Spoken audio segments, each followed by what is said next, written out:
Guys, subscribe to my Boosty because there is a lot of lemon and hint content link in the description. Chapter 1. It was a day like any other in the Leaf Village as Naruto made his way to Team 7's usual meeting place. So far the blonde had followed his normal routine. He woke up, ate about a week's supply of ramen, gathered and checked his ninja gear, set off for the bridge, and ignored the several glares that the villagers sent his way. As he approached his destination, the next item in Naruto's list was to shout, "Sakura-chan," to greet his female teammate. Leaning against the bridge's rail, Sakura sighed in annoyance. Great, not only is Sasuke-kun late today but now I'm left all alone with Naruto. The pink-haired girl ranted in her mind. What do you want, Naruto? She asked, not bothering to keep her distaste away from her words. Catching the aversion in the Kunoichi's words, the blonde genin stopped in his tracks. She's angry. Did I do something to make her mad? The nervous Jinchuuriki wondered. Knowing it was too early to get on Sakura's bad side, Naruto looked for a topic that would appease her or at least distract her. So, where's Sasuke? At the mention of her crush, the pink-haired girl's demeanor completely changed. I don't know, she solemnly informed. He usually gets here before I do. I just hope that everything is alright, Sakura commented before going silent. The two shinobi stayed in awkward silence for what seemed to be an eternity, though in reality it was merely 2 hours. Suddenly, a cloud of smoke burst out in the middle of the bridge, revealing Kakashi and Sasuke as it dissipated. Yo, the copy ninja nonchalantly greeted. You're late, Naruto immediately screamed at his sensei, still following his routine. Meanwhile, Sakura made her way towards the Uchiha. Sasuke-kun, where were you? I was starting to get worried. The Kunoichi asked with genuine concern. Unfortunately for the young girl, her crush simply grunted an incoherent answer and walked past her. Sorry for the delay, guys, but I was having some trouble trying to find Sasuke. Kakashi apologized as he scratched the back of his head sheepishly. Liar, came the immediate retort from the raven-haired boy. You told me to wait at the entrance of the Uchiha compound. I had to stand there for almost 3 hours. The young Sharingan user said, clearly angry and annoyed at the wait. The silver-haired Junin cleared his throat. Anyways, setting that aside, the copy ninja dismissed the issue. I called all of you out here to talk about a very important matter concerning the Chunin exam. I have already started discussing this with Sasuke. Kakashi explained. The Jinchuuriki's eyes set on his teacher the moment the words, Chunin exam, were uttered. I wanted to talk to you about that too, Kakashi-sensei. The blonde genin exclaimed excitedly. You see, I don't think I have learned enough to try taking the exam. The spiky-haired boy admitted as he scratched the back of his head in embarrassment. So, I was wondering if, maybe, you could teach me some new jutsus. But only because my offensive arsenal is pretty limited with only Kage Bunshin. The young Leaf Nin explained his position, congratulating himself for the eloquent request. Now Kakashi felt ashamed. How could he continue with what he was about to say after hearing his student's earnest request? Nevertheless, this was something he had to do. He owed as much to his fallen teammate. At that moment, the silver-haired man could not have possibly imagined that his decision would ripple into a wave that will thunder throughout the shinobi world. I'm sorry, Naruto, but I can't, he answered, looking away from his orange-clad student. I'll be training Sasuke for the time until the exam starts. He just awakened his Sharingan and I'm the only one that can instruct him on how to use it properly. The copy ninja explained. Naruto's eyes widened in disbelief at his teacher's words. But what about Sakura and me? We need training as much as Sasuke does. The blonde shouted, unable to comprehend his sensei's reasoning. Kakashi's guilt grew exponentially. How could he break the next piece of news to his young student when it would probably break him? But there was no way around it. Sakura. The Junin turned to face his female student as the sight of his trembling, blonde charge became unbearable. You don't have to worry about your training. He did not have to look at Naruto to know of the renewed shock that invaded him. I talked with Kurenai-san and she has agreed to teach you since her students are all training with their respective clans. The Sharingan user informed solemnly. All 4 Leaf Nins remained silent. Sasuke had already known how tense the situation was going to be, but it was already proving too much and the Uchiha had no option but to look away from his teammate and stare into the water below the bridge. Sakura, though she was happy that she was going to receive training from one of the top Kunoichi that Konohagakure had to offer, could not help but feel sorry for Naruto. The fact that their teacher had not said a word from quite a few minutes led the Haruno towards one conclusion. But he cannot leave Naruto without training. I mean, the choice is obvious between him and Sasuke, but still, Kakashi-sensei is supposed to look after the training for all 3 of us. Her mind raged. After what had felt like an eternity, Naruto mustered enough courage to break the silence. Kakashi-sensei. And what about me? The blonde asked, not sure if he wanted to hear the answer. The silver-haired man's eye fell on the spiky-haired boy.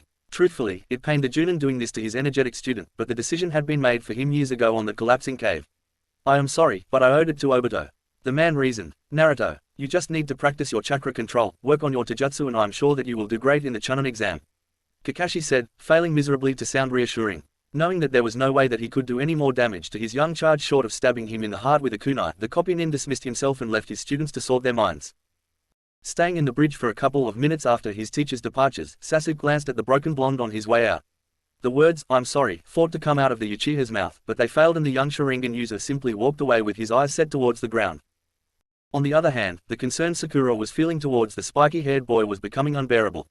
It was not as though she liked the loud, annoying, clumsy, and fashionably challenged boy, but seeing him now so weak, quiet, and dim. How could Kakashi-sensei do this to Naruto? Yeah, he might be a little rough to work with, but he still needs proper training, she thought. Deciding it was best to head for the safety of his apartment before he broke down in front of Sakura, Naruto turned around and started to prepare himself to leave when he felt a soft hand on his shoulder.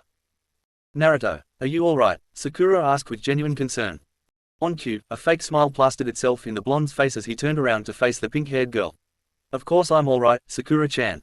The boy lied as he gave her his trademark grin. "You've heard Kakashi-sensei, I'm so good that I can train by myself and still amaze everyone at the exam with my incredible skills," he stated. Not buying the answer that she received, the Kunoichi pressed on. "Are you sure?" The fake grin forcefully widened. "Yeah, don't concern yourself with me, Sakura-chan. I'm fine," the genin responded. "If you say so," the Haruno said defeated. Smiling gratefully at the small affection he had being shown, Naruto gave his teammate the closest thing to a true smile he could muster at the moment. "Well, I have to go now. See you later, Sakura-chan," the spiky-haired shinobi exclaimed before he ran off. Sakura remained in the bridge for a couple of minutes until she could not see orange anymore. Sighing heavily and wishing both of her absent teammates the best of luck, the girl started heading home. Naruto continued to run past his apartment. The Jinchuuriki ran and ran for several minutes until his energy finally gave out and he was left walking slowly. The blonde was still trying to grasp the idea that his teacher had just simply abandoned him so that he could train his prodigy student. As the genin continued to wander throughout the village, his gaze was directed solely towards the ground. He could not see anything else. He did not want to see anything else, because if he so much as look at his sides, or even front and back, the only thing that he would see would be the angry and condemning gazes of the villagers glaring at him. They did not need to say anything to express their opinion of the young Jinchuuriki, their eyes revealed everything. The blonde could not take it anymore. Forcing his body, Naruto started running once again. The spiky-haired boy moved towards the village's gate as fast as his feet would take him. The young shinobi would not dare to actually walk away from the village, but he just needed to get away from the village's spiteful glares, even if it was just for a moment. The instant he breathed the fresh air outside the village's walls, the blonde already felt better. There was no hostility plaguing his surroundings, just tranquility, so the spiky-haired boy decided to take a walk around the forest surrounding Konoha. As long as the boy did not wander in too deep, he would be alright. After a couple of hours simply wandering, Naruto decided to sit and relax under the shade of a tree. "It's still early. I can take a nap for a few minutes and go back to the village before the gates are closed off," the blonde reasoned. With his decision made, the young shinobi closed his eyes and wandered off into a deep slumber. The dream started like any other. The blonde had to brave his way through dungeons of libraries and classrooms, rescue Sakura from the evil vegetable army, and was rewarded by becoming king of the ramen kingdom. Suddenly, Naruto's dream changed dramatically. The joyous illusion that his mind had conjured was corrupted by memories of his childhood.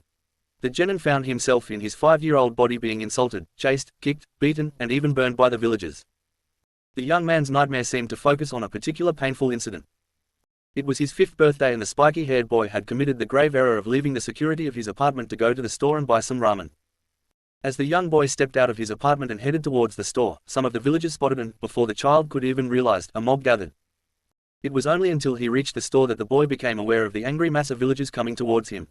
Knowing too well what his fate would be if the crowd caught up to him, the blonde forgot all about his business in the store and started off in a mad dash back towards his home. Sadly, the villagers ran after him and caught up to him soon enough. Before he knew it, the spiky-haired boy was totally surrounded by a wall of hatred. The killer intent permeating the surrounding was as strong as any wars. The 5-year-old stood completely terrified in the middle of it all. Why do you hate me so much?" the little blonde cried. "Shut up, demon," someone shouted from the angry mob.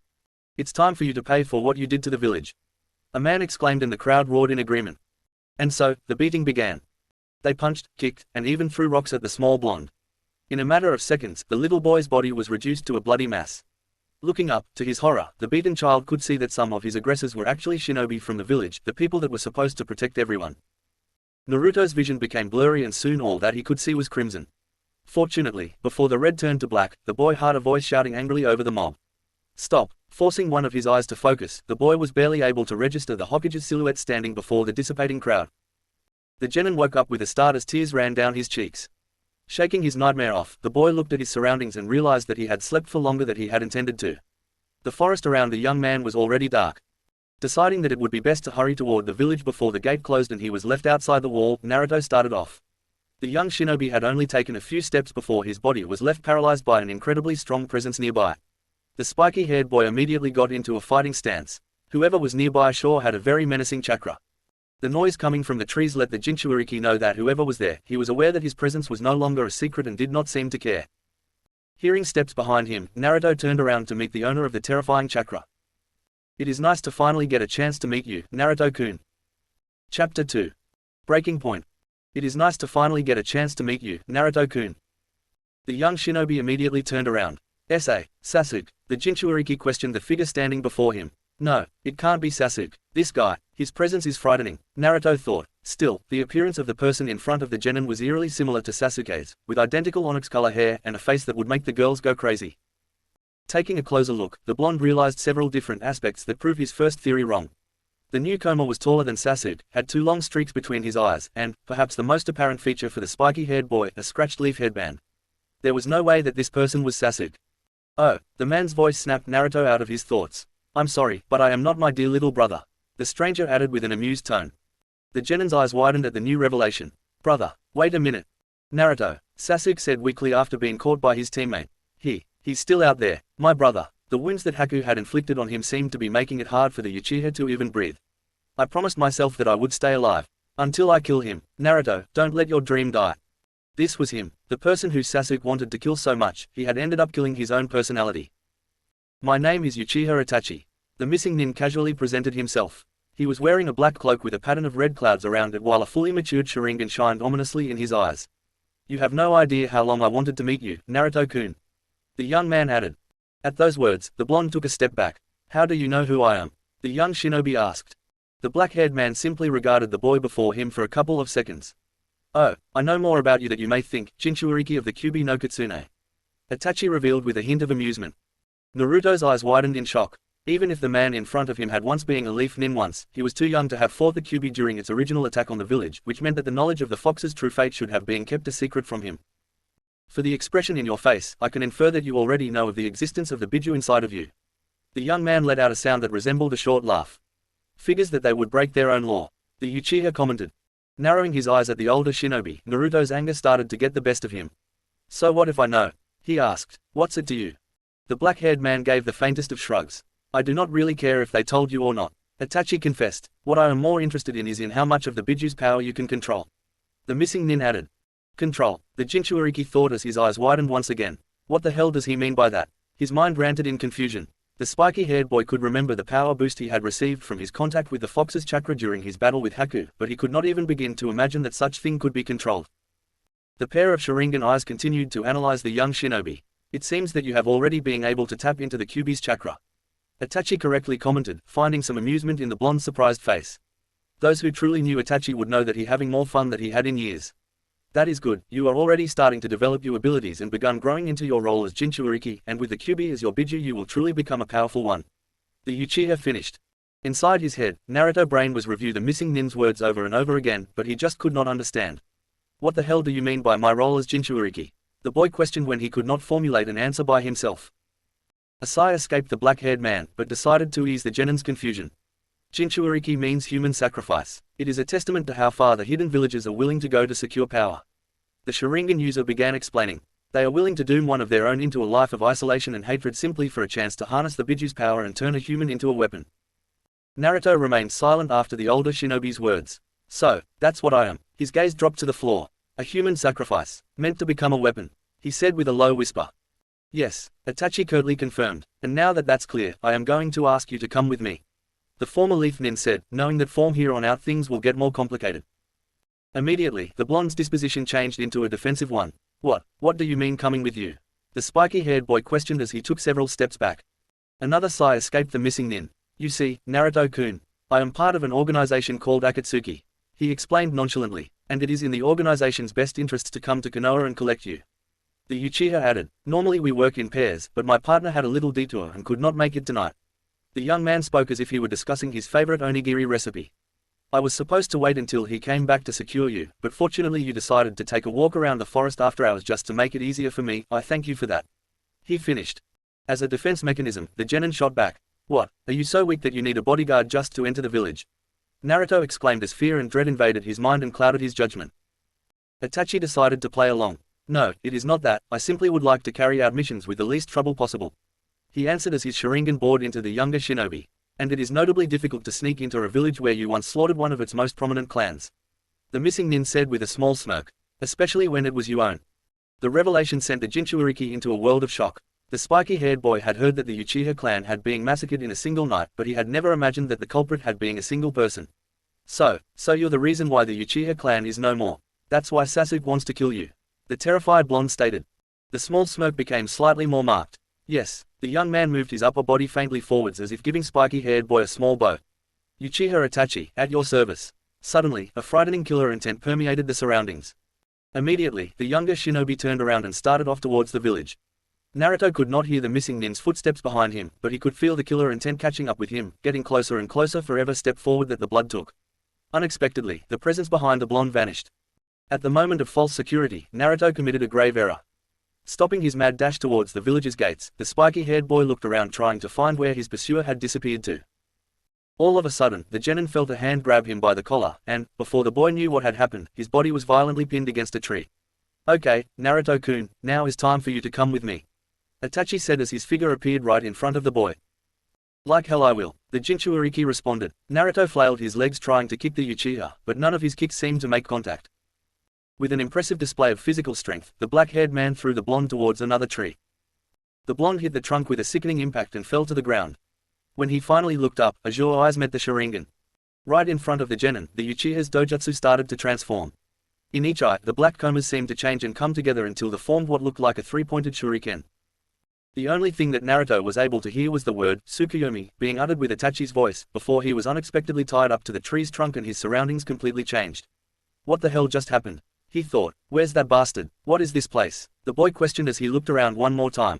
The large number for trees in Konoha's forest had been severely scaled down, and the few that remained were all black and dead, and the dark night sky had been completely covered by a blood-crimson color. Suddenly, several figures of Itachi appeared surrounding the Jinchuriki. The forms were completely black, except for the crimson color of their odd Sharingan eyes. Welcome to the Tsukuyomi world, Naruto-kun. The Itachi right in front of the spiky-haired boy said.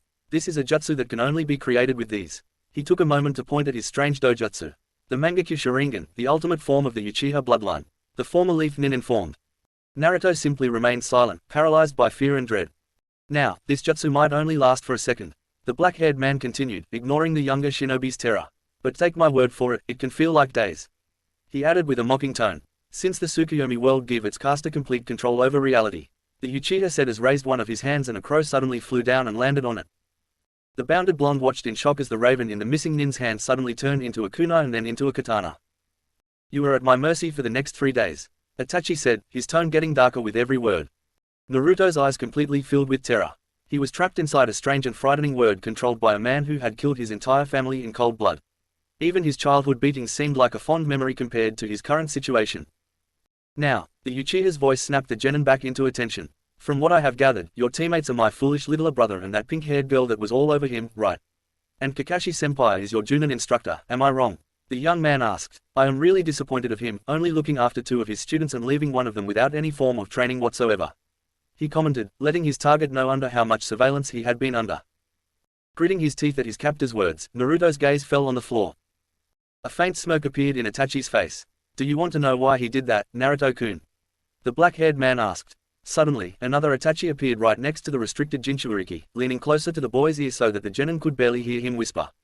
Because he hates you. All of them hate you. In an instant, Itachi and all of his replicas disappeared and 3 new figures started to emerge from the ground, taking the form of Kakashi, Sasuke, and Sakura, and each holding a kunai in hand.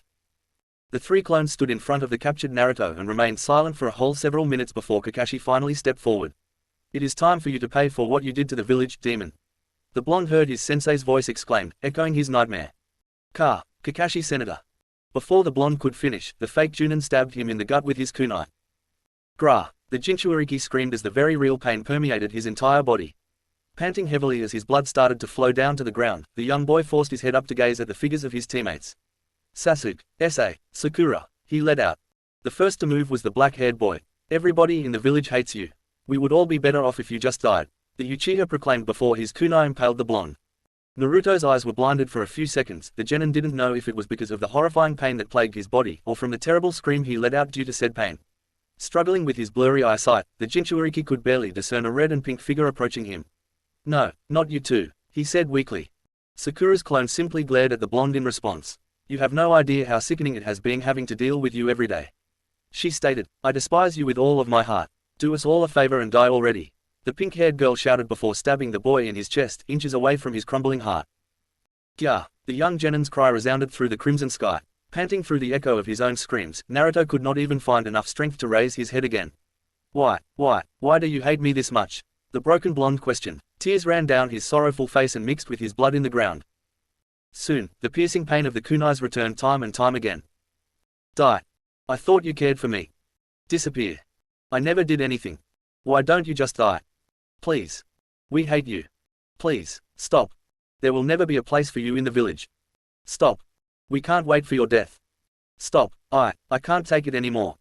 Don't you see?" a dark and twisted version of Kakashi's voice said. "We don't care about you, we never did, all that we want is for you to die and rot in hell."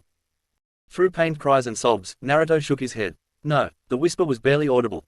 The stabs came in even faster, accompanied by the calls for the Jinchuuriki's death by the three attackers. As the torture continued, time became irrelevant, truth became twisted, the assailants' shouts became enhanced and hypnotic, and pain became overwhelming and all-consuming, until... Stop. As if something had been ripped right from the fabric of the Tsukuyomi world, a powerful shockwave spread throughout the surroundings and the captured blonde was covered by a light blue chakra. Out of sight, a faint smirk formed in Itachi's face as he watched the Genin's chakra gradually turning orange and growing stronger with each passing second. Finally, he's starting to draw out the fox's chakra. The former leaf nin reasoned as he continued to observe the situation develop. Gah! Naruto's thoughts were torrential. The Biju's chakra was running rampant throughout his body and, with every passing moment, the blonde could feel an overpowering hatred building up inside of him. "Kid," a new voice broke through the boy's turmoil. "Calm down. You're absorbing too much chakra at an alarming rate, kid." The voice sounded scared and desperate. "Calm down." It repeated its plea, but it was left unheard as the Jinchuuriki's chakra pool suddenly became stronger. Already completely surrounded by the terrifying orange chakra, the Genin was hyperventilating, feeling that his body would be crushed by the pressure of the sudden power surge until... Gah! With a sudden spike of power, Naruto's chakra burst, taking a dark blue color and blowing all of his teammates' figures away. "I hate you. I hate you all," he screamed as his power continued to increase. Sharingan eyes widened in surprise. Incredible, he was able to subjugate Kyuubi's chakra and his killer intent has become terrifyingly powerful. The Uchiha thought in amazement. "I will destroy everything, everything," the boy continued screaming. With each shout, the Tsukuyomi world's crimson sky flashed back to normal. Worry started to seep into the missing nin. How is it possible? He is actually breaking through Tsukuyomi. The black-haired man's mind raged. The Jinchuuriki could feel the power building up inside of him. "This world can go to hell," Naruto proclaimed, and with one more chakra spike, he sent an even more powerful shockwave blowing the Tsukuyomi world and its caster away. The Sharingan user found himself back in the forest of Konoha with a cloud of dust hovering in front of him where his target had previously stood. Scanning the chaos of small debris as the dust began to settle, Itachi could see the Genin's figure started to become visible. Naruto stood in the middle of a small crater gazing up at the sky, his eyes looking through the clouds and setting on a bright and imposing moon. Ever so slowly, the Jinchuuriki's eyes lowered and focused on the former leaf nin in front of him. The Uchiha's Sharingan eyes widened in shock at the sight before them. "Impossible, there is no way," he muttered. "How can he?" Chapter 3. Naruto stood in the middle of a small crater gazing up at the sky, his eyes looking through the clouds and setting on a bright and imposing moon. Ever so slowly, the Jinchuuriki's eyes lowered and focused on the former leaf nin in front of him. The Uchiha's Sharingan eyes widened in shock at the sight before them. "Impossible, there is no way," he muttered. "How can he?" Itachi's eyes gazed directly into the Genin's. The blonde's eyes no longer held their shining sapphire hue. Instead, just like the boy's chakra, they had taken a dramatically darker tone into navy blue. Still, the most surprising and prominent features presented in Naruto's gaze were the three white commas accompanied by a white dot that appeared in both eyes. "How can he have the Sharingan?" the Akatsuki member questioned in astonishment. Snapping out of his trance at the older shinobi's voice, Naruto's mind tried to process what the missing nin's words had meant. Sharingan, what is he talking about? The Jinchuuriki looked at his surroundings and he immediately sensed something was odd. To the young blonde's eyes, it was as if everything around him was in slow motion. Not a single detail escaped the boy's gaze, from the fluttering leaves to the swaying branches, his eyes were capturing anything and everything. A couple of feet away, Itachi was finally starting to recover from the shock brought about by the new development. This certainly complicates things, his mangekyou narrowing as he reanalyzed the situation. "No matter what, I must act quickly now, otherwise," the black-haired man murmured to himself. Naruto had already completely forgotten about the missing nin that had been torturing him a few moments ago. Instead, the blonde's eyes gazed around in a new trance. When his eyes finally caught sight of the strangely shaped Sharingan once again, the Jinchuuriki heard the word that had ignited his hell. Tsukuyomi. Immediately, the sky above the genin started to change. Dread started to seep into the young boy at the idea of spending any more time in that dark and cruel world, but no matter how much he searched his mind, he could not think of a way to stop the genjutsu. Kid, your eyes. Send chakra to your eyes now. A voice thundered inside Naruto's head. The Jinchuuriki was taken back by the sudden intrusion of his thoughts. Who are you? The boy asked. Why are you in my head? Despite not getting any answer, the blonde decided to worry about it later and follow the voice's advice nevertheless and channeled chakra towards his eyes. Suddenly, some sort of flash of light went off in the clearing and Itachi found himself being thrown backwards, his back soon hitting a tree.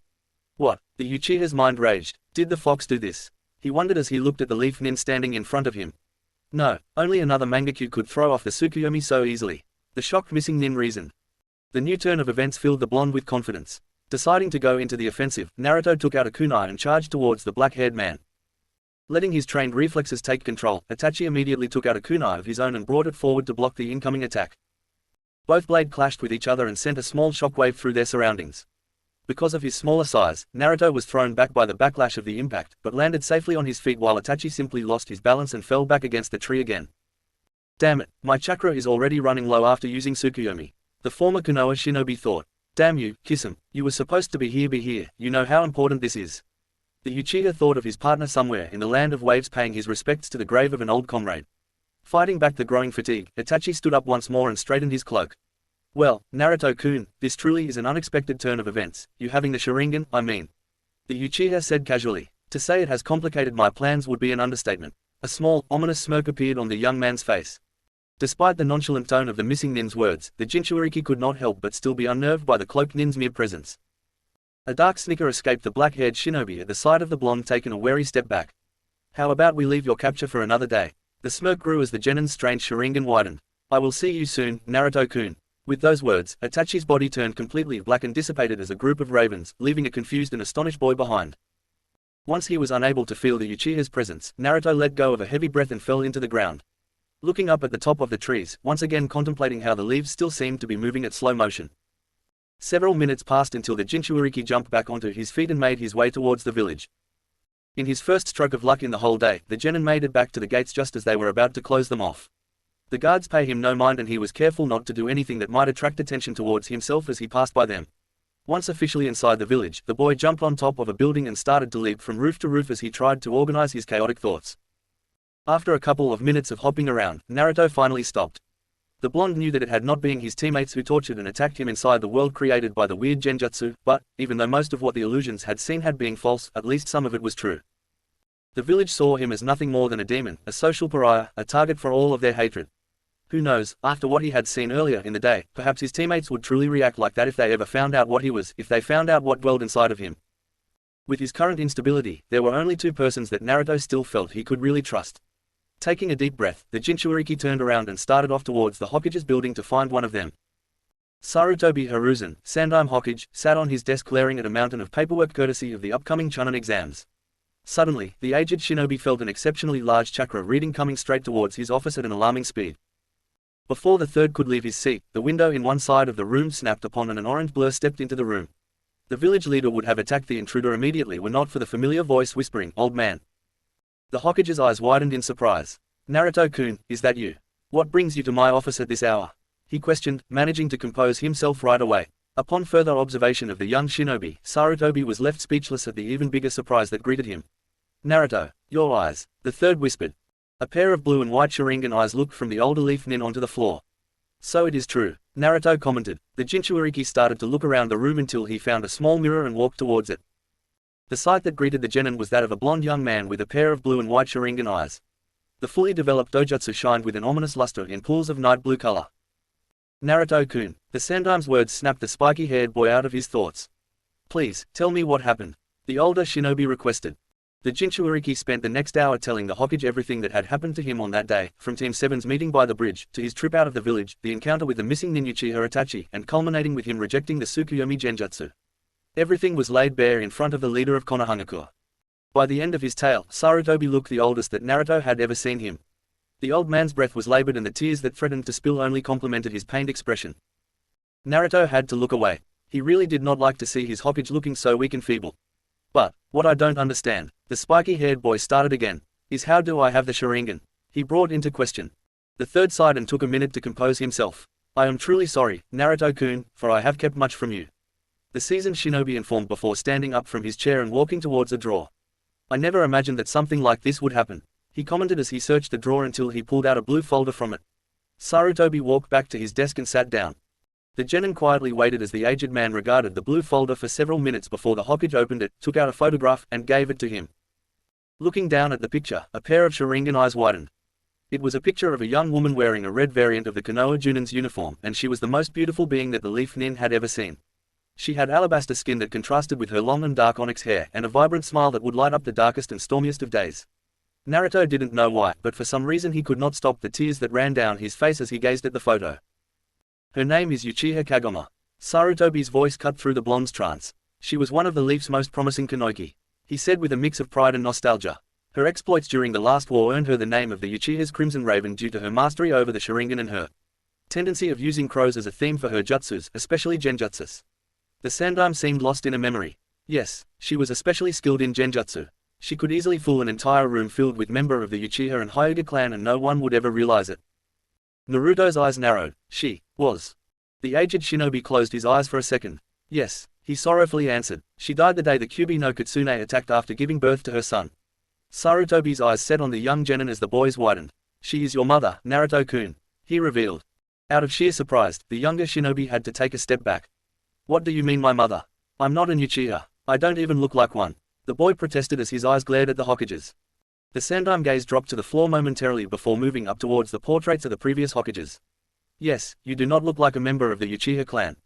But that is because you inherited your physical traits from your father, Namikaze Minato, the Yondaime Hokage.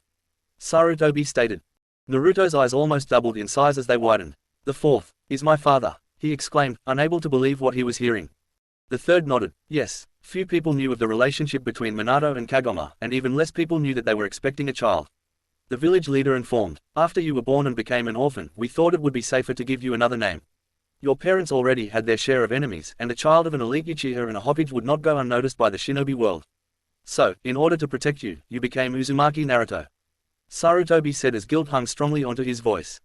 Haha, a dull and mirthless laugh escaped the blonde. I always wondered about my parents. The boy confessed. I came to think that perhaps I never had any and instead I just sprout right out of the ground. The tears that ran down his cheeks framed his frail and fake smile. But I guess that I did have parents, even if it was for only an hour or so. Sarutobi would not have been surprised if his eyes were crying too. Yes you did, Naruto-kun. He started, and both of them loved you with all of their hearts. The aged man assured the young boy. Kagome put her life on the line to bring you into this world and Minato gave up his to create a seal that would allow the Kyubi's chakra to flow into you so that it would protect you. The thread gave the spiky-haired genin a couple of minutes to let his words sink in. Their last wish was for you to grow up into a strong and healthy man that would be able to accomplish any and all of his dreams.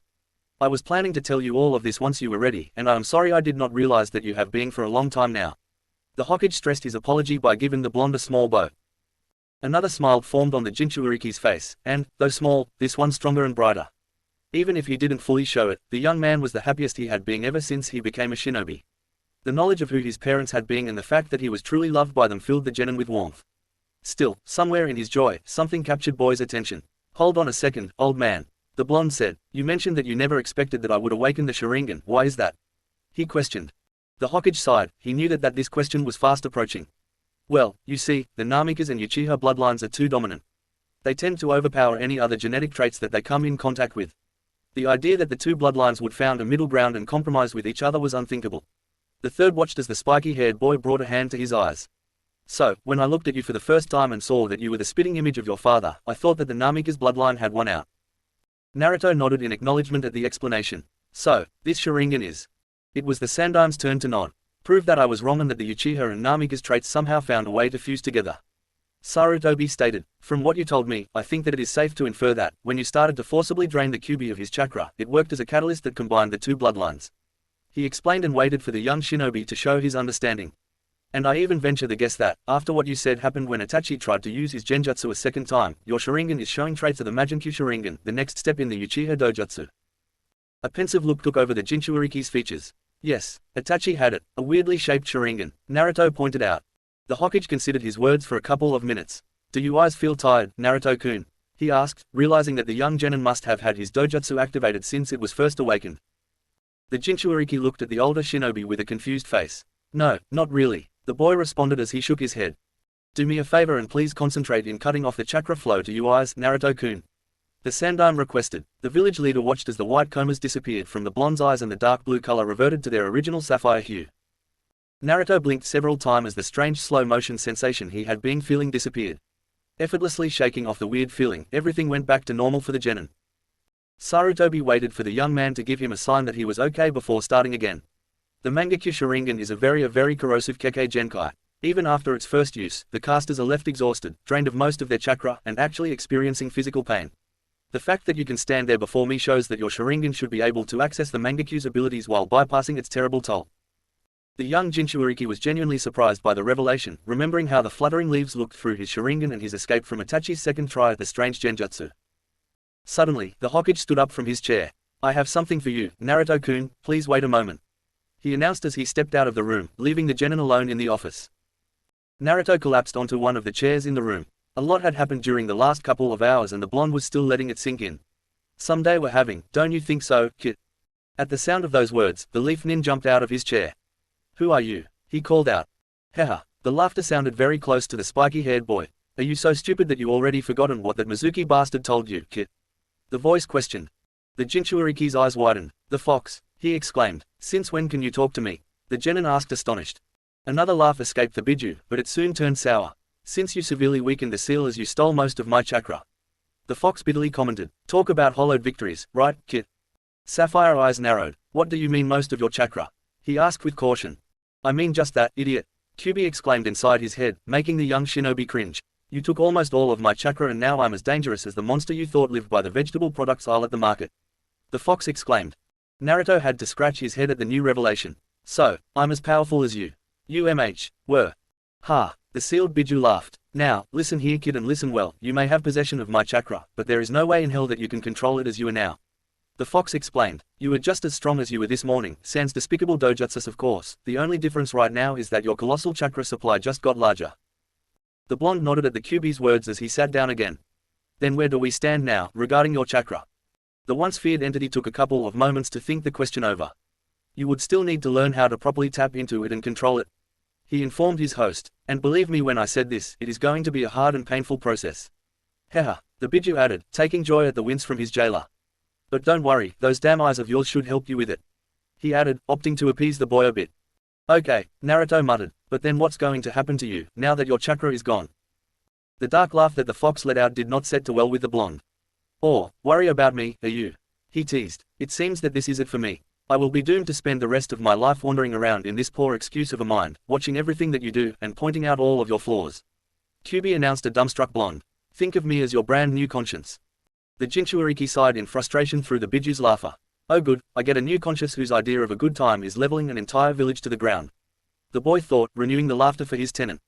After several minutes passed, Sarutobi re-entered the room carrying a couple of scrolls with him. Well Naruto-kun, since Kakashi seems to have neglected your training, I will be taking over. The Hokage announced, allowing himself a small smile at the look of surprise in the genin's face. Sadly, I have to deal with some official matters regarding the Chunin exam, meaning that we will not be able to start your training until at least next week, so I am leaving you some homework until then. The Sandaime added as he placed the scrolls on the table. Naruto could not help himself and, at the mention of the word homework, his mind flashed back to his academy days, causing the Jinchuuriki to groan in frustration. Nevertheless, the blonde picked up the scroll closest to him and started looking over it. A small chuckle escaped the Hokage as he separated a group of scrolls from the rest. The scroll that you are reading, along with these, contain information about a couple of jutsus that I thought it would be good for you to learn. He informed before setting aside 3 other parchments. While these 3 regard the Uchiha clan, a bit of its history, fighting style, special jutsus related to the clan, as well as information about the Sharingan. The spiky-haired boy nodded his understanding of the older shinobi's words. Watching over the scrolls presented in front of him, the blonde's eyes set on the small black scroll that the village leader had kept isolated from the others. And this last one, the third continued as he picked the black scroll, contains information on the Mangekyo Sharingan, as well as instruction on how to use its 2 special jutsus, Tsukuyomi and Amaterasu. I am particularly inclined for you to learn those 2 techniques. Sarutobi said as he handed the small scroll to his new student. I want you to read all of this material during the last couple of days. You do not have to put it to practical use just yet, but I expect for you to know all this information before we start training, am I clear? He asked.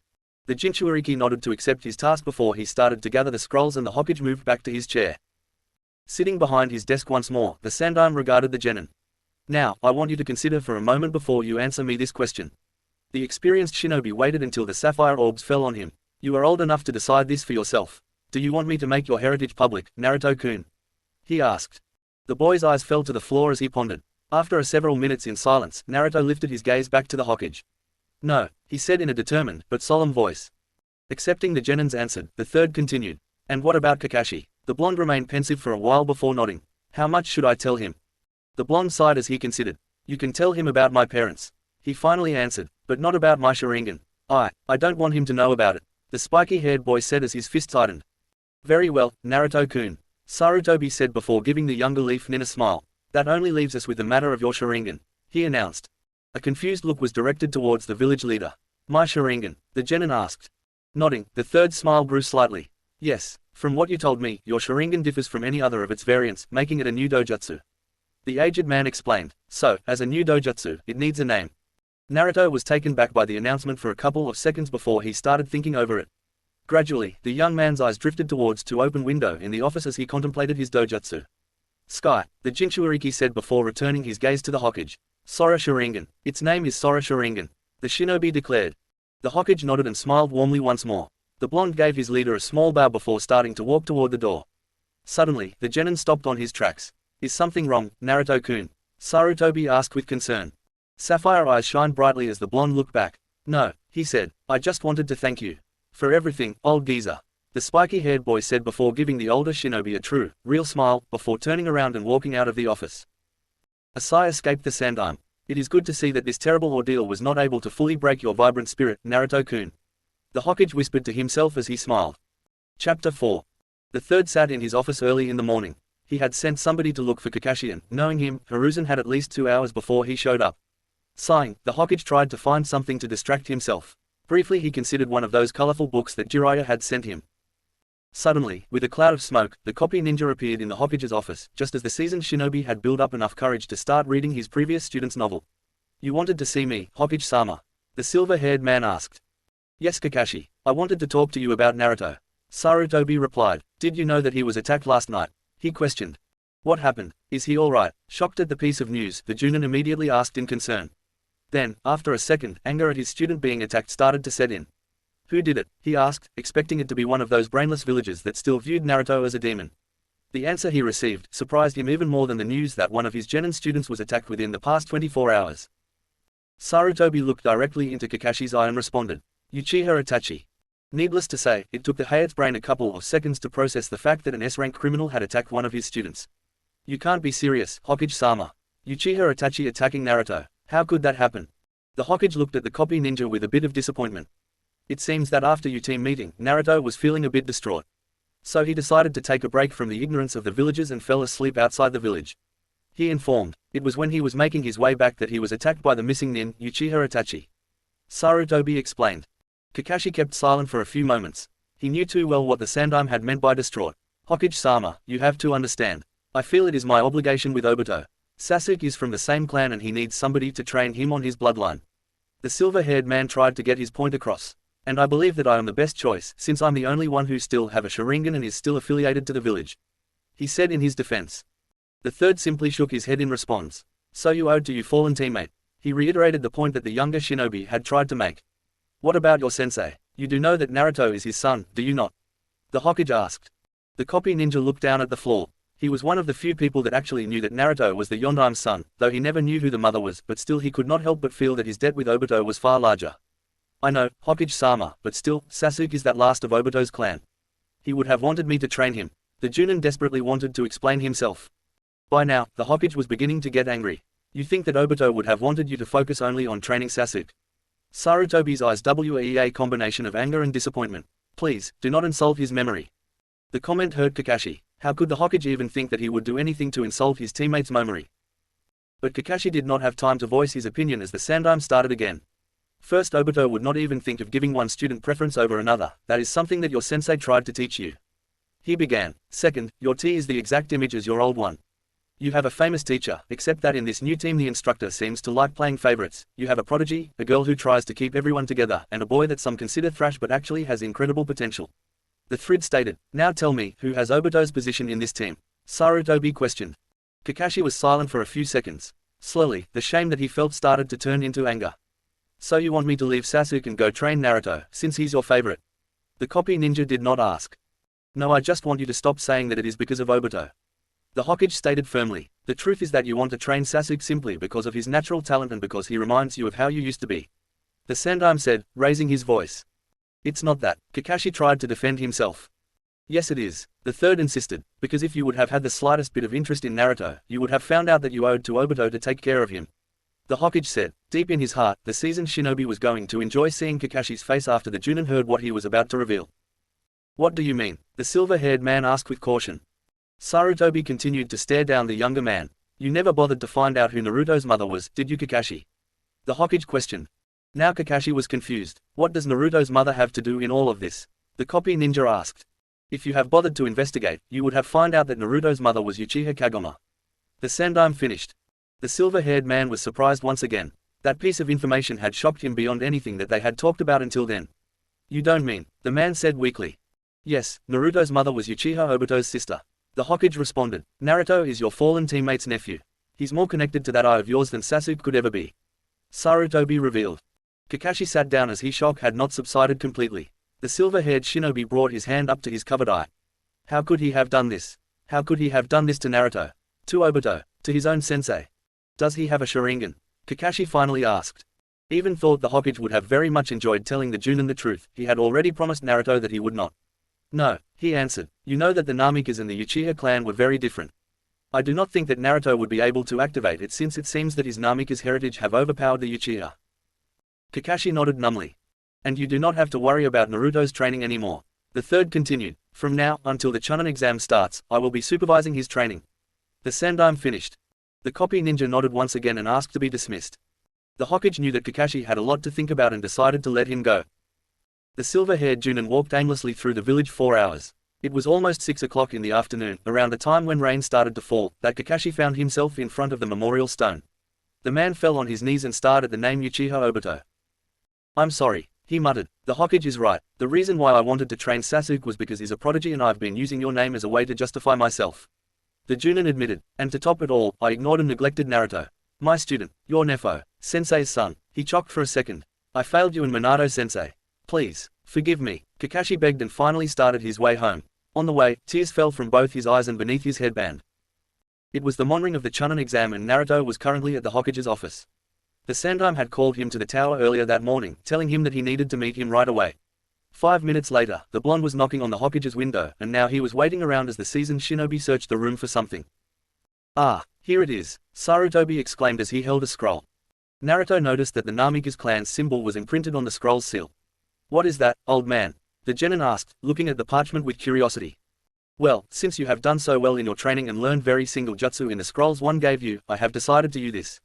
He signaled to the scroll. Think of it as a present for all of your hard work. The Sandaime gave the young man the parchment. It is a summoning scroll for an ancient weapon. The third explained. Only a member of the Namika's clan are able to summon it and use it. The Hokage said smiling. The hand seals necessary for the summoning are inside as well. Naruto opened his present. Inside were the series of hand seals needed, a bunch of stuff he ignored, and some sort of symbol similar to the Namika's insignia as its center. Normally, you would need to carry the scroll everywhere and use it to perform the summoning jutsu by placing a bit of your blood into the seal. The third commented, but since this is a specific clan jutsu, you can replace the scroll with a summoning tattoo. In fact, if you hurry, you could get the tattoo done before the Chunin exam starts, Naruto-kun. The Hokage said, smiling at the young shinobi. The spiky-haired blonde closed the scroll and looked at the Hokage. Thanks, old man, the Jinchuuriki said with a half a smile as he turned around and jumped out of the window.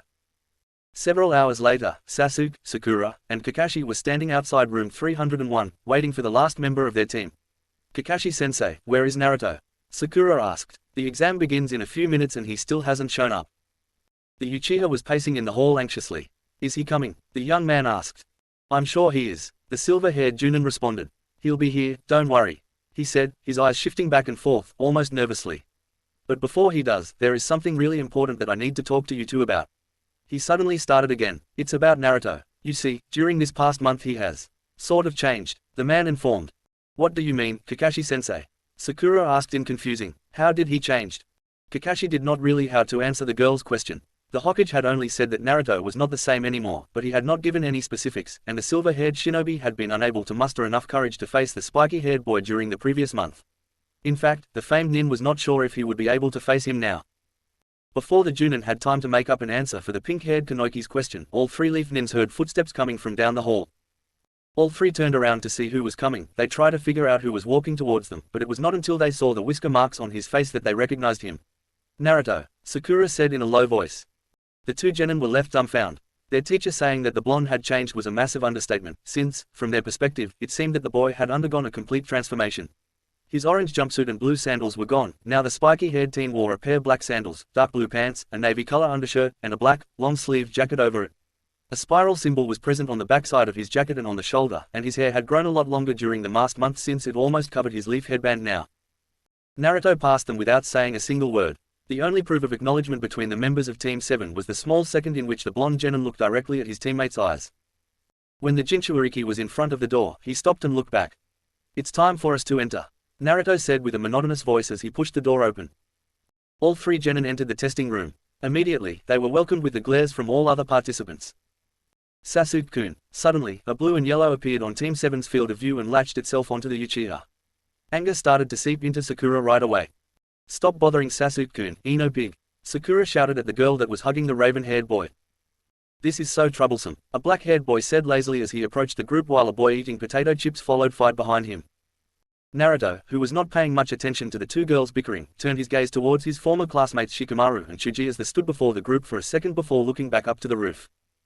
"Whoa, is that Naruto? I can't be. He never looked so serious or stood so quiet before," the Naruto as he regarded the blonde leaning against the wall. "Well, it seems that the rookie nine are all together again." An arrogant voice was heard as Kiba made his way towards the others, his dog, Akamaru, barking from inside of the boy's jacket. Behind the Inuzuka were a blue-haired girl with pale eyes and a boy wearing sunglasses. Hinata and Shino followed the hooded teen as he reached the group. Kiba took a second to look at everyone. "Hold on a second," he suddenly said. "Where is the dope? I don't see him anywhere." The brown-haired boy wondered out loud. It was at that moment that the member of the rookie nine felt a strong aggressive presence spike up in the room. All of their eyes turned to the source, and, for the first time, that the rest of Teams 8 and 10 noticed the blonde leaning against the wall. "Naruto, is that you?" Kiba called out. "Dude, you've changed," the Inuzuka said as he walked towards the spiky-haired boy. The hooded teen stopped on his track the moment his eyes met Naruto's. A cold chill went down the brown-haired boy's back. "Hey, billboard brow, what happened to Naruto?" Ino asked in a whisper as she moved closer to her former best friend. The pink-haired girl bit her lips. "I don't know, Ino pig," she answered. "It's the first time that I've seen him in a month. Something must have happened during that period of time," the Haruno said. "You guys are really causing a bad first impression," a gray-haired leaf nin wearing glasses said as he walked towards them. "Especially the blonde one with the attitude."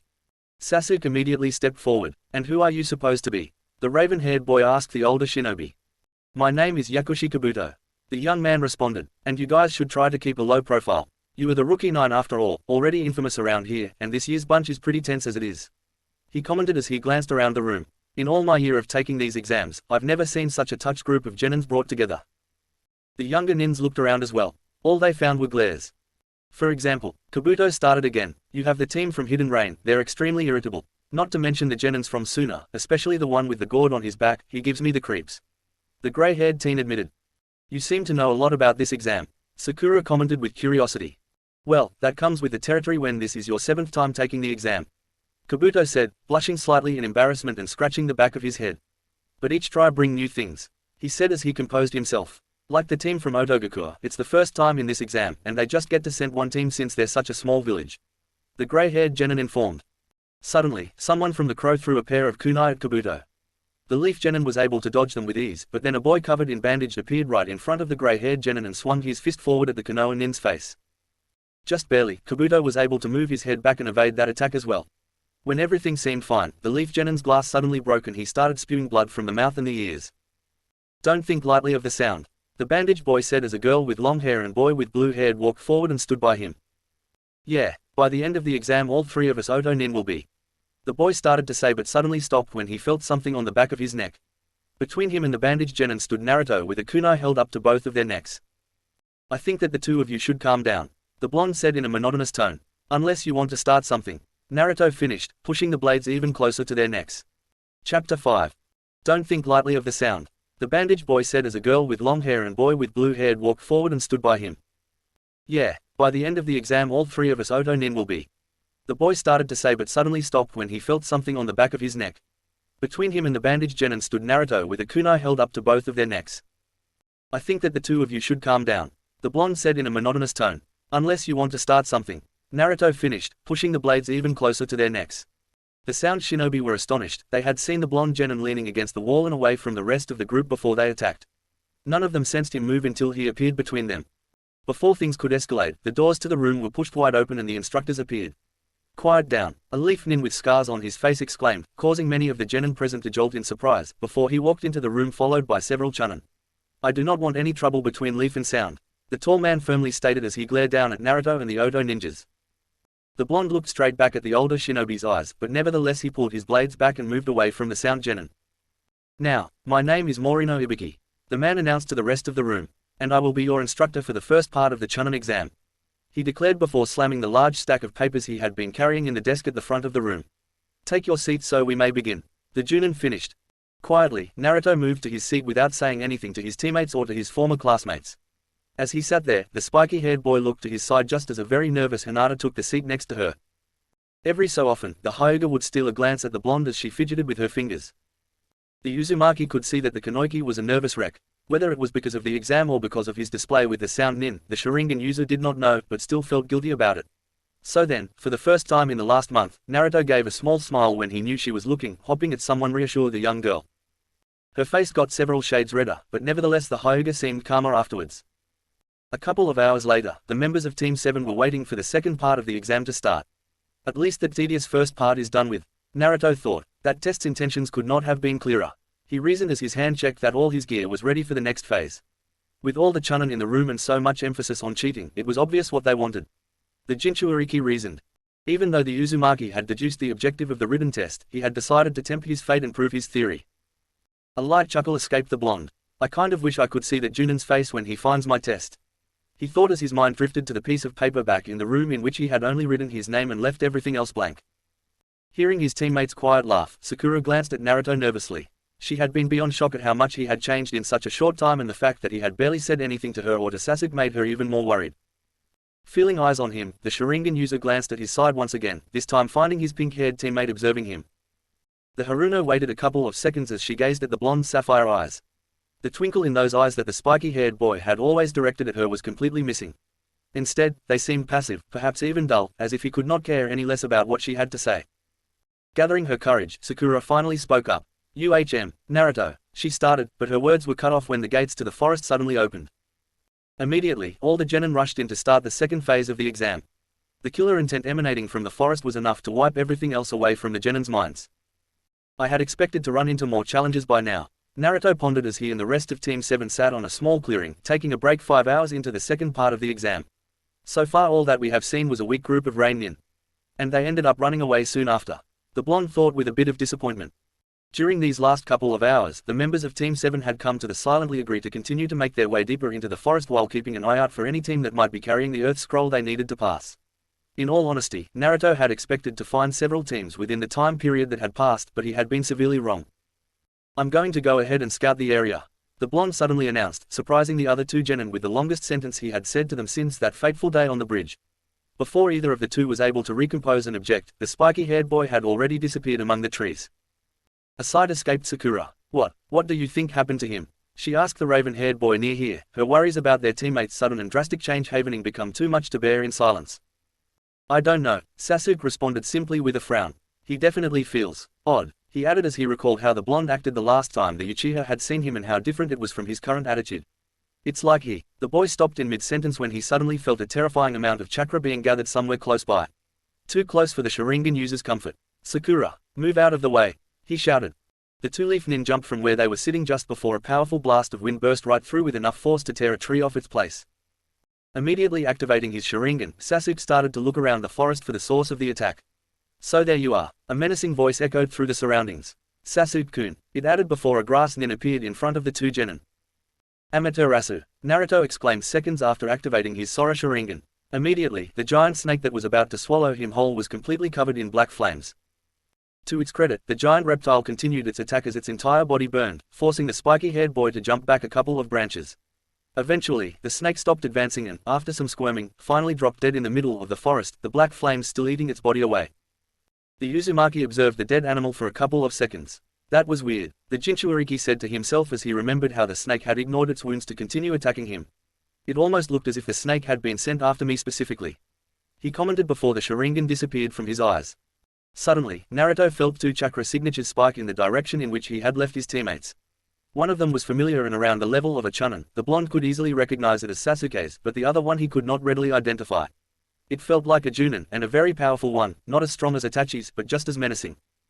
Not liking the feeling of that chakra, the Jinchuuriki dashed off back towards his teammates.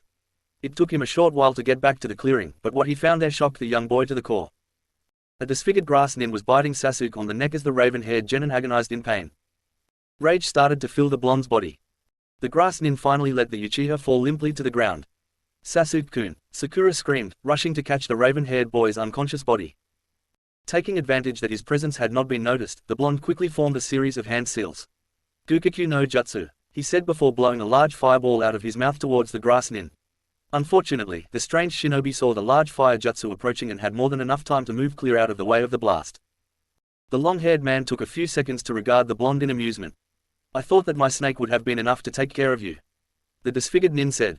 Naruto narrowed his eyes. Who are you? He asked. There is no way you are a genin, the Jinchuuriki stated firmly. A chuckle escaped the grass nin. Well, aren't you more perceptive than I gave you credit for, Naruto-kun? He commented before bringing one of his hands up to his face and actually ripping the skin off. What was left was an incredibly pale face with yellow eyes that resembled a serpent's. Despite himself, the spiky-haired body took a step back on the branch he was standing on. He recognized the face, not just from the Konoha history books, but also from a picture in the Sandaim's office. You, the snake Sannin, the old geezer's former student, Orochimaru, the genin exclaimed.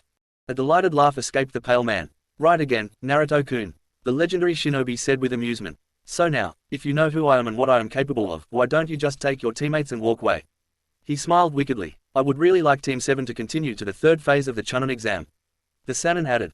Naruto narrowed his eyes and let out a growl. Do you think I'm scared of you? The snake summoner's smile widened. Well, there are several villages that are still recovering from missions I carried out in there that would think so. The Jinchuurikis are being made light of. I'm not stupid, he stated. I know that you were chased out of the village by the Sandaime and are still considered a high priority missing nin. The spiky-haired boy pointed out. If you were to use your full power, it would be the same as to lighting up a huge neon sign over your head saying please, third. Come and get me. As she held Sasuke's body, Sakura was being quickly overwhelmed by fear. In front of her was a man that people said was as powerful as a Hokage and as vicious as a Biju, and to top it all off, Naruto was challenging him. The blonde had changed yet again. Gone was the cold and aloof boy that she had seen walking toward them at the beginning of the exam, and in his stead there was menacing warrior giving off wave after wave of killer intent. Suddenly, Orochimaru started to laugh out loud. Haha, I knew you were unpredictable, Naruto-kun, but I never thought you were this much fun. He exclaimed as he continued to laugh. Very well then, I will fight you at the same level one fought Sasuke-kun. Let's see how long you can last. The Sannin finally agreed before staking a fighting stance. In a flash, both Naruto and Orochimaru lunged towards each other. Fist met fist, sending a small shockwave that shook the leaves on the trees. The pale man tried to kick the spiky-haired boy, but the blonde was able to block the incoming strike with ease using his forearm. The Jinchuuriki then tried to deliver a punch of his own to the Sannin's jaw. However, before his attack could connect, he saw another fist flying straight towards his face. Naruto switched from offensive to defensive in less than a second as he moved his arms to block Orochimaru's punch. Unfortunately, the attack still carried more than enough strength to send the young boy a couple of feet back. Kage Bunshin no Jutsu, the genin immediately called out, making two clones appear next to him. The three boys immediately charged forward at the Sannin. The clones moved in from the sides while Naruto went for a frontal assault. However, older shinobi was able to block all of the attacks simultaneously and push Naruto and his clones back. All three blondes took out a couple of shuriken each and hurled at Orochimaru. As the spinning blades flew through the air towards their target, Naruto and his clones cried out in unison. Shuriken Kage Bunshin no Jutsu. Immediately, the 6 blades in mid-flight multiplied to over 100. Orochimaru jumped off the branch he had been standing on to avoid the massive amount of weapons flying towards him. The moment he landed back on a branch he was instantly surrounded by the 3 blondes, each already driving their attacks towards the black-haired man as they started to pump more chakra into their movements. At his current, heavily restricted, power level, it was starting to prove difficult for the Sannin to keep up with the genin and his 3 clones. Despite what his intel had gathered, the original Naruto was actually faster and stronger than Sasuke, while his clones were at least on par with the Uchiha. After being put on the defensive for far longer than his pride would allow it, Orochimaru finally found an opening and managed to deliver powerful blows to both of the clones. When the Bunchen disappeared in a cloud of smoke, the real Naruto used it as cover to land a powerful punch at the pale man's face, sending the Sannin flying straight into a tree. However, before the blonde was able to continue his attack, the older shinobi rose on of his hands and a pair of snakes immediately came out of his sleeve, lunging themselves at the boy. Naruto quickly took out a kunai and beheaded both snakes with one swift movement. The Jinchuuriki wasted no time and charged towards the Sannin as he readied his blade. Orochimaru easily blocked his opponent's kunai strike, but the genin immediately dropped the weapon and used his now free hand to grab onto the pale man's forearm. The spiky-haired boy spun his body in the air and delivered a powerful kick onto the Sannin's head, sending him flying off the tree branch. Even his body landed, Naruto was already making hand seals. Enten Kawa no Jutsu, the blonde exclaimed. Immediately a powerful blast of hot air shot out of the genin's mouth, hitting Orochimaru with full force and slamming his body on the ground far away with a thunderous impact. Instead of relaxing, the Jinchuuriki started to frantically search his surroundings. The next second, Orochimaru suddenly burst out of the grove below the genin's branch and jumped straight towards the boy with a kunai in hand. Acting out of instinct, the blonde jumped to a higher tree branch to avoid the attack. Kukaku, I must say, you are leaving me quite surprised, Naruto-kun. The Sannin commented as if he was having the time of his life. Naruto glared down at his opponent. You shouldn't have underestimated me, he said. I'm strong, stronger than you could ever imagine. The Uzumaki exclaimed as he activated the Sora Sharingan and looked straight into Orochimaru's eyes. Gukikyu no Jutsu, Great Fireball Jutsu. Enten Kawa no Jutsu, Blazing River Jutsu, made up. Chapter 6. Kukaku, I must say, you are leaving me quite surprised, Naruto-kun. The Sannin commented as if he was having the time of his life. Naruto glared down at his opponent. You shouldn't have underestimated me, he said. I'm strong, stronger than you could ever imagine. The Uzumaki exclaimed as he activated the Sora Sharingan and looked straight into Orochimaru's eyes. It was as if time had suddenly stopped for the Sannin as all of the thoughts in his head were wiped out, leaving space only for the pair of navy blue eyes with white combers that were firmly starting into his serpent-like eyes. Too lost in his own pondering, the pale man almost missed when the young blonde opened his mouth and muttered the word Amaterasu. Acting out of instinct more than anything else, the snake summoner immediately jumped onto another tree. The next second, the branch where he had been standing on burst into black flames that consumed it in a matter of seconds. Orochimaru's eyes quickly shifted back and forth between Naruto's eyes and the black flames he had conjured. Impossible, he whispered, holding his gaze on the flames before starting at the genin again. How can you have a Sharingan? The Sannin asked in a low voice. The mirth he had when he was mocking the young man was completely gone. Naruto narrowed his eyes as he looked down at his hand for a couple of seconds before answering. You ask how I can have it, the spiky-haired boy repeated before suddenly closing his hand in a tight fist. I would have thought it would be obvious. This is the Sora Sharingan, this is my bloodline, the Uzumaki firmly stated. The genin's answer failed to satisfy the older shinobi as his face changed from shock to anger. Taking a few seconds, Orochimaru composed himself. I always did find it odd how my spies could not get any information about your heritages. The black man commented, I could guess who your father was due to your physical characteristics and the circumstances regarding your birth, but your mother. The Sannin wondered out loud. The blonde Sharingan eyes narrowed at the man's words. Kukaku. A low chuckle escaped Orochimaru. I see now, so this is the result of combining the Uchiha and Namika's bloodlines, he said, but to be able to use techniques unique to the Mangekyo Sharingan. Now that is impressive, the snake summoner commented with a smirk. Having heard enough, the blonde jumped forward and immediately appeared in front of Orochimaru. The Jinchuuriki drove his fist into the Sannin's stomach, sending the older man flying into a tree. Having the Sharingan helps me regulate the chakra throughout my body, giving me almost perfect chakra control, he revealed. Plus it allows me to see when my opponents are gathering chakra to attack or flexing their muscles when they are about to defend themselves. Orochimaru glared at the genin. Yes, I know how the Sharingan works, the Sannin commented as the young man started advancing towards him, forcing the man to put some distance continue putting distance between them. The older shinobi was in a bit of a conundrum. One part of him was dying to know what the spiky-haired boy and his strange Sharingan could do, but the other was aware that in his restricted state he might not be able to beat the Jinchuuriki, and going all out was out of the question because, if the third became aware of his presence, his whole plan would be ruined. Taking advantage that his opponent's mind seemed to be distracted, Naruto quickly performed a series of hand seals. Gukikyu no Jutsu. Immediately, another enormous fireball came out of the leaf nin's mouth and shot towards the black-haired man. Orochimaru had foreseen the incoming attack and easily jumped out of the way. Unfortunately, the spiky-haired boy had jumped even higher than him and proceeded to drive his hell right to the top of the missing nin's head, sending him crashing down to the ground. The Sannin was able to land on his feet, but before he could straighten himself up, he felt another punch dig into his stomach. As the snake summoner's body was pushed back by the punch, Naruto quickly delivered a powerful kick into his ribcage, sending his body flying sideways onto a tree. Immediately, the Sharingan user chased after his opponent. Orochimaru was able to stop two of the Jinchuriki's fists, but the third one connected with his chin.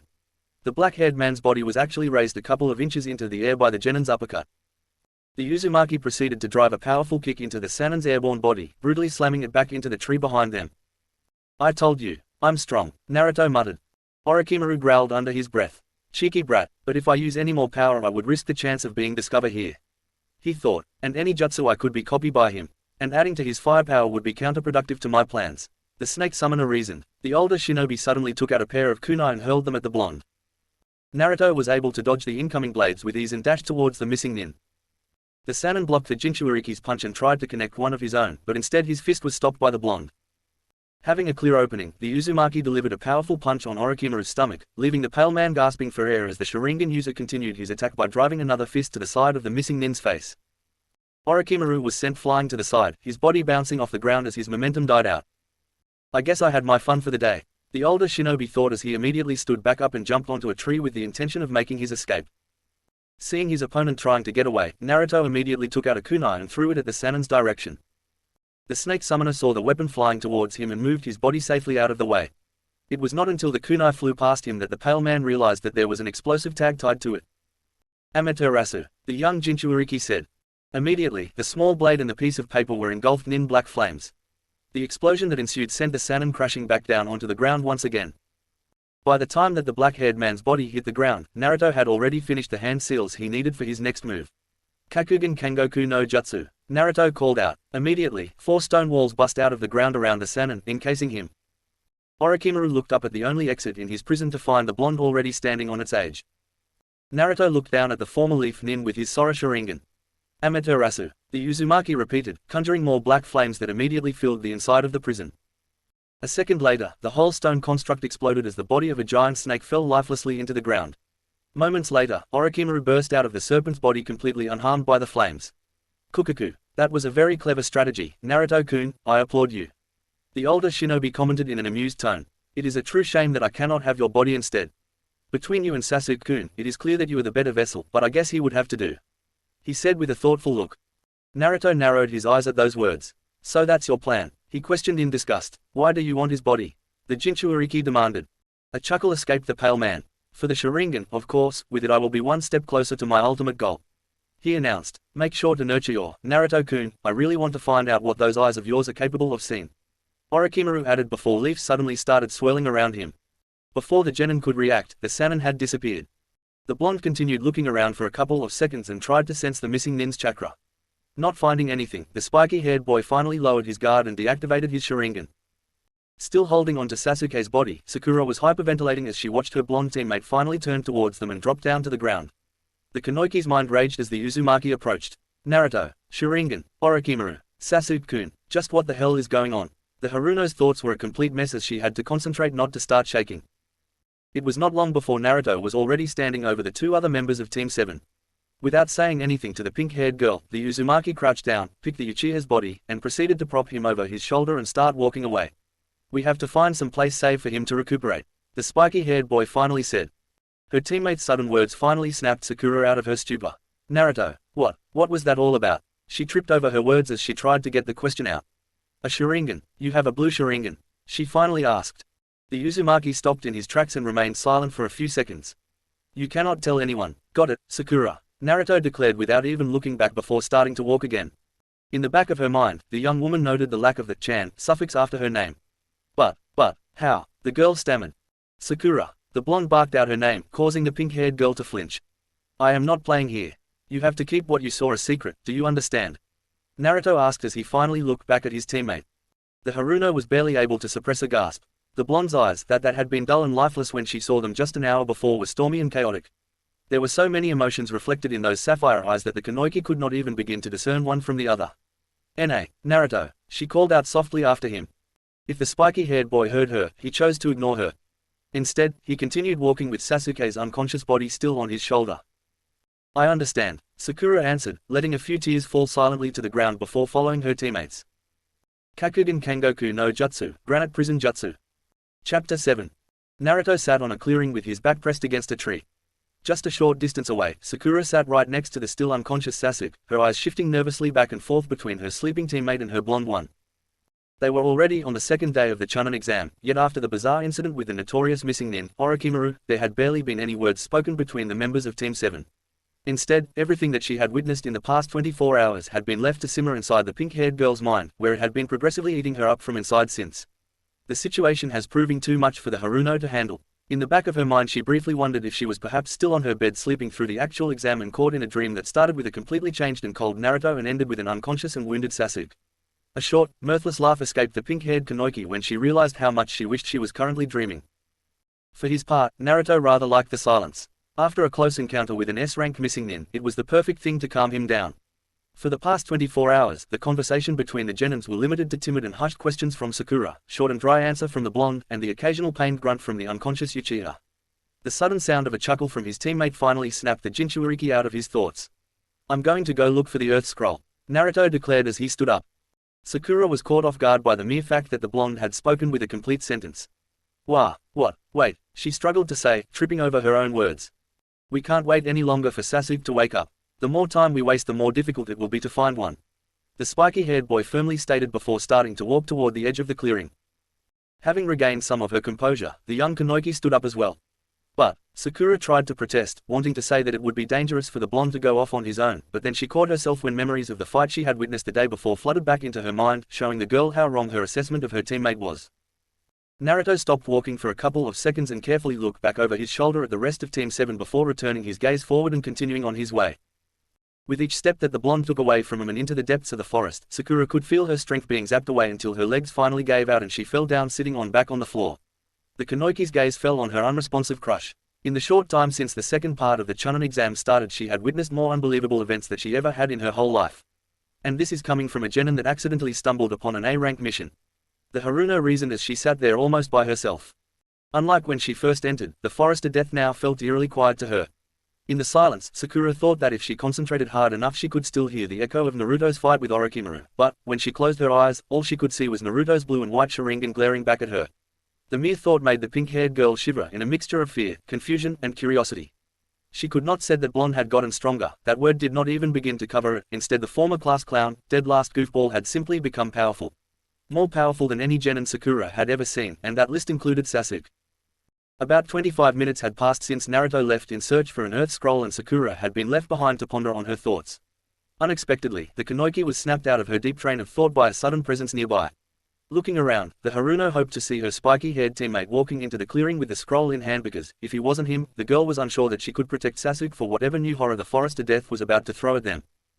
A faint thud sound caused Sakura to look up at one of the trees at the edge of the clearing and immediately her hopes were crushed. "What do you want?" the Kanoiki asked, trying to muster as much menace and confidence as she could while taking out a kunai and placing her body in front of the unconscious Uchiha. The three members of the sound team looked down at the leaf genin before sharing a chuckle between all three of them. "It does not concern you," the bandaged shinobi informed. "We're here after the Uchiha and if you try to get in our way we will not hesitate to kill you," the black-haired boy said, unable to hide the glee in his words. To her credit, Sakura did not back down. She was prepared to defend Sasuke no matter what happened next. Another laugh was shared between the Oto nin as they saw the pink-haired girl tighten her grip on her kunai. The bandaged boy rolled up his sleeve to reveal some sort of large device strapped to his forearm. However, Sakura was only able to look at it for a single second because, on the next one, all three of them charged towards her at incredible speed. I give up, you can have our scroll," an Iwa shinobi screamed and flailed his one free arm before using it to take out an earth scroll from his pocket and throwing it to the side. As a response to his words, Naruto released the arm he held behind the stone ninja's back and unceremoniously let him fall face first into the ground. "Quick, let's go, this leaf ninja crazy," one of the genin's teammates shouted as he helped his friend back to his and, along with the third member of their team, quickly ran away. From his position up on the tree branches, the spiky-haired boy could see the severely beaten Iwa genin fleeing from him without looking back or caring about their scroll anymore. Finally, the blonde whispered as he let out a sigh. "This is the third group I found.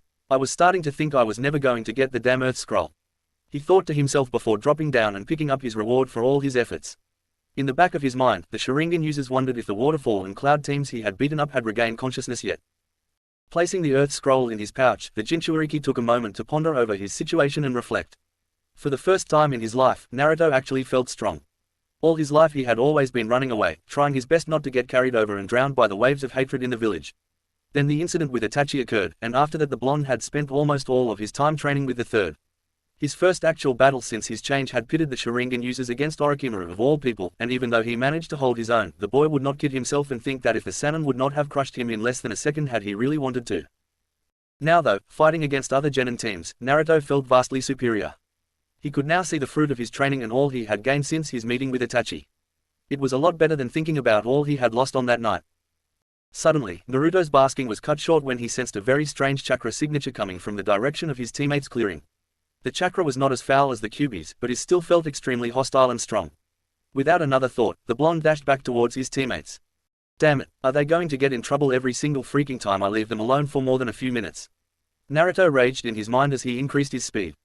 Back in the clearing, the faces of Sakura, Lee, Ino, Shikamaru, and Chuji were a mixture of surprise and terror.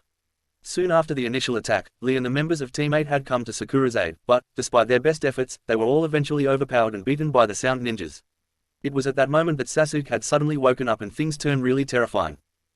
After he regained consciousness, strange, dark flame-like marks appeared on the Uchiha's body as he started to emanate a menacing chakra. The raven-haired boy's face was an eerie mixture of madness and malice as he launched himself at the three Oto nins. Within a couple of moments, Sasuke had utterly crushed all three of his opponents much to the shock of the other leaf shinobi, which only increased with what happened next. Sasuke took a hold of the black-haired sound nin's arms, both of which he had already broken just a few minutes prior, and now seemed intent in tearing the genin's arms off his body. Meanwhile, the Oto shinobi screamed and pleaded to be spared. Sasuke-kun, stop. Sakura could have sworn that her heart was beating louder than she screamed. Unfortunately, the pink-haired girl's words, or anyone else's in the clearing, seemed to fail to reach the hell-bent Uchiha. Suddenly, everyone present saw a dark blur swiftly pass by and, the next thing they knew, the raven-haired boy was pinned down to the ground. That's more than enough, Sasuke. Naruto firmly stated as he looked down at his teammate straight in the eyes. Ino blinked in surprise and a quick look at her surroundings showed that all the other leaf nins shared the same expression. No one had even sensed, let alone heard, the blonde approach. Get off me, loser. Sasuke growled as he tried to kick Naruto off of him. The spiky-haired boy jumped away before the foot could make contact with him. Instantly, Sasuke was back on his feet. Without saying anything, and to Sakura's horror, the Uchiha quickly took out a kunai and charged towards his blonde teammate at full force. On reflex, Naruto pulled out a kunai of his own and blocked the raven-haired boy's attack. The clash between the two leaf genin sent a small shockwave throughout their surroundings. What the hell are you doing? The blonde asked, his voice getting colder with every word. A wicked smile appeared in Sasuke's face.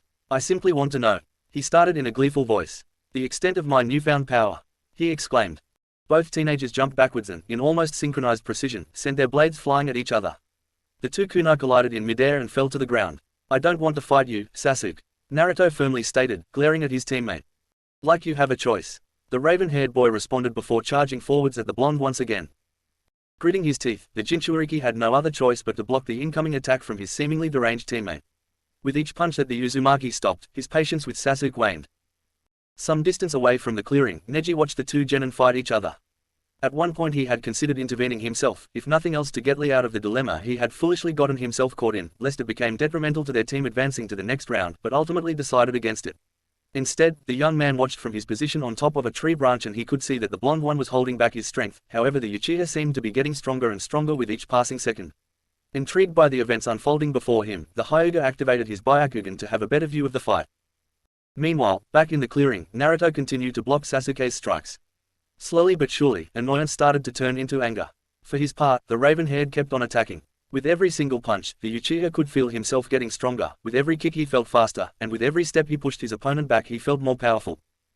The blonde blocked a punch with one hand and a kick with the others, but before he could recover he saw one more of Sasuke's punches flying swiftly towards him. With no other option, the Uzumaki had to jump away and put some distance between himself and the Uchiha.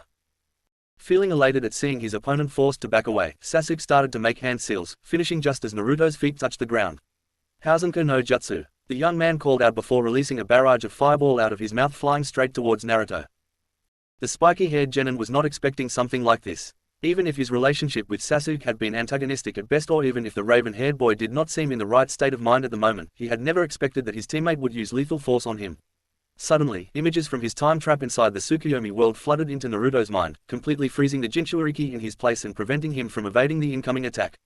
Every single fireball fell on its target. The people witnessing the fight from the edge of the clearing let out a gasp of horror. They had just seen the blonde genin get hit full force by Sasuke's lethal attack. The fireball's impact had created a large cloud of dust and smoke that prevented the spectators from seeing what damage they had done to the spiky-haired boy. A low, uncharacteristic chuckle escaped Sasuke, which soon evolved into an all-out laugh. In the raven-haired teen's tainted mind, Naruto had long since been replaced by the memory of Itachi on the night of the Uchiha massacre. "I'm strong. I'm stronger now," the lost genin proclaimed in his thoughts. Away from the commotion, Neji also displayed a look of surprise, but for very different reasons. With his Byakugan, the black-haired teen was able to see how, right before the fireballs hit, a strange, dark blue chakra had seemingly exploded from the blonde and protected him from harm. Afterwards, the Hyuga could literally see the power surging out from the spiky-haired genin. Once more, a gasp escaped the spectators as the dust started to settle and the image of an unharmed Naruto became clear.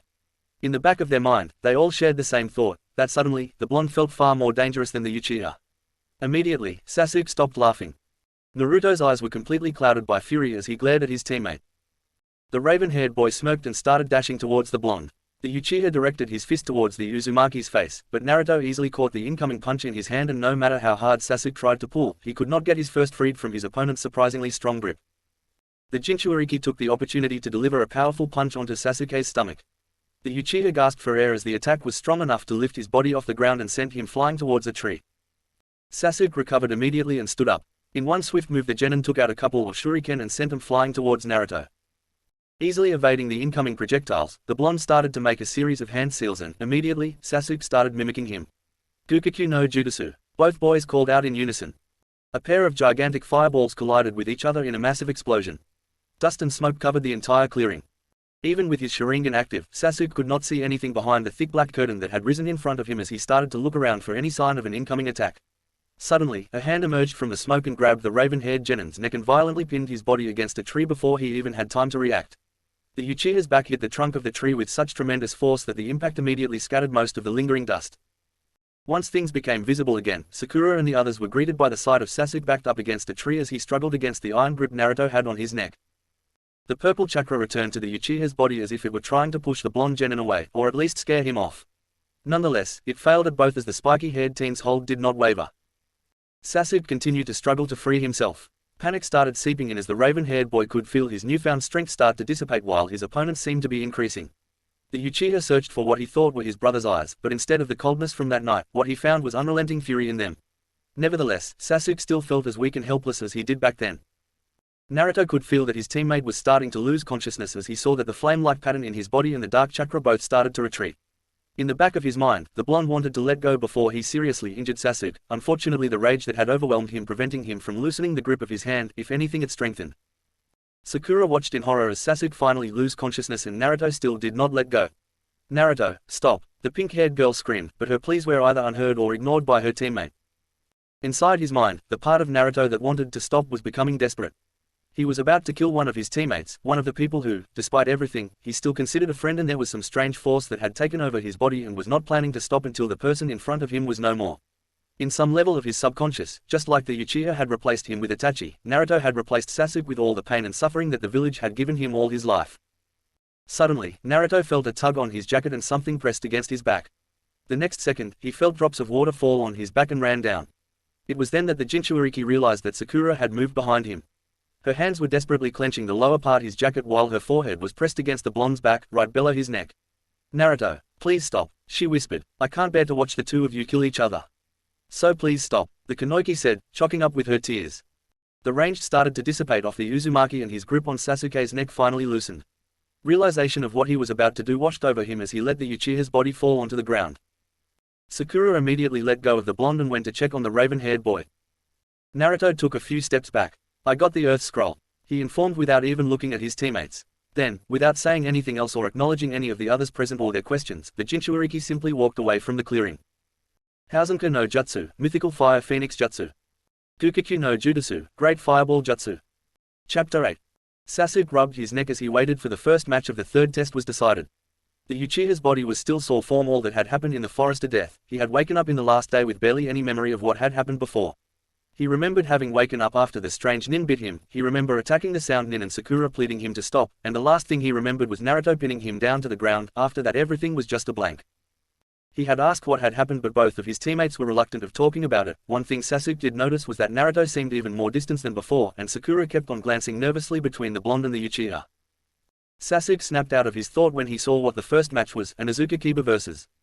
Uzumaki Naruto. Sasuke saw how Sakura, Lee, and the members of Team 10 tensed when they read it. The only thing was that the raven-haired boy didn't know why. The Uchiha watched his teammate leave the group without a single word to their sensei, Sakura, or to him. Sasuke's gaze was then redirected towards teammate where Kiba was ranting about how short the match will be. The raven-haired boy watched as the two genin face each other in the area. The only thing that was heard were Akamaru's barks. Sasuke looked at Kiba first. The dog lover had a triumphant smirk on his face, as though he had already won. Sasuke's gaze shifted to look at his teammate. If the Uchiha didn't know any better, he would say that Naruto looked bored. The match didn't seem to excite him in any way. The Chunin called Hayate gave the order to start the match. "Why don't we skip the trash talk and go straight to the beating?" Kiba said, getting into fighting stance. "I'm feeling generous today, so I'm going to make this as quickly as possible." The brown-haired boy finished, while Naruto stood unmoving. Kiba started towards the blonde. "Suga!" Kiba screamed before he started spinning, creating a destructive tornado. Naruto watched the attack as it got closer and closer. At the last moment, the blonde lazily sidestepped and dodged the attack. Kiba turned around and tried one more time. Unfortunately for the dog lover, Naruto sidestepped again and evaded the attack. The blonde's lazy movements made dodging the attacks look easy. The brown-haired boy tried his luck a couple of times more without succeeding. After being unable to get a single scratch on the blonde, Kiba stopped. It was evident that he was ticked off. "Bastard," Kiba murmured as he clenched his, taking two pills and putting one in his mouth. "Akamaru," the brown-haired shinobi said as he threw the second pill towards the dog. Suddenly Akamaru's fur turned red as the dog jumped on his owner's back. "Juujin Bunshin," Kiba cried out as Akamaru barked. Immediately the brown-haired boy's body turned best-like and the Akamaru turned into an exact copy of Kiba. "Gatsuga," Kiba cried out as he and Akamaru started spinning towards Naruto. The blonde kept on dodging all of the attacks, moving on the last possible second and still without getting his cloths ragged. Kiba growled in frustration. "What's the deal?" Naruto would have never been able to dodge all of the attacks. The brown-haired boy thought. Both Kiba and Akamaru started circling Naruto. They were still using Gatsuga. Naruto extended his arms and grabbed both Kiba's and Akamaru's forearms. Using their momentum, Naruto rotated on his heel and released Kiba and Akamaru, sending both of them crashing towards opposite walls. Akamaru reverted back to his dog form while Kiba struggled to stand up. "Bastard," Kiba murmured again as he started towards the blonde with his clawed hands. Naruto dodged Kiba's swipe with ease. Immediately the blonde drove his fist into the brown-haired boy's stomach, sending him back to the wall. Kiba stood up and dashed towards Naruto once more. The blonde started to make hand seals and gathering chakra on his index finger.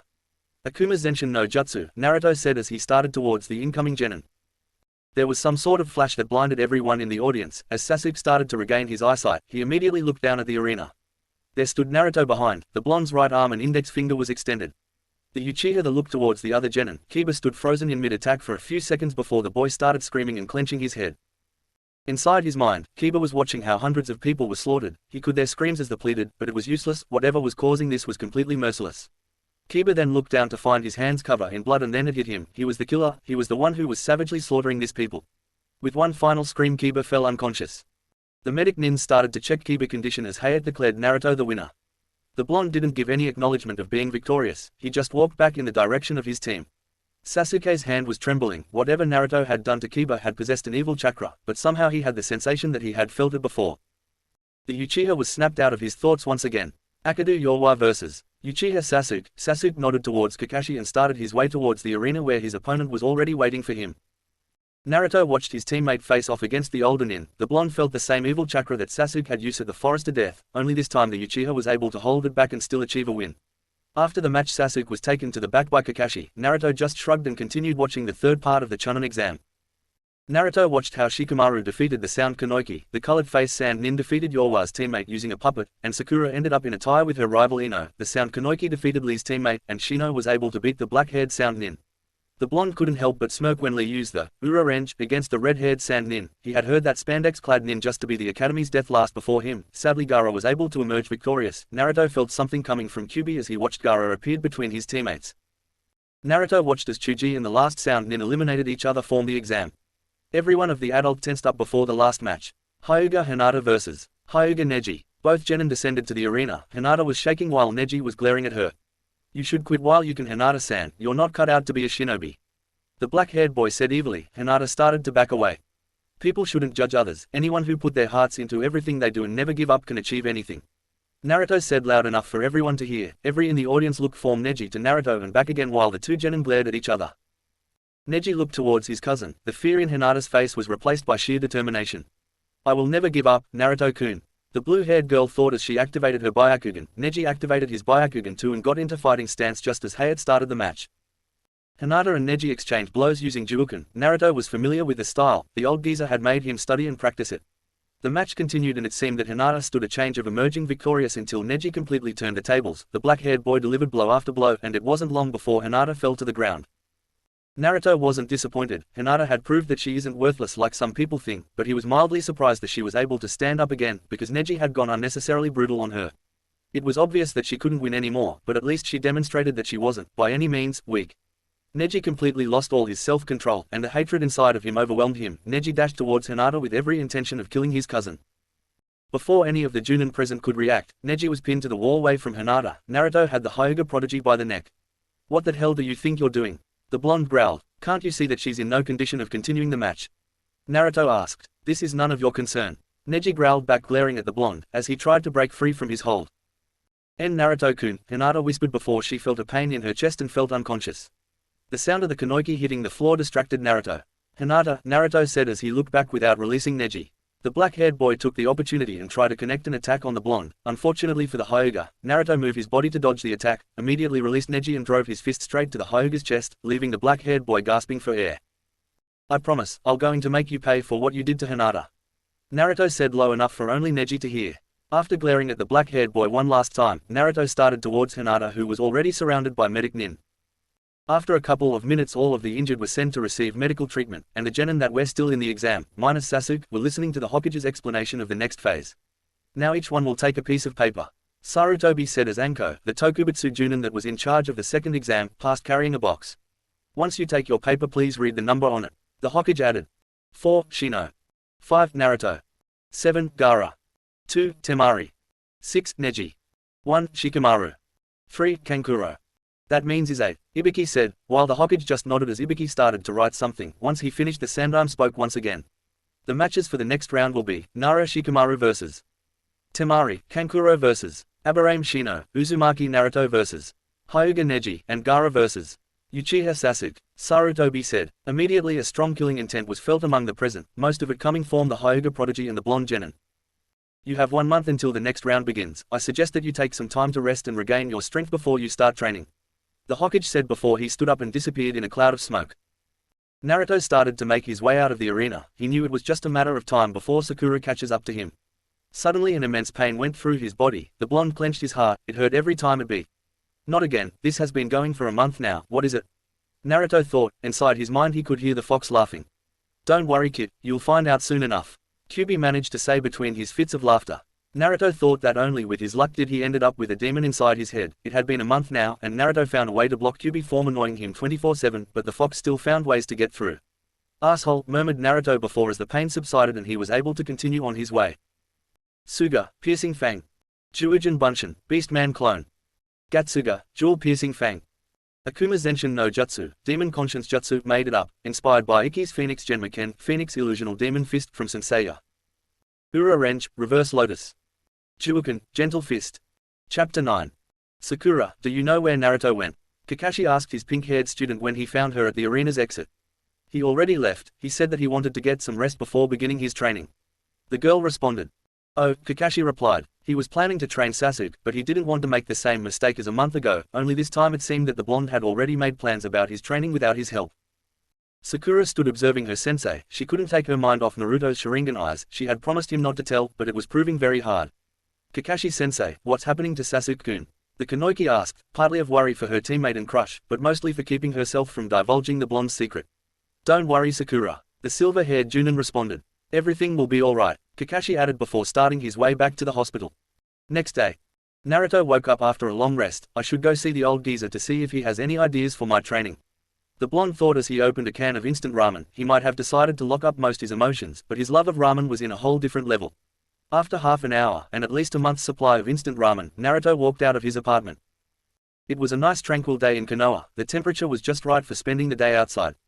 Naruto walked through the city. For a month now the glares from the villagers had been decreasing, most likely because of the killer intent his chakra seemed to leak out. The only ones that seemed to be 100% oblivious to this were Konohamaru and his friends, who had tried countless times to convince the blonde genin to skip training for one day and go play with them. Naruto had been walking for over half an hour before abruptly stopping. Why have you been following me for the last 20 minutes? The blonde asked, his eyes looking ahead of him. There was some movement in the bushes behind Naruto, and after a while a man with long white hair stepped out.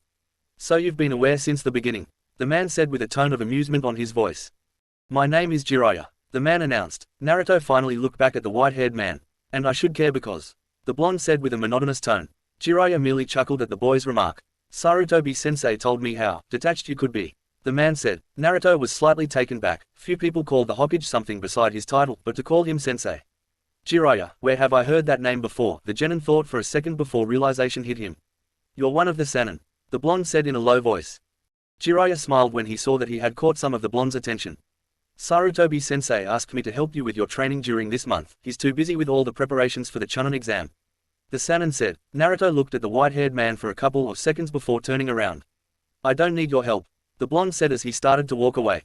The Sannin merely smirked as he watched the boy walk away. You're as disrespectful as your father during his training, Jiraiya said. The Sannin's word made Naruto stop on his track. I want to teach you one of your father's favorite technique, the Kuchio's no Jutsu, the white-haired man said, taking the opportunity of having most of the genin's attention. I heard that sensei gave you the weapon, and from the bandages in your arms, I'll say you already have your summoning tattoo, Jiraiya said, smiling when Naruto completely turned around. Learning the Kuchio's no Jutsu will help you deal with the weapon, because trust me, that thing is really hard to control and even your father had trouble with it, the Sannin added. But first, tell me about your Sharingan, the man said. Naruto's eyes widened slightly. Did the old geezer tell him? The genin thought. Jiraiya figured out what was going through the blonde's mind and decided to clarify. The old geezer didn't tell me about your Sharingan, the Sannin started. I knew that this was going to happen. Since the day you were born I've wanted to see the results of combining the Uzumaki and Uchiha bloodlines, the white-haired man explained. Naruto sighed. He was slightly more relaxed now that he knew that the Hokage had not betrayed his trust. Naruto looked at the Sannin straight in the eyes. Jiraiya watched in amazement as the blonde's eyes turned a couple of shades darker, and a white dot and 3 comas appeared on each of his eye.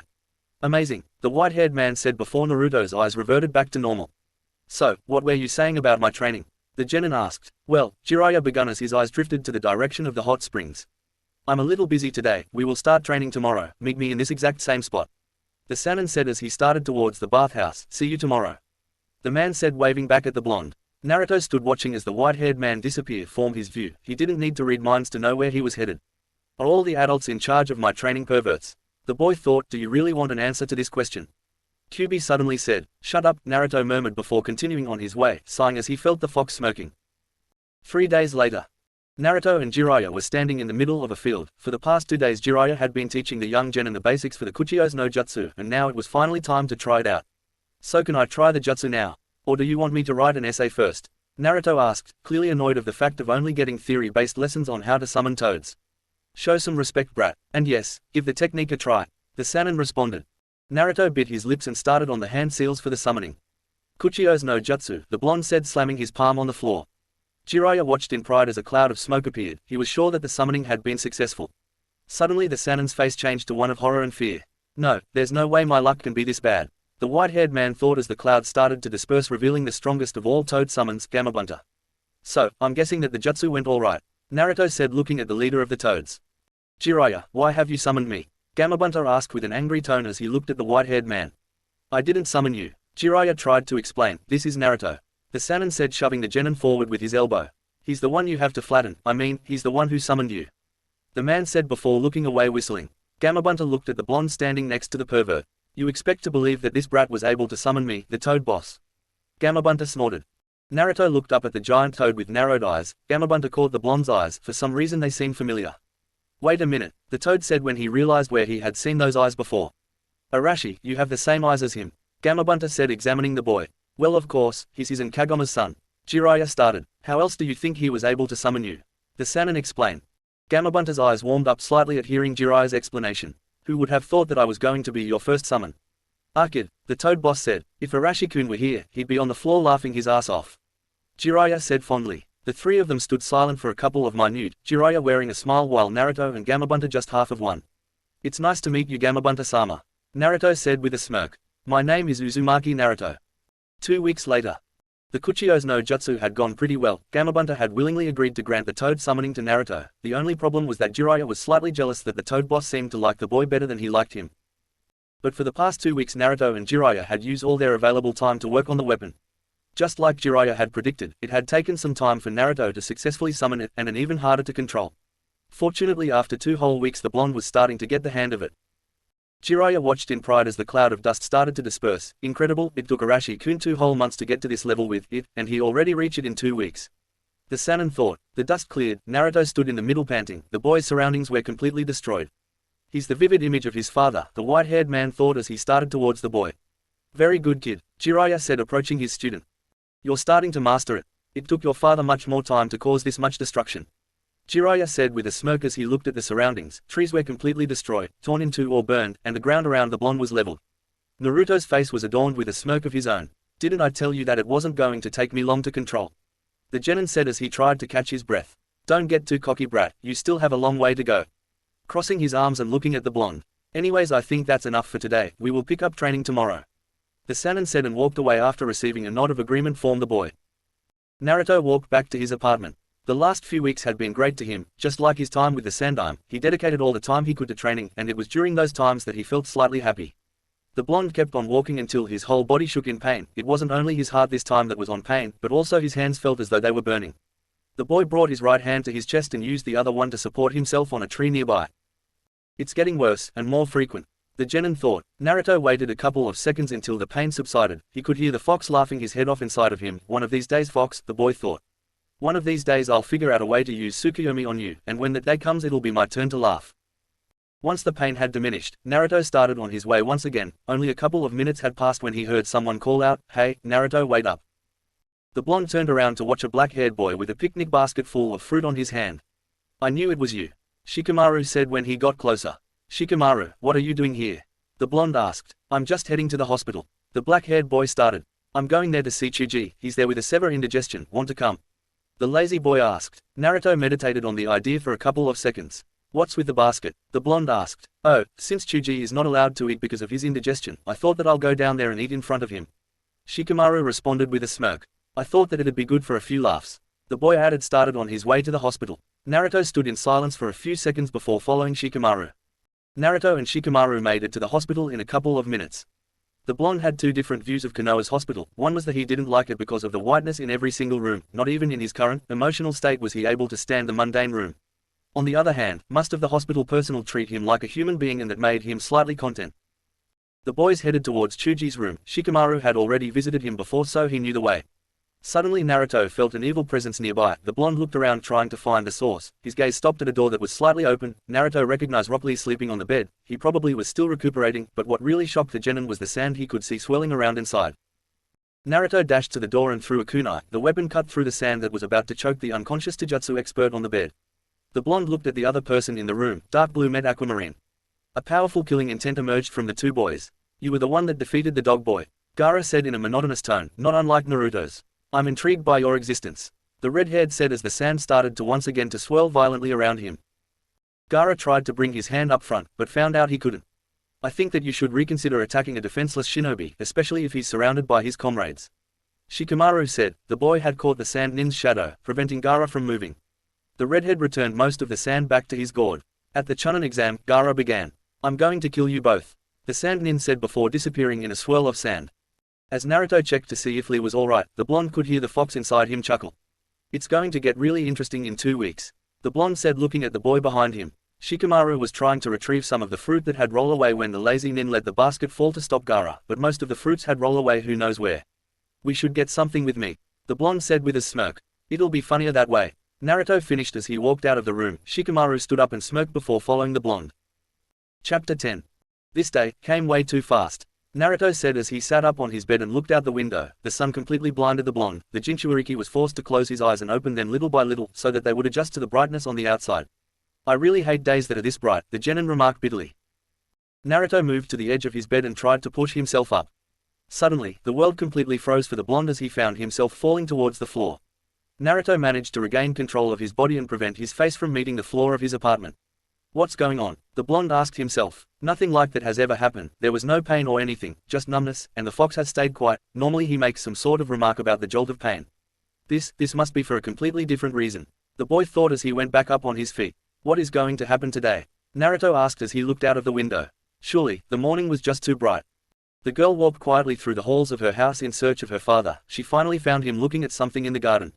She walked up to him trying to stay quiet. She knew that it was of no use and that her father had probably sensed her from the beginning. Oto-sama, the girl asked and was taken aback when her father jolted in surprise and turned around. Hanabi, Hayashi said to acknowledge his daughter's presences and trying to hide the fact that he had been startled. The girl looked in the direction her father was staring so fiercely that he had left himself open to any possible attack. There sitting in the branch family garden sat her cousin. Neji was sitting in the ground with his legs crossed and was gathering enormous amount of chakra throughout his body. Hanabi saw as a leaf was about to fall on Neji's shoulder. The black-haired boy whispered something before his whole body was covered by chakra, which started to spin around him. The force of the chakra had cut the leaf into many pieces and was blowing everything else away. How is it possible, Hayashi asked, for him to create such a powerful kaiden without moving his body at all? What type of training has he undergone in this past month? The main family's head asked. Hanabi wished she could answer her father, but she was completely hypnotized by the boy from the branch family to even try to formulate an answer.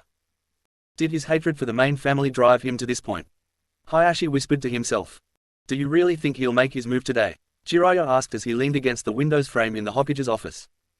Sarutobi removed the pipe from his mouth before responding. I wouldn't doubt it, it would be the best time to try something like that. The Sandaime took a scroll from the cabinet and let it roll for the white-haired Sannin to catch it. Please give this to Naruto when you deem the time is right. The older man requested. Jiraiya examined the scroll on his hand with confusion until he finally figured out what it was. You can give it to him yourself, it's not like you're going anywhere, right? The white-haired man said as he looked at his former sensei. The look on his eyes was one of pleading for reassurance. Please, Sarutobi began, for Minato-kun's and my sake, just in case. The Sandaime said. Jiraiya couldn't remember seeing his sensei this old before. The Sannin sighed before securing the scroll in his vest's pocket. Very well, I'll guard the scroll for now. Thank you Jiraiya-kun, the Sandaime said as he smiled at his former student. The white-haired Sannin glared at the Hokage. Although I told you to cut that, kun, thing years ago. Jiraiya said as he crossed his arms and stood indignantly, all in an attempt to lighten the mood in the room. Jiraiya's behavior caused Sarutobi to chuckle. I guess old habits die hard. The Hokage said. Just like you. Jiraiya said as he smiled at the man that was once, and he will always be, his sensei. Where are they? Shikamaru thought as he looked at his surroundings. He could see the San siblings, Shino, Neji, and a shinobi who had introduced himself as Genma, their referee for the conclusion of the Chunin exam, but there was not trace from the two members of Team 7. Genma looked up to where the Hokage and the other judges were sitting. The Sandaime nodded in acknowledge of the proctor. If they don't appear soon then we will have to start without them. They have until their matches come up to arrive. Genma started as he looked at the Genins in front of him. If they fail to show up by then, they will be disqualified. The Junin finished. Shikamaru's teeth gritted against each other. It wasn't like those guys to miss out of something like this. Especially Naruto after what they had talked. Flashback. Naruto and Shikamaru were sitting at the park playing shogi. They had left the hospital after almost causing Chuji, according to the doctors, a mental breakdown. During their time at the park, the two Genins had talked about the academy, their missions, and the previous part of Chunin exam. It wasn't the most energetic conversation, but at least it was something. Now they have finally gotten to the topic which Shikamaru was most interested, or at least slightly concerned, on. So, what are your thoughts on the final exam? The Nara asked as he moved one of his pieces in the board. The blonde's gaze was fixed on the board as he responded. Can't really say, there are too many variables to try to predict a possible outcome. I'm sure you have come to the same conclusion. Naruto said as he moved one of his pieces and finally looked up. That's true, Shikamaru confirmed as he took his time to analyze the game. But at least tell me what your thoughts on Neji are. After all, he's your first opponent. The black-haired boy requested as he made his move in the game board. Naruto stayed quiet for more than a minute, during which his eyes never left his shogi pieces. What do you know about the Junjutsu? The blonde asked, moving a piece on the board. Shikamaru frowned slightly as he tried to recall the information he had learned. Not much, the Nara responded. Just that it has something to do with the Hyuga branch family. The black-haired Genin moved one of his pieces before looking at the blonde in front of him. Why do you ask? Shikamaru questioned. The blonde Genin continued studying the game board as he answered the question. As you may know, the Hyuga main family uses the branch family as servants. Naruto waited for Shikamaru to nod before continuing. Well, have you ever wondered why the branch family has done nothing to stop them? The Genin asked as he moved a shogi piece. The Nara frowned again. He never had given it too much thought, but now that Naruto had brought it out, he wondered. What's stopping the branch house? The black-haired boy thought. After seeing that Shikamaru had no way of responding, Naruto continued with his explanation. Chuinjutsu, the blonde began. It's a seal that is placed on every member of the branch family. With this seal, if a member of the main family deems one of them as rebellious, he or she will be able to destroy him just by activating the seal with a simple hand sign. Naruto finished as he looked up at Shikamaru. The black-haired boy's eyes were wide in shock. He couldn't believe that the nobles of Konoha were doing something like this. Sarutobi Jisen told me that at one point, the seal was used to protect the Byakugan from falling into enemy hands, but now it's merely used as a method of slavery, becoming the caged bird seal.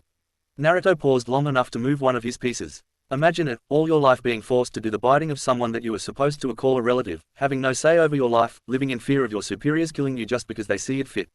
Wouldn't you hate them? Wouldn't you take any chance you get to make one of them feel the pain they have imposed on you for years? Naruto looked at Shikamaru straight in the eye. If you get the chance, wouldn't you kill one of them just to make him feel what it's like to lose one of their own? Shikamaru was taken aback by what the blonde had said and took a minute to recompose himself. Are you making excuses for Neji's behavior towards Hinata? The Nara asked as he examined the blonde. I'm not making excuses for anybody. Naruto responded, but if anything happens during my match in the finals, I wanted you to at least know that motive for one of us. The blonde said as he got up. See you around, Shikamaru. Naruto said as he turned to leave. The Nara watched the blonde leave before his gaze fell down to the board once more. Shikamaru's eyes widened slightly in surprise before he smirked and said in a low voice. You forgot to say Sumi, Naruto. Shikamaru said, not sure if his friend had heard him. End of flashback. Shikamaru was able to decipher the blonde's cryptic message. Neither Neji nor him will stop at anything in this fight, they both have their motives for which to win, but then. Why isn't he here yet? The lazy Genin thought as he frowned at not being able to understand the situation.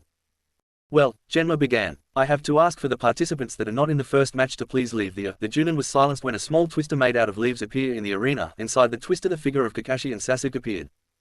The audience gasped when the leaves started to move, but it changed to cheers when the Uchiha appeared. Troublesome, Shikamaru muttered as he glared at the audience. Sorry we were late, Genma, Kakashi apologized. Sasuke here got lost on the way to the stadium. The silver-haired shinobi said as he pointed at his student. Liar, Sasuke said with a snort.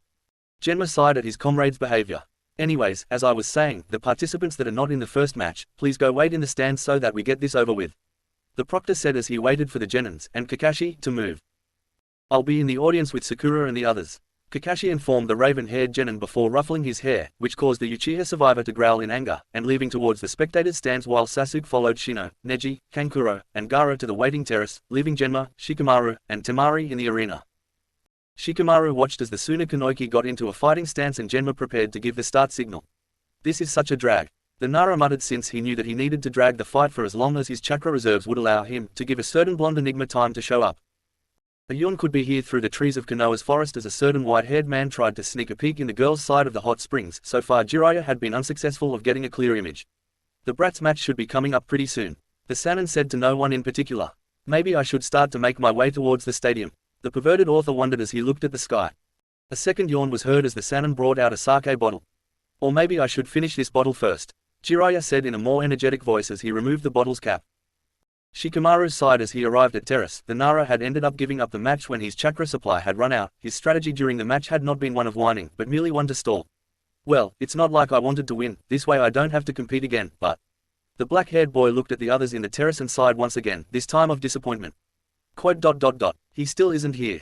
The lazy Genin looked down at the arena to watch Shino and Kankuro. At least there is one more match before his, and best of all, he wasn't here to see me giving up.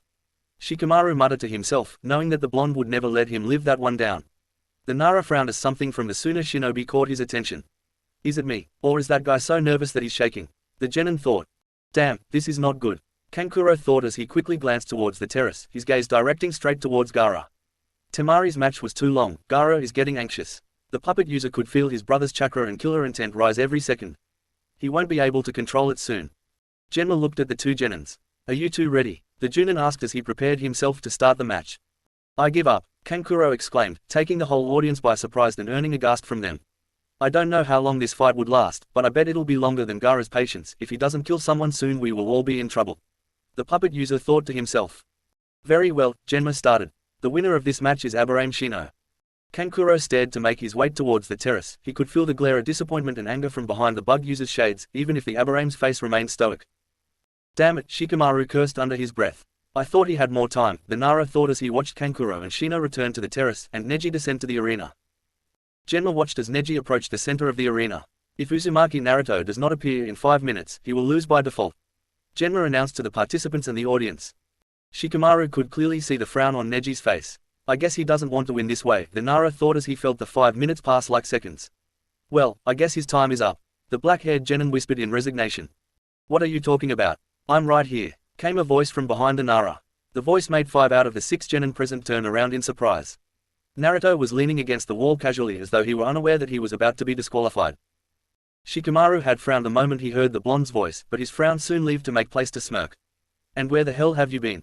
The black-haired genin asked. Around, the blonde answered simply, still no giving any sign of going to the arena for his match. Suddenly, Shikamaru frowned again. How long have you been there? The Nara asked. Naruto looked at the lazy genin in the eyes and something that resembled a smirk came into his face. I saw you giving up, if that's what you're asking. The blonde responded. The black-haired boy sighed as the blonde stared to walk towards the end of the terrace. I came in halfway during your match, I was watching from the roof, sorry to make you worry. Naruto apologized as he jumped from the terrace window and landed in the arena. Sasuke frowned at his teammate's behavior, he hadn't acknowledged Sasuke's presence or any of the other genins besides Shikamaru. In fact, after the forester death, the little communication that they had had during his Chunin exam had become almost non-existent. Genma watched as the blonde walked to the center of the arena where Neji and he were standing. The Junin made a note of how much the killing intent in the arena had increased due to Naruto and Neji merely looking at each other. I was starting to think that you weren't going to show up, Neji commented as the blonde stood before him. You should have known better. Naruto simply responded. Man, I feel like the temperature of this arena has dropped many degrees, Genma thought as he looked from one genin to the other. The third match of the finals is about to start. Uzumaki Naruto vs. Hyuga Neji, Genma called up as he raised his hand. Commence. The Junin shouted as he brought his hand down. A second later, the two genins disappeared. Sound was the only thing that alerted most of the audience that a match was underway. Those who had not trained as a shinobi could only hear the clash of metal that indicated that the two boys had taken out weapons.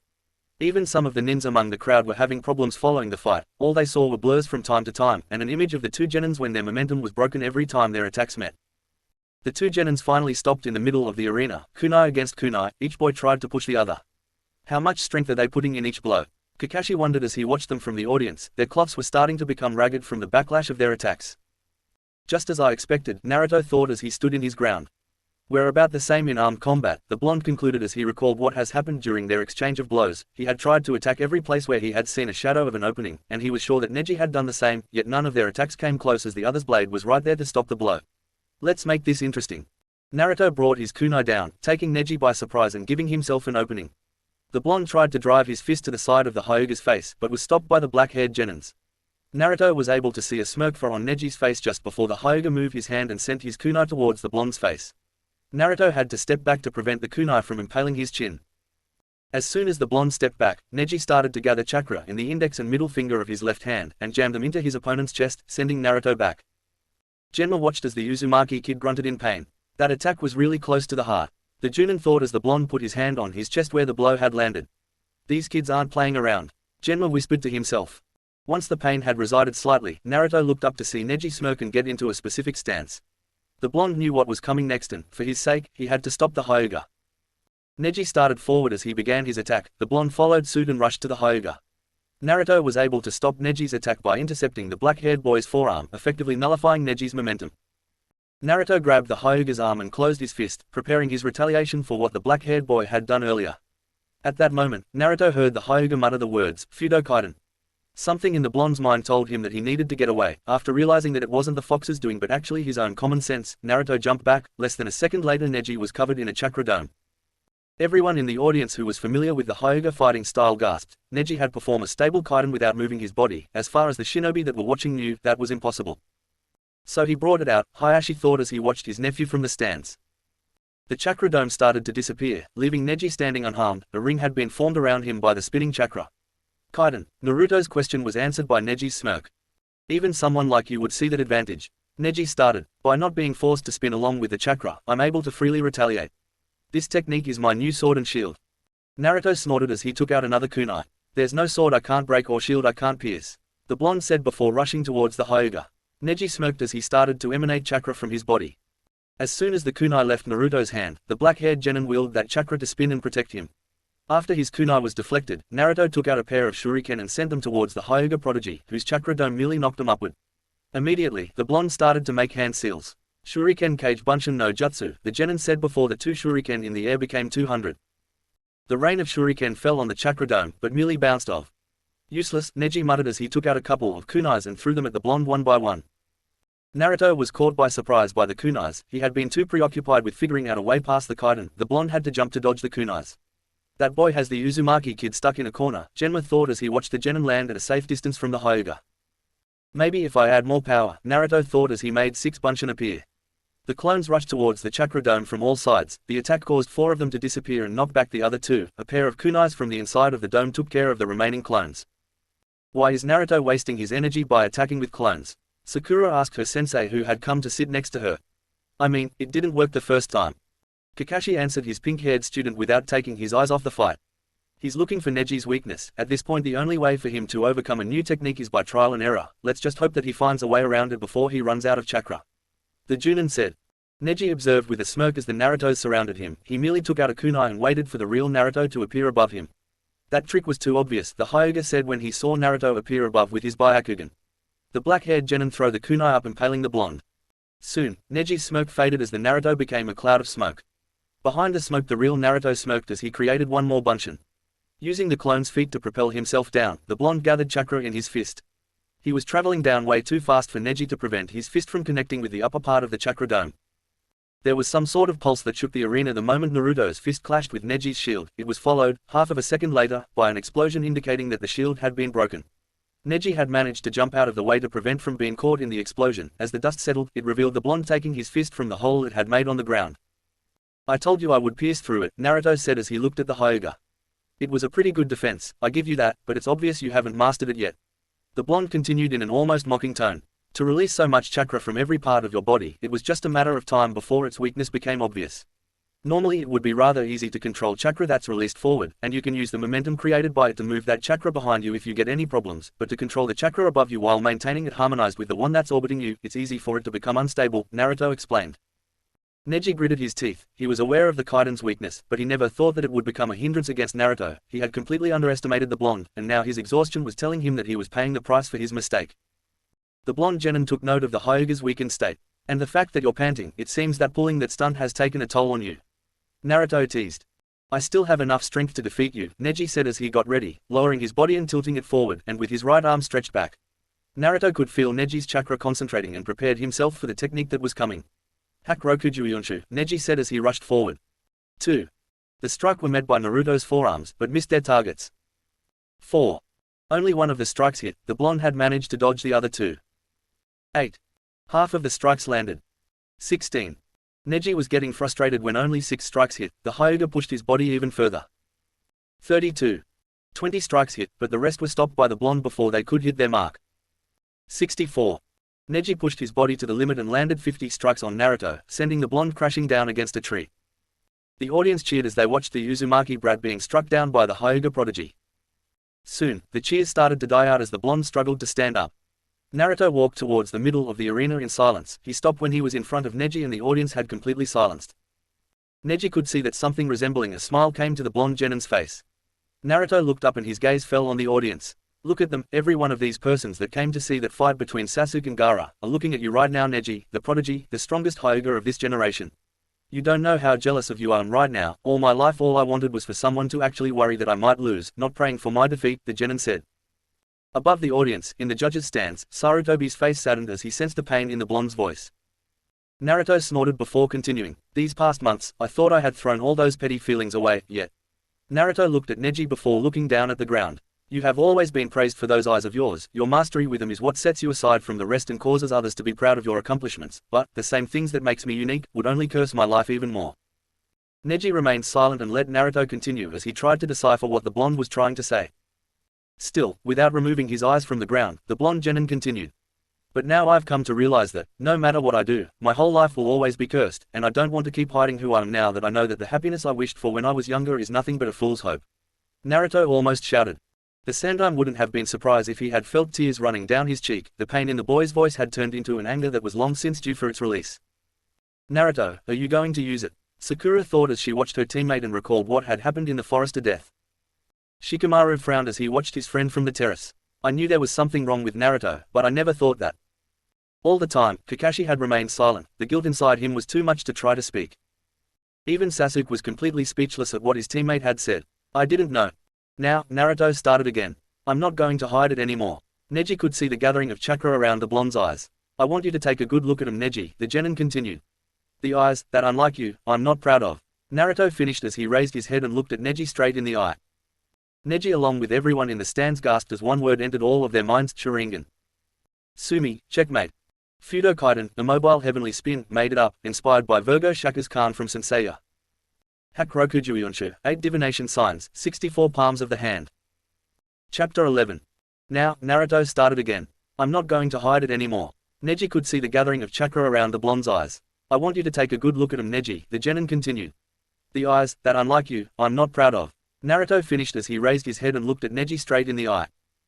Neji along with everyone in the stands gasped as one word entered all of their minds: Sharingan. Silence. I don't understand, those are Uchiha's eyes.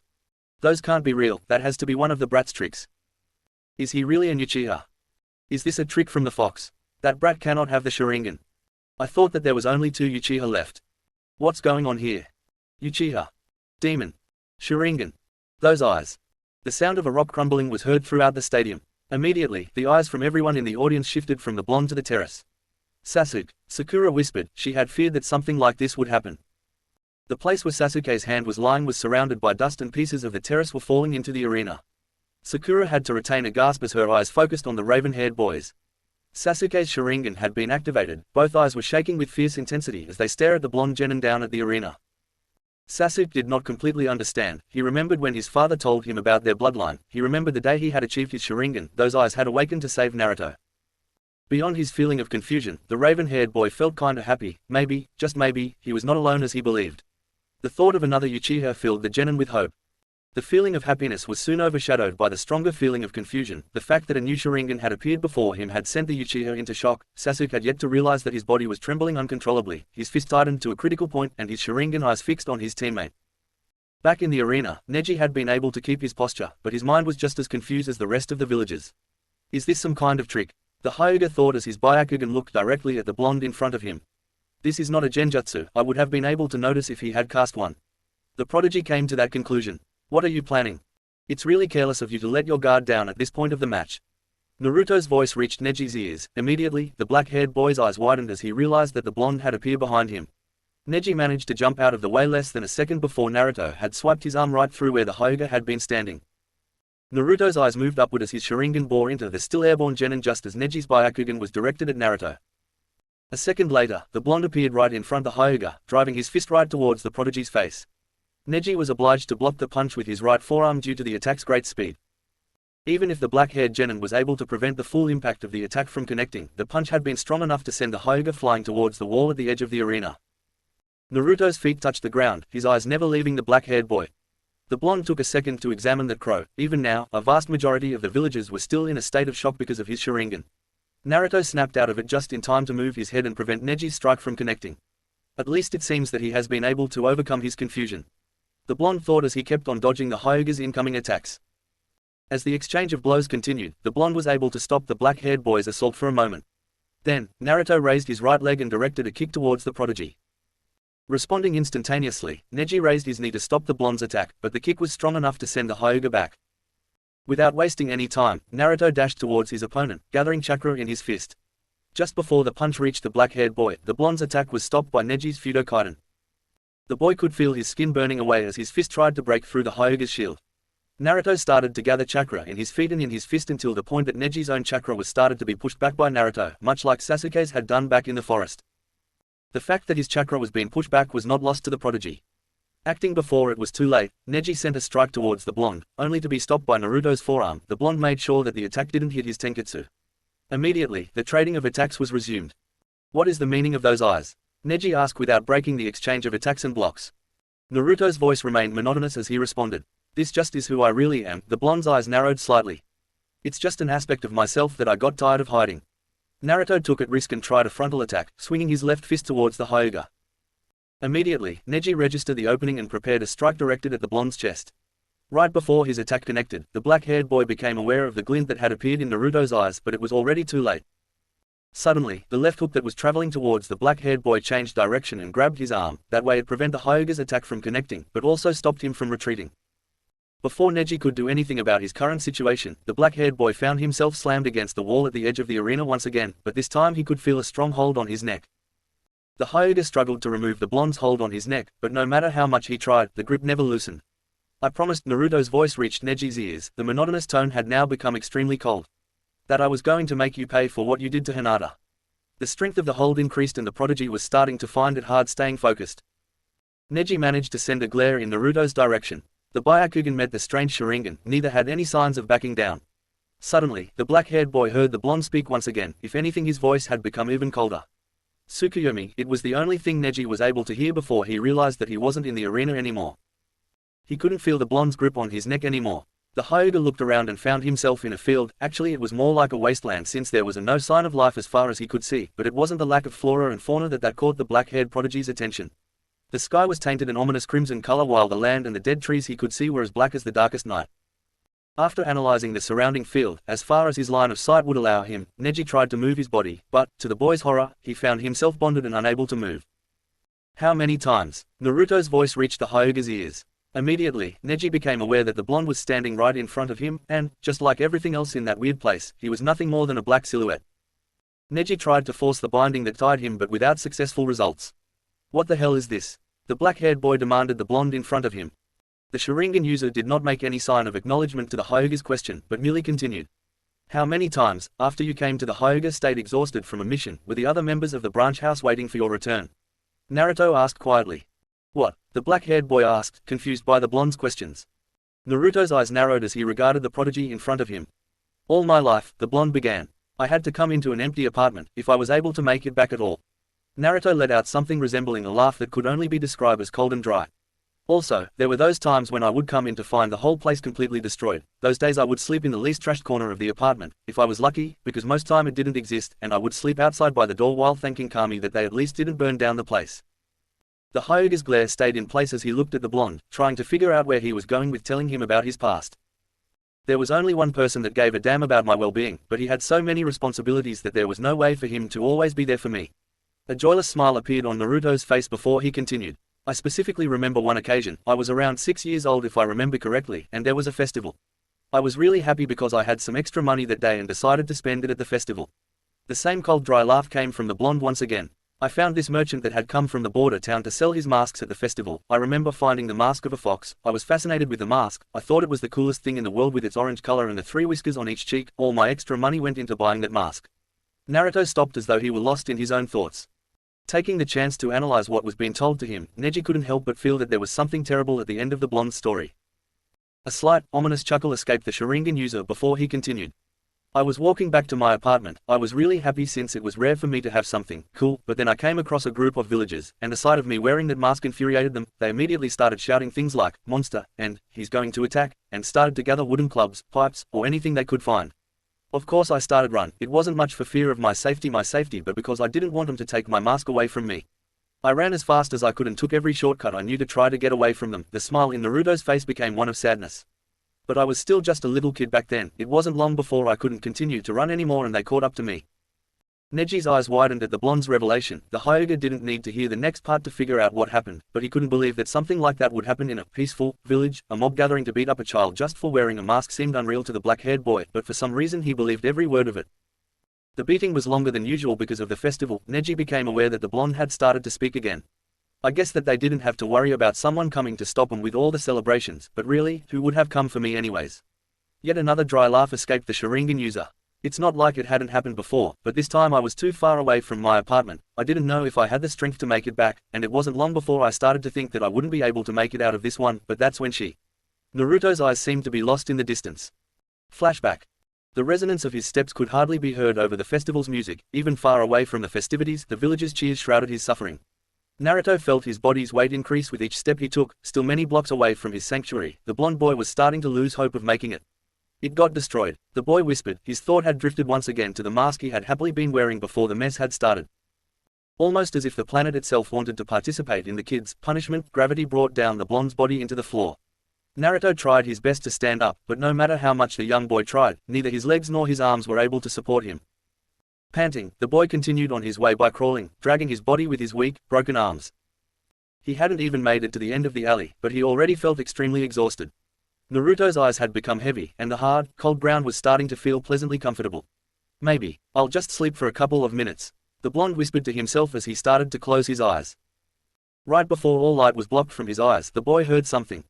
It sounded like steps. They were too light to be an adult's, probably some kid that got curious by seeing an orange and red mass on the floor. Using the little strength he had left, Naruto looked up. Sapphire blue eyes met pearly white. She seemed to be about the same age as him, her skin was almost as white as her eyes, her short blue hair didn't even reach her shoulders, except for the two bangs on each side of her face. She was wearing a yellow kimono, and her face radiated with innocence. The girl looked curiously at him, as though he was the first person she'd ever seen. Naruto remained quiet as he stared back at her. His mind had already made its own prediction about what was going to happen next.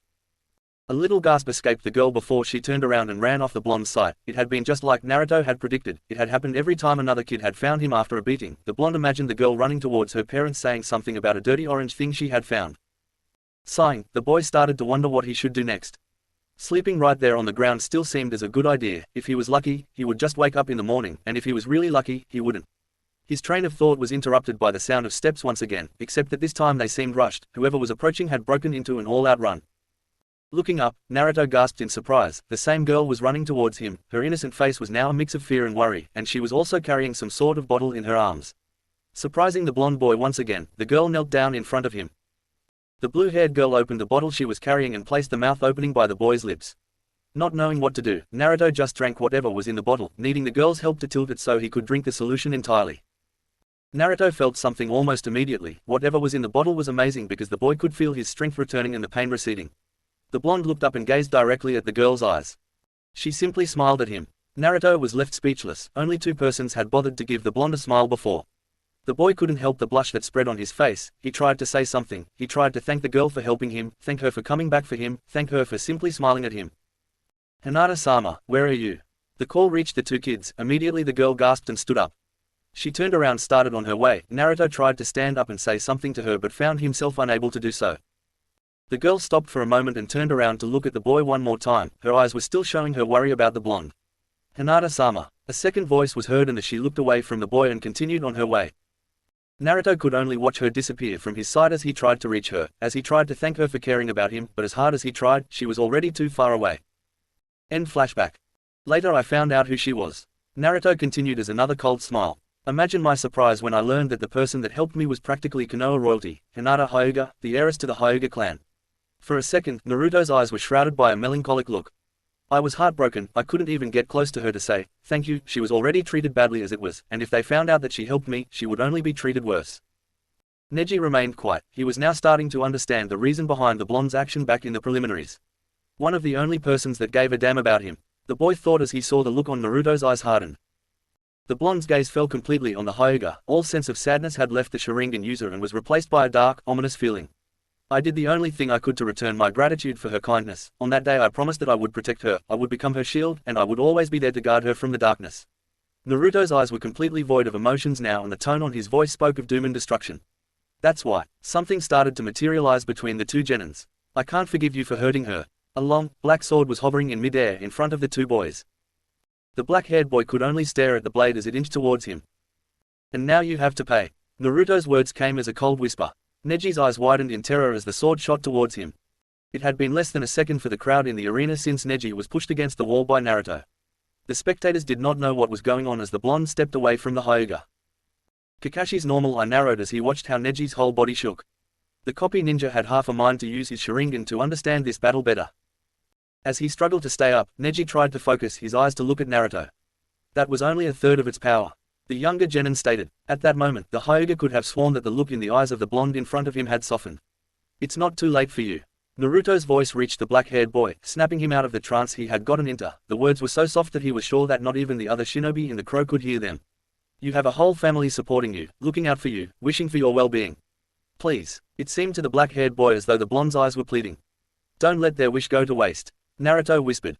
Neji did not know how to respond. He wanted to say something, maybe tell the blonde that he knew nothing about his life, but he couldn't. Everything that the younger genin had said was true. Neji had tried his hardest to deny. The Hyuga did not want to feel any connection to anyone else, but, as much as he tried to push them away, the other members of the branch house had always been there, waiting for him at the door, to treat any wound, or just to simply ask how he was. Neji's body gave up on him and he found himself falling forward. The Hyuga was surprised when he didn't meet the floor, but that he had fallen on the blonde's shoulder. Think back. Naruto's voice words reached him once again. How many times, as you returned home, did you saw Hinata sitting by her window, waiting for you? He asked with the same soft voice. Neji's eyes widened as the memory of every homecoming rushed back to him, and in each one, he could see a girl by her window smiling at him. As feelings of regret and guilt overwhelmed him, Neji's world turned into darkness. Naruto caught the falling body, preventing him from hitting the floor.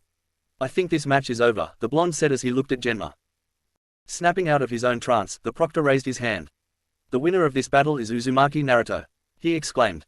The crowd remained quiet. They didn't know what had happened as they watched the medic nins walk into the arena and take the Hyuga inside. No one dared to say or do anything as Naruto walked back to the participant balcony in a silent stadium. The blonde jumped into the terrace without saying a word, just like that rest of the people present in the stadium.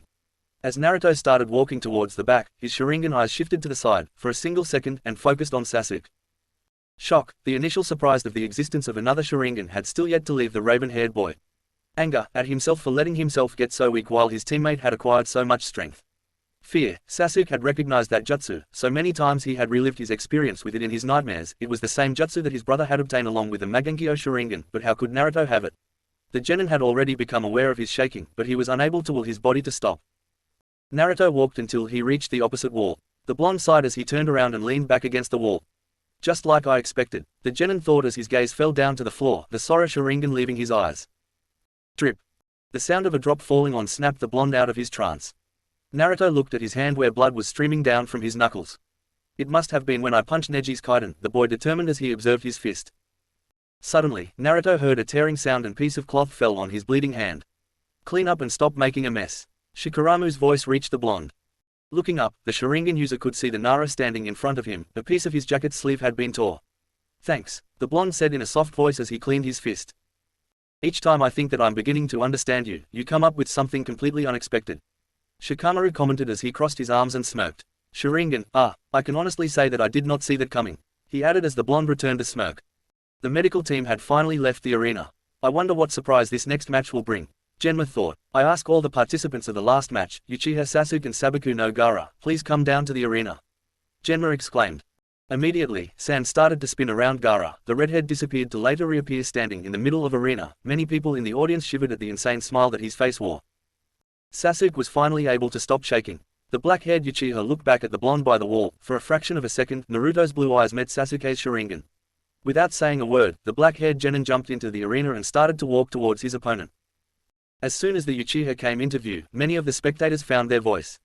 The talk started right away. Some talk about how a true Konoha elite would show everyone what a real shinobi is all about. A number were wondering how he would defeat the Sand Nin, but others were thinking what Sasuke's thoughts were about the possibility of not being the last Uchiha in Konoha. Genma waited until Sasuke reached the center. When it became apparent that there would not be any thrash talk between the two genins, Genma raised his arm. The fourth match of the finals is about to begin. Uchiha Sasuke vs. Sabaku no Gaara. The Junin looked at the two boys beside him. I hope we're ready for this, he thought before he brought his hand down. Commence. In less than a second, a stream of sand shot out of Gaara's gourd straight towards Sasuke. Moving quickly, the Uchiha jumped back out of the way. The sand seemed to bounce back from the ground and chase the black-haired genin. Sasuke kept moving back and dodging until he reached the sand. The Sharingan users jumped to his right as the stream of sand crushed the place he had been standing. As soon as Sasuke's feet touched the ground, the Uchiha ran towards the redhead. He hadn't gotten halfway through when a wall of sand had already formed in front of him. Gathering chakra in his feet, the black-haired boy jumped out of the sand's reach. The leap was strong enough to land at the same distance he had been from Gaara, but on the other side. The redhead was starting to get irritated. His hands went through a series of signs as he glared at Sasuke. Sabaku the Sand Nin said. Immediately, the sand around him shot into the air, just to drop towards the Uchiha at an incredible speed. The raven-haired boys started to move at an incredibly speed to dodge the descending shots of sand. Those moves, Gaara thought. They reminded that other one. Kakashi, you. Guy begun as he looked at his comrade. The copy Nin merely sighed. The only way that he could beat Gaara's defense was to use the move of the one that already had. The grey-haired man stated. Guy's eyes narrowed, and he achieved it in 3 months. The Junin asked. He was only able to imitate his movie. Kakashi began to explain, but there was no way that he would be able to duplicate Lee's speed. The answer surprised Guy, but I could have sworn that he just. The eccentric Junin stopped as he noticed that his rival had lowered his head slightly. Realization hit the black-haired man. Is his body able to endure it? He asked. Down at the arena, Sasuke had been dodging all of the sand shots that were coming violently from above. Now, as he saw an opening, taking out a kunai tied with an exploding tag, the Uchiha threw it towards Gaara. Immediately, the sand stopped the kunai, but it couldn't prevent the explosion created by it. Gaara had been protected by the sand, but the blast had raised a cloud of smoke, preventing the redhead from seeing anything. Unexpectedly, the sand shot forward, startling the Sand Nin. Did he decide to attack? He wondered. Suddenly, the redhead heard a sound. His head turned slightly and his eyes widened. He could see the leaf nin finishing a set of symbols. Gukikyu no Jutsu, Sasuke exclaimed as a blast of fire came from his mouth towards the Sand Nin. Fortunately for Gaara, the sand had blocked the fire jutsu before it had a chance to connect. The redhead willed the sand to attack the raven-haired boy, driving the Konoha genin back into the wall. The sand returned to the sand nin. Good, I have him on the defensive, the Uchiha thought. Sasuke was about to move forward when he felt a jolt of intense pain on his leg. Not yet, he whispered to himself as his eyes drifted to look at his teammate in the participants' balcony. Flashback. Sasuke was panting as he struggled to stay up. No matter how hard he tried, he wasn't able to achieve the same speed that, according to Kakashi, Lee had used to get past Gaara defense. It seems you can't reach Lee's speed, the grey-haired shinobi said. The raven-haired Uchiha glared at his sensei for stating the obvious. Well, it seems that we would have to use something else, Kakashi said. The look of irritating in Sasuke's face makes him as thought he were about to attack his teacher. Naruto, the Junin said without even acknowledging the glare from his student. Immediately, Sasuke's face had a look of confusion. The single mentioning of his teammate's name caused the prodigy to start wondering what had happened to the blonde. Ever since the start of the Chuunin exam, Sasuke's mind had not stopped trying to figure out what was going on with Naruto. Without looking at the younger shinobi, Kakashi continued. Remember back during the bell test and the first time we faced Zabuza? The grey-haired man asked. Kakashi waited for Sasuke to nod before carrying on. For a single moment, during both occasions, Naruto showed a moment of incredible brightness, in which he was actually able to take Zabuza and me by surprise. The copy nin said. A frown formed on Sasuke's face. And what does that have to do with everything? The raven-haired boy asked. I'm getting to that, Kakashi said. It seemed to the Uchiha that his sensei was enjoying the fact that he was building suspense. In both of those occasions, nobody expected that from Naruto. We all made assumptions according of what we have observed from him, and were unaware of the potential he had. The grey-haired shinobi explained. And that's how you can get past Gaara's sand defense. The Uchiha recounted his sensei's speech in his mind, but as much as he tried, he was unable to see the connection between Naruto and him bypassing the Gaara's defenses. At the look of confusion in his student's face, Kakashi decided to explain even further. Gaara's sand reacts according to motion. Lee was so fast that the sand was unable to keep up, but since you can't maintain that type of speed, you have to lure the sand and, at the last second, boost your speed for a single moment in order to get past it. Just like in Naruto's cases, Gaara would not expect it. Kakashi stopped for a second to make sure that the younger nin understood. But I do have to warn you, using this type of strategy would cause a heavy burden on your body, he warned. Sasuke remained silent as he analyzed everything that his teacher had said. Just like Naruto. End flashback. The raven-haired boy dashed towards the sand nin. The sand moved forward in response but missed the Sharingan user by less than half an inch. How was he able to dodge it? Gaara thought as Sasuke merely sidestepped the streams of sand. Without halting his run once, Sasuke reached the redhead, driving his fist to the side of the sand nin's face. The other genin's punch was strong enough to lift Gaara from the ground and flying back. Due to the attack's force, Gaara's body turned in the air. The redhead could see the sand already coming to catch him, but before that could happen, Sasuke appeared in front of him, hitting him across the face with his forearm and sending the sand nin crashing face down into the ground. Gaara hit the ground so hard that the impact caused him to bounce back up into the air. Immediately, the redhead felt an extreme jolt of pain from his side as Sasuke kicked him on his side, sending the redhead flying away once more. Now, Sasuke shouted in his mind as he released on of the binding in his left hand. Flashback. Sasuke-kun, at the sound of his female teammate's voice, the Uchiha turned around. Sakura walked timidly towards the raven-haired boy, her gaze fixed on the floor. They were in the hospital. After his collapse during the matches, Sasuke was finally going to be released and be able to start his training with Kakashi. What is it, Sakura? The boy asked, a little colder than he might have intended. The girl did not look up from the floor. It's about Naruto, she said with a low voice. The mentioning of his other teammate immediately caught Sasuke's attention. During the finals, Sakura started again. If you I mean when you get to the second round. If you have go against Naruto. Please, don't fight him, she exclaimed.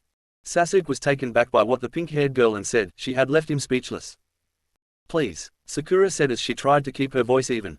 I don't want it to happen again. Not like last time. Even thought her eyes were directed to the floor. Sasuke could see that she was at the verge of tears. I don't want you two to kill each other. I don't want to see you fight like that day. Something jolted in Sasuke's memory, something that he had dismissed as a nightmare back in the forest of death. He remembered he felt like he was drowning in a dark ocean. At first he enjoyed the blissful feeling it bestowed upon him, but then he realized that the darkness was overwhelming him. He desperately tried to reach for the surface. As he got close he noticed someone standing on the dark ocean. When he got even closer he recognized to be Naruto. The black-haired boy tried to reach his teammate, but when he tried to raise his hand above water, an extremely powerful and cold gust of wind started to push the Uchiha back through the water. For some reason it seemed to the drowning boy that the wind was originating from the blonde. The raven-haired genin was starting to become desperate. He called for his teammate, but Naruto merely looked down at him for a couple of seconds before he turned around and started to walk away, leaving Sasuke to drown in the ocean of darkness. The boy broke out of his trance, his eyes narrowed as he regarded his pink-haired teammate. What do you mean by, last time, Sakura? What happened in the forest? Sasuke asked as he took a step forward. Sakura merely shook her head. Nothing, she said with a breaking voice. I'm sorry, it's nothing. The Kunoichi said as she turned around and started off. Sakura! Sasuke shouted as he started after her. Sakura wait, he exclaimed as went through the hospital's exit, but she was already gone. Sasuke's eyes snapped open. He was lying flat on the ground, his whole body ached. You passed out because of the pain. Kakashi's voice reached him. I warned you of the burden. Struggling to stand up, the raven-haired boy couldn't force back the memory of his conversation with Sakura a week prior. Even the intense pain his body, especially his legs, felt couldn't detour his mind. Tell me the truth. The Uchiha started in a low voice as he looked at his teacher. At our current states, who's stronger? Naruto or me? Sasuke asked, his eyes fixed on the older Sharingan user. Kakashi regarded his student for a moment. The truth is, he began, his words were just above a whisper. Right now. End flashback. Sasuke's hands flashed through hand signs at Junin speed as he gathered his chakra. The crowd gasped as the raven-haired Genin's chakra became visible in the form of lighting. You thought him that, Guy said to his comrade. He disbelieved what he was seeing. Chidori! Sasuke shouted as he launched himself forward. Chick, chick, chick, chick, chick. The sound of birds engulfed the stadium. Gaara willed his sand to stop the leaf nin, but just like before, the raven-haired boy was able to sidestep in the last second possible. As a last act of desperation, the redhead raised 4 walls of sand in front of him. Brining his left arm forward, the Uchiha rammed through the first 2 walls. It's not you. Kakashi's response drifted back into his mind as he broke through the 3rd wall. I will win this match. Naruto, just wait, I will be your opponent for the 2nd round. Sasuke declared as he closed his left hand into a fist and punched the last wall. At the sign of his last defense being taken out, Gaara jumped back trying to get away from the leaf nin's chakra-charged fist. Gaara was able to get away when the raven-haired boy's fist was less than an inch from his chest. Sasuke was panting. He mentally cursed himself for not driving his punch a little longer and put an end to the match once and for all. Looking up as his opponent landed away from him, the Uchiha was taken back by the insane smile in the sand nin's face. The gourd on Gaara's back fell. The raven-haired Genin's attack had cut what attached it to the redhead's back. As soon as the gourd fell to the ground, it dissolved into sand. Sabaku ro! The sand nin shouted as he brought his hand together into a sign. Immediately, the sand surrounding him encased his body into a sphere. Sasuke's eyes narrowed as he regarded the orb of sand in front of him. Ha ha ha. Gaara's laugh was heard throughout the stadium, its mere sound sent chill through the spine of many spectators. Sabaku Kyokan! The redhead shouted from inside the sphere. Sand started to gather in front of the orb, creating the massive figure of a 12 feet tall golem. Daisen no Mi was heard next, as an eye formed out of sand and encrusted itself on what would be the golem's face. With a slow movement, the giant raised one of his arms as the limb increased in size. When the arm was almost completely extended in the air, the golem brought it down with a powerful crash. Sasuke had to jump to the side to prevent being crushed by the gigantic arm. As soon as the Uchiha's feet touched the ground again, the raven-haired boy had to jump into the air as the other arm went right through where he had been less than a second ago, hitting the wall at the edge of the arena and leaving a crack behind. Sasuke's started hand went through a series of familiar hand signs. Gukukyu no Jutsu. A fireball shot out of the leaf nin mouth again. The flames blocked the sand golem from Sasuke's view. The Uchiha was sorry for his plan of action as an enormous sand hand appeared through the fireball and grabbed the raven-haired boy in mid-air. Watching what was going on through the single eye on the golem, Gaara willed the giant to slam the other Genin full force into the ground. The crowd gasped in horror as the prodigy met the ground with a terrible sound. The Uchiha laid inert on the ground as the golem raised its arm once again, its fist increasing in size as it hovered above the leaf shinobi. In the participants' balcony, Naruto tightened his fist to the point that blood started to run down again. Down in the arena, Sasuke was aware of the danger he was in, but the force in which he hit the floor had left his body unresponsive for the time being. The boy could see the monstrous sand fist coming down as his sensei's words drifted back into his mind, the answer of the question he had asked during the training, the reason why he needed to win. It's not you. With another thunderous sound, the golem brought his fist down. Many gasps and screams were heard from the audience. A cloud of dust and sand had filled the arena, preventing the spectators from seeing what had happened to the Konoha prodigy.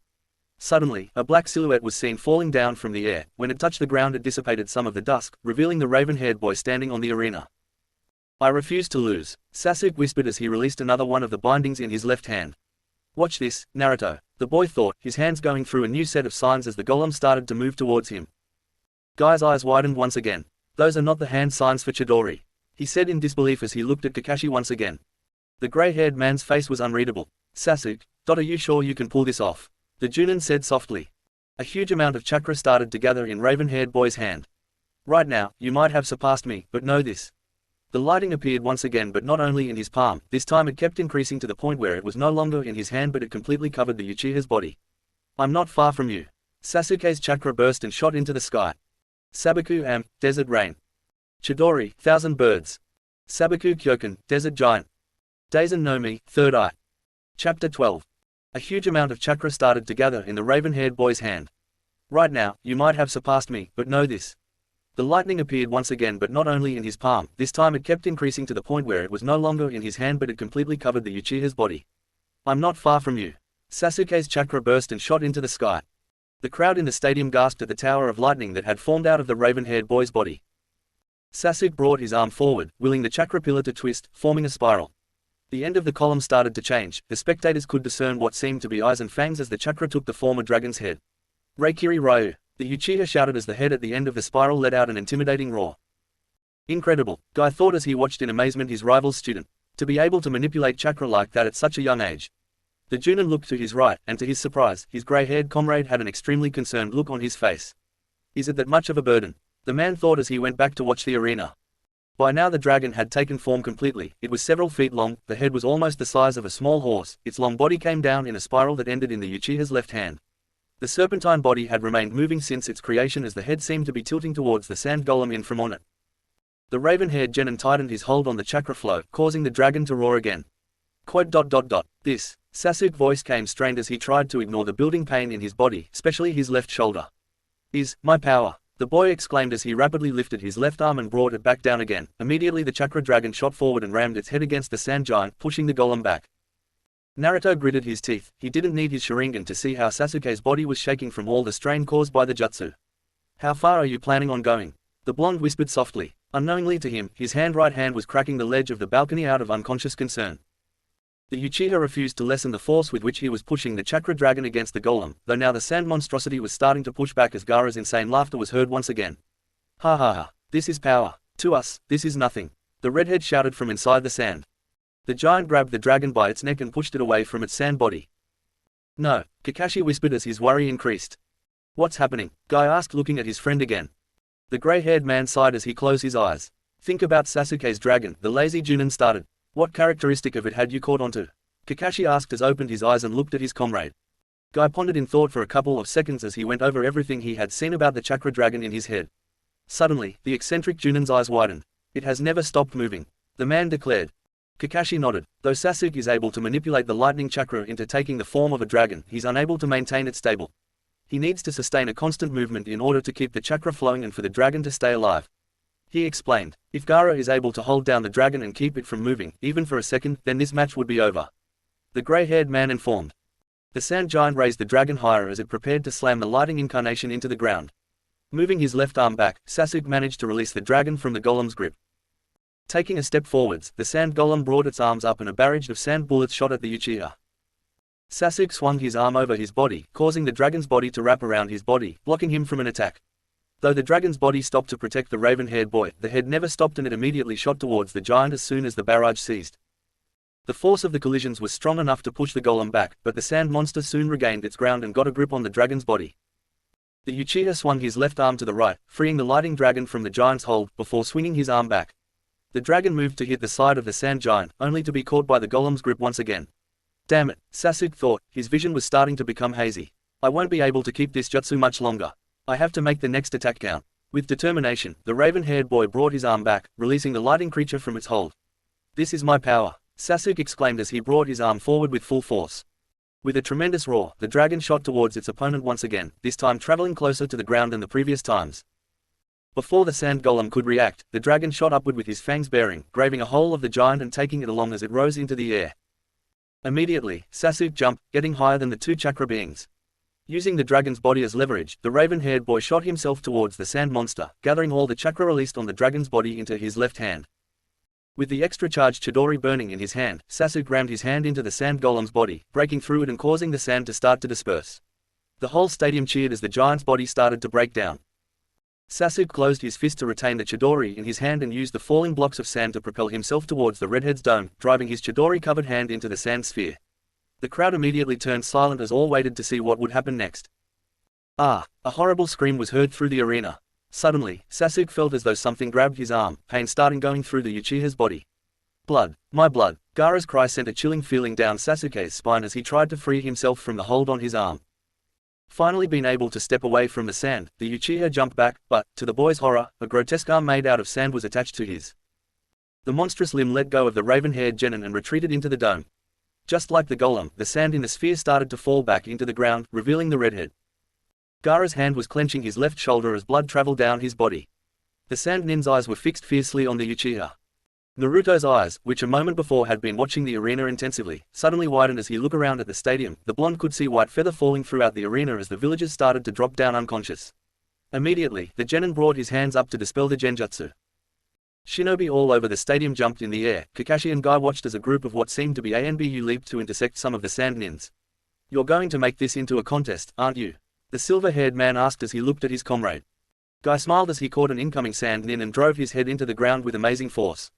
"I already started my count," he declared while giving a thumbs up. Kankuro, Temari, and Baki landed beside Gaara. "What's wrong?" the puppeteer asked as he wondered if it was safe to approach his brother. "Fool," Baki exclaimed, "what were you thinking trying to transform before the plan started?" Temari knelt in front of the redhead. "He's experiencing the side effect, he's too unstable to go on now," she declared, looking up at her sensei for guidance. "What are we supposed to do now?" Kankuro asked, desperation starting to become evident in his voice. "Are we supposed to proceed without Gaara?" Baki stood silent for a couple of moments as he tried to analyze the situation as fast as he could. "Retreat," he whispered to his students. The order was received with bewildered looks from Temari and Kankuro. "You guys go and take Gaara with you," the Junin said before he was interrupted by the genin's objection. "I'll join the fight here, now go," he ordered. The siblings merely nodded. Kankuro placed Gaara's arm over his shoulder before the three of them jumped over the stadium wall. "Grr," Sasuke growled as he tried to chase after the sand genins but his body prevented him from moving. "Damn, I don't have any more chakra, my body is going numb," the Uchiha thought as he fell on his knee. Suddenly, the raven-haired boy sensed something flying at him, and, out of reflex, Sasuke caught the object with his hand. Looking down at it, the genin saw it was a soldier pill. "If you plan on chasing after those guys, you'll need it," Genma said casually as he walked past the Uchiha and stood in front of Baki. "You're a leaf shinobi after all, make yourself useful." Sasuke sent a small glare at the Tokubutsu Junin before eating the soldier pill. The boy immediately felt the effects of the pill. His body became lighter as he shot in pursuit of the sand genins.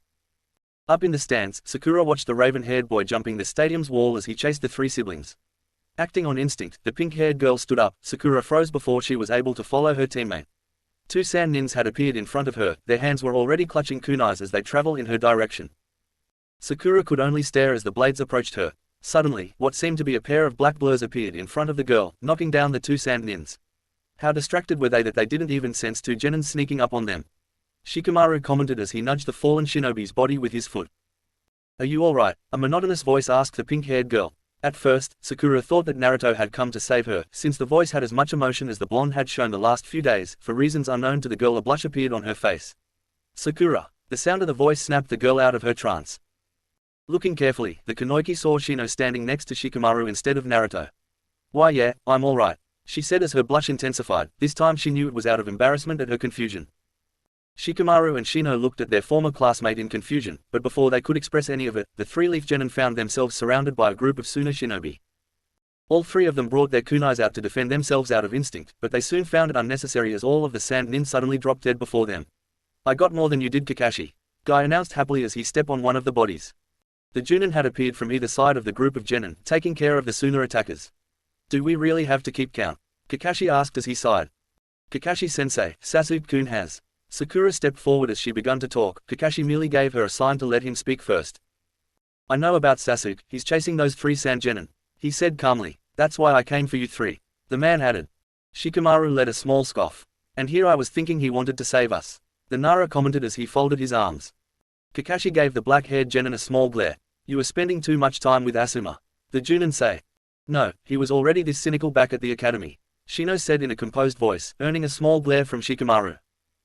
"Anyways," the lazy shinobi interrupted. "I'm here to assign. Wait a minute, where's Naruto?" Kakashi asked as he looked around for his other student. Due to the blonde's new personality, the silver-haired man wouldn't have been surprised to see him already fighting the Suna shinobi. Shikamaru shook his head. "I don't know, he suddenly disappeared after the genjutsu started," the lazy genin said. A group of sound nin was running through the streets of Konoha. Who would have thought that their defenses would have been so easily broken? One of the nin commented. "Yeah, it seems that everyone was only focused on the stupid exam." Another one said. "Come on guys, let's go finish this mission," the one Oto shinobi in the front said as he jumped into the air. Suddenly, the nin felt a boot on his face that sent him flying back into the ground. The rest of the sound nin immediately looked up to see who was attacking them. So, Otogakure is taking part in this attack as well, Naruto asked as he stood in front of the invading shinobi. One of the Oto nin growled in anger before he launched himself towards the blonde. Why you little, it was all he managed to say before he suddenly went quiet and, with a tarrying look on his face, dropped to the ground. The rest stare in shock at the newly arrived Konoha shinobi. Wait, one of them said as he stepped forward. This guy is just a kid, he declared. Yeah, he's probably a mere genin that just got lucky and sucker punched us. Another one declared, let's get him, the Oto shinobi shouted. His comrades roared in agreement as they prepared to attack. Their eyes widened in terror when they realized that their bodies couldn't move. Suddenly, the surroundings turned black while the sky was tainted with crimson. Before they could completely register their surroundings, their bodies were bound by chains. You guys can't be junins. The blonde's voice snapped the sound nin's attention back to him. Their eyes widened even further as they saw the strange colored Sharingan in his eyes. Otherwise you would have realized that. Numerous blades appeared hovering in mid-air in front of them. You've been in my world all along. The boy's words sounded like a death sentence for the Oto shinobi. Their screams fell on deaf ears. Kakashi could hear the fighting that had broken out all throughout the village. I have an idea where he might be. The Junin though as he glanced at the clouds of smoke that were forming all around the village. Well, you four would have to then, he said as he turned towards the three genins. Wait a second Kakashi-sensei, did you say four? Sakura asked, looking up at her sensei confused. Without answering, Kakashi started on a set of hand seals which ended up creating a cloud of smoke. Let me introduce you to the fourth member, and tracker, of your team, Pakken. The smoke dissipated revealing a small brown dog. That it, Shikamaru commented with disappointment as he looked at the canine. This little dog looks like it could be heard just by looking at a kunai. With surprising swiftness, Pakken jumped on the Nara's head. Who are calling little, ponytail boy, the dog said with unexpected seriousness. Korkor Kakashi's fake cough directed the genins, and the dog's, attention back to him. You can discuss your dysfunctional unit later on, I'm about to assign you an A-rank mission. At the mentioning of A-rank, the group placed their undivided attention on the Junin. Sasuke is in pursuit of those sand genins, I want you to intercept and stop him. The man announced. Why? Shikamaru asked. Kakashi sighed slightly, he had hoped that they wouldn't question him. There's something odd with the redhead, I think that it might be dangerous if he and Sasuke were to resume their fight, that's why you have to stop him before he catches up to them. The silver-haired man said. Even without completely understanding the situation, the genins, and the dog, nodded. Now, go, Kakashi ordered right before the group set off. As soon as the genin disappeared, Kurenai landed beside the silver-haired man. Are you sure about this? She asked with a concerned look. Kakashi merely nodded as he sensed their chakra getting farther away from the stadium. The black-haired woman sighed. Well, there's something I need to do, so I'm going to ask you cover my back. She said and, before Kakashi had a chance to answer, she was gone. Hey Kakashi, I already have 10 on my count, Guy announced as he slammed his opponent into the ground. 11, Kakashi sighed again as he jumped into the air. Kurenai moved to a different part of the stands. Kai, she said before placing a hand on one of her students. Kiba shook slightly as he awoke. It's too early for school, Hanane, the boy murmured as he rubbed his eyes. The Kunoichi shook her head in mild disbelief. Kiba, she said with a little force. Immediately, the brown-haired boy immediately straightened. Kurenai-sensei, why what's going on? The boy didn't need to finish his question, as the answer was right in front of his eyes, leaving him speechless. Standing up, Kurenai picked up the body of her third student. Kiba, I don't need to explain the situation to you, do I? She waited for the Inuzuka to nod. I want you to take Hinata to the Hyuga estate, she's not safe here with her current condition. The woman explained. Kiba stood up, but the blonde began but was soon silenced when his sensei brought one of her hands forward to silence him. Once the boy calmed down, Kurenai continued. Kiba, this is a very important mission, are you telling me you can't handle it? Do I have to ask Shino? The woman said, knowing which buttons to push with the brown-haired genin. Or maybe Naruto. She paused before the last push. Or perhaps Shikamaru would do a better job than you. The Kunoichi's technique had immediate effect. There's no way in hell that lazy Nara can do this mission better than me. Kiba exclaimed, I am the most suited shinobi in this whole village for this mission. He declared as he continued to shout. Kurenai smiled as she walked behind the shouting boy and placed Hinata on his back. Very well, have safe trip, she said before returning to battle. Kiba made sure that his teammate was secure on his back and Akamaru on his chest before setting off towards the Hyuga estate. The group kept on jumping through the trees. How are we doing, Pakken? Sakura asked. The dog shook his head. We're still about the same distance, they are all moving pretty fast. The small canine stated, but on an even grimmer note, we're being followed. Pakken announced calmly. What, who's following us? Shikamaru asked. Damn, I knew that I should have pretended to be asleep. The Nara thought. Pakken scoffed. Yeah, let's ask the dog what's happening a mile away. The fact that he can't see color is compensated by the fact that he has a superpowered Byakugan. The dog mocked the black-haired boy. Before Shikamaru could make a comeback, Sakura intervened. Guys, stop arguing, she said. We have to think about what we're going to do with the pursuers. She asked, looking at her companions. Someone should stay behind and hold them off, Shino said as he stopped running. Immediately, the others stopped as well and looked back at the Aberrane. I'll stay, the black-haired genin stated with a serious tone. Shikamaru merely shook his head as he jumped to the branch Shino was standing on. No, I'll stay, the Nara said. After all, my abilities are made for stalling, he said. What are you planning? Shino asked silently without looking at his comrade.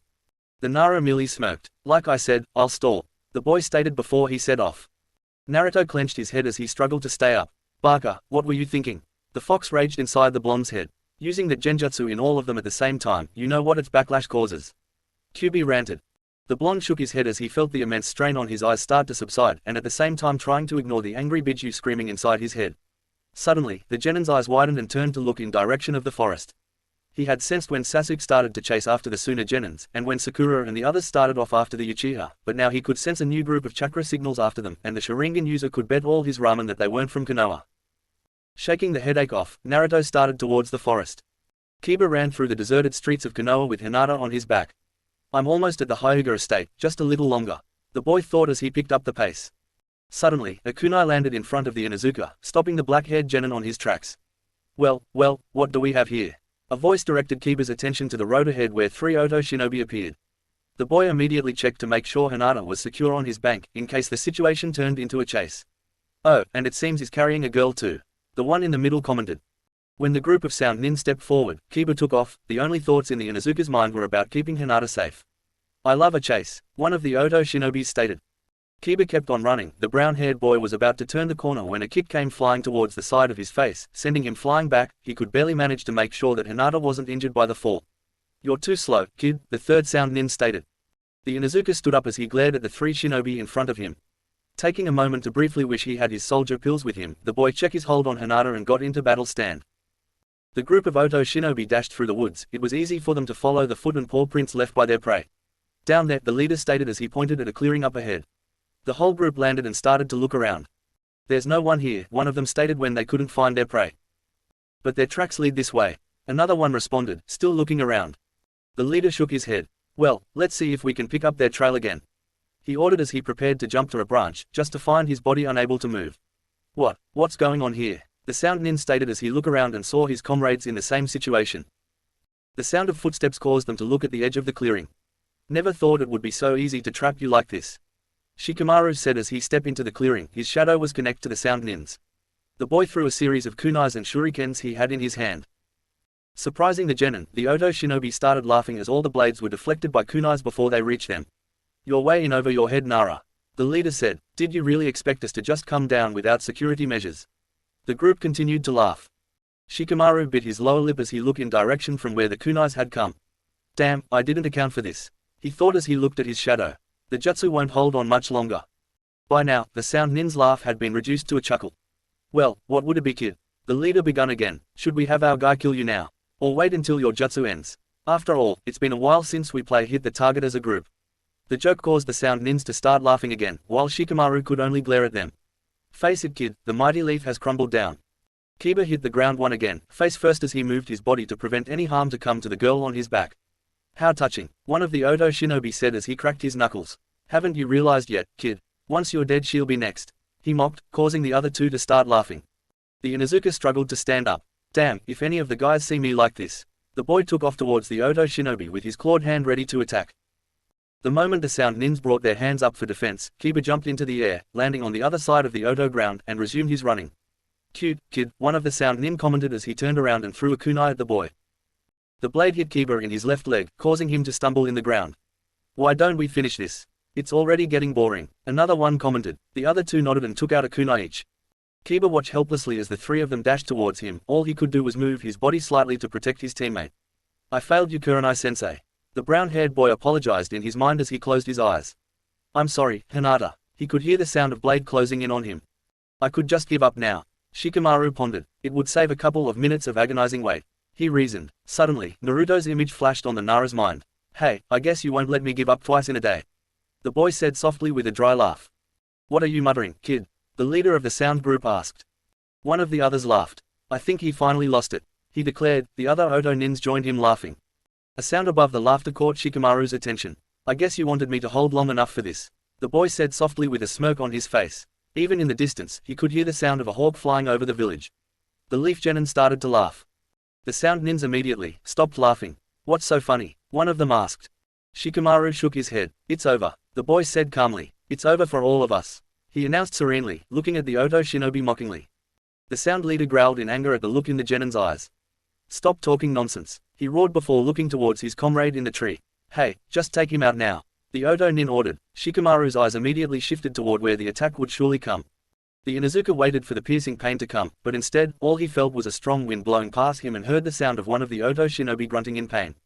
The boy opened his eyes slightly, but the sight in front of him caused them to open up completely. One of the sound nins was on the floor spitting blood while the other two were in fighting stance, but what surprised the brown-haired boy the most was the sight of Neji standing in front of him, also in a fighting stance as he faced the Oto shinobi. I'm sorry I'm late, the Hyuga said softly without looking at the Inuzuka. I'll take care of these guys, the prodigy declared as he finally turned his head to look at the brown-haired boy in the eyes. And Kiba, thanks for keeping Hinata-sama safe. The clearing remained in silence as the Nara waited for the attack to come. Hey, what's going on? The sound leader exclaimed, looking in direction of his comrades. Oh, you're talking to this guy. A voice was heard throughout the clearing. The next moment, the body of a sound nin fell to the ground with a kunai impaled into his neck. Sorry, but the two of us got into a disagreement, Naruto said as he landed next to the body. Who are you? One of the Oto shinobi asked. Fear was starting to appear in his eyes. The blonde ignored the question as he walked towards the Nara. Pretty decent performance. For a second there I was worried that you would throw the towel before I got here, the boy commented. Shikamaru smirked. I knew you wouldn't let me hear the end of it if I've done it. It would have been too troublesome having you criticize me every day at my grave, the black-haired boy simply said. A smirk appeared in Blonde's face as well. That's true, he said as he turned to look at the group of Oto shinobi. But you can let go of the jutsu now. The Sora Sharingan appeared on Naruto's eyes. I have then on my sight. Reikiri Ryu, Lighting Edge Dragon, made up. Chapter 13. The clearing remained silent as the Nara waited for the attack to come. Hey, what's going on? The sound leader exclaimed, looking in the direction of his comrades. Oh, you're talking to this guy. A voice was heard throughout the clearing. The next moment, the body of a sound nin fell to the ground with a kunai impaled into his neck. Sorry, but the two of us got into a disagreement, Naruto said as he landed next to the body. Who are you? One of the Oto shinobi asked. Fear was starting to appear in his eyes. The blonde ignored the question as he walked towards the Nara. Pretty decent performance. For a second there I was worried that you would throw the towel before I got here, the boy commented. Shikamaru smirked. I knew you wouldn't let me hear the end of it if I've done it. It would have been too troublesome having you criticize me every day at my grave, the black-haired boy simply said. A smirk appeared in Blonde's face as well. That's true, he said as he turned to look at the group of Oto shinobi. But you can let go of the jutsu now. The Sora Sharingan appeared on Naruto's eyes. I have them in my sight, the boy announced. The Oto nins felt fear overcome them as they saw their reflection on the blonde Sharingan eyes. One by one, the sound shinobi dropped to the ground unconscious. What did you do to them? Shikamaru asked astonished as he looked at the unmoving bodies all over the clearing. Naruto rubbed his eyes due to the strain caused by his technique. I sent them to hell, the blonde genin simply said. The genin walked towards the leader of the Oto group and searched his pouch. Here, the boy threw a soldier pill towards Shikamaru. The Nara caught the pill and ate it. You said that you were worried that I might have given up, the black-haired boy said. For how long have you been here? He asked, already preparing the glare. The blonde simply shrugged. For a couple of minutes, he stated as he took another soldier pill from the sound nin's pouch and ate it. Long enough to hear your "it's over" speech. A smirk appeared on his face. Nice piece of work. If this whole shinobi deal doesn't work out, you could become a writer. I have some connections. I could get you a publisher. Naruto mocked his friends. Shikamaru glared at Naruto. He had expected something like this already. Well, we should get going, the blonde said as he started. We're in the middle of a chase after all, he said as he jumped on a tree branch. The black-haired boy sighed before jumping on another branch and resuming his pursuit while muttering, troublesome. Naruto turned around to follow the Nara, but looked back before starting on his run. The blonde's eyes regarded the Oto nin's bodies with utter contempt. Amaterasu, the boy said with a whisper right before black flames appeared on the clearing and consumed the sound shinobi's bodies. We won't be ridiculed by a child, one of the Oto nin exclaimed as he charged towards Neji with a kunai in his hand. The young Hyuga merely tilted his body forward, and with a fluid movement of his left arm, he deviated the attack away from him by simply pushing the sound shinobi's forearm. The Oto nin tried to regain his composure by doing a roundhouse kick, but his leg was easily caught by Neji, who delivered a swift Juuken strike on the Oto nin's chest, sending him flying backwards. Immediately, the third sound shinobi appeared behind the black-haired boy, a kunai traveling in direction of the Hyuga's neck. Right before the blade pierced the Konoha genin's skin, a chakra sphere formed around his body, repelling the Oto nin back. Kiba, take Hinata-sama to the Hyuga household, Neji said without turning around. I'll hold them off. All Kiba could do was nod before making sure Hinata was secured on his back and turned around. Before the Inuzuka started off, the boy looked back to see the three sound nin getting back on their feet and standing in front of the Hyuga. Good luck, Neji. Damn it, he's still following us, Kankuro complained as he jumped between branches with his younger brother's arm over his shoulder. The puppet user could clearly feel the Uchiha's chakra behind them. Temari gave a concerned look to her black-haired brother. If they didn't get out of this village soon enough, Gaara would. Suddenly, Kankuro gasped in surprise as the redhead started to stir. A small and low laugh could be heard from the younger sibling. He's coming too, Gaara said softly, not completely conscious yet. I can feel it, both the Uchiha and him, they're getting closer. Kankuro could feel his brother's demonic chakra leaking from the redhead's body.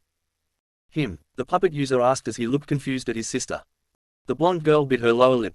He must be talking about the Uzumaki guy. Why him? Kankuro asked. She was pretty sure that she would soon draw blood from her lip. Didn't you feel it? Temari asked her brother. That thing awoke during the guy's fight. She explained. Her worry and fear was evident in her expression. Something about that Uzumaki guy's chakra affected it. Kankuro frowned. What do you mean, affected? The boy asked. Like it called out to it, Temari tried to explain. Don't ask me how or why, but during his fight, Gaara was smiling, and you know what smile I'm talking about. The Sand Kanoiki looked at her brother again. The puppet user looked down at the boy he was carrying. He knew that smile pretty well, an expression that was closely related with the crimson color of blood. The Kanoiki sighed. The two of them are similar. The look that guy had when he pushed the Hyuga back during the preliminary was one full of hatred, just like Gaara's, and the killer intent he gives off is suffocating, just like Gaara's. The brown-haired boy finished his sister's sentence. He stole another nervous glance at his brother. Suddenly, Temari stopped on his track. The girl looked down at her feet as one of her hands clenched the fan on her back. What are you doing? Kankuro exclaimed as he stopped as well. Temari looked at her brother straight in the eye, determination dawning on her expression.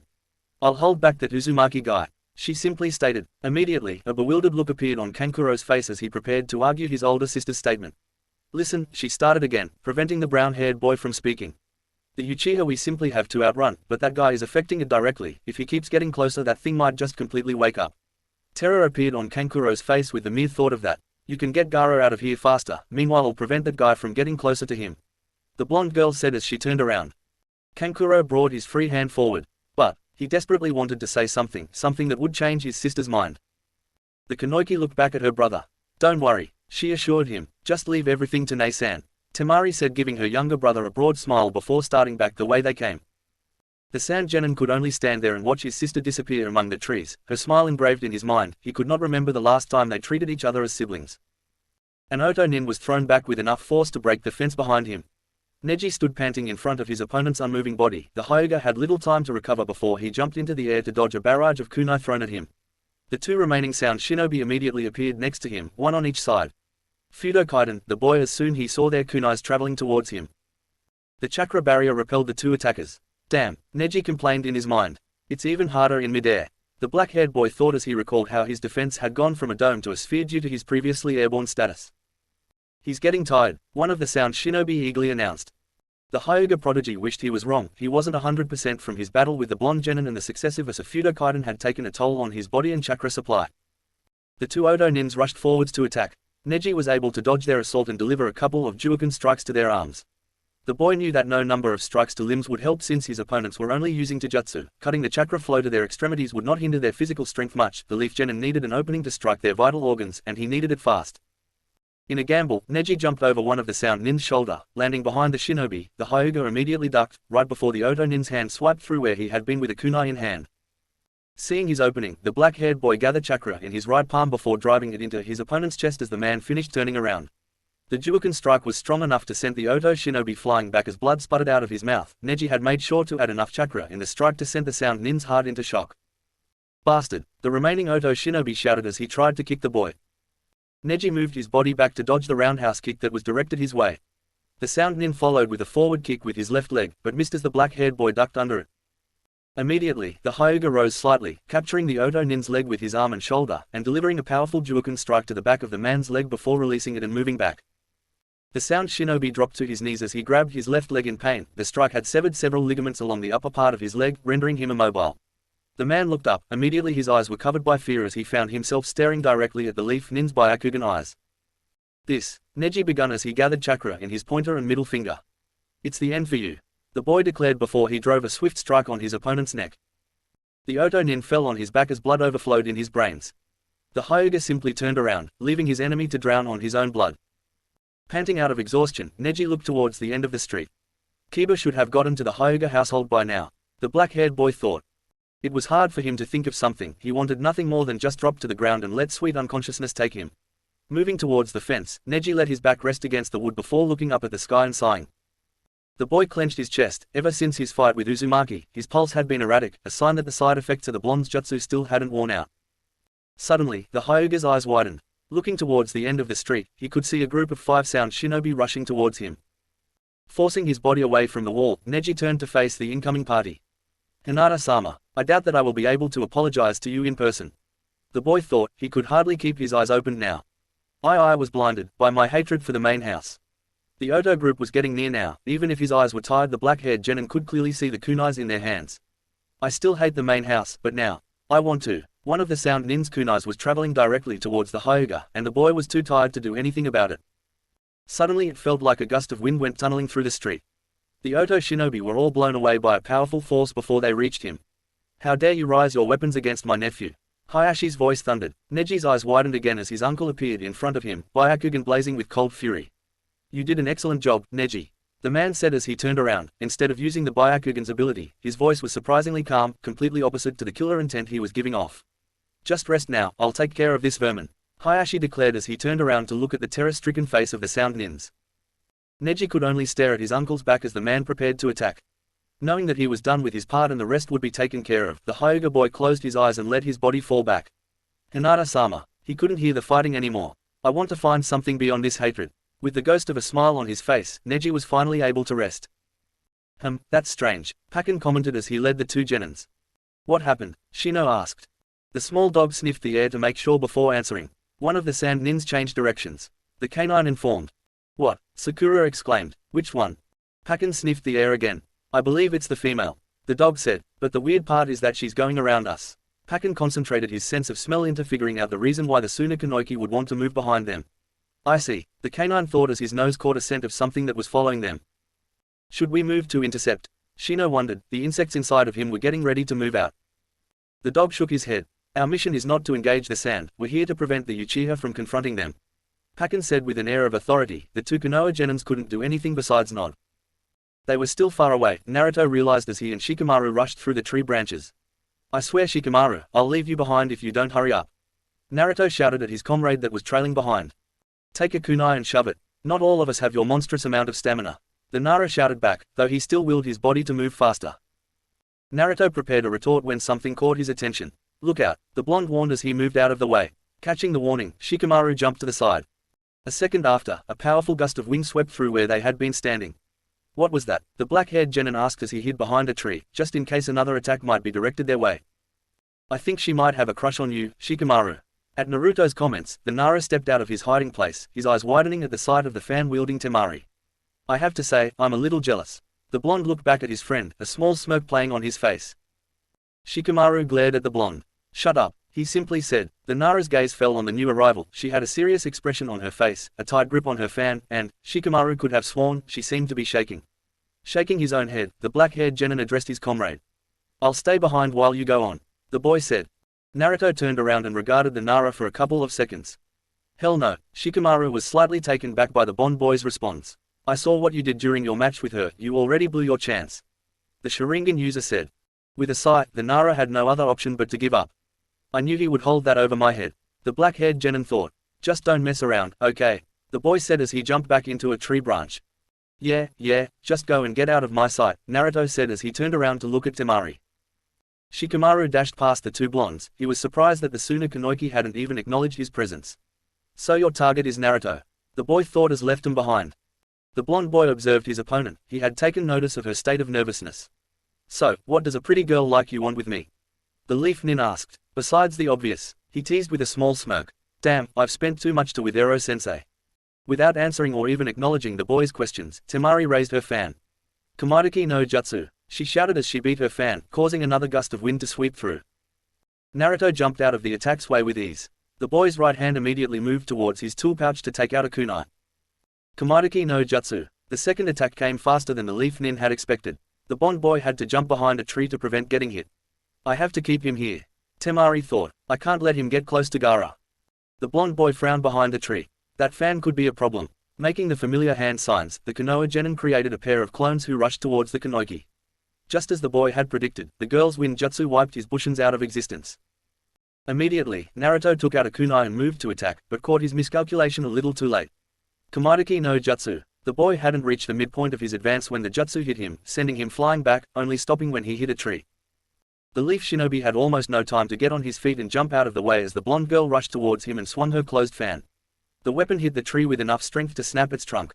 That could have been me. Naruto sighed from another branch. With a quick glance at her opponent's new position, Temari opened her fan and swung it on the boy's direction with one fluent movement.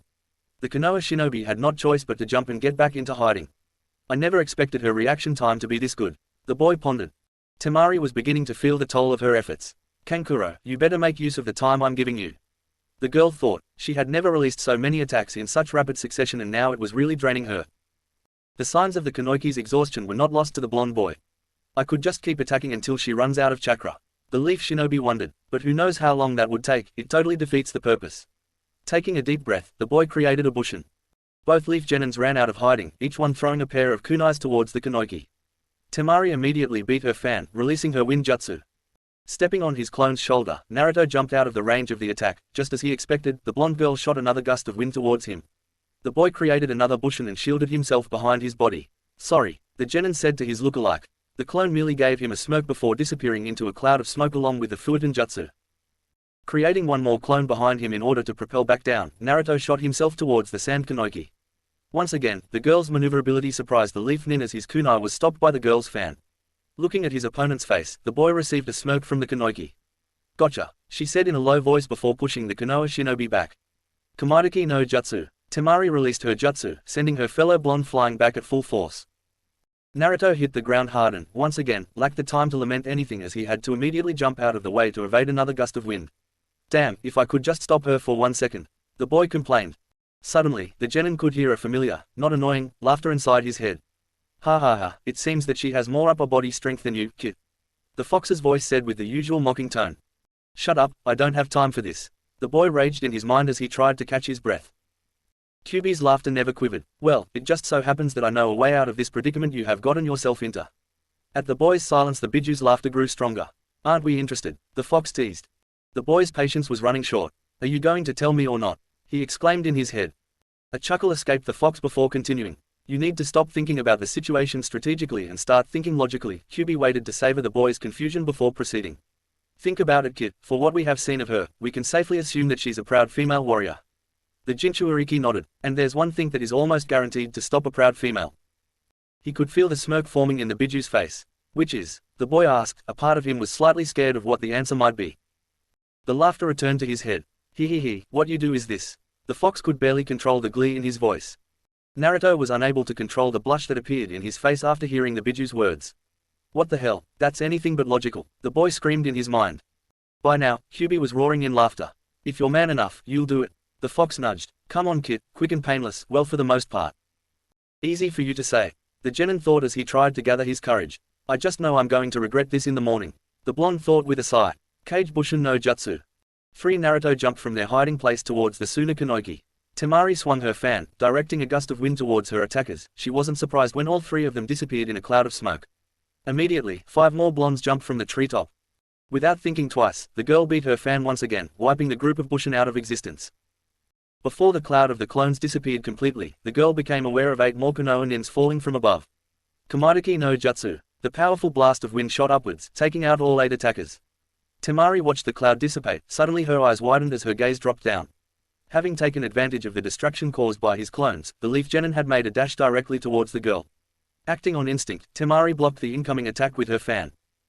Naruto gulped. He could see the blonde girl's body preparing to push him back again to launch another attack. It was now or never. Putting one hand on the Kanoiki's fan, the blonde brought it down, lowering the girl's head in the process, and leaned the upper part of his body forward as he placed his other hand in her shoulder to direct her towards him. Before Temari knew what had happened, her lips had been caught by his. Time seemed to have stopped. She was aware that her defenses were down, aware that her fan was blocked, and even aware about the boy in front of her. It was the point where their bodies connected that she wasn't too sure of. Suddenly, the Kunoichi felt the hand that had been placed on her shoulder pulled back and placed on the upper part of her abdomen. Gathering chakra in his palm, Naruto pushed the girl in front of him back with a Juuken-like strike, focusing more on the impact rather than damaging internal organs. The attack was strong enough to send Temari back against a tree, hitting her head hard in the process. The blonde boy tried to catch his breath. There, Kyuubi's voice sounded in his head. That wasn't so bad now, was it? The fox started laughing. In fact, I'm willing to bet that you enjoyed it. The Biju teased before continuing laughing. Naruto gritted his teeth at the fox's comments, yet his hand had moved unconsciously towards his lips as he couldn't fight off the blush that had spread throughout his face or the thoughts of how soft her lips had been. At least this was better than last time, the blonde admitted before jumping back on the branches and continuing on his way, not before stealing one last glance at the resting Kunoichi he had stolen a kiss from. Chapter 14. Kankuro kept looking back over his shoulder as he jumped from branch to branch. Please, be alright, the boy whispered, hoping that by some way, his sister would hear him. It had already been 20 minutes since she went to try to hold off that blonde boy and 5 minutes since he was able to feel her chakra at all. The puppet user kept telling himself that it was all because they were now too far apart and he never bothered to hone his chakra detection skills. It was needless to say that it was failing miserably and he was getting more and more worried with every minute that passed. The brown-haired boy sighed. At least you're still out, he thought as he looked at the sleeping form of his younger brother, not daring speak it out of fear of jinxing it. Suddenly, Kankuro's eyes shot open. He had been so preoccupied with his sister's status that he had not caught on to a more imminent problem. While he had been musing in his mind, the Uchiha guy had been getting closer and closer, to the point that, if Kankuro dared to look back again, he would now be able to see him approach. Before the Sand Genin could think of something to do, he was unexpectedly pushed aside against a tree. Opening his eyes, the boy froze in his place as he beheld the terrifying sight of his younger brother baring his fangs at someone. Forcing his neck to turn, Kankuro's eyes set on the raven-haired genin that was now foolishly standing just a few branches from Gaara. The redhead observed the Uchiha as he clenched his head in obvious pain, yet as a smile started to form in his face. Whatever it is you're trying to pull, Sasuke began as he took out a kunai. It ends here. The Sharingan appeared in the raven-haired genin's eyes. End? Gaara asked, his voice coming out strained. Nothing is going to end. A weird, blue pattern appeared in his right arm as the hold of the redhead's left hand on his head tightened. Nothing is going to end until Mother is satisfied, the Suna Genin exclaimed as the blue pattern spread all the way to the right side of his face and he dropped to his knees. Sasuke fought the urge to step back. His eyes watched in disbelief as the redhead in front of him started to change. Gaara's right arm had apparently changed into what appeared to be a sand claw, awfully similar to the thing that had grabbed his arm back in the stadium. The Sand Genin's face had become a grotesque sight as his right side resembled that of a monster, all the while a frightening chakra seeped out of his body. The Uchiha's Sharingan eyes widened when he felt the redhead's chakra. Its terrorizing feeling seemed familiar to him. Somehow, someway, the chakra reminded him of Naruto. Snapping out of his trance, Sasuke jumped just before the Suna Genin's sand claw came crashing through the tree branch he had been standing on. The Uchiha had little time to contemplate the situation as the sand arm immediately shot up, destroying everything in his path, and leaving the Leaf Genin no other choice but to jump from tree to tree as the sand monstrosity chased him around. The sand limb retracted back to the redhead. What's the matter? Gaara's voice had become raspy and grunt-like. It's no fun if you just jump all over the place, Mother won't like that at all. The Sand Genin commented as he looked at his opponent. Sasuke took notice at how the redhead's right eye had changed. It had become all black with a yellow pupil. It was the yellow color that got to him. It reminded him of a certain blonde, and the mere memory of his teammate, accompanied with the strange chakra that the Suna Genin was giving off, put the Uchiha on edge. Shaking those thoughts off his mind, the raven-haired boy took out a kunai just as the sand claw shot directly towards him. Jumping to meet the attack, Sasuke impaled his kunai right on Claw's palm. There was no reaction or sign of pain from the sand shinobi, instead the claw began to close in on the Uchiha. Realizing his mistake, Sasuke used his impaled kunai to propel himself away from the monstrous limb just as the piece of metal sunk into the sand. Gaara merely smiled and proceeded to do a flailing movement with his sand arm. Suddenly, the captured kunai shot straight towards the Leaf Genin's face. Sasuke was barely able to move his head a few inches, but managed to evade the incoming blade with only a cut on the cheek. Landing on a nearby branch, the boy brought his hand to his cheek and checked his wound. Deeming the cut as nothing to be worried about, he set his attention back on the redhead. Are you going to get serious? Gaara asked in a taunting voice. We were told that the Uchiha were elite shinobi. It seems Mother and me were misinformed. The redhead commented. Shut up, the raven-haired boy exclaimed as he glared at the Suna Genin. You know nothing about the Uchiha clan, Sasuke declared. Suddenly an image of his blonde teammate and his blue Sharingan appeared in his mind. The raven-haired boy's eyes widened slightly. It seems you don't know the Uchiha clan as much as you thought either. The voice his mind had chosen to send him this message which had been too familiar to the young Uchiha, causing his body to shake slightly. Merely laughing at the raven-haired boy's outburst, Gaara brought his deformed arm back. Well then, show me, he exclaimed as he thrust his arm forward. The sand claw increased in size as it flew towards the Uchiha. Sasuke evaded the attack by jumping over the limb while the claw proceeded on clenching the tree the Konoha genin had just been standing on and break the trunk as though it were a twig. Gaara swiped his sand arm without releasing the tree, leaving the Sharingan user no other choice but to jump from branch to branch as trees were taken down one after the other. Sasuke was taken by surprise when the sand claw hurled the tree towards him, but managed to bring his feet forward to absorb the impact. The boy had less than a second to figure out what to do next as the sand claw came bursting through the tree trunk. Finding the monstrous limb less than 2 feet away from his face, the Uchiha's hand automatically went through a familiar series of hand seals. Gukukyu no Jutsu. The raven-haired boy shot a fireball towards the claw, successfully blasting the sand arm away. After the fire blast, the sand claw was reduced to nothing but a stump as it started to drop towards the ground. Sighing in relief, Sasuke started to prepare his body for a safe landing. Suddenly, the Uchiha's attention spanned back at the sand limb whose claw had reformed itself and was flying straight towards him at great speed. Being already airborne, there was nothing that the Sharingan user could do to defend himself as the sand claw seized his body and started a violent dive towards the ground. Acting out of desperation, Sasuke's hand started on another set of hand seals. Housenko no Jutsu. Several fireballs shot from the raven-haired boy's mouth and hit the sand arm without any evident result. Shaking off his growing anxiety and trying to focus his mind, Sasuke directed the fireballs in a single point right at the end of the sand hand, successfully detaching the claw from the rest of the limb just in time for the raven-haired boy to grab on a tree branch and prevent his body from meeting the ground. That's it, Sasuke thought as he stood up in the branch and he glared at the laughing redhead in front of him before shooting his body forward. Ha ha ha, that's more like it, Gaara exclaimed. Come on and attack me. The Suna genin shouted as he thrust his sand claw forward. Sasuke moved towards the redhead at great speed. Looking straight up, he could see the sand genin's claw approaching towards him ready to strike. Jumping to the side just as the arm went crashing through the path he had previously walked, the Uchiha started circling the redhead, moving higher and closer to the evidently deranged boy. Gaara willed his sand arm to chase the Sharingan user among the trees. The branches were no obstacle for the sand monstrosity as it got closer to the raven-haired boy. The Jinchuuriki started to smile at the thought of the blood he would soon offer mother. The smile soon became an all-out laugh. Suddenly, the sun was blocked off for the redhead. Turning his head up, Gaara could see many of the branches that his claw had cut through falling towards him. Immediately, the genin pulled back his transformed arm and brought it over his head to protect himself from the incoming debris. With his arm taking the role of a shield, Gaara stood defenseless as Sasuke appeared in front of him, a smirk adorning his face, and delivered a hard punch on his face, sending the sand shinobi flying back. As the redhead flew back, too shocked to do anything, he was able to sense the Uchiha appearing behind his still airborne body.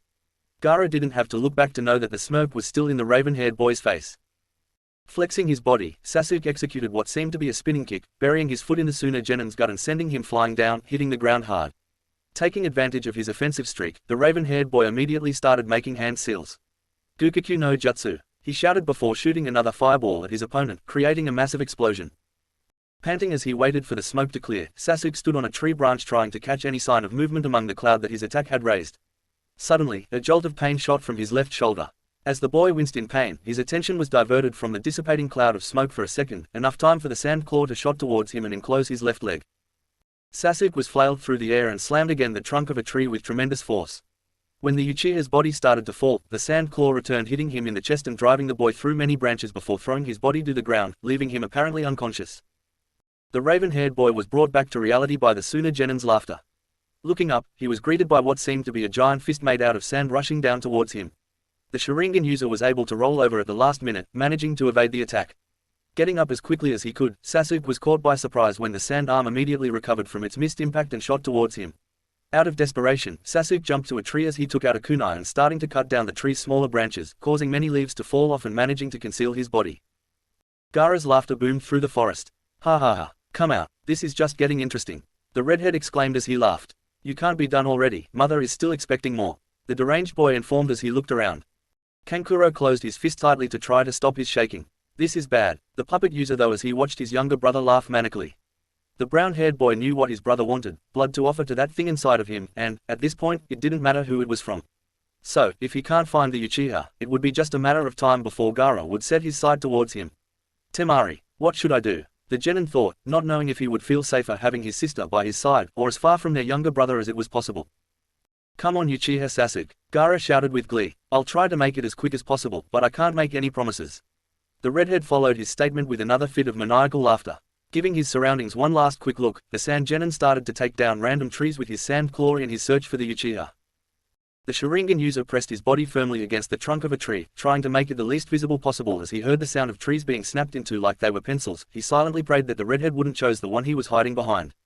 Another jolt of pain shot from the Uchiha's shoulder, causing the raven-haired boy to bite his lips in order to prevent any yelp of pain from escaping him as he gritted his left arm tightly. Sasuke's eyes wandered to the left side of his body, setting themselves on his left shoulder. The Leaf Genin's eyes widened as he saw most of his shoulder covered by black, flame-like marks. Closing his eyes, the boy tried to concentrate into willing the strange marks into retracting. "I'm getting bored," the redhead announced as he took down another tree. "You better come out before I—" Gaara suddenly stopped his statement as he looked at the direction of they have come from and smiled. Quote, "It seems that we're going to have company really soon," the Suna Genin informed before starting on another fit of laughter. Behind his hiding spot, Sasuke's eyes shot open at his opponent's revelation. Focusing his senses, the boy was able to sense a pair of familiar chakra signatures approaching. By now, Gaara's laughter had died down into a malicious chuckle. "I wonder," the redhead began as he started giving off an even more terrifying killer intent. Quote, "If the sight of their blood would excite you the same way it does me." As soon as the words left Gaara's mouth, the whole forest changed while its physical state remained the same. The whole area was filled with the sound of electricity charging as killer intent, strong enough to match the redhead's, was released. Turning around with a smile on his face, Gaara faced his opponent. Sasuke stood just a couple of branches away from the Sand Genin. His eyes glared at the redhead with pure contempt as a chidori burned in his left hand. "You will not touch them," the Raven boy declared as his mind was drowned with images of how all the people that he held dear had been taken away from him in one single night. "I'll kill you before you get a chance to harm them," the Uchiha shouted as he shot towards his opponent, not caring about the pain his body was in or about the fact that the flame-like marks had spread all the way to his neck. Gaara's smile widened as he jumped to meet his prey, the sand claw already prepared to strike. "That's what I wanted," the boy roared. "Chidori!" Sasuke screamed as he brought his electric-charged hand forwards. Lighting met sand. As he landed on a branch, the Uchiha looked back to find the monstrous claw detached from the redhead and flying through the air. A smile formed in his lips. Being too distracted by his accomplishment, Sasuke didn't realize when his feet touched the tree branch, nor when his legs gave up and he fell on the branch. Forcing his body off the wood, and trying to ignore the tremendous pain that was cruising through his body, the raven-haired boy looked at the redhead. Sasuke's eyes widened as he was consumed by terror. A wicked smile had appeared on Gaara's face as his deranged eyes focused on his opponent. The gourd on his back started to disintegrate, turning into a new claw to replace the detached one and a gigantic tail with the same blue pattern as the other sand limb. "Ha ha ha!" The Sand Genin laughed manically as he dashed towards the Uchiha. Brining his claw up, the crazed boy prepared to strike. Sasuke waited for the pain to come when he heard a blow connect, but when the only pain that he felt was the one already running through his body, the Uchiha opened his eyes. Once again, the boy was surprised by the sight that greeted him. "You should be more careful, Sasuke," a monotonous voice said. Shino stood in front of the fallen Uchiha while in a branch beyond him stood Gaara with a bruise in his left cheek. The raven-haired boy found himself at loss of words as he stared at his former classmate pushing his sunglasses up. "Sasuke-kun." Turning his head around, the Sharingan user could see his pink-haired teammate, and what seemed to be a dog wearing a Konoha headband, running towards him. "Are you Elri?" Sakura began to ask as she reached the fallen boy, but stopped when she saw the flame-like pattern on the boy's shoulder. "I'm alright," Sasuke murmured, reluctantly taking the pink-haired girl's help to stand up. "Okay, we got the Uchiha, now let's get out of here before something bad happens," Pakken merely said. "Did the dog just talk?" the raven-haired boy asked confused as he examined the strange canine. "I'm afraid we can't go anywhere," Shino informed, his eyes set on the deformed Suna shinobi in front of them. "I doubt that he would simply let us walk out," the Aberame said simply. Sakura cringed at the sight of the redhead's current form, but monstrous as it may appear, the thing that surprised her the most was how his chakra felt so similar to Naruto's. Gaara simply let out a laugh as he regarded the group of leaf nins. "Sasuke is my prey, so if you'd please stand aside," the boy said in a mocking tone. Sasuke tried to move his body forward to face his opponent, but was blocked by Shino. "Sasuke is in no shape to fight right now, so I'll be taking his place," the black-haired boy said calmly. "What, Shino?" "No," the Uchiha tried to convince his former classmate's mind, but the Aberame simply ignored him and jumped a few branches forward. The only reaction at the change of opponents was a gleeful laughter from Gaara. "Why don't I just kill all of you?" the redhead exclaimed as he shot the sand claw forward. The Sharingan user watched what appeared to be a replay of his battle as Shino moved to evade and the sand limb chased him through the trees, running through any branches and some trunks that were on his way. The raven-haired boy couldn't help but notice that the claw's movements had become faster, leading him to conclude that his comrade had no chance of winning this battle. As a realization of the Uchiha's fears, the sand claw ran through the branch that the Aberame was about to land on, leaving the black-haired boy in a free fall towards the ground. Before Shino's body impacted the ground, the boy was caught by the sand monstrosity. Brining his prey's body up, Gaara smiled maliciously as his sand started to cover the struggling Leaf Genin's body. Enjoying the look of absolute terror in the eyes of his opponent's comrades, the redhead raised the sand-covered shinobi further, making sure to be in clear view of his friends. "Sabaku Sausu," The deranged genin shouted as the sand coffin contracted to crush his victim as the redhead laughed gleefully. Sasuke immediately forced his body to move, positioning it in front of Sakura in order to block their friend's tragic fate from her view. Roaring laughter celebrated the forest's new crimson tame. As the sand genin looked around to examine his artwork, Gaara's eyes widened in surprise and anger. In his fit of laughter, the boy's mind had visualized the glorious rain of blood, while he hadn't realized that the forest had remained as green as before. Dispersing the sand immediately, the redhead boy was surprised to find only a horde of insects instead of the black-haired boy. "No one has fallen for that one since Kiba," a monotonous voice said from behind Gaara. Turning around, all that Gaara's widened left eye could see was the Konoha genin's fist traveling straight towards him. The force of the punch was strong enough to send the Suna shinobi into a nearby tree. "I may lack a Sharingan, but please don't underestimate me," Shino simply said as he pushed his sunglasses up and regarded the redhead. A sigh of relief escaped Sasuke when his former classmate reappeared. "Ah, Sasuke-kun, what are you doing?" Sakura's words came up barely above a whisper, catching the Uchiha attention. The blush that appeared on the normally brooding boy's face was only matched by the one in the pink-haired girl's. In his attempt of preventing his teammate from witnessing their friend's imminent death, he had positioned his body in front of her. She was in a kneeling position while his chest hovered a couple of inches away from her face while his right hand had a firm, yet soft, hold on her left shoulder. Sorry, the Uchiha said, his voice managing to come out even lower than Sakura's as he mentally cursed his awakening teenage hormones.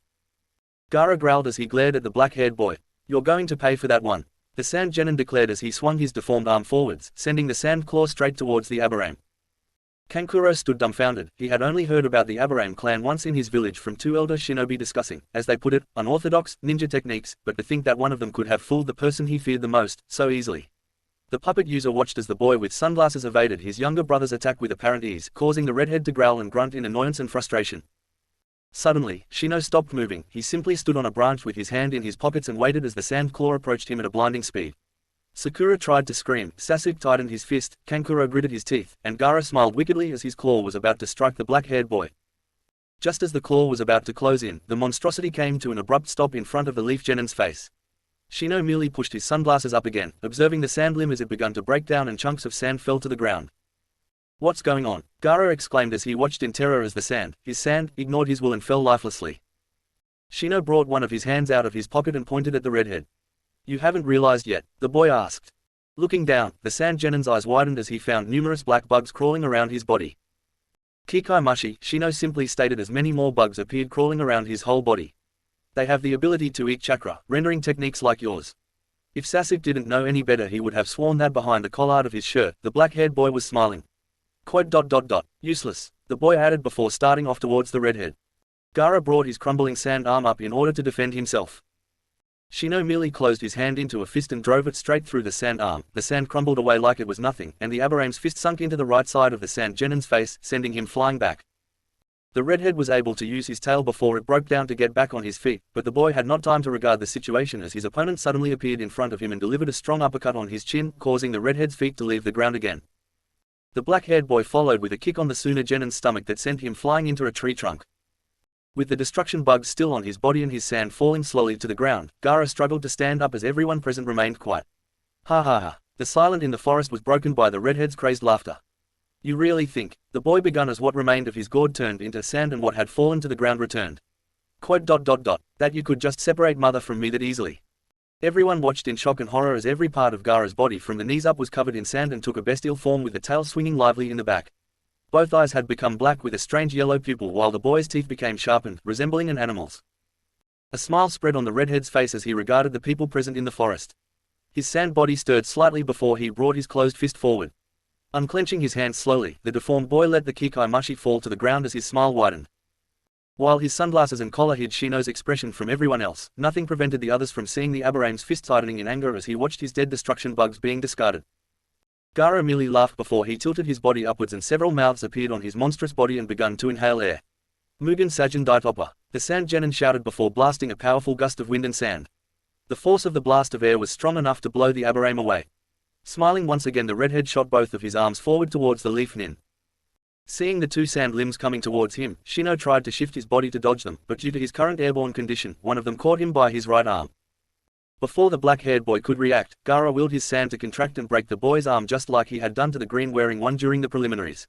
Delighted at the Aburame's screams, the redhead smiled as he used his arm to pull the body towards him and slamming his body into a nearby branch.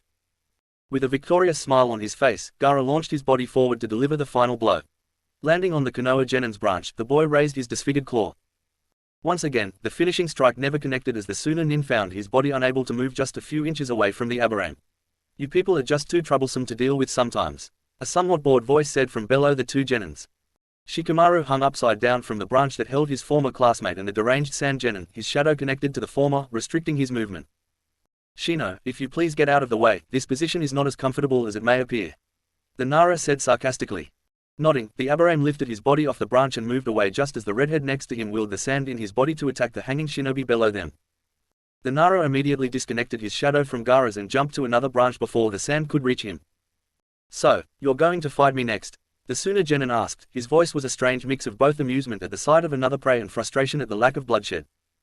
Shikamaru simply gave the redhead a confused look. "Fight me?" he asked, pointing at himself. "Sorry, you must have me confused with someone who likes jumping around and go back and forth in fistfights," the black-haired boy said with a shrug of his shoulder. "Besides, my abilities are meant for stalling, not fighting."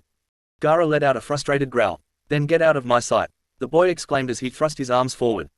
The Leaf Genin dodged the incoming attacks by jumping into a higher branch, now standing at eye level with the redhead.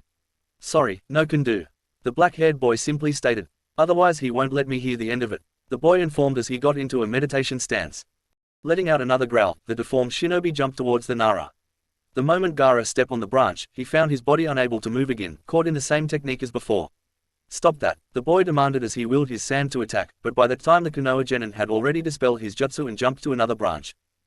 "Simple yet extremely amusing to watch," Shikamaru commented as they stood over his unofficial opponent. "Grrr!" Gaara screamed in frustration before swinging one of his arms, cutting through the tree where the Nara was standing and the ones around. Jumping as far as he could, Shikamaru barely managed to hang onto a branch on one of the trees that survived the Suna Genin's assault. The black-haired boy only had time to take out a kunai and a pair of shuriken before his right leg was pulled down by Gaara's sand claw. Thinking quickly, Shikamaru threw the three blades upward, cutting off several leaves and branches, and used their shadows to connect his with the redheads, successfully stopping the boy's movement long enough to set himself free from his hold and jump to another branch. Shikamaru had no time to assess the situation. Before he could even react, a gigantic sand fist connected with his body, blasting him back against a tree, impacting the trunk hard. The Nara's body felt numbly on branch in a sitting position. "All of your attempts have been futile," Gaara exclaimed, victorious and gleeful. A half-smile appeared on the black-haired boy as he lifted his head up. "I told you already, my abilities are meant for stalling," he said as his smile turned into a smirk and his eyes mockingly regarded the redhead. "I was only buying him enough time," Shikamaru commented as his eyes set on something beyond Gaara. A soft thud as he landed on a branch announced his arrival. "Seriously Shikamaru, I leave you alone for 5 minutes and you get yourself into trouble again," Naruto merely said, not paying attention at the situation. "Naruto," Sakura whispered the blonde's name. Her emerald eyes caught his dark sapphire ones for a second. The boy gave her a simple nod and, for some reason unknown to her, she felt much safer.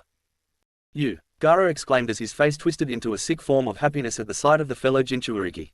"You finally got here, the one that has been calling mother out," the deranged redhead stated as he observed the new arrival with glee. Naruto's eyes narrowed as he finally set his eyes on the transformed Sand Genin. "I take it that by the form he has, it's Aikibi," Naruto stated in his mind.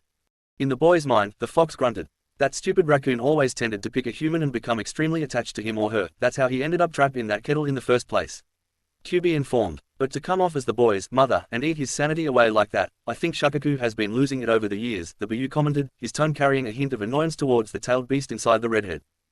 Feeling a nudge from his mother, Gaara took advantage of the fact that the blonde had become distracted with something.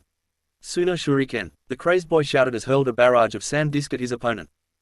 By the time Naruto became aware of the attack, it was already too late and every single disc hit his body, packing enough force to lift his body off. Sasuke was surprised by what happened after the attack, but what really surprised was that Naruto had been hit by it. The wounded, airborne blonde simply disappeared in a cloud of smoke. Before Gaara could start his search for his opponent, the redhead felt as several kicks connected to his upper back and shoulder, sending him crashing down to the ground. Standing out, the Suna Jinchuuriki looked up to find 5 Naruto about to launch their kunais at him. Mugen Sajin Daitopa. The Sand Genin released his attack immediately, effectively blowing all the blondes into clouds of smoke, though not before they released their kunais. None of the blades hit the redhead, instead landing around him. Something about the kunais caught Gaara's attention. Looking down, the boy found the 5 blades with explosive tags wrapped on them.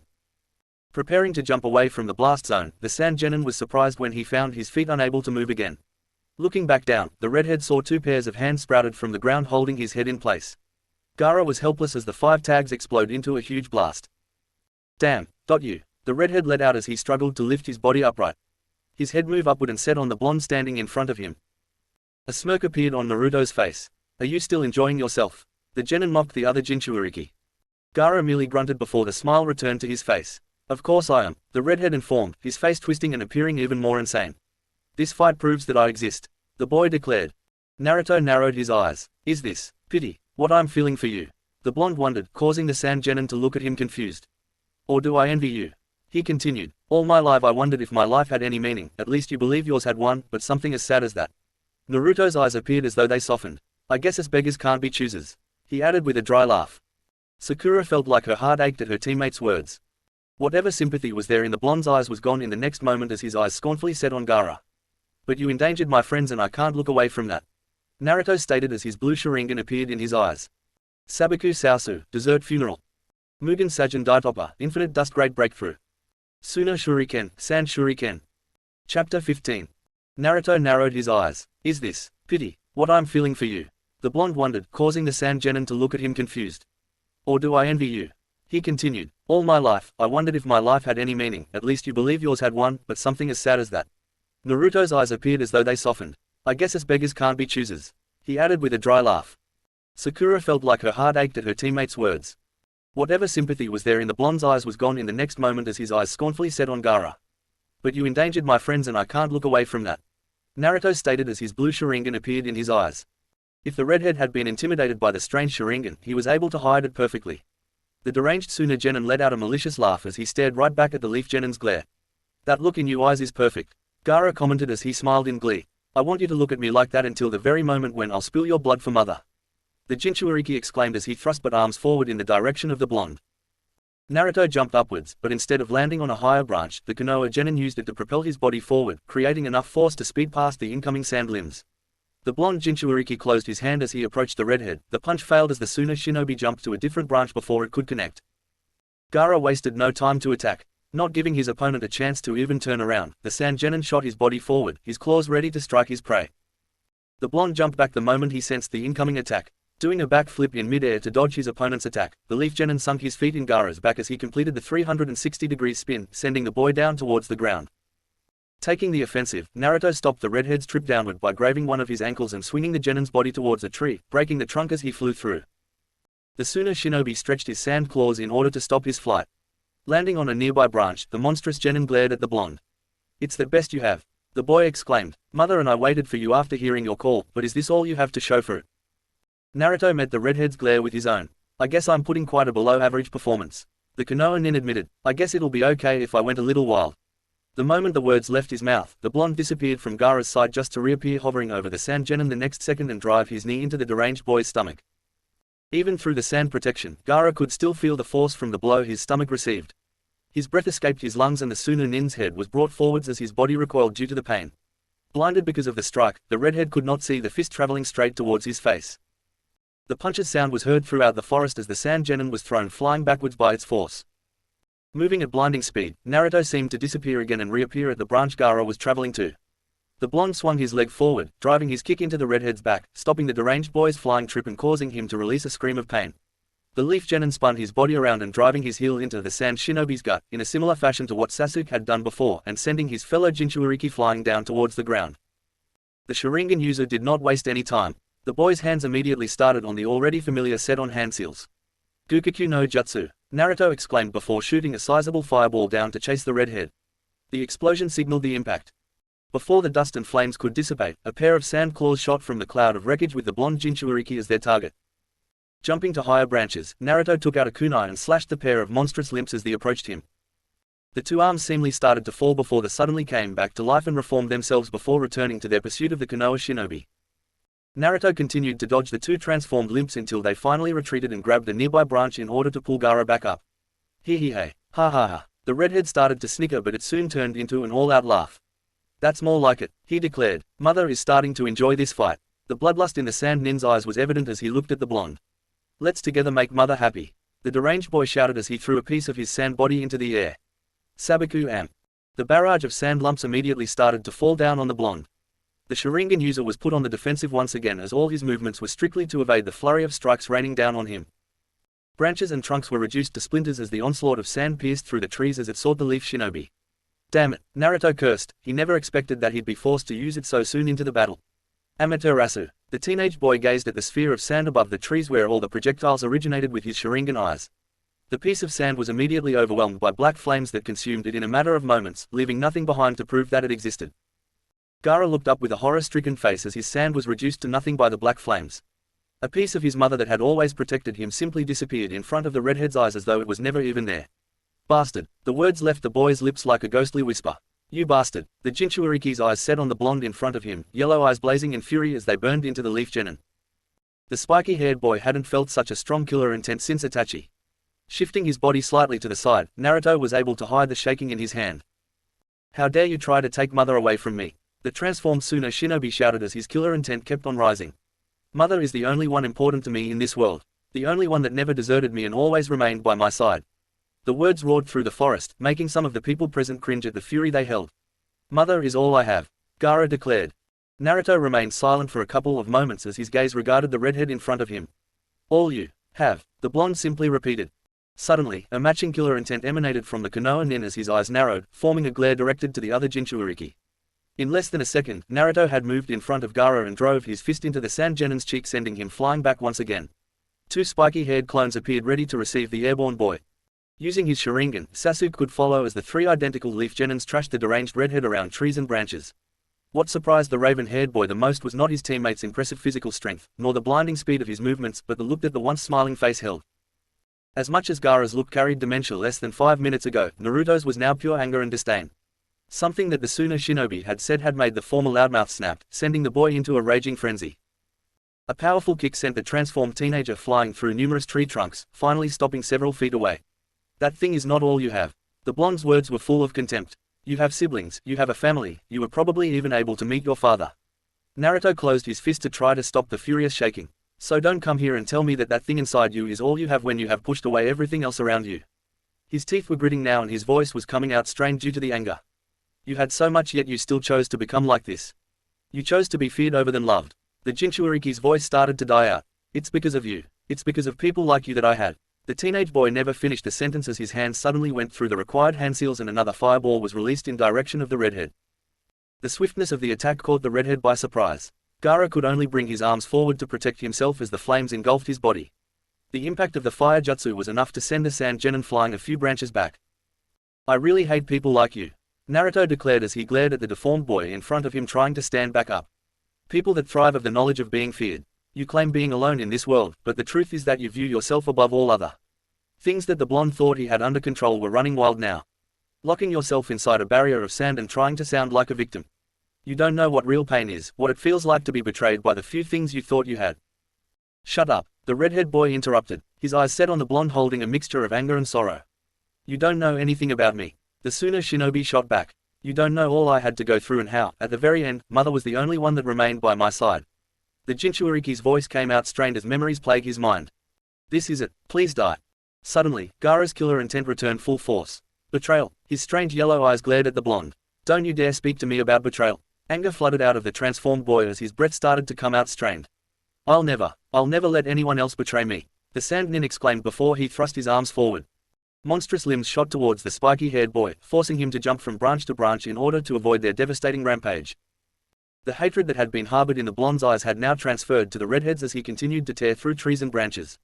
I'll push everyone away. I won't allow them to get a chance to betray me again, he declared before retreating. His sand claws and the mouths appeared on his body again. Mugen Sajin Daitopa. The powerful gust of wind and sand erupted from the Jinchuriki's mouths. Naruto immediately jumped behind a thick tree in order to escape the savage burst of dust that swept through the forest. A sand claw went through the trunk that the blonde was hiding behind, causing the leaf nin to jump to another branch to escape the monstrous limb that followed him.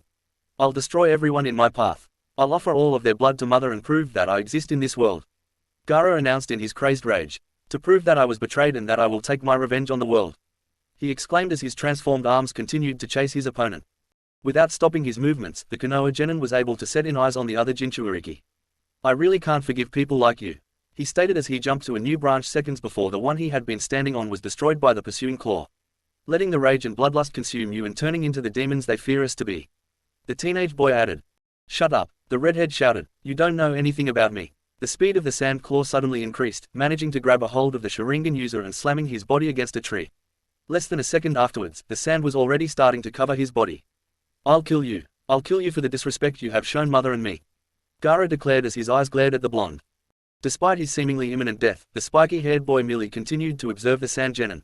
I met a guy just a few months ago, Naruto started. He showed me a hell that now haunts my nightmare. But, I tried, and I'm still trying, to look past all the things I saw in that place. The leaf shinobi revealed as his eyes narrowed. And now I meet someone like you, who has given up and thrown himself into the depths of madness with foolish thoughts of retribution. A dark blue chakra started to emanate from the blonde's body. It irks me to no end knowing that you have given up on the world so easily. With the boy's outburst, the navy chakra burst, freeing the Sharingan user from the sand. I really can't forgive you right now, he said as he set his eyes on the redhead in front of him. The two Jinchurikis glared at each other before dashing off forward. Blows were exchanged in mid-air. Flashback. You know, you really didn't have to accompany me shopping. A small, black-haired boy looked up at the young woman next to him before answering. Oka-san is worried about you since you have been going out so much lately, so I offered to come with you. 4-year-old Itachi simply stated. Uchiha Kagome sighed as she looked at her cousin's oldest child. You do know that I'm a Junin, right? If anyone is doing any babysitting, it's me looking after you. She tried to explain. Rank doesn't really matter, a well-trained Chunin could sneak up on even a cage if the target's unaware and alone. Itachi merely said as he continued to walk. Do you expect me to be attacked by a group Chunin in the middle of the village? She asked. The boy's eyes didn't even shift from the path ahead. Please don't put words in my mouth, Kagome Nizan. Itachi shot back. I said a Chunin, not a group. Besides, I've seen you sparing. If you're distracted enough, you won't even see a genin coming. To say the least, the young woman was bewildered by 4-year-old's statement. Hey, I already told you that there was a specific reason why I did so poorly in that sparing match. She tried to defend herself. Then, what is it? I told you, I can't tell you right now, you're too young. For a leaf Kanoki, you sure make a lot of excuses, it's not fitting. The black-haired boy commented. Another sigh escaped Kagome. She should have known better than to get into an argument the Uchiha clan's resident genius. Uchiha Itachi will make a great shinobi someday, she was sure of it, but for now, he was nothing more than a know-it-all kid that could go against experienced adults in a myriad variety of discussions and still come out making them look silly. She had grown really close to the boy, especially after Obito's tragedy, but that terrible weapon of destruction he called his mind did put a strain in their relationship. Well, fancy meeting you here. Both Uchiha turned to look at the sudden interruption. Casually walking towards the two black-haired relatives was one Namikaze Minato with, what had become a trademark for the blonde man, a grin adorning his face. Minato-san, Kagome called out, see the ending note for explanation. Itachi couldn't help but raise an eyebrow at the sudden excitement in his cousin's voice at the sight of the, already legendary, Junin. How are you on this fine day, Kagome-san? The young man asked as he gave the black-haired woman a small, courteous bow. The giggle that escaped the young woman almost made Itachi kick her in the shin and make a run for it. One thing that the 4-year-old boy really didn't want to see at the moment was his cousin acting all girly. Minato's gaze lowered to set on younger Uchiha. And what about you, Itachi-kun? Your name is coming up again and again as of lately. Fugaku-san and Mikoto-san must be really proud. The blonde man commented as he ruffled the boy's hair. Itachi's glare immediately set on the man in front of him. It was certain that the 4-year-old Uchiha was incredibly mature for his age. He was well aware that most people were both amazed and annoyed by his intellect. He could deal with anything or anyone without losing his composure, anyone except Namikaze Minato. Something about the Konoha yellow flash always managed to get on the boy's nerves. Swiping his hand, the black-haired kid pushed the man's hand away. Well, it seems that we still have the attitude problems to deal with. Minato commented, unfazed by the young boy's actions. I guess it's just normal for you to be jealous. After all, I'm already a renowned shinobi, while you're still a little kid with a kunai playset. He said as he straightened his body and stood proudly. A snort escaped the 4-year-old. Yeah, like I'm supposed to be envious of you. I've already heard about the incident between your Harasen and the waterfall. The boy shook his head to add to the insult. Seriously, it's just a matter of time before you find yourself falling in a volcano or something. Hey, watch it you brat. That only happened while Harasen no Jutsu was still on its development stages, and stop gossiping with Jiraiya-sensei. Minato shot back, already falling into the boy's game. Oh, touched a sore spot, didn't we? And what was that about you blowing up the bull's corral while practicing that spiral sphere of yours? Itachi asked, his voice fully tainted by a mocking tone. The blonde man gave a small grunt. Like I have to explain my genius to you. Only a sorry shinobi would have such a sorry excuse. The black-haired boy commented. Do you have something to say, you little punk? As a matter of fact, yes. I want you to remain in that little throne of yours until I become a shinobi and beat you up myself. The blonde man and the black-haired boy glared at each other intensively. I accept that challenge. Hurry up, I don't want to wait too long for the day that I can finally kick your ass. Namikaze Minato. Kagome suddenly interrupted the argument.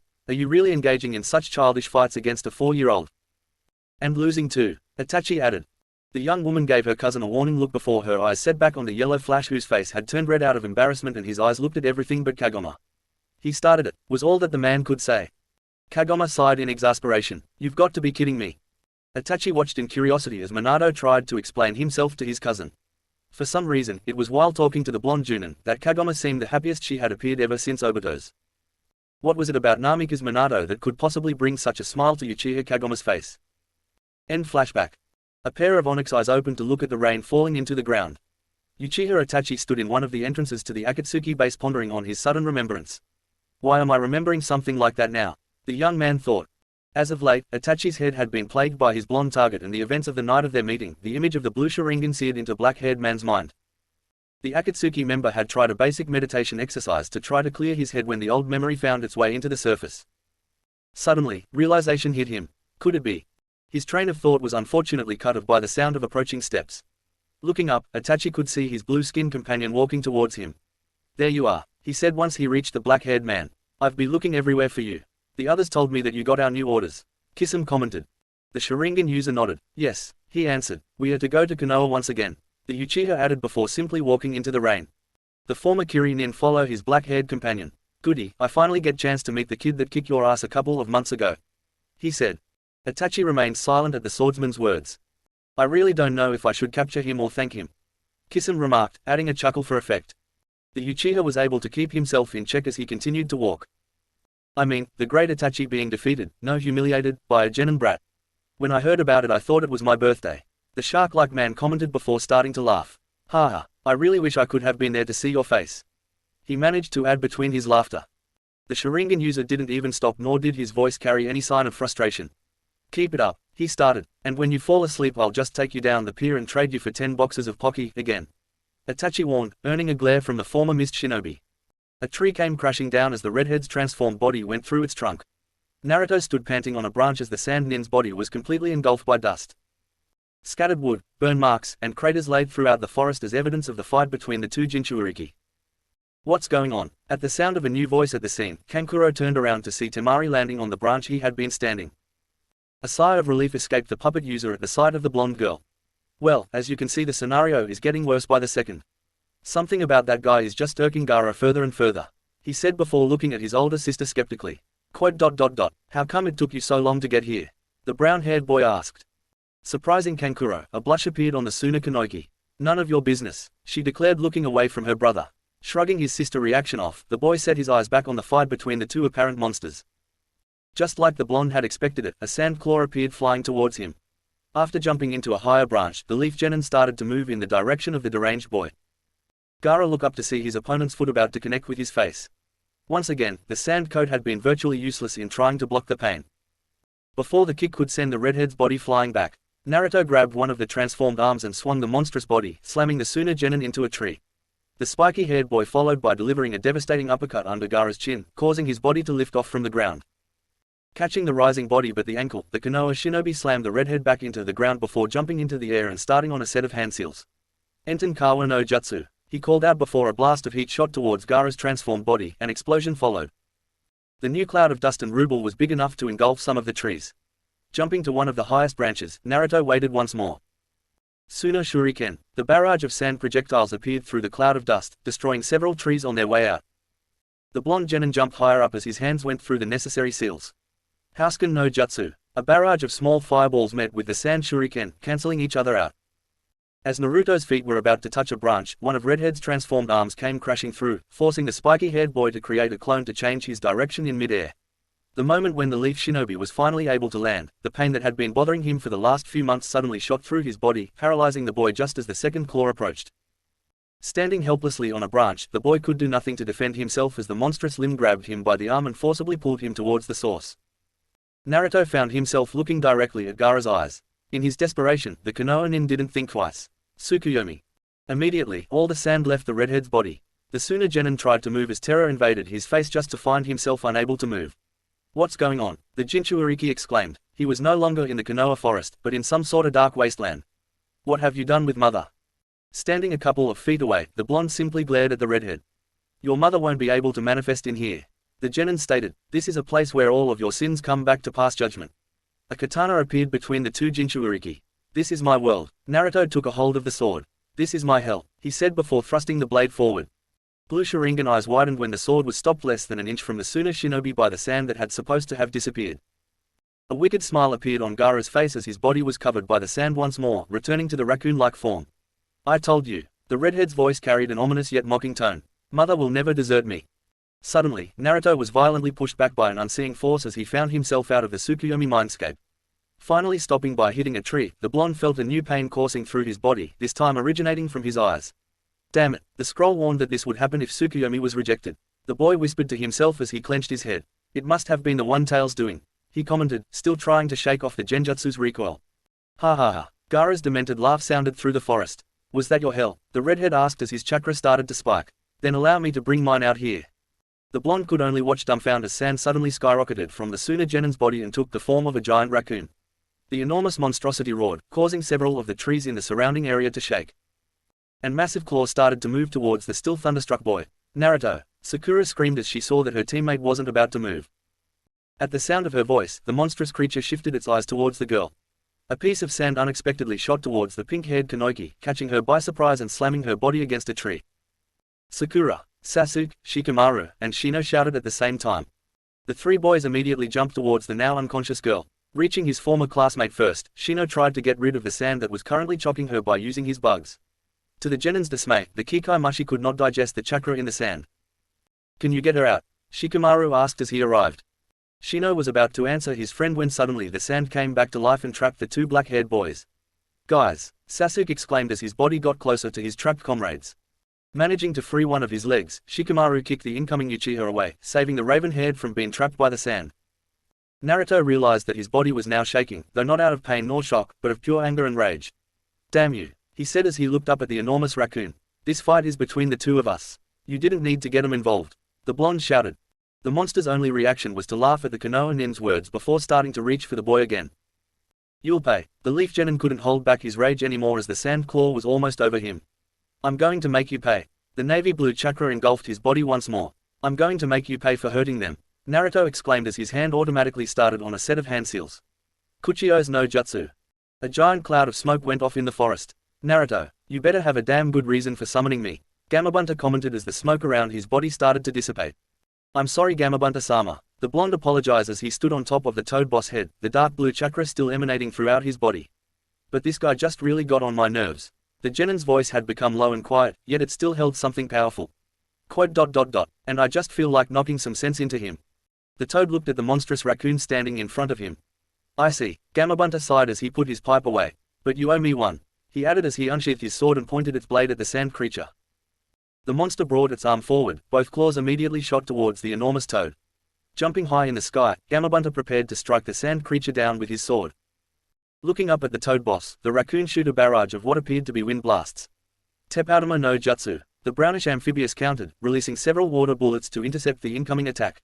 Wind and water meet in mid-air, the toad's technique managed to stop all the blasts but one. Naruto. Hearing his cue, the blonde prepared his own attack. Gukukyu no Jutsu. The last wind projectile was taken care of by the genin's fireball. Landing on the other side of the raccoon, Gamabunta immediately shot forward with his sword ready. At the last second, the monster turned around and brought one of its arm up to block the blade strike.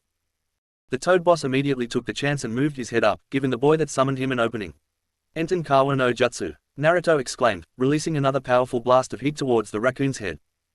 Unfortunately for the team of Toad and Boy, the sand monster managed to bring its other arm up to shield himself, at the cost of the limb.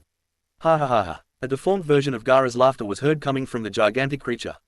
"It's this how you were going to make me pay, Naruto-kun?" The redhead's voice mocked. "Renkuden," the Jinchuriki exclaimed before releasing another set of air bullets. Gamabunta immediately jumped back to evade the wind-based attack. "I'm not really sure you're worth all the trouble, Naruto," the amphibious commented as he brought his sword forward, just in case the sand creature launched a sudden attack. "Please, Gamabunta-sama, just give me one more opening," the blonde requested. The toad boss gave an exasperated sigh, but still charged forward. Laughter was the deformed genin's first response. "That's it, come on, mother, and I can't wait to spill all of you blood," the boy exclaimed from somewhere inside the enormous creature. Just like before, the sand monster blocked the incoming sword strike with its good arm, but this time, as the Jinchuriki started to raise his other limb for the second strike, Gamabunta opted to turn his head towards the wounded arm.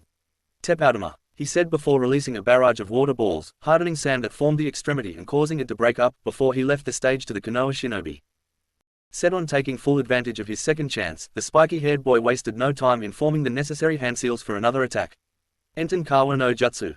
Acting on instinct, the monstrous creature stretched his body in order for his head to escape the blast. The Kaiden Jutsu instead created a hole through the Jinchuriki's chest. Gaara screamed in pain from the attack. Immediately, the monster's tail moved on its own and went around its body to strike the toad. Seeing the attack coming, the amphibious jumped back in the air. Once airborne, Gamabunta set his eyes down on the sand creature. To say the least, the toad boss was getting tired of the demented Jinchuriki. Naruto, I'm going to take the initiative for a bit, he informed before releasing a stream of oil on the raccoon, successfully distracting the creature and allowing the brownish toad to strike down with his sword, severing the remaining monstrous arm. The victory was short-lived. When Gamabunta looked up at his opponent, his eyes widened in surprise as the Jinchuriki's deformed body suddenly opened and lunged forward to swallow the toad boss. Thinking quickly, the amphibious shook his head back, throwing the blonde out of harm's way as he continued to fight off the sand that was trying to engulf him. Gamabunta-sama, Naruto shouted as he created a shadow clone in order to break his fall and jump towards the mass of sand that was currently Gaara. Before the leaf genin could even take a kunai, a new sand claw suddenly sprouted from the mass and shot toward the blonde, catching the boy in midair and driving him straight into the ground. Sapphire eyes slowly opened as Naruto found his body in the forests, or what was left of it, ground while the sand engulfed his body. Look, the redhead's voice came out, excited. Gazing around, the blonde's eyes soon set on what the Sunanin was referring to. The sight of the unconscious Sakura, and the barely conscious Shikamaru and Shino, being crushed by the sand that encased them, while a weakened Sasuke tried to use Housken to free them, but failing due to the lack of chakra. They're all going to die soon, Gaara announced, and you can't do a thing about it. The glee was evident in the sand genin's voice. I'm going to take them away from you and offer them to Mother. The sand was now covering most of the blonde's body by now. Naruto's eyes pleadingly gazed at his comrades, hoping for a miracle to happen and save them. I'm not strong enough to save them. The sand was already starting to cover Genin's neck. It's just like that fox mask. I'm unable to protect the things that The sand was now reaching his face. I want to keep him safe. I want to protect them, because... Images of the few pleasant memories that the boy had flooded into his mind. With sudden gasp, the Jinchuriki realized how much most of those memories he had shared with his comrades, no, with his friends mean. I won't let you hurt them. Gaara, Naruto declared. By now most of his face was already covered by sand. Because, they are all I have. The Sora Sharingan returned to the blonde's last visible eyes and set on the abomination over him. Amaterasu. Taking most of the boy's remaining chakra, the black flames engulfed the gigantic mass of sand. Ah! Gaara screamed as the flames spread through his deformed body. Mother! Mother! The monstrous creature backed away from the toad as the dark fire continued to consume his body. Naruto, are you okay? Gamabunta asked as he looked down at the boy that was struggling to get up. Take easy, it's over now, the toad boss stated, knowing quite well the effects of the Amaterasu flames and what would be the Sand Jinchuriki's ultimate fate. The blonde shook his head. No, I have one more, the Konoha genin stated as he began to pull up his right sleeve and revealing a bandaged forearm. Gamabunta's eyes widened at realization. Are you sure you can pull it off? The amphibious asked with concern. Nodding, Naruto looked up at the enormous toad. Yeah, but I'm going to need a lift. At the boy's words, the toad boss sighed and lowered one of his hands. Okay, get on. The leaf nin proceeded to jump on the toad's palm. After stretching his arm back, Gamabunta shot the young Jinchuriki towards the burning raccoon with all his strength. I only have one shot at this, Naruto thought as they tore the bandages in his arm to give view to a summoning tattoo. Smearing the mark with blood from one of his wounds and gathering his remaining chakra, the blonde preformed the necessary hand seals. Namikaze, Kuchio's no Jutsu. Just as Naruto was about to reach Gaara, both Jinchuriki were swallowed up by a blinding light. Chapter 16. The leaf nin proceeded to jump on the toad's palm. After stretching his arm back, Gamabunta shot the young Jinchuriki towards the burning raccoon with all his strength. I only have one shot at this, Naruto thought as he tore the bandages in his arm to give view to a summoning tattoo. Smearing the mark with blood from one of his wounds and gathering his remaining chakra, the blonde preformed the necessary hand seals. Namikaze, Kuchio's no Jutsu. Just as Naruto was about to reach Gaara, both Jinchuriki were swallowed up by a blinding light. Gamabunta let out a sigh as he watched the lustrous flare. Just like Minato, the toad boss commented as he took his smoke pipe back out. Gamabunta could feel the summoning jutsu wearing off. The last thing that the enormous toad saw before returning to his world was the gigantic body of sand starting to break down and dissolving as it fell into the ground. Kankuro watched in shock and amazement as the light and the black flames faded away, leaving a cloud of dust in the middle of the clearing. Gaara was defeated, the puppet user managed to say in utter bewilderment. Down in the clearing, Gaara was equally surprised when he found himself standing back on the ground. His body was extremely weakened and his legs were about to give up at any moment, but, despite what the redhead had thought a couple of seconds before, he was still pretty much alive. Why did you stop those flames? The Suna Jinchuuriki asked the boy standing in front of him as the blonde's image appeared through the dissipating dust. Ragged breathing followed by a low laugh were the initial answers to Gaara's question. I already told you. I can't forgive you right now. Naruto answered as his Sharingan eyes set on the redhead's light blue ones. The right thing to do is give you a chance to change. After all, everyone is supposed to deserve at least one, right? The inquiry was received by a scoff. Supposedly, yeah. Suddenly, the Sand Genin's eyes narrowed. But what makes you think I'll change? There's no way that you can make me betray mother. Stop calling him your mother already. Naruto exclaimed as he brought up one of his hand to rub his temple. I get all sorts of disturbing images when you call the Biju by that term. The blonde commented. Anger resurfaced inside Gaara at the Konoha nin's words. Shut up. You don't understand the bond between mother and me. You don't understand anything. Baka. Naruto's outburst silenced the redhead. It's you who doesn't understand. As carriers we are discriminated by others. I spent most of my life trying to change their views, trying to show that I wasn't some sort of demon to be feared and hated, yet you, by choosing that thing over anything else, proved their perception of us right. The boy exclaimed as his Sharingan eyes narrowed on the Suna Genin. There's a world out there apart from the Biju, I know, these eyes have seen it, and I already used my chance to try to reach it. Abruptly, Naruto's voice went quiet. The Leaf Shinobi's silence immediately caught Gaara's attention. You failed. The redhead wondered. A dry laugh followed the question again. I don't really know, the blonde admitted. I ended up turning into someone who doesn't really know what he wants anymore. Naruto commented. It's like I'm stuck in a crossroad without knowing where either path will take me. The spiky-haired boy let out another humorless laugh. Funny isn't it, here I am trying to get my point across to you while I don't really know what it is myself. Naruto added before his eyes narrowed once again. But what I do know is that I will protect my comrades and teammates no matter what, because they are all I have. Gaara stood silently as he regarded his fellow Jinchuuriki and trying to match the glare he was receiving. You have a better shot than I did, the blonde said as his glare weakened. You have people that will stay by your side at any given time. Gaara was surprised when the other boys' gaze moved up to look at Kankuro and Temari standing on the branches. They've proven how much they truly worry about you. The Leaf Genin commented. Gaara scoffed again. Care for me, he repeated. All my life, I have known nothing but apathy and disdain from them. The redhead stated as he glared at the blonde Jinchuuriki. Naruto appeared unfazed by the Sand Nin's outburst. Yet, they are still here. The spiky-haired boy simply said. They could have left you behind at any point during our fight, but instead, they decided to remain here for you. It's just that you're too blind to see their worried faces. At the blonde's words, Gaara couldn't help but force his neck to turn his head around so that he could look at his siblings. Temari's hand gripped the part of her cloths that laid over her heart, while Kankuro's slight inclination forward of his body was enough for the redhead to know that the puppet user was about to come forward to his aid at any time. You and your mother are the ones that are keeping him so far away. The sound of Naruto's voice snapped the Sand Genin's attention back to the blonde. You have a real opportunity to change your ways.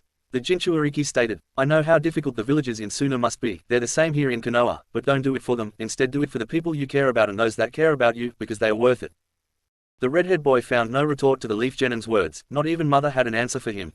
Hey, you're really something, Gaara managed to let out after a while. Maybe this is why I wanted to fight you so much. I guess I needed to find an enemy like you. The Suna Nin commented as he regarded the other Jinchuuriki. Naruto simply shook his head at Gaara's words. No, we are too similar to be enemies, at least that's what I hope. The blonde stated, you just need to work on your social skills. Something between a smirk and a smile appeared on the Sand Shinobi's face. For someone that tries to appear so cold, you really have a positive look of the world. The redhead commented, he could already feel his body about to give up. Looking at the Konoha Genin one more time, Gaara sighed. Quote. I wonder if I should feel jealous of you. His vision faded into darkness. Taking a step forward, the blonde caught the Sand Genin's body. No, you shouldn't, the Sharingan user said as he looked down at the unconscious redhead. Quote. I'm just looking up a well. Naruto commented. Two soft sounds caught the blonde's attention, causing the spiky-haired boy to look up. Both, Kankuro and Temari, stood at the edge of the clearing regarding the two Jinchuuriki with caution. Naruto's Sharingan eyes set on the two siblings. I'd suggest you take Gaara and get out of the village before the ANBU find you, but if you're looking for a fight. The Jinchuuriki's voice carried a menacing tone. I have more than enough energy for the both of you. He added as his eyes narrowed, though he was silently trying to force his body not to give up. We both do, Sasuke's voice announced as the raven-haired boy landed next to the blonde. The others are safe. Shikamaru is taking Sakura back to the village already. The Uchiha informed his teammate. Nodding at his teammate's words, the spiky-haired boy turned to look at the Sand Nins again, daring him to make a hostile move. Taking a deep breath, Kankuro started to move forward, keeping his hands visible to the two Leaf Genins. Standing in front of the guy that defeated his brother, the puppet user received a small nod of acknowledgement from the blonde followed by his younger brother's body. Not wasting any time, Kankuro and Temari jumped up on a tree and soon disappeared from view. Letting out an exhausted sigh, Naruto had to use his own knees for support to prevent his body from falling to the ground. Nice tough guy image, I almost boarded for a second. Sasuke's voice broke the silence in the clearing. Snapping out of his trance, the blonde looked up to find, to his surprise, his teammate's hand extended towards him. Letting out a small laugh while shaking his head, the spiky-haired boy took the other Sharingan user's hand. The raven-haired boy swung his teammate's arm over his shoulder in order to support him better. You know, I can still walk by myself, Naruto commented as the two of them started on their way. Yeah right, you can barely stand, let alone walk. If I wanted to, I could just let you fall into the ground. And I could easily trip you right now. Either way you'll end up on the ground, Sasuke countered. A smirk appeared on Naruto's face. Yeah, but I believe I'd feel a lot better with you by my side, the boy commented, giving his relative a small smirk and receiving one back. Sasuke, the blonde's face suddenly turned serious. About my Sharingan. Save it, the raven-haired genin interrupted. We can talk about it later, he added, keeping his eyes on their path. The smirk returned to Naruto's face. I was just going to say that mine is stronger than yours, the genin stated. A scoff escaped the Uchiha. I doubt it. Naruto's smirk grew slightly. I'm not kidding, the blonde began once again. I've seen what you can do with yours and it's just. Suddenly, the spiky-haired boy went silent and his hand shot towards his chest. Are you alright? Sasuke asked as he noticed the change on his teammate. The Jinchuuriki gripped his shirt. This was just like what he had felt that morning before the exam. Yeah, I'm alright, the blonde lied, because deep down, he knew that something terrible had just happened. Where's Naruto? Is he coming at all? Sakura asked, unable to lift her eyes from the rain-soaked floor. A couple of feet ahead of her, the last group of villagers were finishing paying their last respects to their fallen Hokage.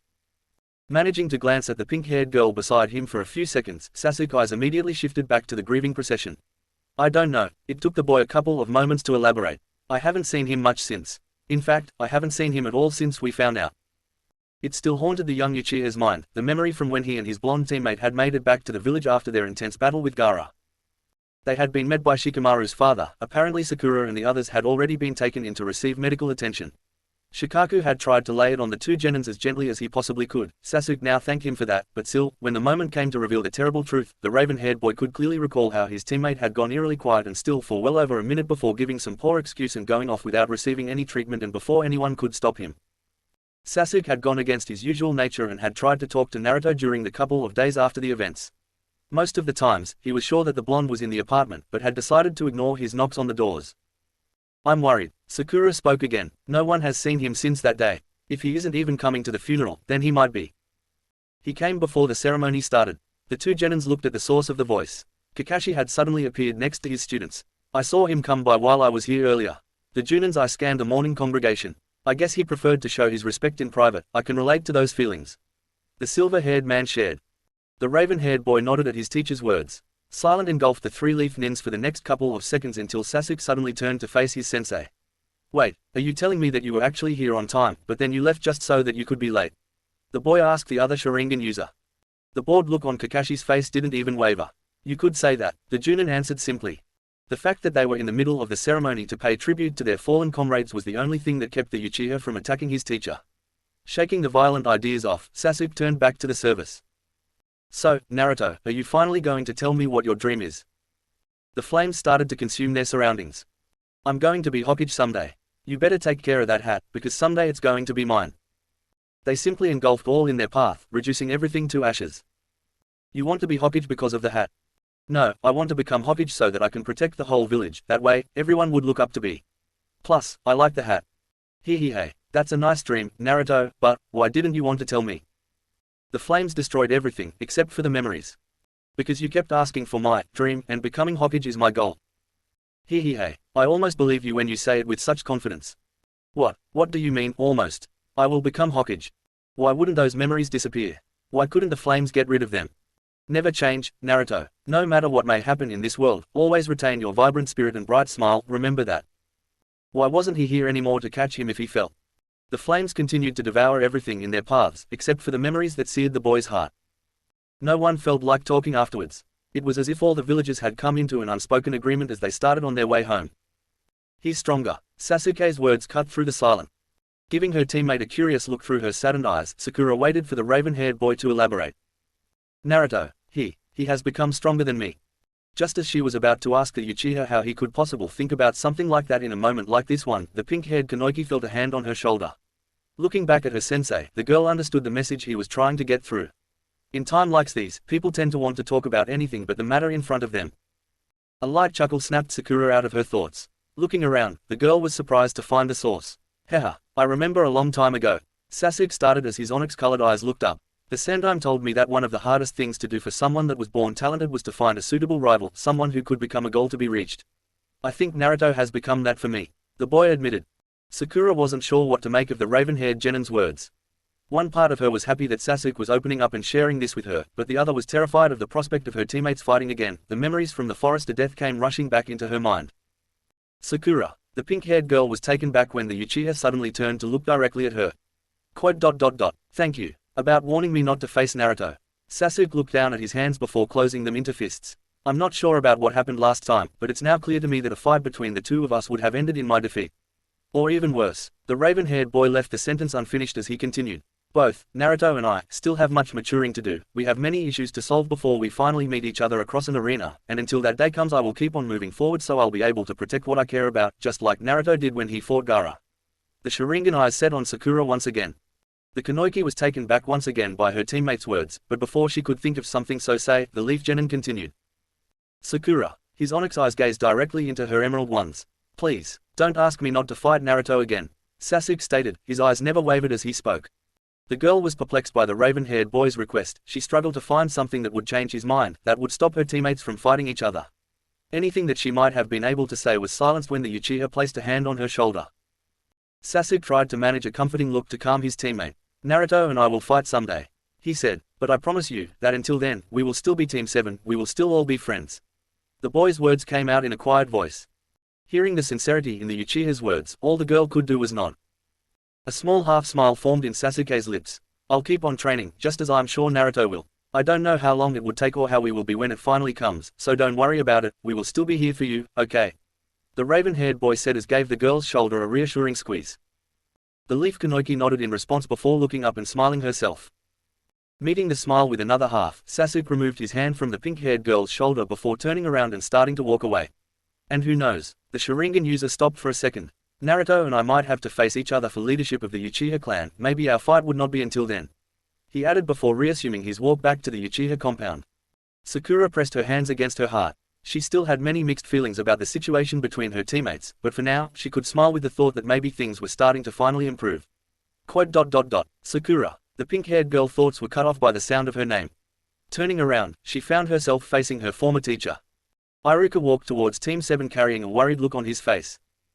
What's wrong? Sakura asked, realizing how foolish her question had sounded after all that had happened. The Chunin seemed to struggle to find the correct words for what he needed to say. It's about Naruto, he finally said. The mention of his altered student caught Kakashi's attention. What happened? Despite what he showed to his two other students, the Chunin was really concerned about Naruto. After everything that had happened, the silver-haired still had not been able to muster enough courage to face his blonde student. Iruka found himself struggling to answer the Chunin too. He still couldn't help but think that Kakashi was partly to blame for what happened to Naruto a few months ago. It had broken his heart to find how broken the one radiant boy had been left. Flashback. Despite telling himself that he only stopped there for his former student, Iruka had to admit that had come to thoroughly love Ichiraku ramen. Nearing the ramen bar, the Chunin was not surprised to find a familiar blonde seating next to many empty bowls. It didn't take long for the Chunin's eyes to become aware of the lack of bright orange in the boy's clothing, as well as the sullen expression that should have been impossible with a bowl of ramen in such close proximity. Iruka-san, the man turned at the sound of his name. The owner's daughter, Ayame if he wasn't mistaken, had approached him with a worried look on her face. What's wrong? Iruka asked, sensing the young lady's distress. The girl's eyes shifted momentarily to gaze at the blonde boy at the other side of the bar before looking back at the Chunin. It's Naruto, she started. He's been like this since he came. He simply sat down and ordered. He didn't make any of his usually conversation with Oto-san and me. Ayame explained rapidly under her breath, trying to prevent Naruto to realize she was talking about him. Calm down, was the first thing Iruka managed to say. I'm sure it's not that bad. All he said was, thank you, when Oto-san told him that the ramen was on the house. The girl revealed. Iruka's eyes widened at that piece of information. He could clearly recall all those days of detention where Naruto had spent hours talking about how much he liked ramen. The dish had become some sort of a solace in the cruel world that the young boy was forced to live in. While other people might dismiss it with the idea that the boy just wasn't in the mood for ramen, Iruka knew better. Ayame took another glance at Naruto. I'm worried about him, Iruka-san. She confessed. This is the first time he came in over a month and he's like this. What if something happened during a mission and he Please, Ayame-san, don't bother Iruka-sensei with such a trivial matter. The young lady yelped at the blonde genin's words. Iruka's eyes traveled towards his former student to find him looking back at him from his seat. A gasp escaped the older shinobi as he realized how much the boy's eyes had changed. Once vibrant and shining sapphire orbs had become dark and sullen. The smile that had taken shape in the boy's face was nothing but a pitiable shell of what it used to be. Iruka suddenly felt like the night had become darker at the thought of losing Naruto's smile. I'm sorry I can't stay and talk, Iruka-sensei, but it's late and I have training tomorrow. The genin suddenly said and began to stand up. See you later, Iruka-sensei. Naruto said, giving the older man a small, courteous bow. Ichiraku-san, Ayame-san, good night. He gave 2 more bows and another empty smile before turning around and walking off. The Chunin was left speechless. That's what I was talking about. Iruka registered Ayame's quiet whisper. Not wasting any time, the leaf nin turned around and started off towards the one person that would know what had happened to the once energetic blonde. He had never made such a short time to the Hokage's tower. End flashback. Iruka had been left shocked, saddened, enraged, and concerned after what the late Sandaime had revealed to him. Unfortunately, the only person he had for an outlet now was the silver-haired nin. If it hadn't been for his complete disregard for his student, Naruto wouldn't have. Realizing where the Chunin's train of thought was, Kakashi immediately looked away. The Junin didn't want to be reminded of all the wrongs he had done during the past few weeks. The fact that he still had not found the strength to do anything about it did not help at all. Reminding himself of the matter at hand, the brown-haired man decided to disregard the silver-haired Junin for now and turned to face Sakura again. I was worried when he never showed up to the service. Iruka started to explain. I asked around and it appears that he was seen going towards the training fields right before the ceremony started. I'm concerned about how he's dealing with this whole situation. Normally, I would go see him myself, but the Chunin turned around. Sakura followed the older man's gaze to the Sandaime's grandson, who stood at the other side of the walkway with a grief-filled face. I promised Asuma that I would walk Konohamaru home. The Chunin informed. So, could you please check on him? Just to see how he's dealing with everything that has happened. The brown-haired man requested. The pink-haired girl didn't hesitate to nod. Of course, Iruka-sensei, in fact, I'm a little worried about him as well. She responded. Iruka gave his former student a smile of gratitude. Thank you, Sakura. Well, I better take Konohamaru back to his house now. Please tell me if something happens with Naruto, okay? He said and waited for the girl to nod in agreement before turning around and walking towards the grief-stricken boy, sending a glare in Kakashi's direction during the process. I'll be going home too. The silver-haired man suddenly said. Iruka had reminded him yet again of how unfit of a sensei he had been during the past couple of months, how he had left 2 of the most important persons in his life, and how his student had ended up paying for his mistake. The Junin just felt like being alone to sulk. See you later, Sakura. He added, excusing himself before starting to walk away. The young Kunoichi couldn't help but think that her teacher's voice felt quiet and weak. Okay, Kakashi-sensei. She said, not sure if he could hear her, but nevertheless she tried to keep any blame from her words, even if a part of her heart felt otherwise. Shaking her head, Sakura turned around and set off towards the training field. We'll arrive there in a couple of days. Kisum waited a could of seconds for a reply, receiving none. The former Miss Nin continued. News have already spread about the attack the village suffered at the hands of Sand and Sound. Still, the retort was absent. Like it takes some sort of genius to realize that this is all Orochimaru's doing. I mean, they even found the Kazekage's corpse already well into decomposition. He added. The blue-skinned shinobi waited yet again, but no matter how much time passed or how long they walked, his partner remained silent. Sighing, Kisum looked to his side. Itachi Uchiha walked silently next to him with his eyes set on the road. You've been really preoccupied as of late. The missing nin commented. I'm not sure if I want to infiltrate Konoha while your mind is drifting somewhere else. You don't have to worry about that. The Uchiha suddenly spoke for the first time in a couple of days. I already have several plans for infiltrating and escaping the village, the former leaf shinobi assured. Kisum couldn't help but snort at his partner's words. And here I thought we were just going to wing it. The Kiri said, you know, Jiraiya is supposed to be in Konoha. What should we do about him? The missing nin wondered as he looked at his partner again. The black-haired man's face showed no concern about the legendary Sannin. His presence in the village has been taken in consideration during the formulation of our mission. The Sharingan user stated, we will act accordingly to what we need to do in order to accomplish our objective. He callously added. A sigh escaped Kisum. Just once, I wish that involved staying the night in a brothel to accomplish the task. He commented, before letting out a long yawn. Anyways, I'll be fine as long as I get first row seat to the Uchiha family reunion. The man added as a grin appeared in his face and he glazed at his partner. Itachi had already returned to absolute silence. She moved as quietly as her genin skills would allow her. Sakura was so deep into the training area that she had no idea what field she was exactly in. Whichever it was, it would have to be near the edge of the forest. After several minutes of searching around, the pink-haired girl was finally able to catch a trace of her blonde teammate's chakra and followed it deeper into the training fields. Her uneasiness increased with every step she took. Apart from their interaction, or lack thereof, in the Forest of Death, she had not actually talked to Naruto since the boy's transformation. The Kunoichi really didn't know what she was going to say once she was face to face with the blonde. She didn't even know that she could expect to find once she got there, which, if the intense chakra in the surroundings was any indicator, was right about now. A gasp escaped Sakura once she stepped into the training field where the chakra had led her. Black flames, that was all that she could think about. The terms kept resonating in her mind time and time again as she gazed around the clearing. The flames that she had seen only twice in her life, once in the Forest of Death and the other during the wild fight against Gaara, both time it had been produced by Naruto. Her eyes immediately moved to the middle of a clearing where her teammates stood. There were no sobs, no shouts of anger, no gritting of teeth, there was only a low breathing as he stood rigidly before the black flames, observing them as they devoured all the surrounding trees. Sakura took small steps towards the blonde, slowly approaching him until she mustered enough courage. "Naruto," the girl whispered.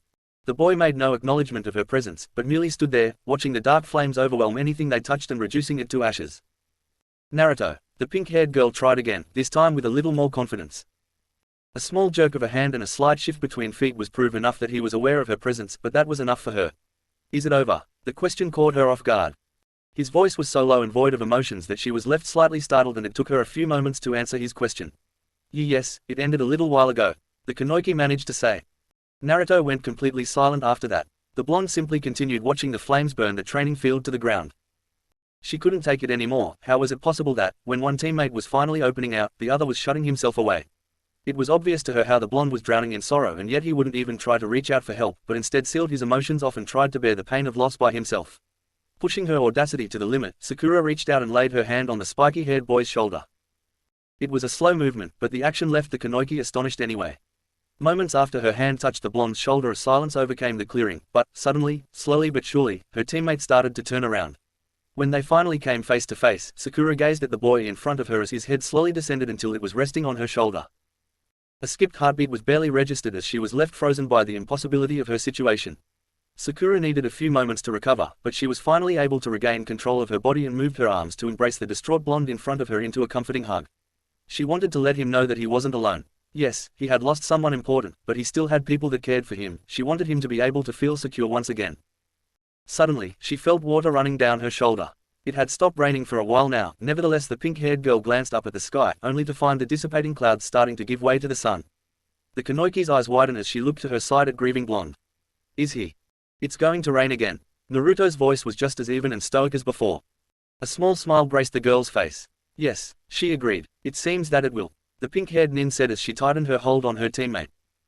He was surprised that a smile found its way to his face so soon. Jiraiya sighed as he watched the two genin in the middle of the clearing before turning around and starting to walk away. Looking down, he regarded the scroll bestowed upon him merely a few hours before the catastrophe. "If you gave them to me, then I assume that you trust my judgment one when he should get it," the Sannin said as he continued to walk. "The brat still has some growing up to do, but..." He looked back at the clearing for a second. "I'm sure he'll get there," the white-haired man commented. "I'm sure this generation will do just fine," Jiraiya stated as he looked up into the sky. "You can just rest now and don't worry about them. They'll live up to all of our expectations.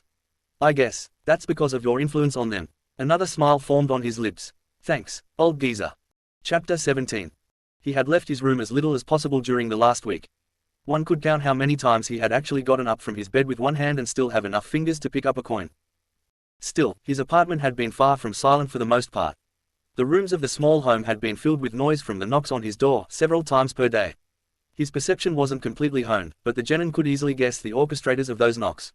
First it had been Sakura, and she would return later that same day, but received no answer either time. The next day it was Iruka-sensei. He had stayed the longest by far. His knocks resonated through the apartment for hours. Sakura came back the day after. She remained an hour and even called out to him, but still he gave her no acknowledgement. The fourth day came with a surprise. Early in the morning, the Jinchuuriki was awoken by knocks from the last person he expected to visit him. Sasuke came to his door at least 5 times that day, yet his attempts were as successful as the others. He received many visits during the following days, mostly from Sakura and Iruka, though some might have been from Shikamaru or Shino. The genin wasn't sure. Yet, despite the eagerness from his friends to talk to him, Naruto had no desire of answering their calls. The blonde has suddenly found himself in a new world, a world where the Sandaime Hokage existed no more, and the boy had no idea how to move forward in it. So he remained silent, locked inside the apartment given to him by the old geezer. Even the fox had refrained from speaking and simply kept to himself during his host's mourning. "This sorrow that you feel shows just how human you really are. I guess all those villagers were wrong." After that, Kyubi too went silent. Naruto knew he should not dwell on his sadness. He had helped Konoha fight back the invasion and protected his friends. He knew that the Sandaime would have been proud of him, but still, he could not get rid of the feelings that were consuming him. Yet, among the sorrow brought forth by the passing of the old geezer, another feeling was emerging: anger. The Jinchuriki's sadness had been accompanied by a growing rage towards himself. On that rainy day he had shown weakness, he had revealed just how fragile he still is when he crumbled in front of Sakura. The mere memory of his failure infuriated him. He was supposed to have changed, he was supposed to have become stronger, and he was supposed to be above the pain already. Yet, he still sought comfort in his teammate, he still required a shoulder to cry on, he still needed someone to tell him that everything will be okay. His own existence disgusted him. So the Jinchuriki hid, secluded himself inside his apartment and let the world go on by itself. Suddenly, an excessively loud knock snapped the blonde out of his thoughts. "Naruto, open up." Kiba's voice sounded throughout the apartment as the knock sped up. The Jinchuriki was surprised, he had never expected Kiba of all people to come looking for him, yet the blonde had little time to analyze the situation when another voice joined in. "Yeah, come on, open the door." Chuji's call was accompanied with a much louder knock due to the boy's physical strength. "Do you have any idea how much you're worrying everyone by isolating yourself in here?" Naruto heard Shikamaru's voice saying. "Don't be so troublesome and just open up." "Naruto-kun, I do not know what you are trying to accomplish here, but I promised Hinata-chan that I would not leave until I personally made sure that you were okay." Shino's borderline cynical voice added in. A small chuckle was suddenly heard. "Come on, Naruto-kun." The blonde's eyes immediately widened, that voice sounded so similar to. "Your friends have come here because they are worried about you." Sarutobi Asuma said. It had taken some time for the Jinchuriki to truly recognize the owner of the voice. By now, Naruto was beyond surprise and awe. He could have never imagined that such a large party would arrive at his doorstep for his sake. It took all of his self-control not to go running to the door. The knocks continued to bang on the door. "Come on Naruto, Ino won't get off my case if I can't at least get you to open this door." Shikamaru's voice commented. "We're here because Asuma-sensei decided to take all of the guys out for food. We can't get going unless you come alone and I am already really hungry." Chuji's voice whined. Naruto could practically see 4 pairs of eyes on the other side of the door rolling at the brown-haired boy's comment. "We were going to get Sasuke-kun, but it seems he heard Kiba-kun coming and hid from us." Shino calmly informed. "Hey, stop saying it was my fault." Kiba defended himself, immediately being backed up by Akamaru's bark. "Anyways, we missed Sasuke, so like hell we're going to let you off the hook, Naruto." The Inuzuka proclaimed. "Come on, Naruto. Open the door. Come on." Ulterior motives aside, the Jinchuriki was tremendously moved the simple fact that they were there for him, so it took all of his concentration to block their voices out. "Naruto-kun." Shino's voice manages to sneak in. "I do not know if you have already become aware that all of this idle chatter is nothing but a distraction. I could have opened this door any time I wanted." At this the blonde's eyes widened. "We just needed to distract you until all measures were made to ensure that you will not run away." Shikamaru explained. Immediately, Naruto stood from his bed just to find himself extremely weakened. Looking down, the blonde realized that his body was already covered by the Aberrame's bugs. Still, the genin forced his body to stand up, remaining vertical for merely a couple of seconds before his legs gave up on him and his body fell on the floor with a thud. "Okay, Shino, open it now." The Jinchuriki never stood a chance. The moment after he heard his apartment's door swung open, he saw the Nara's shadow swiftly traveling towards him and connecting with his, immobilizing the genin. 5 minutes later, Naruto was being dragged across town by the group of shinobi. A soft knock graced the room. "Come in." The boy seating in his bed by the window answered. Opening the door carefully, Hinata walked into the hospital room. "How are you feeling today, Neji Ni-san?" the girl asked as she placed the food she had brought with her on the table. A small smile appeared on Neji's face. "I'm doing pretty well, all things considered." The boy responded as his eyes momentarily glanced at the second bed in the room before returning to his cousin. "But, Hinata-sama, you don't have to trouble yourself with coming to visit me so often." The blue-haired girl continued setting up the food as she smiled cheerfully. "It is not any trouble, Neji Ni-san," she replied happily. In truth, despite the recent tragic events that have occurred in Konoha, Hinata was really happy. On that fateful day, the tension caused by the duel between Naruto and Neji caused her to pass out. It was not until she regained consciousness, after the whole ordeal was over, that Kiba had told her what had happened. Her teammate affirmed that, through his chakra-enhanced senses, he had heard Naruto informing Neji that he was fighting him for her. That alone was enough to give her an unwavering reason to smile, but then Kiba continued his retelling. According to the Inuzuka boy, while he was taking her unconscious form back to her house, under Kurenai-sensei's orders, Neji had suddenly appeared to save them from the Oto nins that were chasing them, and Kiba was willing to bet that Naruto had something to do with her cousin's amazing turnaround. Now, her relationship with Neji had never been better. She would to visit him at the hospital almost every day after her father insisted that his nephew was to remain there for observation. It had been a little awkward at first, and then Neji would not stop apologizing, but now it was easy to simply sit by his hospital bed and just talk for hours. They would discuss topics ranging from trainings to missions to the reconstruction efforts. They even talk about village gossip, and she was surprised to find out how well informed her cousin was. Guy-sensei talks loudly. A blushing Neji had said to defend himself. The only regrettable part of the Hyuga era stays with the talks she had heard around the village about Naruto. It simply infuriated her, which was not an easy prowess, just how the villagers simple-mindedly view him. To aggravate things, her teammates had told her how Naruto had secluded himself in his apartment and would not answer anyone's calls, not even Iruka-sensei's or Sakura's. Fortunately, Shino had assured her that him and the others would get him to come out of isolation. Hinata-sama. Neji's voice snapped the Kanoiki out of her thoughts. I know that I have said this before, but I just want to tell you once more how sorry I. Neji Ni-san, please stop. The girl interrupted, pleased with herself for having mustered the courage to do so. You do not need to apologize. She informed him, I have already forgiven you since the beginning. The simple look on his cousin's eyes was enough to move the Hyuga prodigy. But Neji unsuccessfully tried to talk. Unable to stand the look on those pale eyes, the black-haired boy looked down at his hands. Suddenly, Hinata reached out and took one of the boy's hands into hers. It took all of Neji's self-control not to jolt in surprise at the action. Looking up, the older Hyuga was once again caught by his cousin's eyes that were now filled with a mix of kindness, honesty, and strength. You are my cousin, the girl began, her voice filled with determination. No matter what you did nor what you do, I will always forgive you. She explained calmly. So, if you are really sorry for what you did, please stop repeating yourself. It does not suit you, Neji Ni-san. She emphasized the end by squeezing his hand. A small chuckle escaped Neji's lips. In all honesty, Hinata found the sound odd. There is no way for me to defeat you right now, is there? He asked with his newly found tone of amusement. The Kanoiki giggled at her cousin's statement. Nope, she answered sweetly. You have to go through really desensitizing training for that, she added with a smile. The two cousins shared a heartfelt laugh, the first one in many years. So, how come they changed your room? Hinata asked as she handed the food she had brought to the boy. A sigh escaped Neji's lip. That's the thing, he began. I'm now Sharon. Yosh. The door abruptly opened. In its threshold stood one Rock Lee, smiling brightly as he supported his body on a crutch. Oh, Hinata-san, long time no see. The outgoing genin exclaimed as he gave the girl one of his patented shiny smile. Neji-kun is not giving you any trouble, is he? He asked as he looked from the girl to his teammate. Because, even though I'm in crutches, I will defend you from your cousin with all of the burning passion of my youthful flame. Lee proclaimed. Another sigh escaped the older Hyuga. It seems that when Hayashi-sama found out that one of my teammate was receiving treatment in this hospital, he thought that it would be good for our teamwork if we shared a room. Neji said in a defeated tone, though the young prodigy was sure there was a certain head of the Hyuga clan, sitting in his lounge, that was laughing his head off right about now. We were really lucky, were we not, Neji-kun? We have to thank your uncle for this. Lee said, completely oblivious of his teammates' dismay. We need to rekindle our friendship and build up an even more powerful flame of youth. Knowing that he might regret the answer, the older Hyuga felt obligated to ask. What are you talking about, Lee? Neji questioned warily. The Taijutsu user moved to seat on his bed before answering. Ever since we were assigned to become teammates, I always felt that you were a little distant from Tenten and me, always going by yourself and keeping us at bay. Lee began to explain. At one point I even thought that you did not want to be my friend, that you were just annoyed by my presence. He commented, completely unaware of how close to the truth he had gotten. Well, it seems that, after your fight with Naruto-kun, you have become more open and begun to let others in, do you not think so, Hinata-san? The boy asked looking at the younger Hyuga. The blue-haired girl was surprised by eccentric boy's words. She looked from Neji to Lee and back before lighting the room with a smile. Yes, I think so too. She answered.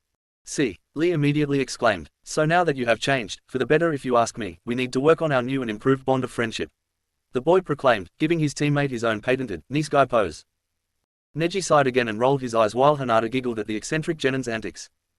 Still oblivious to the other's response to his action, Lee continued. Also, after we get discharged from here, we have to go and get Naruto-kun, because he too will become a part of the most youthful flame of youth that this village has ever seen. He declared as he suddenly stood up. I'm going to call Guy-sensei and ask him to get matching jumpsuits for you and Naruto-kun. The boy said before swiftly exiting the room. No, Lee, wait. Neji called out. Unfortunately his teammate was too fast, even in crutches, and he was already well out of earshot.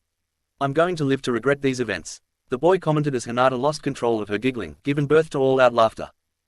The boy was slightly embarrassed of his actions. The moment he had heard Kiba screaming about their mission to capture the guys from Team 7, he immediately dropped his training and hid. Even after they were out of earshot he had decided it was best to remain out of sight a while more.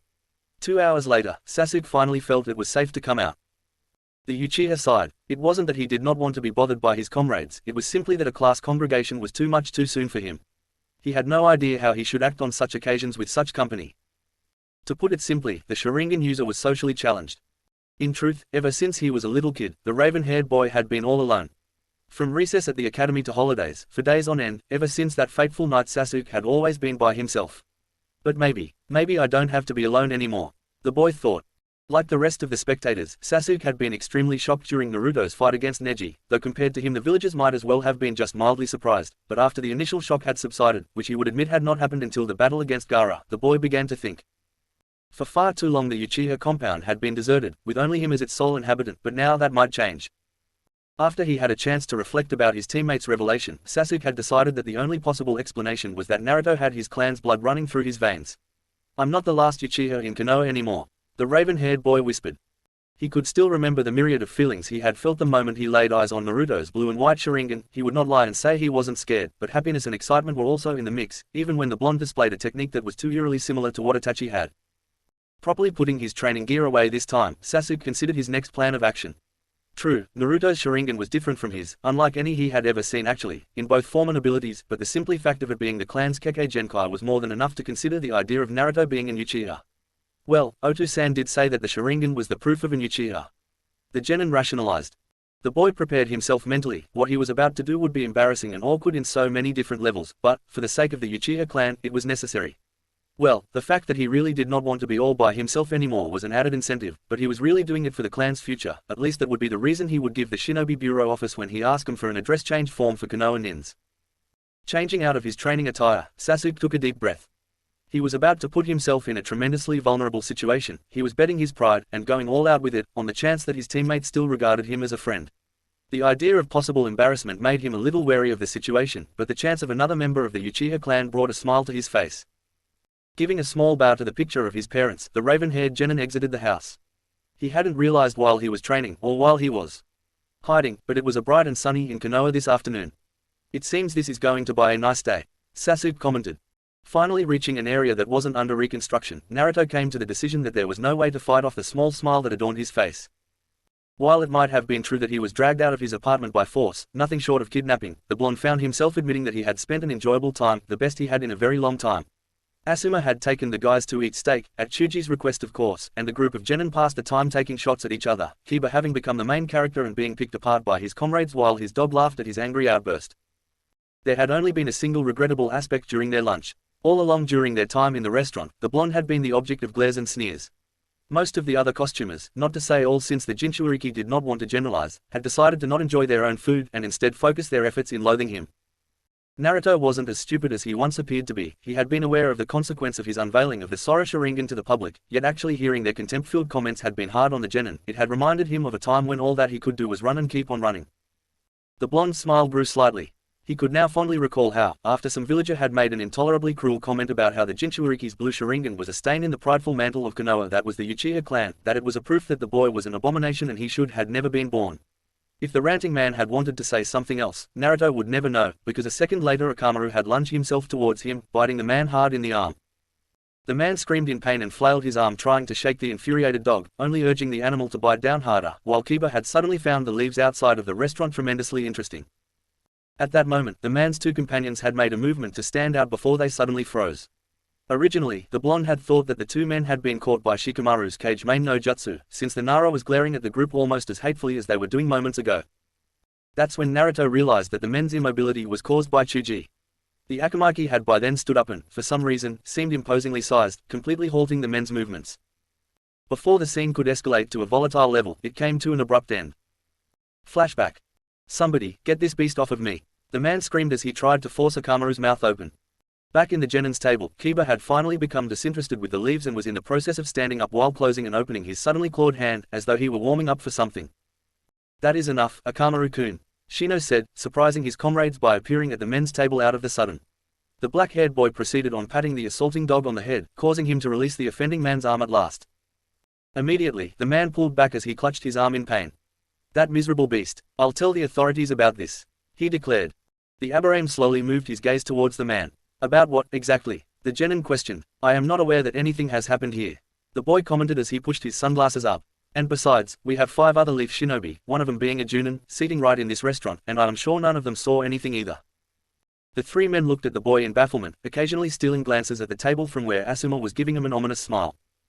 So I think it will be better if you just leave this place now, Shino commented as he turned around, walking back towards his seat. It took the men all of 4 seconds to regain control of their bodies and take off running from the restaurant. Just as he arrived at his seat, Shino turned around. "I am sorry for the scene, please go back to enjoy your day," the boy said, addressing the others in the restaurants. Looking directly at the restaurant's owner, he proceeded. "We will pay for whatever they ordered," the aberrame informed him before regaining his seat. Silence overtook the Genin's table. It seemed that none of them could remember what their conversation was before everything started. Suddenly, the silence was broken by the roaring laugh of one Naruto Uzumaki. As the others joined in, the blonde realized that he had not laughed like this in the longest time. End flashback. Sighing, the Jinchuuriki sat down on a bench. Not since before his meeting with Uchiha Itachi had Naruto felt he had a place he belonged to like he did today. The boy relaxed in his seat as he took in the scenery of the area. He was glad that the place had survived the invasion because it was nothing short of beautiful, surrounded by trees and with a small canal flowing through it. It was a great place to be along with your thoughts. "At least I'm outside," the Jinchuuriki commented, half expecting his friends to suddenly come out from behind the bushes and drag him to a more populated area. Taking a deep breath, the boy allowed his eyes to close. Suddenly, something changed in the area and an ominous feeling took over the blonde. Acting out of instinct, the Leaf Genin jumped from his seat. Not a second had gone by before the bench had abruptly turned to dust in a sizable explosion. Landing on the other side of the canal, Naruto started to look at his surroundings. A terribly monstrous chakra had suddenly overflowed the area. How did I not sense it before? The boy thought as he took out a kunai and frantically continued his search. Sugarden. All of a sudden, several twisters made out of water rushed up from the canal and came crashing down on the blonde, leaving the young shinobi no choice but to jump back to avoid that attack. The Jinchuuriki immediately took a fighting stance the moment his feet got back to the ground while the Sora Sharingan took its place in his eyes. "Haha, so it's true, you do have Uchiha blood running through your veins." A voice was heard throughout the area. Before the blonde could search from its source, mist started to come out of the water in the canal. Naruto's Sharingan eyes noticed a tall, imposing figure suddenly appearing among the mist as the chakra that had infected the area spiked and intensified. Whatever had appeared in the middle of the canal took a couple of steps forwards. "So you are Naruto, ah." It was obviously a man, and from his silhouette he was apparently carrying a sword on his back. "Let me introduce myself," he added. "I'm Hoshigaki Kisame, formerly known as the Monster of the Hidden Mist." To emphasize his introduction, the man spiked his chakra once more, blowing away the mist in the area and revealing his appearance. Naruto's eyes widened. The man was probably the tallest person he had ever seen, but that was far from the most striking feature, as the man standing before had blue skin and what looked like gills below his eyes. Fighting off the initial shock, the blonde also took notice of the scratched kiri headband and the red cloud pattern on his black cloak. "You are with Itachi." A smirk formed on the missing nin's face. "Oh, so you noticed," he commented while taking his bandaged sword from his back and pointing at the boy with it. "That means I don't have to tell you why I'm here," the swordsman said before he suddenly disappeared. Letting his instincts take over again, Naruto jumped, barely evading a vicious strike from the former Kiri shinobi that crushed the ground he had been standing on. Not wasting any time, the blonde began a set of hand seals. "Gukukyu no Jutsu," he shouted before releasing a massive fireball towards the blue-haired man. "Sugarden," the swordsman exclaimed, hands moving so fast that the blonde Sharingan could barely make out the seals, while his smirk reformed on his face. A new set of spitting water projectiles shot from the water towards the fireball, extinguishing the flames like it was nothing and continuing towards the genin. Swiftly, the Jinchuuriki's hands worked their way through another set of hand seals. "Kakugan Kangoku no Jutsu," he called out right before an enormous granite wall rose between him and the crushing water missiles, successfully shielding the boy before crumbling down. Kisame set his eyes on the Jinchuuriki in front of him, the smirk widening. Not bad, he started. "No wonder you were able to survive Zabuza, but I'm nowhere near as nice as him," he declared before forming another set of seals at even higher speed. "Sukuden no Jutsu." Immediately, a shark formed from the water in the canal and shot towards the leaf nin. The blonde started to make hand seals and hoped for the best. "Sugarden." The water projectile surged from the water, shredding the shark apart. Before the genin could take a breath of relief, his Sharingan caught the absence of the blue-haired man. "Very good, you are acting like a true Sharingan user," the boy heard from behind. A second later a sickening blow made impact with his back, causing several cuts. "What the hell was that?" Naruto questioned as he pushed his body to the ground. He could feel his blood starting to run down his back. "Haha." The laugh directed the blonde's attention back to the swordsman. Kisame brought his sword forward and removed some of the bandages. "Let me present you Samehada," the man announced as he revealed how the blade of his weapon was covered by large, blue scales. "This sword is meant to reduce its opponent to shred instead of simply cutting." The smirk found his way bad. "Though that's not all," he added before disappearing again. The Konoha genin didn't have time to do anything as the missing nin appeared in front of him and Samehada came down over his body. Kisame was mildly surprised when the boy turned into a cloud of smoke. Housken no Jutsu. The barrage of small fireballs seemed to come from every direction as they hit the former mist shinobi. Panting, Naruto dropped down from one of the trees. That was really something, kid. Kisum's voice sounded from the cloud of dust and smoke. I never even saw when you made the clone, he commented as he brought his sword down, dissipating the dust in the process. You were everything I hoped you would be. I'm having a lot of fun, the cloaked man stated with another smirk. Kage Bushin no Jutsu, the blonde called out. Immediately, a large number of Narutos rained down on the blue-haired man. Swinging Samehada with force, the swordsman reduced all the clones to dust. Ha ha ha, come on, show me what else you got. The man dared the boy. Gritting his teeth, the blonde jumped back as his eyes focused on his opponent. Amaterasu, he exclaimed. Black flames immediately overwhelmed the area in front of the Jinchuuriki, completely encasing the blue-haired man in a terrible inferno. As they continued to pant, Naruto watched the flames causing the missing nin to collapse to his knees. The relief was short-lived as the swordsman's body turned into water. Come on, give me a little more credit. Itachi is my partner after all. Do you think that I will be taken down by the same technique he uses? Terror filled the young shinobi's eyes as he turned around just in time to see Samehada crash down on the back of his shoulder and push his body to the floor. Naruto tried to push his body off the ground, but the strength with which Kisum was holding his sword was too much for the boy to even move. No, it's not only that, the blonde thought. My body, it feels heavy for some reason. Almost as if my chakra is diminishing. Hey. The small chuckle caught the Jinchuuriki's attention. It seems that you are experiencing Samehada's other ability, Kisum commented as he pushed his sword down with more force, driving its scales deeper into the genin's back. My sword is an awfully vicious predator. Apart from massacring its victim, it does so while eating away at his chakra and growing stronger with each bite. The man explained. From the floor, the leaf nin's eyes widened even further in horror, understanding clearly the implications of the swordsman's words. Smirking at his praise reaction, the former mist shinobi continued. I know your type, brat. He emphasized it by pushing further down. Since you have an abnormally large supply of chakra, you tend to make up for the lack of precision of your attacks by adding an extra kick in their destructive power. The man chuckled before proceeding. And there's really nothing wrong with that. I prefer such tactics myself, but once in a while, you find someone fully equipped to counter it. As he panted, the blonde tried to move his head in order to get the attacking missing nin in his line of sight while he talked. Realizing the boy's intentions, Kisum paced his foot over the young shinobi's head and pressed down hard into the ground. Ever since this whole thing started, Samehada has been preying away at your chakra. That's why you have been panting for some time now. A laugh followed the Nukanen's words. You see, I'm the most well-suited to take you down. I have the ability to cancel out all of your strengths. Naruto could barely see past his aggressor's foot, but he could still discern the prideful, wicked smile on the swordsman's face. We are two opposing forces, you and I, Kisum commented. You could even say that we are natural enemies, he said, pressing his sword even harder on the Jinchuuriki's back. Leaf and twigs crushed as he walked. Jiraiya found himself somewhere deep in the training grounds. Man, I haven't been around these parts in a really long time, the Sannin said as he leaned against a large tree. At least all those prunes from the council won't find me here and make me work. He happily commented. So, why have you asked me to such a remote place? The white-haired man asked as he sat down on one of the exposed roots. The faint sound of approaching steps could be heard from behind the tree. They have begun to move once more. A voice spoke. Hana Iwagakure was confronted sometime yesterday. I believe it is a matter of time before they capture him along with the gobi he carries. Jiraiya leaned further on the tree as he looked up at the falling leaves. I don't suspect that you're just making this out because you're bored, are you? Silence was his only response. What else can you tell me? They are now actively searching for any signs of the others. The person behind the tree answered. I would guess the Jinchuuriki and Kumogakure are the safest at the moment, since they have their village's full support and protection. The hidden man commented. A sigh escaped the leaf shinobi. That's true, I wish I could say the same thing about Naruto and this village, especially right now. A snorted laugh escaped the Sannin. Did you heard what happened during the Chuunin exam? I tell you that boy leaves his father in the dust when it comes to making an impression. He amusingly commented. His father, the voice questioned. Separating his back from the tree, the white-haired man turned his head slightly as he smiled knowingly. Oh, don't tell me you haven't figured it out, he teased. Once again, silence was the only thing heard from the person standing in the tree's shadow. Anyways, Jiraiya started. Akatsuki, what are we going to do about it? He asked, clearly open for suggestions. A slight shift of the feet was heard. Just exactly. How many Biju are actually inside a Jinchuuriki out there? The voice finally questioned. I am not sure if even Akatsuki has a real definite number. He commented. The Sannin leaned back again. I'm not completely sure myself. The white-haired man admitted. It is a very erratic number, more so as of late. The man's voice suddenly took a saddened tone, especially after the tragedy of the Mado clan. Mado clan, the hidden man asked, the subject having clearly caught his attention.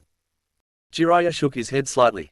It's a long story, perhaps some other time, he stated. Let's just say that Konohangakure owes them a lot and leave it at that for now. Silence overtook the two men. After a couple of minutes had passed, the Sannin spoke again. Something tells me that this is not the only reason why you came all the way here. The white-haired man noted. The gobi is not the only target, is he? He received no answer once more. When are they targeting him? Jiraiya questioned, wary of the answer due to the presence of the man behind him. Right now, was the short answer. Jiraiya sighed again as he stood up. Kage main no jutsu, shadow manipulation jutsu. Sugaden, water fang projectile. Gukikyu no jutsu, great fireball jutsu. Kakugan kangoku no jutsu, granite prison jutsu, made up. Sukuden no jutsu, water shark projectile jutsu. Housenkan no jutsu, mythical fire phoenix jutsu. Chapter 18. Naruto could barely see past his aggressor's foot, but he could still discern the prideful, wicked smile on the swordsman's face. We are two opposing forces, you and I, Kisame commented. You could even say that we are natural enemies, he said, pressing his sword even harder on the Jinchuriki's back. The blonde could feel his body being driven deeper into the ground by the former Kirinin's strengths. He tried to push himself off the ground again, but his body didn't move an inch.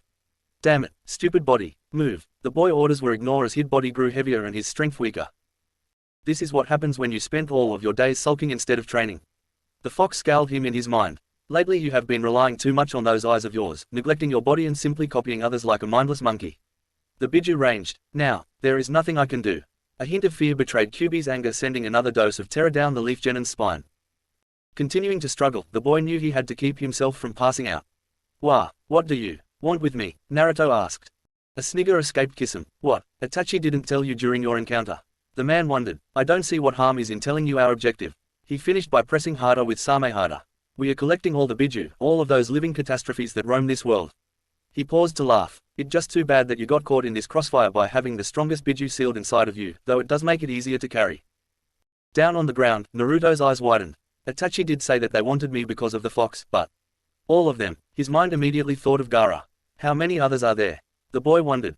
Confident that he had his prey under control, the missing nin started to talk animatedly. I tell you, after Itachi's little failure, I was sure that it would be a pain in the ass to capture you.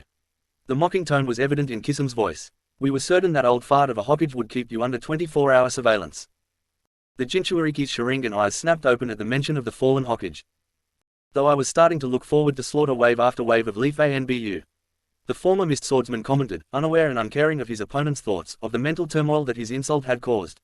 But then the geezer goes and dies on all of you, leaving the village in its biggest crisis since the Kyuubi attacked.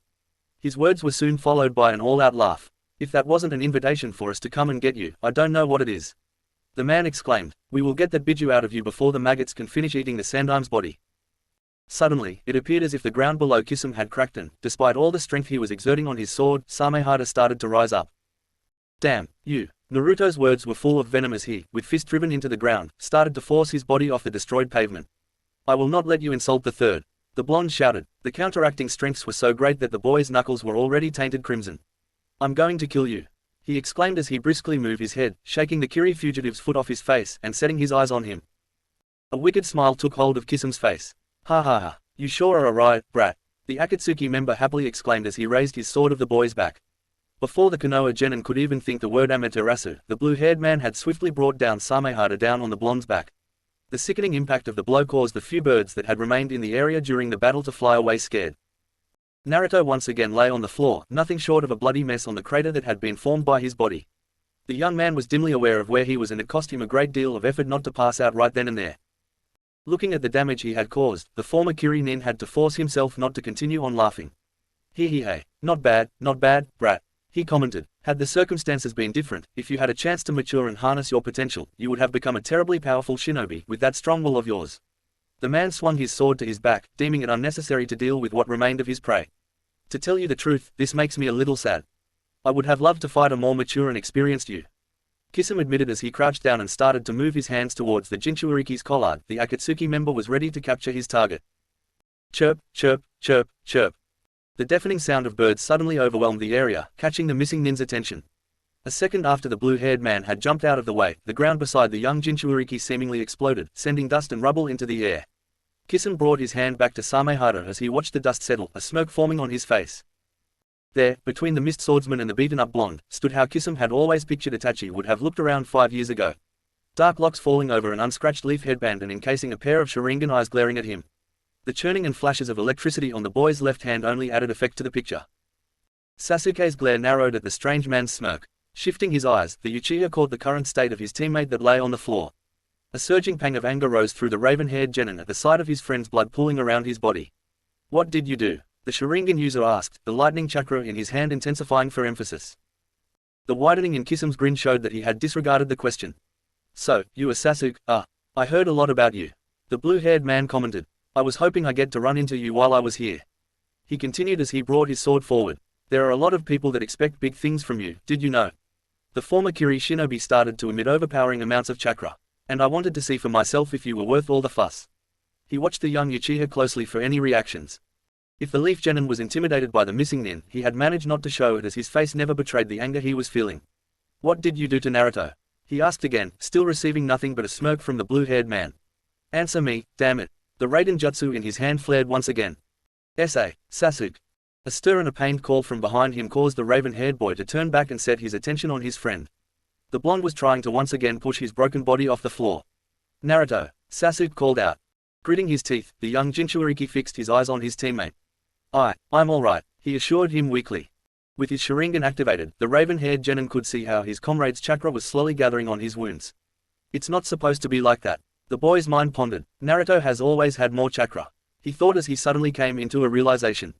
Sasuke had been already on his way home, having decided to take the scenic route just in case Kiba and the other were still trying to catch him, when he suddenly felt the clashing chakra in the nearby area. Recognizing one of the chakra signatures as Naruto's and soon realizing that it was fading, the boy did not hesitate in forming a Chidori and charging in. But now, seeing the current condition of his friend and the uncharacteristic behavior of his chakra, the young Sharingan user knew that fight had been underway for a long time. Back to the matter at hand, the Uchiha shook his head. No, you're not alright, he stated as he moved his right hand to his pocket. Here, eat this. The raven-haired crouched down and put his last soldier pill in his teammate's mouth. Sasuke's Sharingan could see the blonde's chakra being replenished and the wounds on his back starting to heal almost immediately. Now, what's going on? He asked as his friend was finally starting to stand up. Still feeling the pain from the assault on his back, Naruto struggled to his feet. I don't know much myself. The Jinchuuriki managed to get out. His name is Kisum. He's a former mist swordsman, and he belongs to a group called Akatsuki. The blonde explained, stopping himself from adding along with your brother. But why are you fighting him? The Uchiha asked, already familiar with the reputation of the mist swordsmen. Naruto gritted his teeth, not prepared to answer that question. As the spiky-haired boy's mind raced for answer, the two-leaf nins were interrupted. Sugarden. The torrents of water gushed out of the canal and shot in direction of the two boys, forcing the genins to jump back to dodge them. You know, I don't personally like being left out of a conversation. Kisum commented as both pair of Sharingan eyes settled on him. The raven-haired shinobi looked at his blonde companion. The two of us can take him, he declared as he brought his still-alive Chidori forward. I don't know, he's a high-level Junin and we haven't had much practice in fighting together.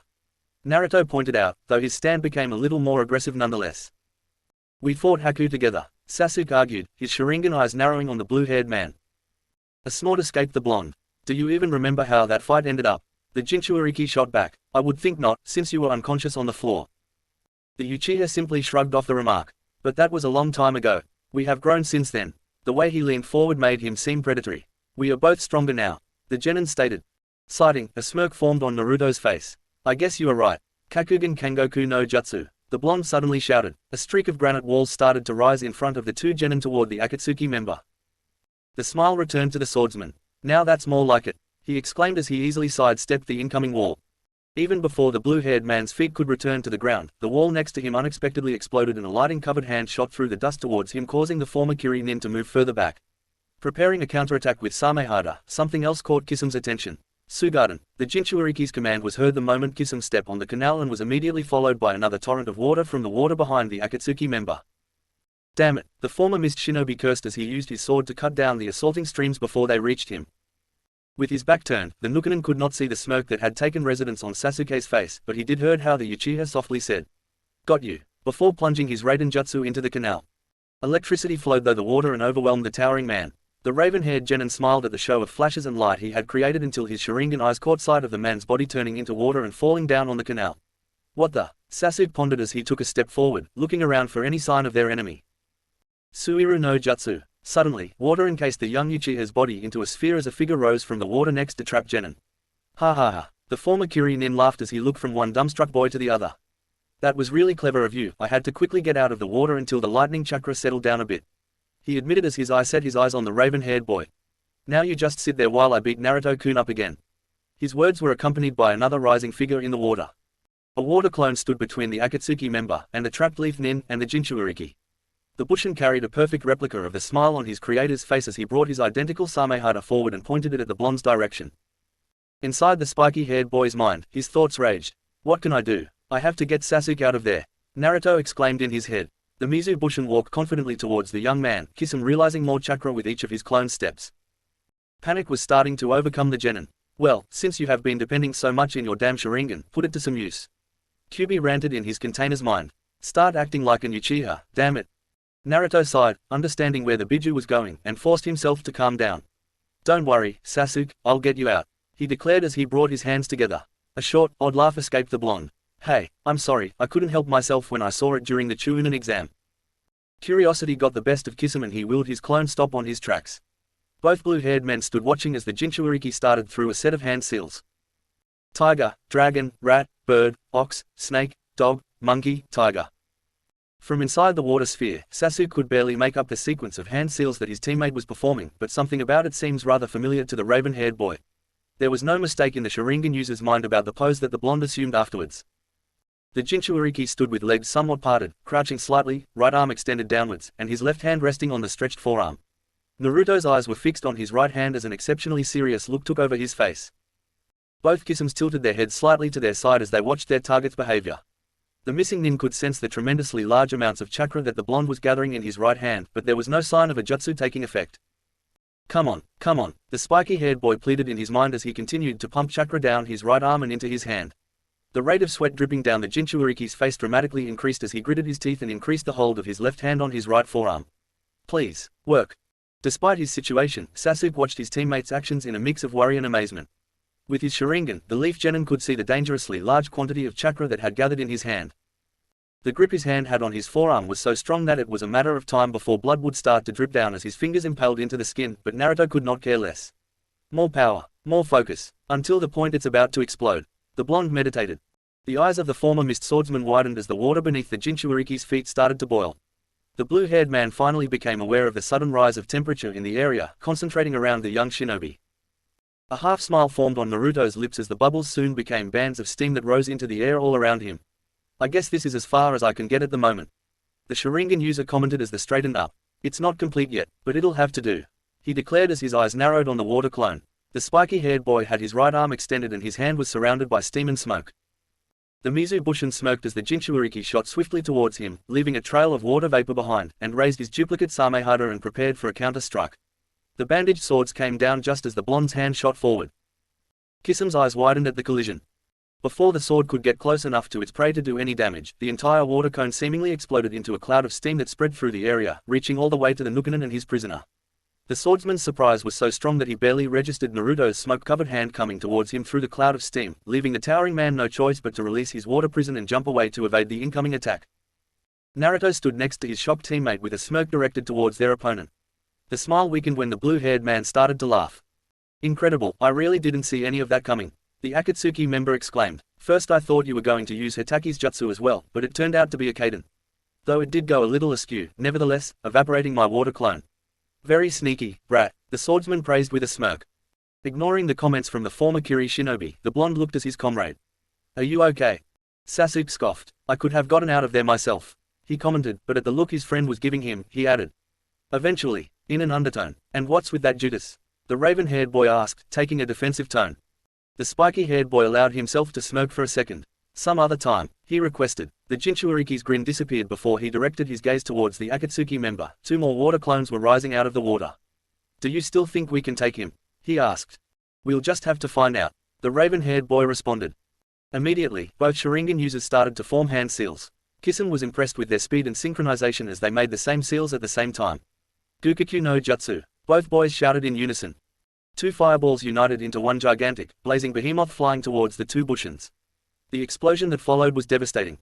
Kisame stood smirking at the fireworks as his cloud-patterned cloak fluttered violently trying to get away from the blast. His grin wavered a little as the two genins' voices were heard through the sound of falling rubble. Housken no Jutsu, a vast barrage of small fireballs instantly broke through the cloud of dust flying viciously towards the blue-haired man. Grabbing Samehada from his back, the former mist shinobi concentrated his chakra into his sword before bringing down in a fierce swipe. The move was strong enough that caused a gust of wind to shot forward, blowing away the incoming fires, revealing a group kunais that have been hidden by the flames. The blades harmlessly hit the floor around the swordsman as his smoke returned. Suddenly, several of the kunais changed as their henge was dropped, now showing explosive tags wrapped around them. There wasn't even time for the Nukanen to jump as his body was consumed by a massive explosion. Both Konoha genins stood smirking between pants at the second blast. They had enough time to look at each other before their relief was shattered by the laugh they were starting to hate. Ha ha ha, this is so much fun, Kisame exclaimed as all the dust suddenly dispersed, revealing the Akatsuki member to be completely unharmed. I can't remember the last time I had gone through so many water clones. He managed to confess between laughs. I never thought that I was going to have so much entertaining on this mission. The towering man excitedly stated. The two U-man looked at each other again, each one seeing the fear in the other's Sharingan. The maniacal grin on Kisame's face widened. Let's kick it up a nudge and get serious, what do you say? The swordsman exclaimed as his hand went through a series of hand seals at such a high speed that the boy's Sharingans could not fully follow. Here's a big one, Suruden no Jutsu. A tremor seemed to run through the area as an enormous tower of water rose into the area and took the shape of a dragon. Two pairs of terror-filled Sharingan eyes watched as the torrential serpent, bigger than the one their sensei had once created, made its way towards them. The two genins were too bewildered to even move out of the Suden Jutsu's path of destruction.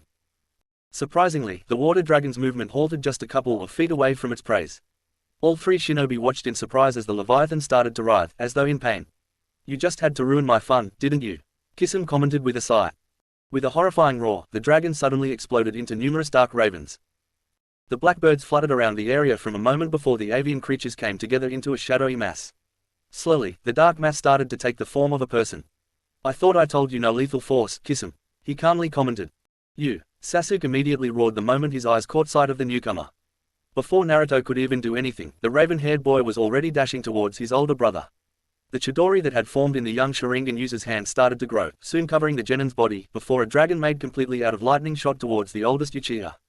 Itachi. The monstrosity opened up its jaws and devoured the former leaf shinobi in a massive explosion. Breathing hard, Sasuke strained his eyes to look through the cloud of dust that had risen. He wanted to see the body, he needed to see his brother's body burned, destroyed, and demolished by his attack. As the debris finally started to settle down, the younger Uchiha could see nothing. No charred cloths, no destroyed body, no tall limbs, nor pool of blood, there was just a crater created by his Reikiri-Ru. Ferociously looking around, Sasuke searched for any sign of his brother's location. The boy's Sharingan caught something from the corner of his eyes. Looking back in shock, the leaf genin's eyes widened in a mixture of surprise, terror, and anger. Behind him stood Itachi with his back turned to him. Now he could see that his brother was wearing the same cloud-patterned cloak as Kisame, but at the moment the boy could not care less about that fact. The oldest Uchiha had his right arm extended in the air, and his hand had a fierce hold on Naruto's neck as the blonde struggled to break free. The Jinchuriki's logs flailed uselessly as Itachi held his body up. It has been a long time. Naruto-kun, Itachi commented in a sly voice. Itachi. The spiky-haired boy managed to get out as he continued to struggle. The Akatsuki member had tilted the boy's head back so that all he could set his Sharingan eyes on were the clouds above them. A smirk worthy of Kyuubi formed on Itachi's face. He did not need to see the blonde's face to know that it was filled with anger, fear, and desperation.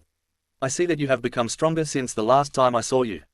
The black-haired young man continued. Tell me, how is it going with that strange Sharingan of yours? He asked in a mocking tone. Itachi. Sasuke called out in rage at being ignored by the person who once took everything away from him. Look at me, damn you. Turn around, the boy roared, but his brother gave no sign of acknowledgement to his wrathful words. Kisame watched from a distance with an almost goofy grin. This is what I've been waiting for. The blue-haired man commented. The great Uchiha family reunion, it's going better than I ever could have hoped for. Never before had the swordsman desired a bowl full of popcorn as much as he did now. Gritting his teeth with an almost crushing force, Sasuke rushed through a set of hand seals. Turn around, damn you, the raven-haired boy spat out. Turn around, so that I can see your face when I kill you. The genin shouted before dashing towards his brother with a Chidori charging in his left hand once again. It was not until the enraged boy was only a couple of feet away from his brother that Itachi turned his head slightly to the side and shifted his eyes towards him. The Akatsuki member simply extended his free hand towards the incoming genin. Half a dozen crows flew from the Itachi's sleeve. Instantly flying and surrounding the younger Uchiha, the birds started to attack with unnatural ferocity and strength. Not even with his Sharingan could the raven-haired boy see what hit him. Despite all of his determination, Sasuke's body fell onto the ground less than 3 feet away from his brother. Immediately, the assaulting ravens changed targets, setting their eyes on the captured Jinchuriki. Just like they had done before, the avian creatures started circling their next victim. With an ominous smile, Itachi relinquished his hold on the blonde's neck, and let the boy fall. Before Naruto's body could hit the ground, the crows had already reduced him to a bloody mess once again. Damn you, you bastard, the spiky-haired boy forced out. The chakra he had regained with the solid appeal had all but gone, leaving the genin to struggle on the floor once more. The older Sharingan user simply regarded the beaten boy for a couple of seconds before delivering a powerful kick to the blonde's chest, sending him a couple of feet back. The sound of something snapping could be heard all the way where Kisum was standing, causing the former Kirinin to smile. Do not misinterpret my words, Naruto-kun. Itachi started with a serious tone. I might have said that you had become stronger, but you are by far nowhere near our level. The Jinchuuriki could only look at the older man. He didn't even have enough chakra to activate his Sora Sharingan again. At this moment, both you and Sasuke-kun. Itachi took a moment to glace at his younger brother who was struggling just like his teammate. Are only a couple of pathetic brats pretending to be shinobi. The Nukkinen narrowed his Sharingan eyes. But still, both of you carry the same blood that runs through my veins, you are subject to the same overwhelming desire for power as me, you are both Uchiha. The seriousness in the young man's voice was overwhelming for the weakened blonde. You have to give in to that thirst for power as well if you truly want to become stronger. Regaining some of his composure, Naruto managed to glare at the Akatsuki member. I'll never become like you. The genin declared. The smirk returned to Itachi's face. You are talking as though you have a choice. He commented, like I said, you are an Uchiha, and eventually you will succumb to the hunger and betray anyone in order to achieve more power. It is your and Sasuke-kun's fate, just like it was mine. It is in your best interest to just embrace it before it is too late. His tone became serious again. Because next time, you will be coming with us. The black-haired man was about to turn around. Naruto managed to call out. Bastard, the boy shouted in anger. Is that why you came here? Just to tell me that I will one day betray my friends and become like you? Well, screw you. The Jinchuuriki spat out as he closed his fist tightly. I will become stronger, but in my own way. I'll surpass you without hurting the people I care about, he proclaimed. A sigh escaped the Uchiha. You just don't get it, do you? Itachi didn't wait for an answer before continuing. You, Sasuke-kun, and I, as part of the Uchiha clan, are bound together by a chain of hatred and greed that goes far beyond your realm of comprehension. He explained, never stop improving, always desiring to soar higher, not letting any obstacle hinder the way, all of those thoughts brought together by the fires of wrath, that is what it really means to be an Uchiha, and there is nothing you can do about it.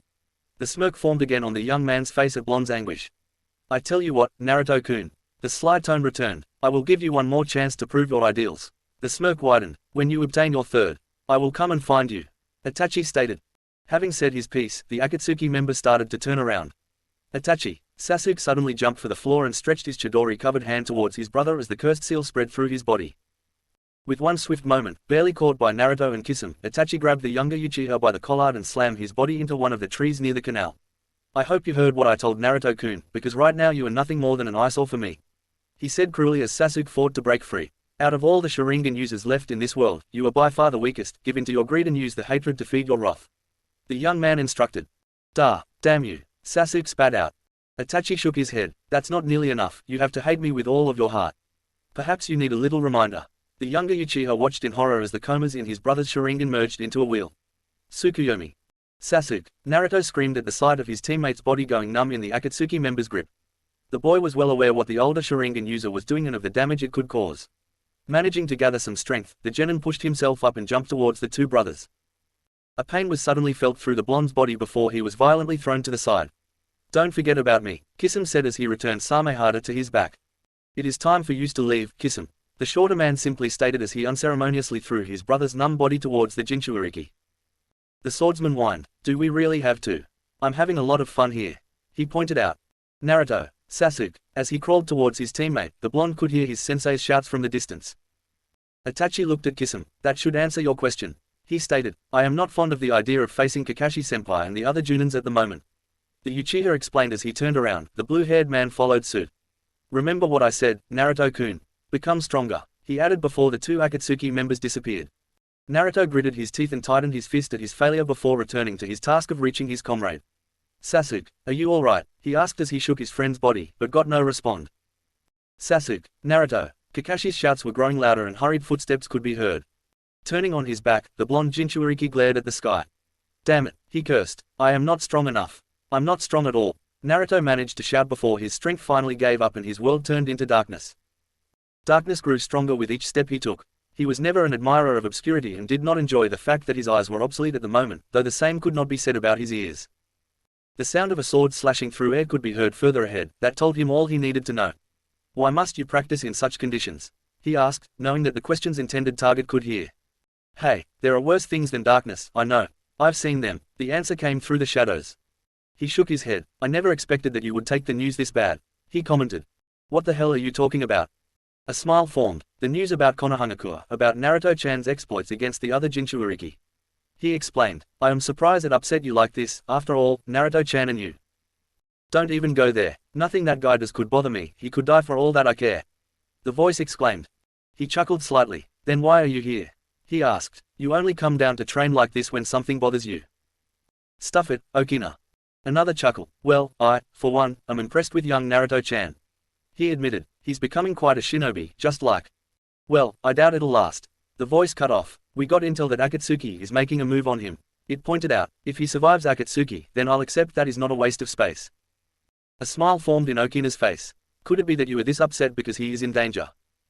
Growling could be heard from the darkness and the sound of slashes stopped.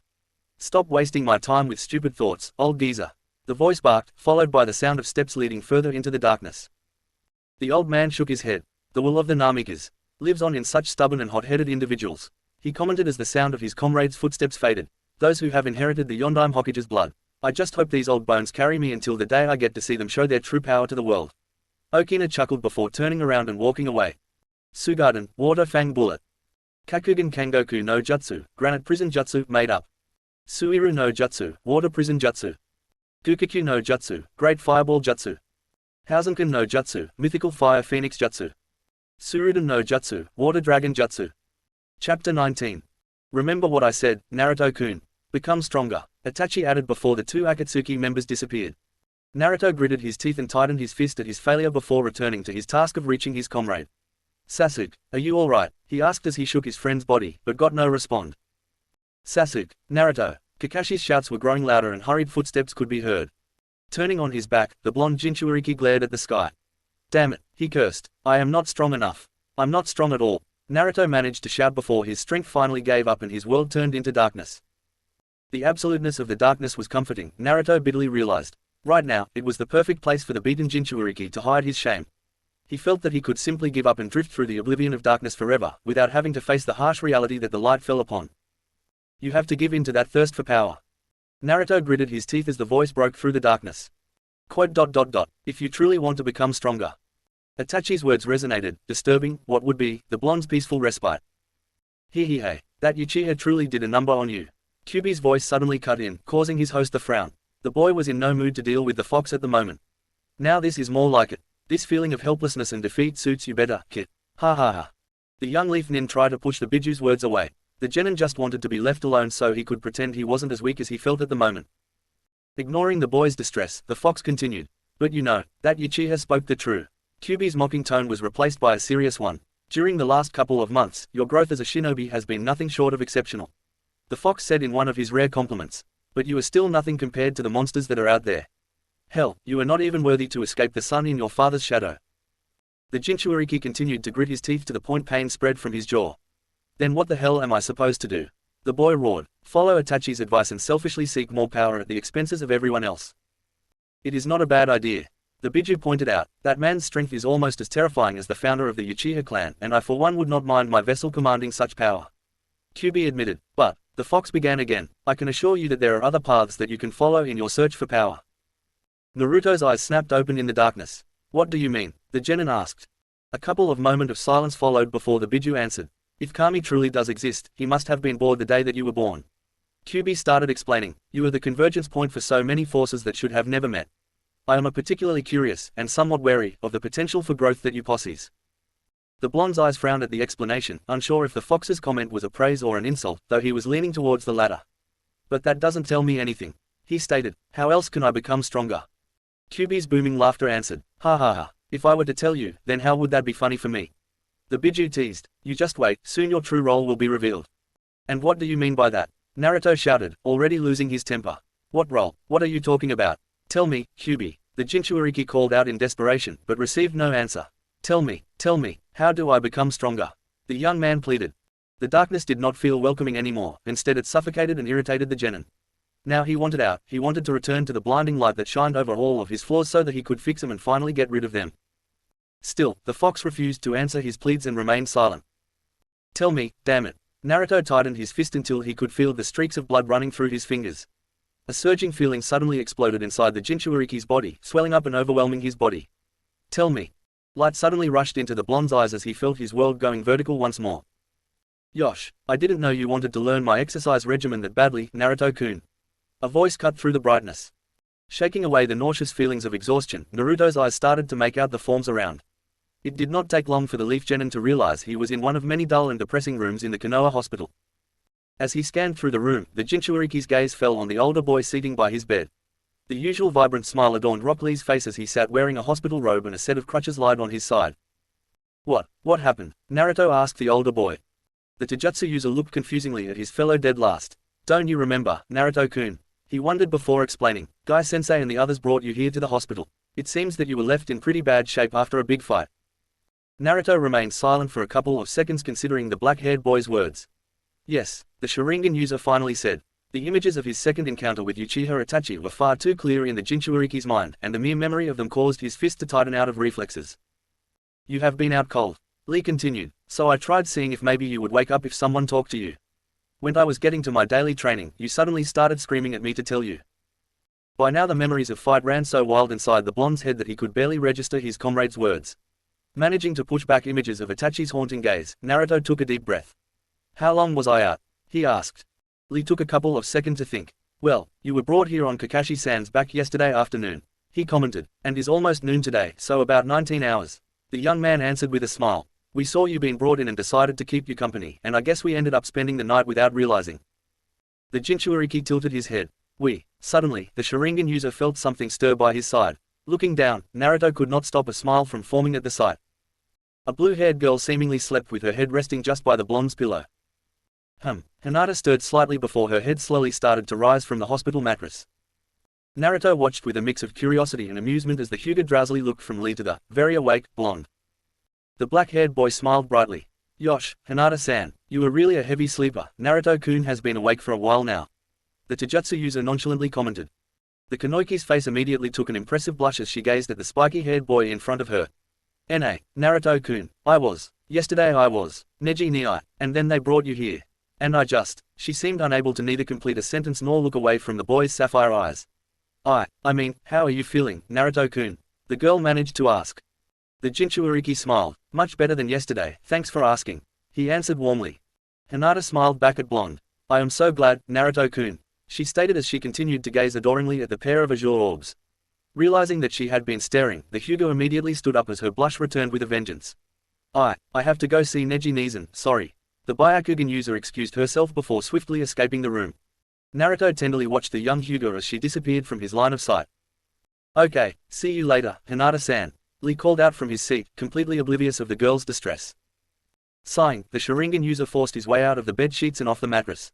The moment his weight fell on his legs, the blonde could feel his body screaming to lie back down as the exhaustion forcibly reminded the genin of its presences.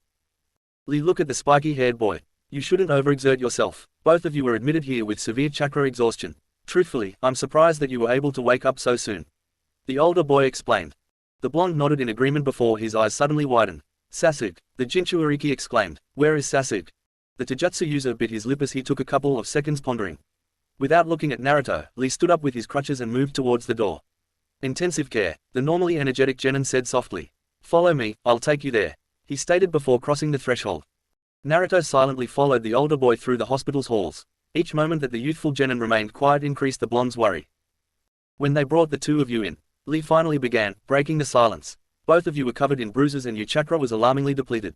He explained while keeping his eyes up ahead. You were completely unconscious and unmoving, but Sasuke-kun's body was shaking uncontrollably. The medics said he was in the worst condition out of the two of you.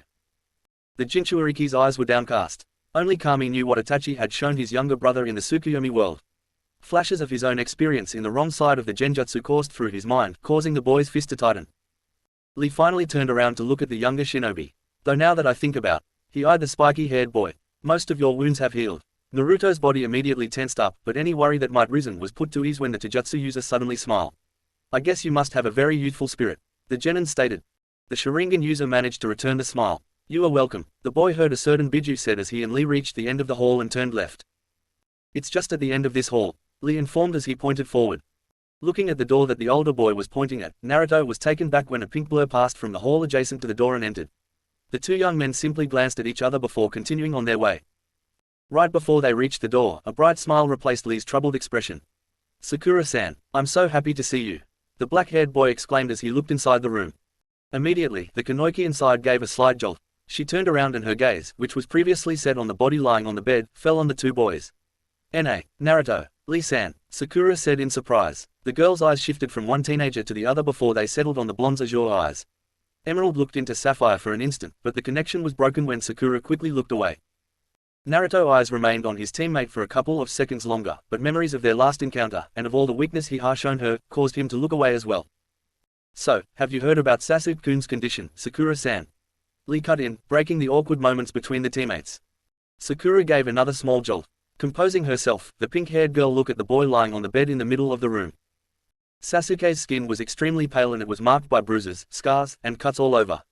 The only sounds that could be heard in the room for the next couple of moments were those from the machines attached to the raven-haired boy's body. Kakashi-sensei told me this morning what happened. The Kanoiki began. I came here right away. The medics told me that they managed to stabilize Sasuke-kun overnight. His chakra is being replenished, and, while he's currently out of danger, he is. Sasuke-kun is. She chocked slightly as one of her hands moved to the unconscious Uchiha's. The medics said that Sasuke-kun's mind is unresponsive. It seems that he had some nerve damage and they don't know when he'll wake up. Sakura struggled to inform. Naruto took a couple of steps forward.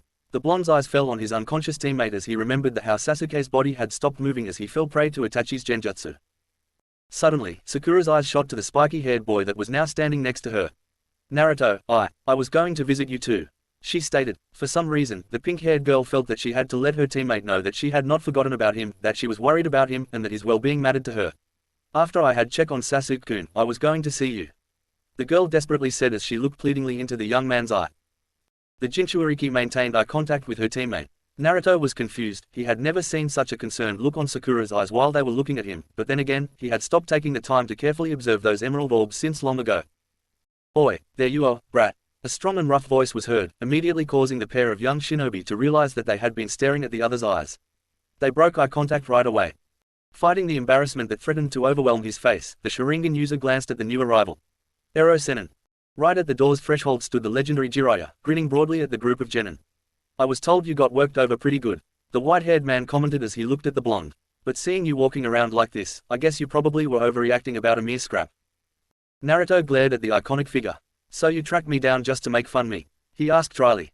Naruto, Sakura exclaimed, obviously having recovered from her own bout of embarrassment. How can you talk to a Sannin that way? She asked bewildered. Ha ha ha. Jiraiya boomingly laughed. She's just as quick to reprimand you as my teammates were with me.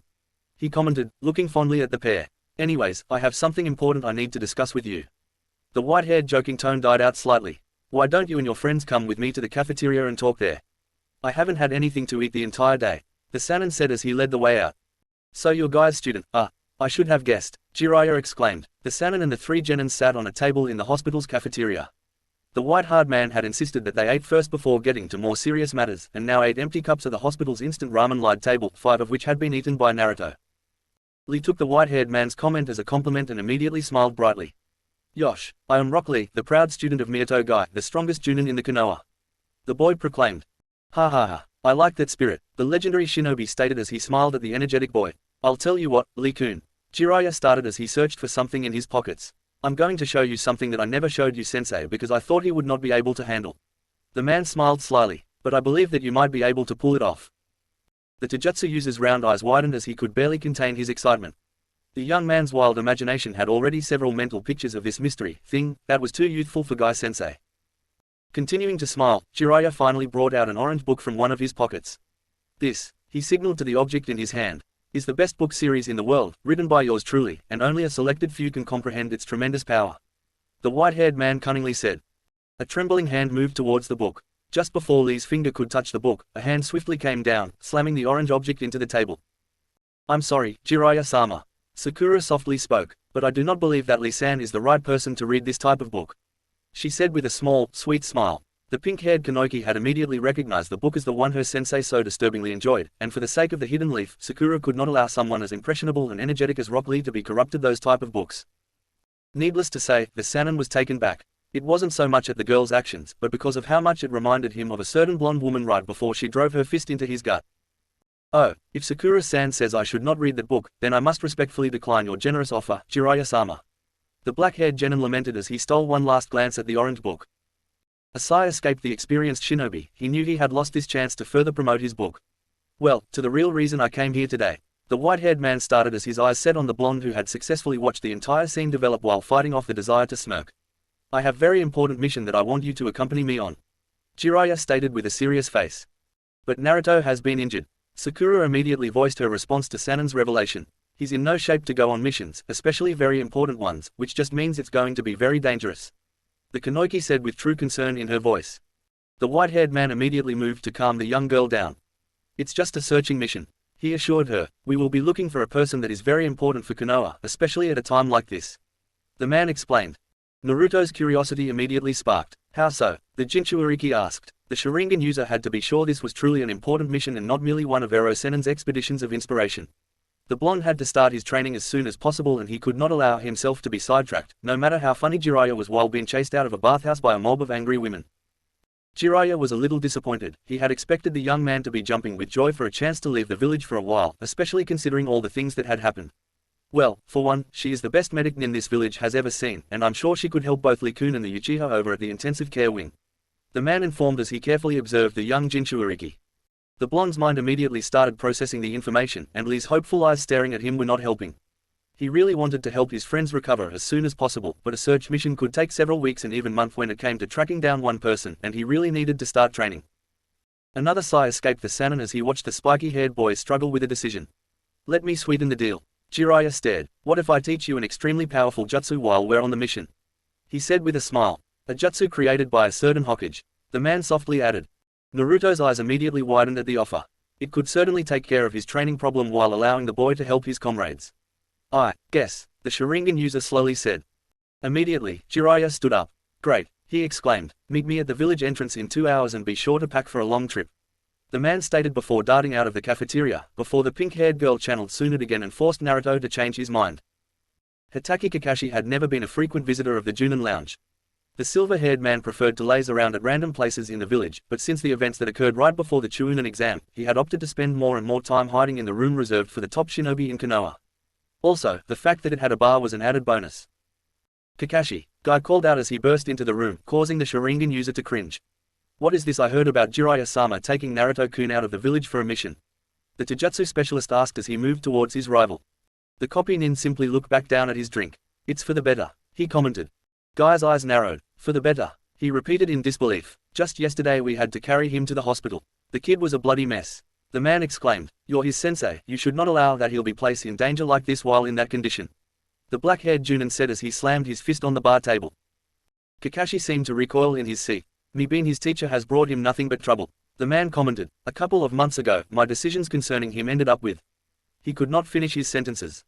A glare formed on Guy's face. So you screw up, big deal, he exclaimed. At least Naruto-kun is still alive and you have a chance to make this right with him, but, kami forbid, things might not always be like that, so you can't just turn you back at being his sensei, the Taijutsu user declared. And what can I do? Kakashi exclaimed as he stood up, anger and frustration finally flaring out. I'm not fit to be his teacher. All that I can do for him is bring him pain and sorrow. I have failed my student, my teammate, and my own sensei, he expressed. His voice was a mix of anger and guilt. Naruto would be better off with any other Junin as a teacher. He'll be safer with a hunter nin from Mizu even. Hell, if I still have to make his life miserable by being his sensei, he'll be better off D. The silver-haired man's sentence we left unfinished as the Taijutsu user's fist was driven into his jaw, sending the copy nin falling back to the floor. The other Junins in the room immediately stood in alert of the commotion. Guy towered over his fallen comrade. The man's normally cheerful and optimistic eyes were now shrouded with disdain and disgust. You, he spat out, you were just too sorry to look at right now. His glare seemed deadlier than a Sharingan. Consider our rivalry over. I'm not going to waste my time with someone as pathetic as you, the black-haired Junin commented before turning around and exiting the room. Kakashi remained on the floor after the door was slammed close. Under other circumstances, he would have been glad, joyous even, that Guy had finally decided to leave him alone, but now, it simply hurt. He had let yet another person down. Naruto ransacked through his apartment as he placed any essential he could think of into his bag. So far, the content of the sack was made up of 10 cups of instant ramen. The blonde still felt uneasy about such small number, but he had forgotten to go shopping, the boy's ninja tools, and 2 changes of clothes. The Jinchuuriki knew he was severely underpacked, especially in the ramen department, for a potentially long mission, but the truth was the spiky-haired boy was in a hurry. The Sharingan user was not worried about being late to meet with Jiraiya. The blonde was sure that the old pervert wouldn't leave without him and he did not mind making the Sannin wait a while. The problem lied somewhere else. Back at the hospital, Naruto had left a near hysteric Sakura. Needless to say, the pink-haired girl was against her teammate going off on a mission the day after he was admitted into the hospital for severe chakra exhaustion, among other things. The Kunoichi had slammed her hand onto the table and demanded the blonde not to go through with the mission. She had said that she was worried about blonde and did not want him to be placed in such a dangerous situation, even if it meant helping Sasuke waking up. Realizing what his teammates' words had meant, a smile formed in the Jinchuririki's face and he felt a little guilty at having dashed out on her. "I hope Lee can calm her down," the boy commented as he closed his bag, still paying attention to the hall outside in case he heard his teammate approaching. The genin was making his way out of his apartment, when suddenly a searing pain shot through his entire body. Naruto had to scramble to place a hand on one of his desks to prevent himself from falling onto the floor. Panting, the Sharingan user tried to calm his body down as the pain started to recede. Finally regaining his composure, the blonde started to pick up whatever he had dropped when he sought support from the table. As he stood up, the Jinchuriki observed the black scroll he had just picked up. It was the Majinkyu Sharingan scroll that the old geezer had given him to learn how to use Amaterasu and Tsukuyomi all those months ago. "When you obtain your third, I will come and find you." Sapphire Eyes frowned at the memory of the older Uchiha's words. Opening the scroll, Naruto scanned through it. The text gave an explanation of both Amaterasu and Tsukuyomi, depicted how chakra had to be controlled and distributed when performing the dojutsus, and warned about the drawbacks of long-term use of the jutsus. No matter how much the blonde read the scroll, there was no mention of a third dojutsu.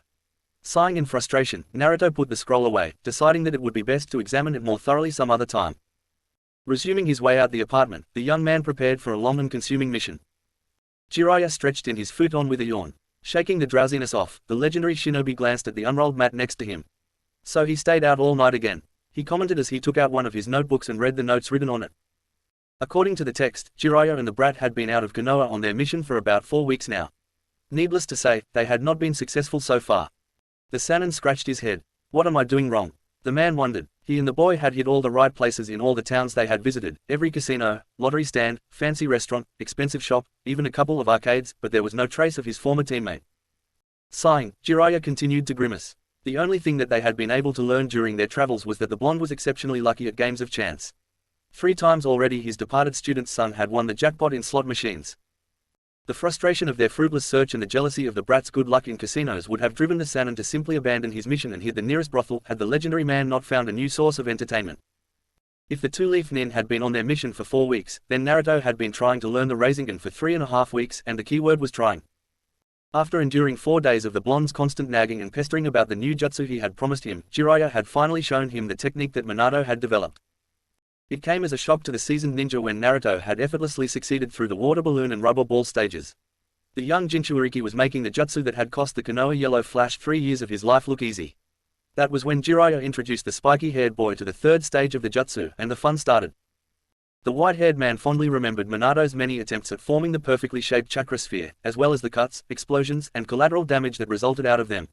Jiraiya had never expected that he would be granted an encore to that show, but the last 3 weeks with Naruto had presented him a performance as magnificent as his former student had unwittingly given. For all the chakra control the young genin had, and the leaps and bounds that he had done toward mastering the jutsu, the young man simply could not form a sphere. What the Jinchuriki could do was create craters, cut himself all over, and send his own body flying several feet in the air. It was a blast for old Jiraiya to see the brat struggle trying to learn the rasengan. Chuckling to himself, Jiraiya picked up some of the bandages discarded all over the floor. It appeared that the Naruto's regenerative power were no match for the rasengan. The boy was getting cut faster than he could heal himself, and temporarily leaving scars for the first time the Sharingan user's body. Watching the brat wrestle with his own bandages was quite an amusing sight. Throwing the dirty straps of cloth in the garbage, the Sannin moved towards the room's window where a glorious sunrise could be witnessed. "Don't kill yourself, kid," the white-haired man softly said. "I wouldn't be able to bear another loss," Jiraiya stated before starting to prepare for the day. Pants were the only thing that could be heard through the devastated field. Forcing his body to move, Naruto managed to crawl his way out of the sizable crater that he had created during his attempts. "Damn it," the blonde swore. "What the hell is wrong with this jutsu?" he exclaimed as he held his right arm with his left hand.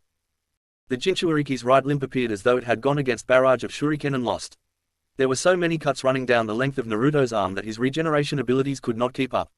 Wounds were healing at a much slower rate now, and there were a couple of scars being left behind. Lying on his back, the pair of sapphire eyes observed as yellow streaks broke through the darkness of night. "Great," the blonde complained. "I didn't even realize that I wasted the whole night." Naruto remembered when he first started learning the rasengan. Bursting the water balloon and rubber ball had been easy enough, the boy simply had to send chakra down his arm and released from his palm. Inside those 2 sphere objects, the Sharingan user's chakra behaved just as it was supposed to, just as Jiraiya had instructed. But once the guides were taken away, the mere thought of shaping his outpouring chakra would cause the pseudo-rasengan to blow up in Naruto's face. I just can't control my chakra. The spiky-haired boy shouted as he pushed his body off the ground and sat up. Shaping the chakra, it's impossible for me, completely out of my control, he told himself as he clutched his right arm harder. It's not a matter of control, Naruto-kun.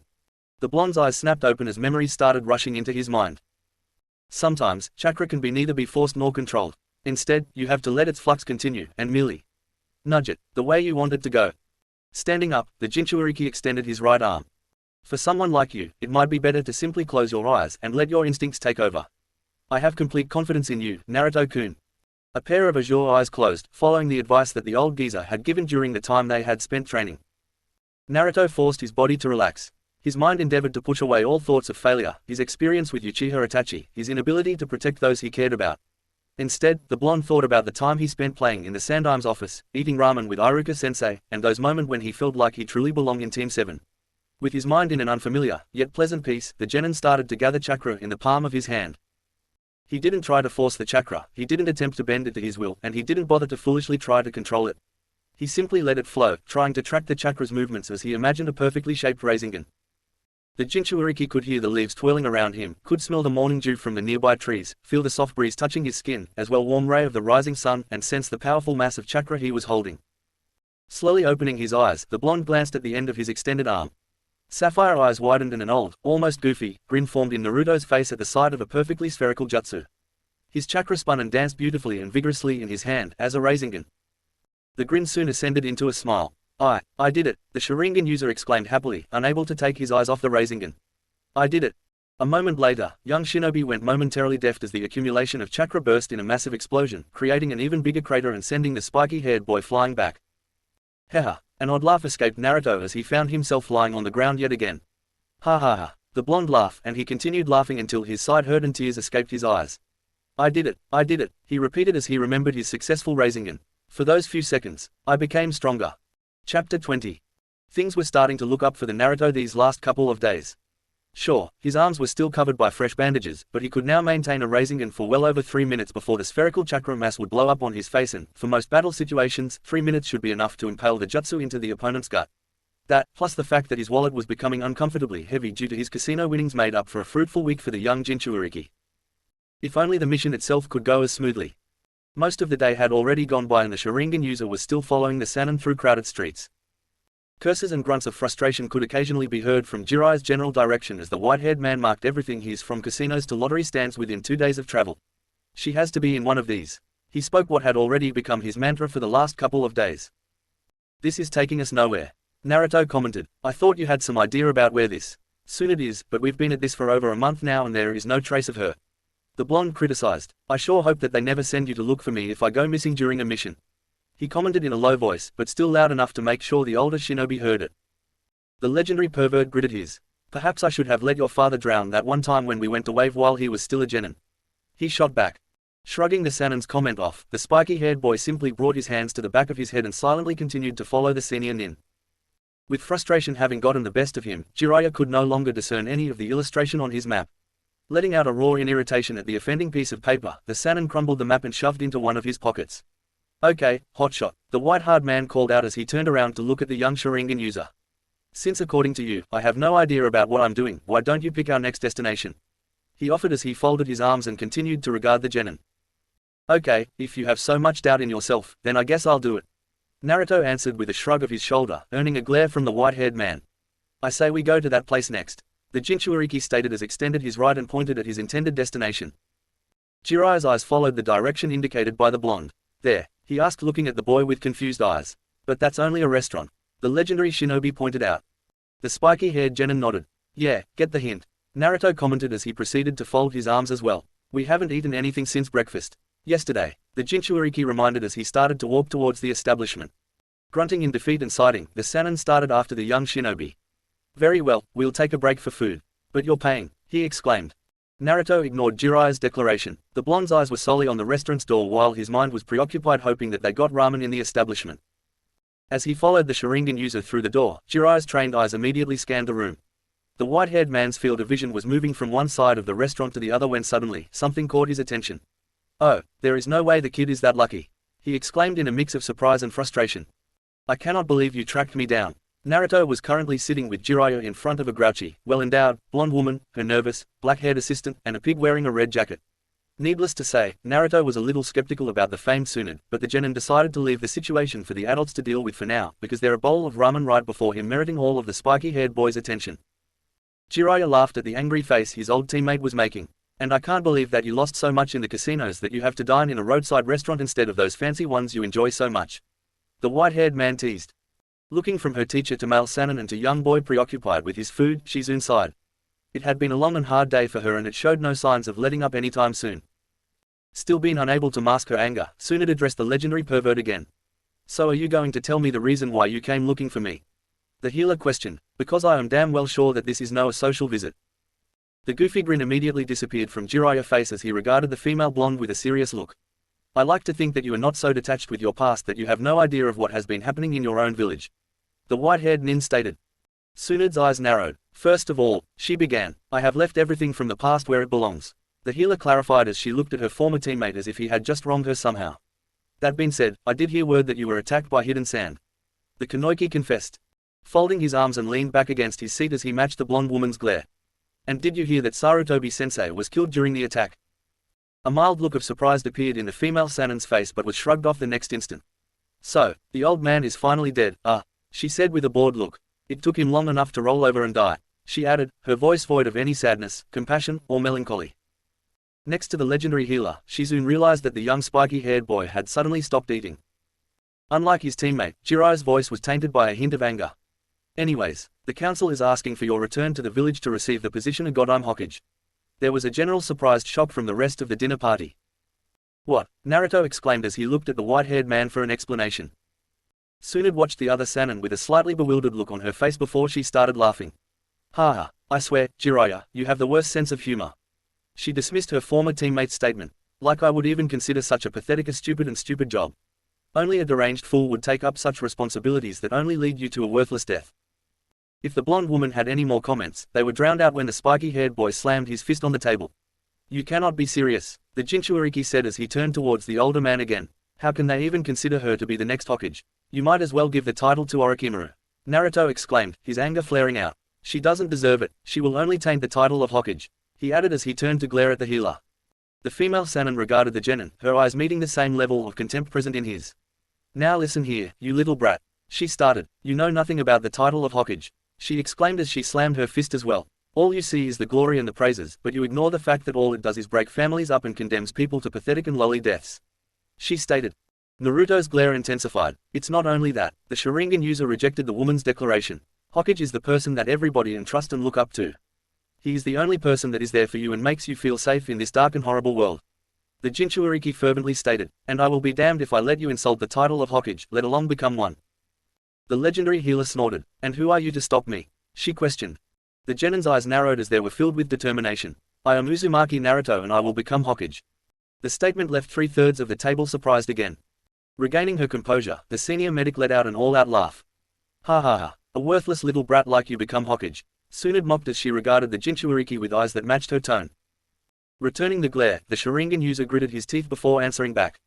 I would be a better Hokage than you could ever be, he firmly stated. Is that so? A smirk appeared in Tsunade's faces. Next to her, Shizune sighed. It was Jiraiya's turn to sigh now. The whole situation had spun out of the Toad Sanin's control and he was now standing on the side of the street with his teammate's student as said teammate and his own student were about to face off. The smirk still resided on the legendary healer's face. Okay, here is the deal. She started. You will have 3 tries. If you manage to lay a single finger on me, I will take back everything I said about the Hokages. The blonde woman announced. But, when you fail, you will have to pay for all my gambling debts from now on. From her position, Shizune wished that she could warn the spiky-haired boy about what he was truly getting into. He would have to pull missions 24/7 to try to keep up with her teacher's gambling sprees. Determination shined brightly in Naruto's eyes as he nodded his head in agreement of the terms. He was going to make her take back all of her insults to the third and the title of Hokage, no matter what. After tightening his headband, the genin dashed forward while closing his fist. It was nothing but a blur for the Jinchuuriki. One moment his eyes were focused on the female Sanin's face, and the next her face was replaced by her fist flying swiftly towards him. The impact was sickening, and the Sharingan user found himself being flung back. Twisting his body in midair, Naruto managed to land on his feet. Damn it. Before hesitation could seep in, the blonde genin charged forward once again and brought his hands together. Kage Bushin no Jutsu. Immediately, 4 identical replicas of the spiky-haired boy appeared in the air in front of the medic nin, falling towards her. You at least have some nice tricks, Tsunade commented before grabbing the closer's clone by the arm and flinging it violently against the other 4, reducing the quartet to clouds of smoke. The original Naruto's fist suddenly came flying through the smoke towards the healer's abdomen. In an instant, the Sannin flicked her leg up, catching the genin's chin and sending him skyward. Naruto fell hard on the ground several feet away. That makes 2. Tsunade reminded the young man currently trying to get back to his feet. Shizune, make sure to get direction for the nearest gambling house, she commanded her student. Wiping the blood that was running down his mouth, the Jinchuuriki gave the Kanoiki his deadliest glare yet. I am not going to lose to you, the spiky-haired boy declared as he extended his right arm and grabbed his wrist with his left hand. Remembering his training from the last couple of days, Naruto started to gather chakra in the palm of his hand. Rasengan. The healer was surprised by the sight of the young genin dashing towards him with a perfectly spherical rasengan at hand. Snapping out of her little trance, Tsunade brought her fist downward, driving it to the ground and causing a large boulder to rise up between her and the attacking boy. The moment the rasengan connected with the boulder, the piece of rock exploded, causing dust to devour the entire street. Even through the clouds left by the explosion, Tsunade could still see the spiky-haired brat's figure approaching. The medic nin prepared a strengthened fist to shut down the immature genin once and for all. The punch was never released as the Sannin's eyes caught sight of the Jinchuurikis and was left frozen in shock by the presences of white comas around a white dot in both of the young man's eyes. Taking advantage of his opponent's astonishment, Naruto immediately swung his fist towards the blonde woman's face. Barely being able to recover from her surprise, the healer only had time to move her body slightly back, dodging the full force of the punch, but not enough to save her chin from being grazed by it. Jumping back, Tsunade kept her eyes focused on the spiky-haired boy's Sharingan. The unlucky gambler could still remember when Uchiha Kagome confessed her relationship with Minato and her expecting motherhood to her. At that moment, Tsunade had told the young woman how her child would either be a garden variety Uchiha or have no trace of the clan, because the upcoming child's 2 heritages were too dominant to come to a middle ground. Yet, here she was, looking at a miniature version of Minato donning a pair of blue and white Sharingan eyes. I won, Naruto stated as he panted where he stood. Jiraiya and Shizune had barely been able to catch the moment when the younger blonde's knuckle scratched his former teammate. The female Sannin snorted. I guess you did, she admitted with just a hint of frustration in her voice. I take back what I said about the Hokage. But not about you ever becoming one. The legendary medic Nin's statement surprised the shinobi present. The only reason you won was because you caught me by surprise with the Yondaim's jutsu and the Uchiha's Kekkei Genkai. She pointed out, how can you defend the leaf as Hokage if all you do is copy other? You are just depending on the strength of deceased cages and an extinct clan, the healer declared. Naruto's glare became deadly once again at the healer's words. That's not true. I rely on my strength, the Sharingan user firmly stated. Then prove it, Tsunade simply stated as she continued to observe the young man in front of her. At the look of confusion on the genin's face, the blonde woman elaborated. Let's make another bet. Prove to me that you can acquire power of your own and I will acknowledge that you could become a Hokage, she offered. But, if you are unable to do so after a week, you will not only have to quit your foolish ambition of becoming Hokage, but also quit being a ninja altogether.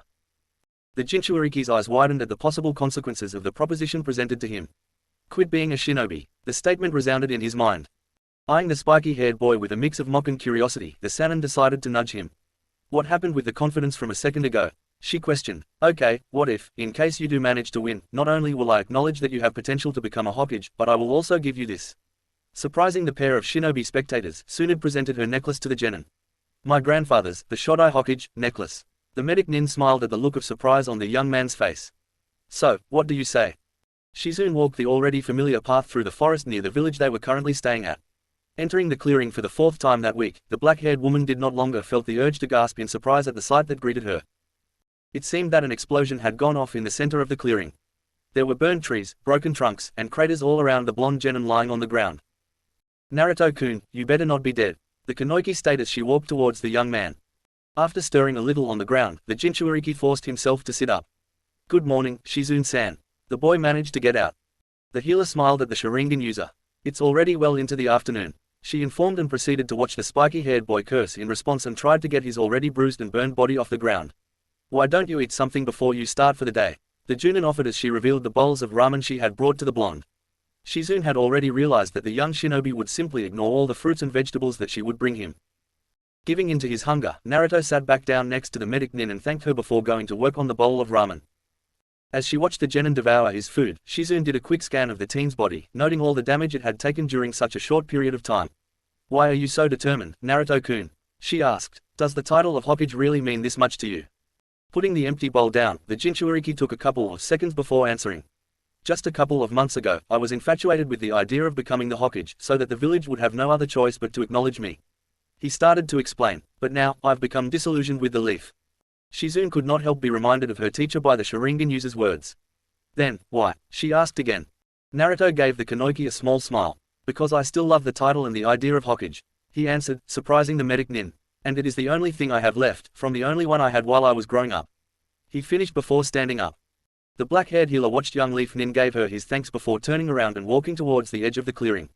It had been 5 days since the bet with Tsunade had been made and the genin had yet to check in on the hotel, having spent the last 4 days straight in the forest training until he passed out. Part of Shizune wanted the young man's work to pay off, but the other feared for the boy because, if he was willing to go this far for a bet, how would his life as a shinobi be like? The last 12 hours had completely sent Shizune's week to hell. It all started when she walked into Naruto's training spot on the evening of the 6th day to find the blonde lying unconscious and unresponsive in the middle of the clearing. The healer immediately put her medical abilities to use and, after doing everything she could at the time, brought the still lifeless genin back with her to the inn. After locating an unusually pensive Tsunade so that she might be able to further help the young man, her teacher proceeded to knock her out. Shizune was awakened by a surprisingly conscious Naruto the next morning and the two immediately set off to find the Sanins.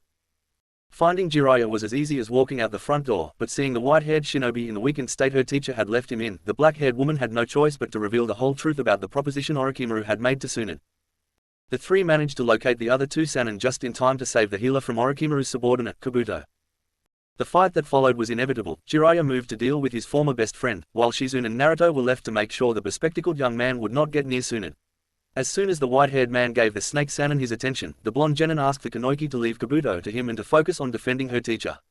Because, if I cannot deal with him, how can I stand against the real monsters out there? Had been the explanation that the spiky-haired boy gave her. Now, while the two male Sannin had worked themselves to a stalemate, the medic nin had to watch horrified as broken and bloodied Naruto struggled to pull his body off the ground while a smirking Kabuto stood a couple of feet away.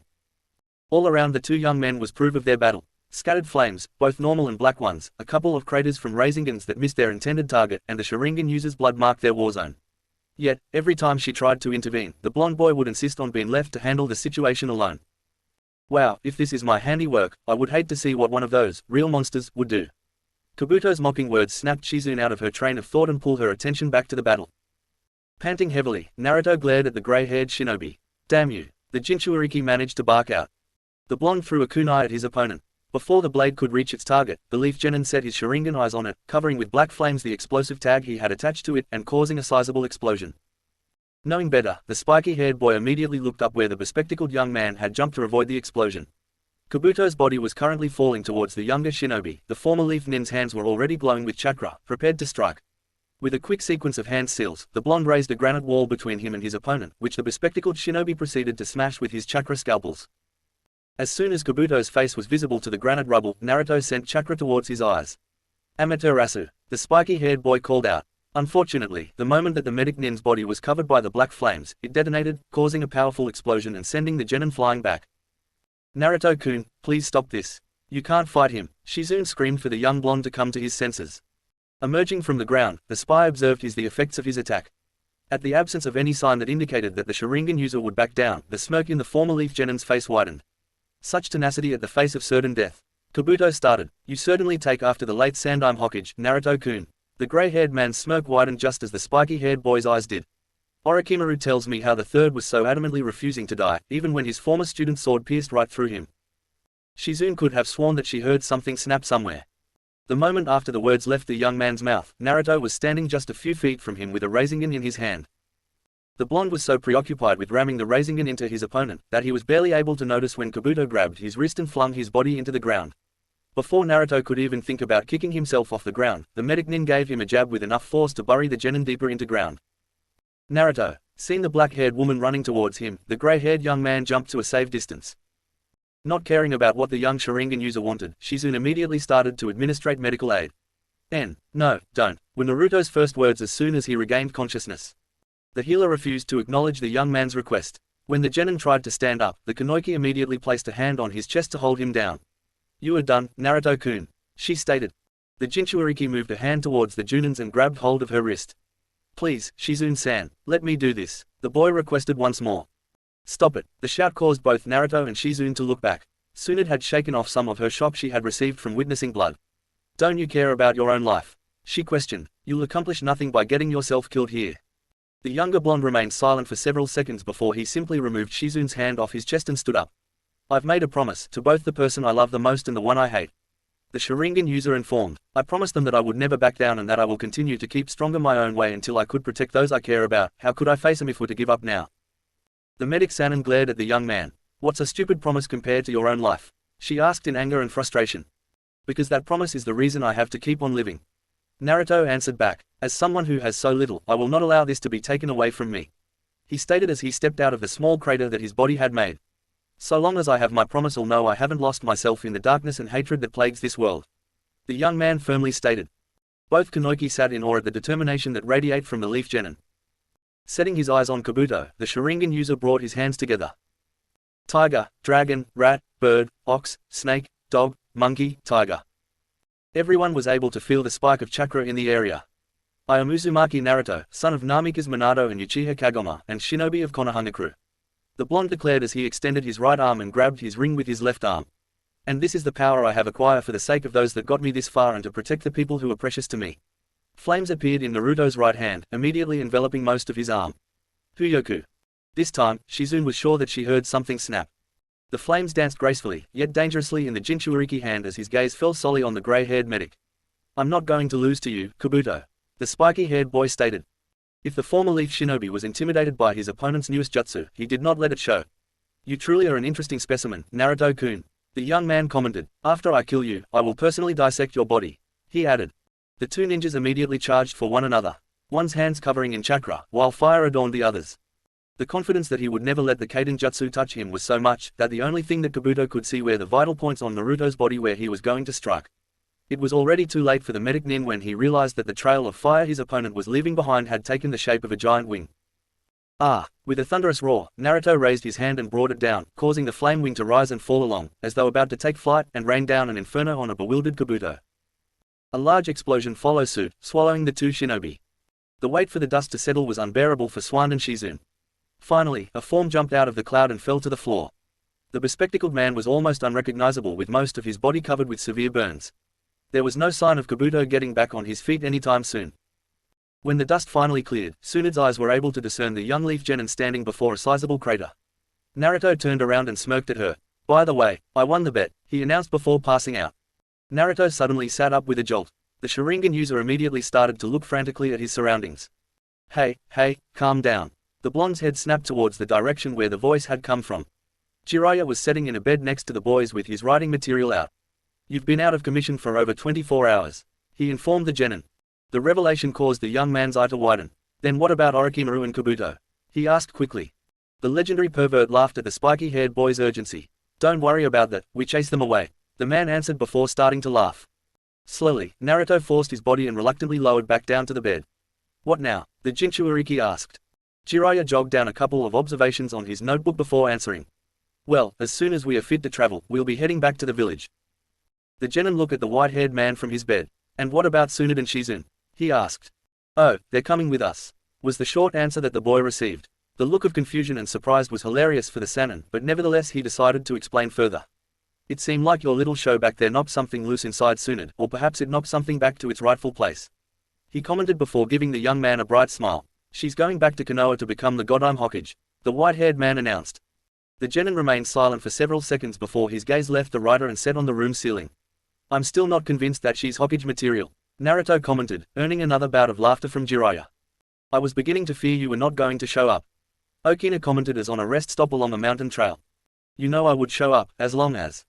Okina smiled. The grain shinobi reached into his inside pocket, taking out a sizable amount of money and placing it next to him on the bench. The old man waited until the money was taken from its place before turning around. It is good to see you again, Kakazu-senpai. He greeted his fellow former waterfall shinobi. It was strange for a veteran and seasoned shinobi like Okina to gaze at his senior and SE an essentially young ninja. The Akatsuki member simply gave a nod to return the greet before going down to business. You know that there is no much that I can tell you. The missing nin stated. I know. The bearded old man said. You cannot tell me how Akatsuki's hunt for the Gobi is going or how the Sanbi managed to disappear from the radar. Okina commented. After a minute of silence passed between the two missing nins, the youngest started again. You can talk to me about what you have yet to do, like the capture of the Kyubi Jinchuuriki. He offered. Kakazu's green eyes narrowed. You are always interested in the fox's jinchuuriki, why is that?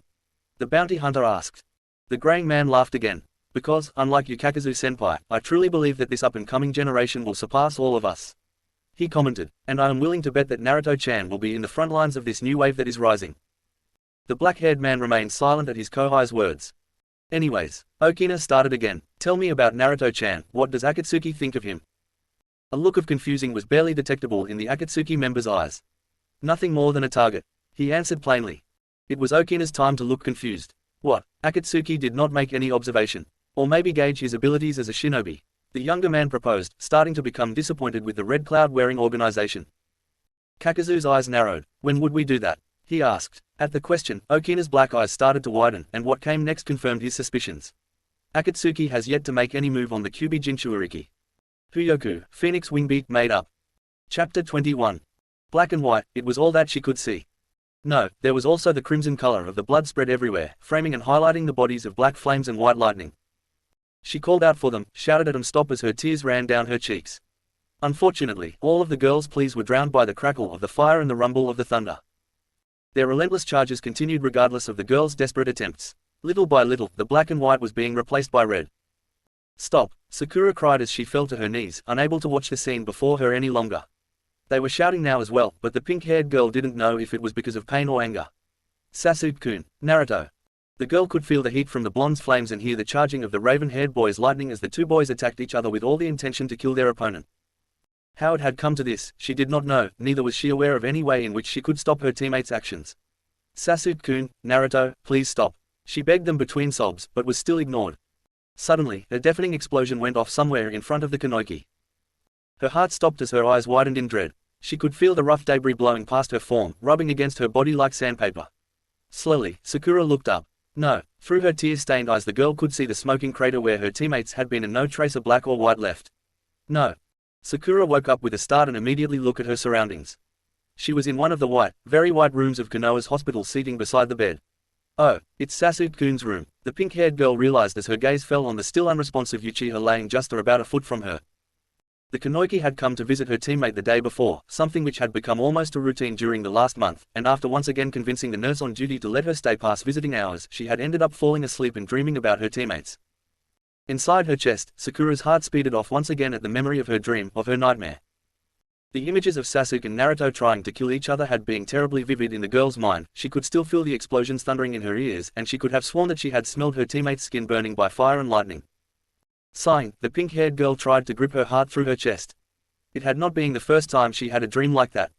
Ever since the forest to death when she witnessed how Sasuke and Naruto went as far as to use lethal force against each other, Sakura had been worried that things would violently escalate between the two boys once again, and ever since Naruto had left, the nightmares had returned. But Sasuke-kun said that he will not be seeking a fight with Naruto anytime soon. The girl reasoned as she remembered the raven-haired Genin's words. Well, he said that they will fight someday, but not like in that nightmare. Her gaze regarded the sleeping Uchiha intensely.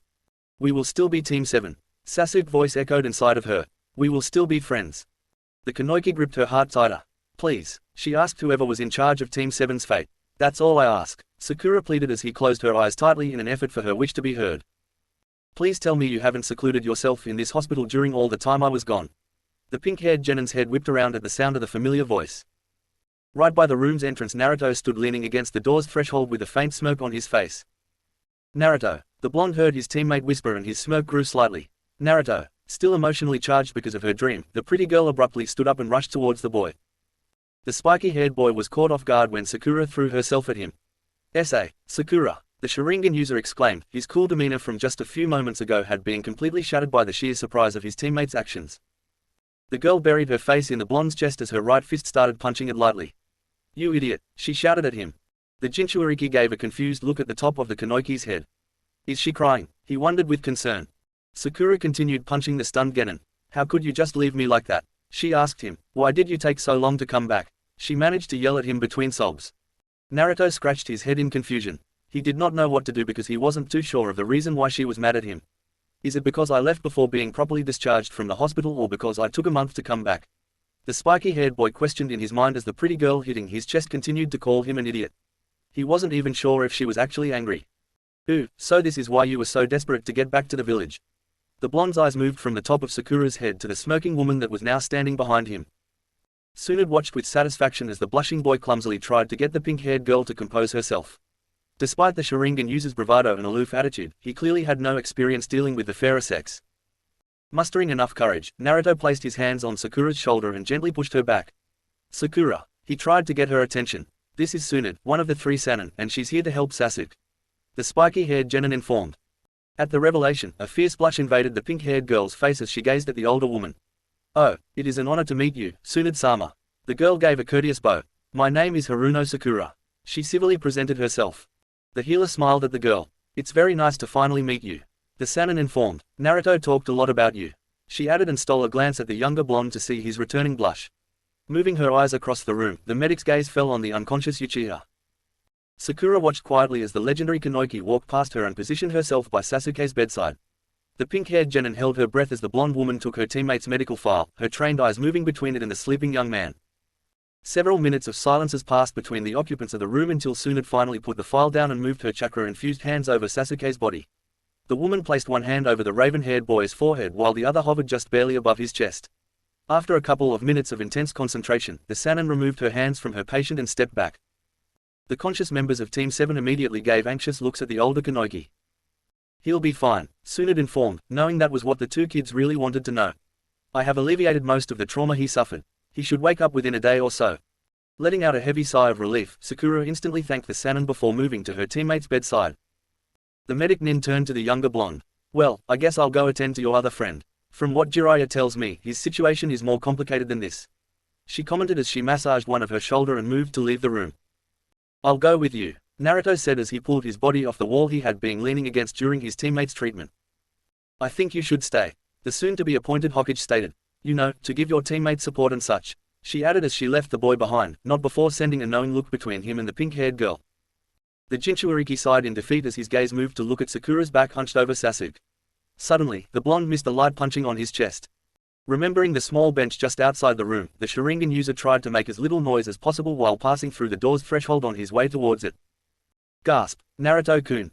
At the sound of his name being said in surprise, the spiky-haired boy turned to look at the source. Searching sapphire eyes met widened lavender ones. Hinata's face was covered by a vicious blush under the blonde's gaze. Naruto-kun, you are back," she struggled to let out. A smile formed on the Sharingan user's face. "Yeah, just this morning." The Hyuga smiled brightly in response. "I'm glad," she confessed the girl. "You took off all of the sudden and Lee-san told me that you left with Jiraiya-sama, but it was so long ago that I was starting to get worried." Suddenly, the blush in the pretty Kunoichi's face intensified as she realized what she had said. "You were?" Naruto asked as he tried to give the girl a reassuring smile to ease her blush. "I'm sorry, I never meant to worry you." The young man's attempt to appease his former classmate failed as the Byakugan user became even more flustered. "You don't have anything to apologize for, Naruto-kun," she assured. It's just that last time you were. And I did, and then you." The Hyuga decided to stay quiet and look at the floor. Smiling once again, Naruto sat on the bench by the wall and motioned Hinata to take the seat next to him. Shyly the girl took the offered space on the bench. "So, what are you doing at the hospital, Hinata?" the blonde asked. "You're not hurt, are you?" The girl immediately shook her head. "No, it's nothing like that," the blue-haired genin informed. "It is just that Neji Nizam lost one of his shirts and he has already looked everywhere in the Hyuga compound for it, so I told him that I would check to see if he left it here during his stay," she explained. A small laugh escaped the spiky-haired boy. "You would think that he would be able to keep better track of things with his Byakugan," he commented, earning a giggle from the Hyuga. "So, was it here?" Hinata shook her head again. "No, I am starting to think he left it at the training ground or something," the girl said as her eyes drifted to the room where her former classmate had come out from. "How is Sasuke-kun doing?" she asked. The spiky-haired boy let out a sigh. "Well, I brought the Sannin Tsunade here to check him over. She did some medic stuff and said that he should wake up soon," the blonde informed as he glanced at the girl next to him. The Jinchuuriki was surprised to find her with a shocked expression on her face. "What?" Fighting back the surprise, Hinata looked at the boy with sheer admiration. "So the rumors are true, someone really did brought Tsunade-sama back to the village to become the next Hokage, and it was you, Naruto-kun," she exclaimed. Naruto's astonishment increased. "Rumors? Already?" The genin rolled his eyes. "News sure travels fast in this village," he commented. "But yeah, she's here to become the Godime Hokage, if you can believe that." Hinata could not help but laugh a little at how her former classmate saw the appointment of who will be his boss and leader. "Anyways, she's now off to examine Lee," he informed, "and told me to stay here and wait for Sasuke to wake up." the blonde added, suddenly feeling exhausted from all of his travels during the last month. The blue-haired heiress regarded spiky-haired boy that was tremendously important to her. Do you mind if I wait here with you and Sakura-chan? She asked. Naruto managed a nod and a smile through his unexpected weariness. Hinata smiled back, moving slightly closer to the blonde, and enjoying how easy it had become to simply talk to him. Sasuke-kun. Waking up with a start, Naruto immediately looked at his surroundings expecting to find the rasengan having one of his perverted dreams. Instead, the blonde's face became flushed at the sight of a pretty blue-haired girl sleeping with her head resting on his shoulder. Sasuke-kun. Hearing the sound that had woken him up again, the Jinchuriki's head whipped towards his teammate's room where Sakura was now standing over the raven-haired boy's bed. What's hap? Hinata started asking, but was unable to finish her question when she realized where her head was resting and how close she was to the spiky-haired boy. I think Sasuke is waking up, come on, the Sharingan user said as the two of them stood up and walked into the room. In his bed, the raven-haired boy had started stirring and grunting. As the three genin gather around, the raven-haired boy's eyes slowly started to open. Despite the deliberate pace in which the eyelids were coming apart, a month of darkness proved too much for him as they shut themselves again. Sasuke-kun, you're awake, Sakura exclaimed at the sight of the Uchiha's consciousness. Struggling to open his eyes again, the raven-haired boy tried to focus his returning eyesight on his teammates. Sakura, is that you? He asked and assumed that the slight up and down motion of the blurry pink figure in front of him meant that she was nodding. What happened? You're in the hospital, you've been out for a while, Naruto answered. Shifting his eyes towards the voice, Sasuke could now barely recognize his blonde teammates standing between Sakura and Hinata. Tired of the blurry images, the Uchiha decided to close his eyes again, rubbing them with his hand, and tried to open them once more. Before a noted improvement could have been made in his eyesight, the raven-haired boy suddenly found himself wrapped tightly in a pair of arms. Sasuke-kun, the pink-haired Kanoiki cried. I was so worried, you wouldn't wake up, the girl said as she buried her head in his shoulder. A red tint spread through Sasuke's face. I'm sorry. He apologized, feeling guilty all of a sudden. I am glad that you are finally awake, Sasuke-kun, Hinata said sincerely, remaining by the spiky-haired boy's side. Sakura finally pulled away from the Uchiha. Are you all right now, Sasuke-kun? She asked. Do you need anything? Still taken back by the raw display of concern and affection he had been presented with, the Sharingan user searched for an answer that would ease his teammates' worry. Not really, I'm Finn. But at that moment, his stomach decided to take over and let out a loud growl that embarrassed the raven-haired boy. Naruto and Hinata snickered and giggled respectively in response, but the pink-haired girl gasped in surprise. Of course, you must be hungry after a whole month without eating anything. The Kanoiki exclaimed. I'll go get you something to eat, she said, moving towards the door before her teammate could protest. I'll accompany you, Sakura-chan, the Hyuga offered before following Sakura out of the room, leaving the two Sharingan users behind. Both boys remained silent for several minutes. We took a pretty good beating, huh? The blonde finally commented, though his eyes moved away from his teammate. Sasuke nodded numbly. He had regained full recollection of the events that landed him in the hospital. I guess so. The silence returned between the two genin. You met my brother before? The raven-haired boy did not ask. Naruto took several seconds before responding to his teammate's statement. Yeah. When? Sasuke questioned, his eyes set on his bedsheet just like his teammates were set on the window. The blonde hesitated before answering. Months ago, he confessed before pausing for a couple of seconds. You could say that he was the first person that these eyes of mine ever saw. The Sharingan user informed. The raven-haired boy nodded in understanding. I see. He stopped as well. They were here for you, why? The genin inquired. After stealing a quick glance at his teammate, the spiky-haired boy's eyes focused more intensely at the window. I don't know, the Jinchuriki lied. Silence set on the room yet again. You said I've been in this hospital for a month. Sasuke finally started again. When did you wake up? About a month ago, Naruto answered in a low voice. On the next day, he revealed, but he went a lot easier on me, The blonde tried to add, but his words soon started to sound hollow. That genjutsu he used on you.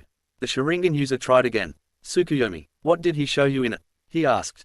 Sasuke let out a small scoff. Tsukuyomi, so that's its name, the raven-haired boy commented before going silent. Naruto, he suddenly started again, his voice taking a very serious tone. Do you hate me? Naruto was taken back by his teammate's unexpected question. Why the hell are you asking that? The genin questioned as his eyes finally set on the raven-haired boy. The severe look on the other Sharingan user's face told the blonde how essential an answer was.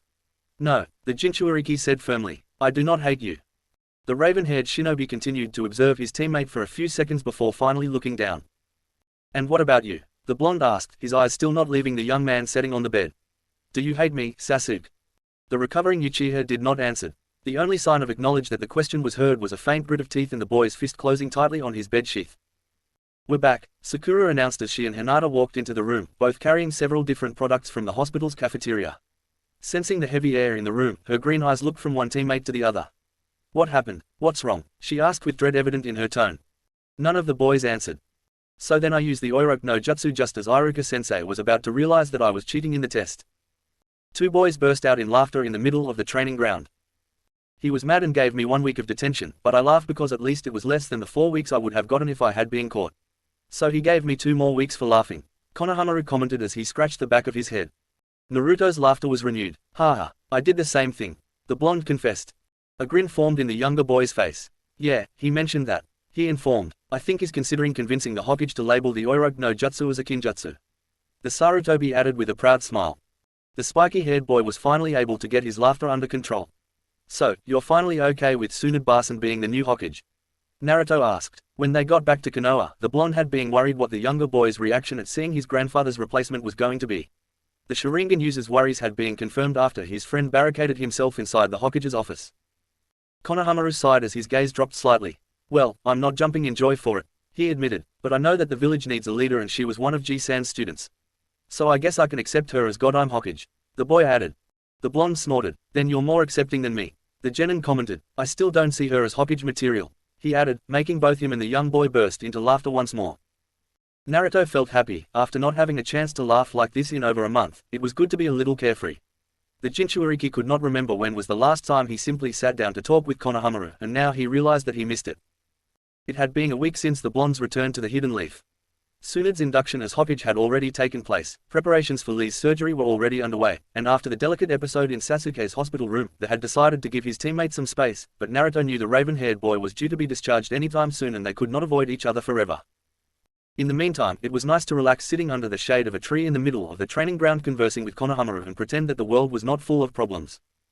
Anyways, the younger boy suddenly exclaimed. Come on, show me something cool, he requested. You went to train with a Sannin for over a month. You must have learned some really awesome jutsus during that time. The Leaf Nin let out a small laugh. Okay, I'll show you a really cool one, the blonde said, extending his right arm and grabbing his wrist with his left hand. The Jinchuuriki started to gather his chakra. Soon, a perfectly spherical mass of chakra stood hovering on the young man's palm. This jutsu is called the rasengan, created by the Yondaime Hokage, Naruto announced. Konohamaru's eyes widened to an almost dangerous size. That's so cool, he exclaimed as he revered the technique. Allowing himself a smirk, the Sharingan user dissipated the rasengan before it got out of control and blew up on Konohamaru's admiring face. The blonde did not want to explain to Asuma-sensei why his nephew had been disfigured. The younger spiky-haired boy let out a short whine of disappointment. You're going to have to teach me that jutsu, Konohamaru demanded. It's not fair that you hog all the cool jutsus for yourself. Naruto laughed in response. Yeah, and then I'll become your teacher once I get promoted to Junin, he sarcastically proclaimed. Despite frowning at his friend's mocking tone, the brown-haired boy decided to let it go. Anyways, what are you working on now, Naruto Nii? He asked. The Sarutobi had found his friend already in the training ground. A sigh escaped the Jinchuuriki. Well, the Sharingan user said as he took a black scroll out of his pocket. Taking the piece of parchment, Konohamaru's eyes scanned through it multiple times. Are you trying to learn the 2 jutsus for the Sharingan that are in this scroll? The academy student asked. The blonde shook his head. No, I already learned them, he informed, but someone told me of a 3rd jutsu. So I'm trying to find what it is. The genin stretched, brought his hands together in the back of his head, and gazed at the leaves above them before closing his eyes. But as you can see, the scroll says nothing about another technique besides those 2. I'm about ready to give up on it, the older spiky-haired boy added. Why don't you ask the person who told you about it in the first place? The brown-haired kid questioned, earning a short dry laugh from his friend. Putting aside the confusion caused by the other spiky-haired boy's response, Konohamaru studied the black scroll of a couple of minutes. Why don't you try reading it with your Sharingan? Naruto's eyes snapped open. Ha! The Sarutobi gave the older boy a curious look. Yeah, it makes sense, doesn't it? He pointed out. This is a scroll about the Sharingan's secret techniques, right? So maybe you need to use a Sharingan to learn all of its secrets, the academy student offered. The Leaf Shinobi wanted to kick himself for never trying to do what seemed pretty obvious now. Worth the shot, the Sharingan user said as the Sora Sharingan appeared in his gaze. Even though he had never seen a normal Sharingan, Konohamaru could not help but be in awe at his friend's strange dojutsu as he gave the parchment back to him. Taking a deep breath, Naruto directed his Sharingan to the black scroll. Blood fell from his knuckles as he stared at the new hole on the wall. After several minutes of watching his fist's handiwork, the boy realized that his breathing had finally subsided. What the hell am I doing? He finally let out in a scream as he brought both hands up to his head, the left one leaving a red dye on the side of his forehead. Sasuke fell to his knees and his bloodied fist started to punch the floor of his house. What the hell? The raven-haired boy gritted his teeth as tears started to gather in his eyes. The images of Naruto's disappointed face and Sakura's fear-stricken one were burning in his mind. It had been a week since he had regained consciousness and he was finally discharged from the hospital, but after the episode he caused on the first day, he had asked his pink-haired teammate not to come today. Now, the sadness he caused her simply added to his guilt. I hurt them, the Sharingan user whispered. Because I acted in such a stupid manner I ended up hurting them. Tears were already running freely down his face. All because. Somewhere in the dark depths of the Uchiha's mind, a cruel voice started to mock him. It starts with mere resentment for being left behind, his brother's cold voice commented, until it blooms into an all-overpowering hatred towards each and every one of those you hold dear. Itachi mocked him with every syllable. That is your destiny as an Uchiha. Sasuke screamed in anguish. Standing up, the raven-haired boy's hand found a desk nearby and flung it across the room, sending everything on top of it scattering throughout the floor. As he hyperventilated, the Genin's eyes caught sight of something that caused his guilt to skyrocket. Kneeling down, the Sharingan user picked up the newly broken portrait of Team 7. It will start with Naruto, he's already so much more powerful than you. Itachi had said on that day, apparently a month ago, your jealousy towards him will soon consume you, and you will grow to despise the very sight of him and every breath he takes. Just like you hate me. His brother had taken the time to let out a sardonic laugh. So, unless you can become stronger, the Uchiha blood that runs through your vein will lead you to betray even the people you love. The raven-haired boy's tears fell on the images of his teammates. The eyes we share are nothing but a curse. The older Uchiha's voice echoed. Naruto and I, and even Kakashi, have already risen above it to the point we are no longer controlled by it. Sasuke's grip on the portrait tightened. But you are a weak and pathetic brat crying in a world full of monsters. In that strange and dark world created by the Tsukuyomi Genjutsu, his brother had smirked. Either become strong or disappear from this world.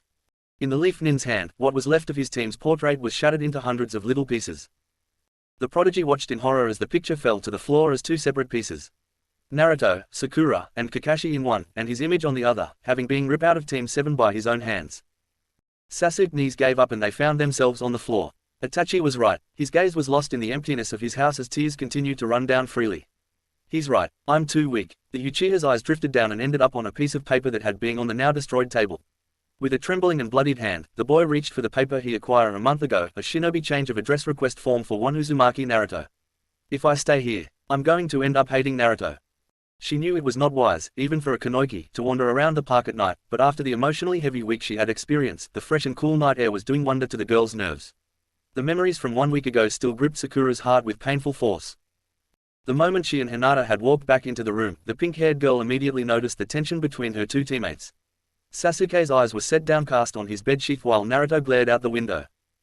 When the Kanoki asked them what was wrong, the two boys tried to play it off as if there was no problem at all, but their disposition, the strain in their voices, and the blonde excusing himself soon after just to disappear for the rest of the week told her the truth of the situation. The following days, Sakura still visited the raven-haired boy, but the boy's awkward behavior and the loaded air in the room forced her visits to become shorter and shorter, until the day when Sasuke was finally going to be discharged. The Sharingan user asked her not to come, telling her that he just wanted some time alone to think.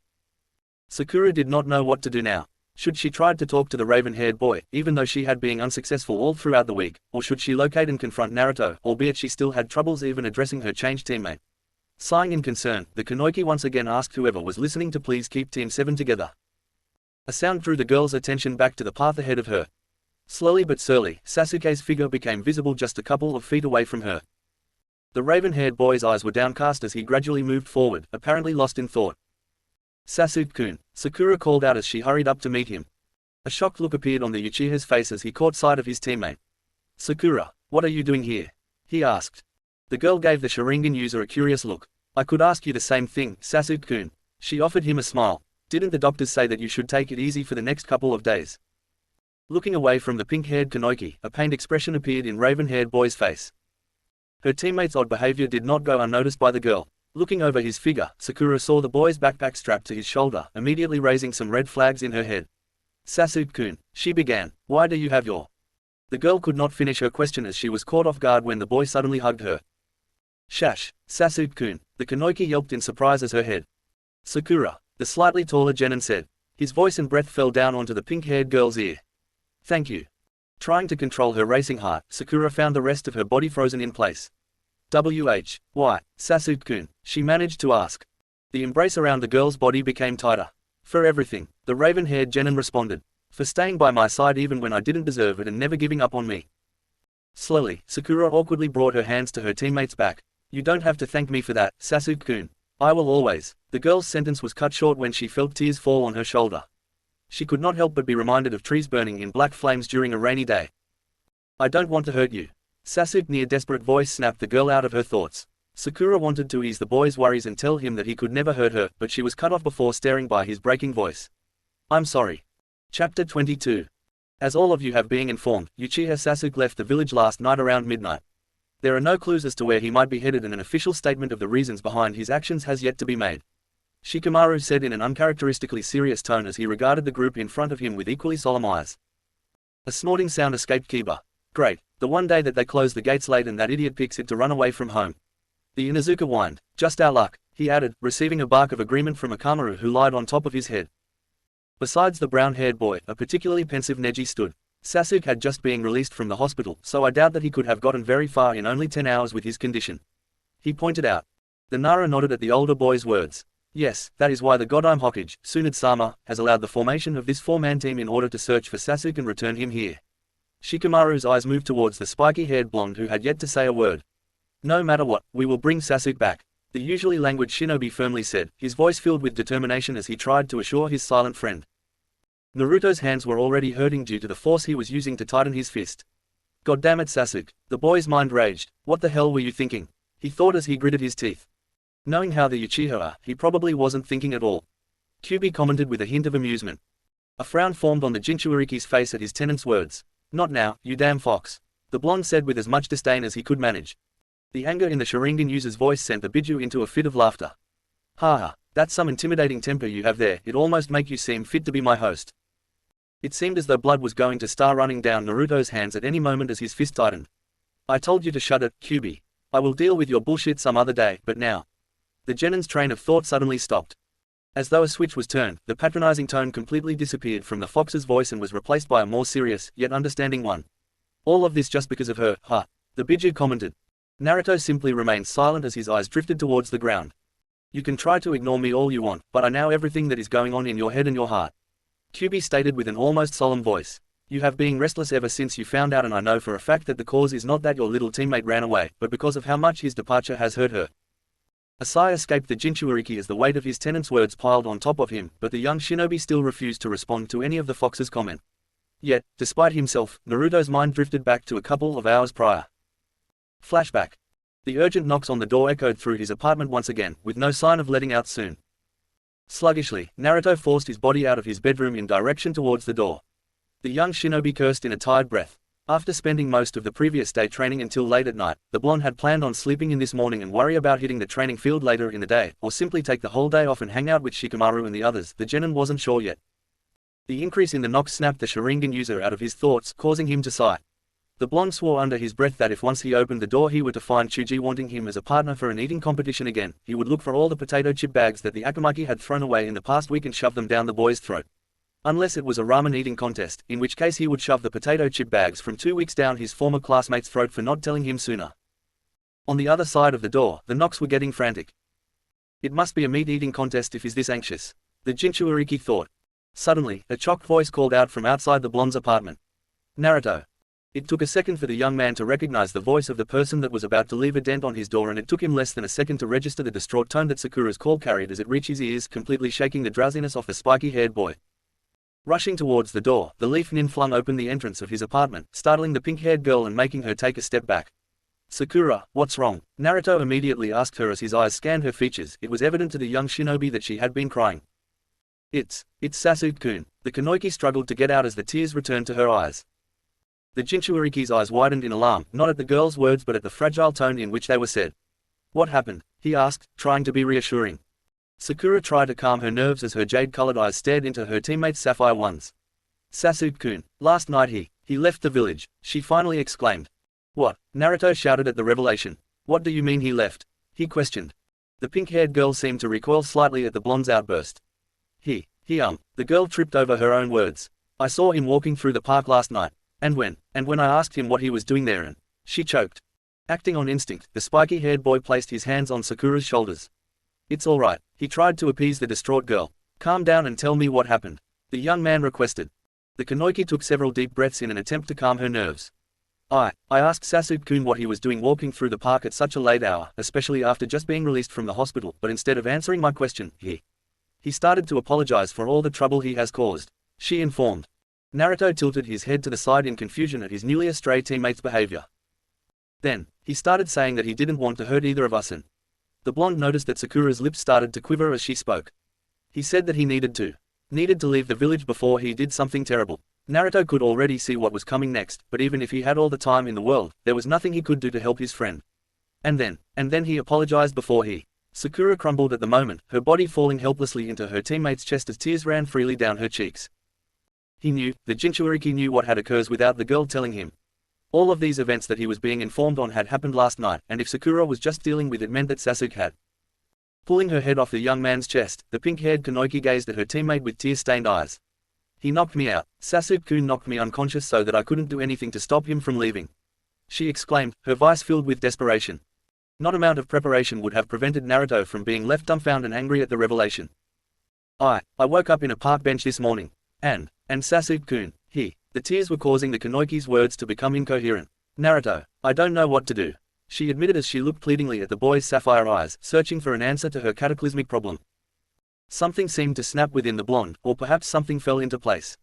A pair of shocked, azure eyes hardened as the boy's grip on the pink-haired girl's shoulder strengthened. Please calm down, Sakura, Naruto said, his voice carried a peculiar mix of force and understanding that Sakura found oddly comforting. Finally managing to get her rampant tears under control, the Kunoichi nodded at her teammate's request. Now, the Jinchuriki started again after seeing the girl in front of him regain some sort of control over her emotions. You said that all of this happened last night, so Sasuke couldn't have gotten very far, the Sharingan user said as a way to reassure his teammate. Kakashi-sensei is out on a mission so we cannot go to him, so I will go straight to the Hokage and inform her of the situation, he added. Instead of the relief that Naruto thought his words would bring to his friend, Sakura's eyes widened in horror. No, she screamed. You can't tell the Hokage. If you do, Sasuke-kun will get branded as a missing nin, the Kunoichi exclaimed on the verge of hysteria. Sakura, calm down, the spiky-haired boy tried to get through to his teammate. The pink-haired girl simply shook her head. No, she repeated as she closed her eyes. Naruto sighed and proceeded to take a deep breath.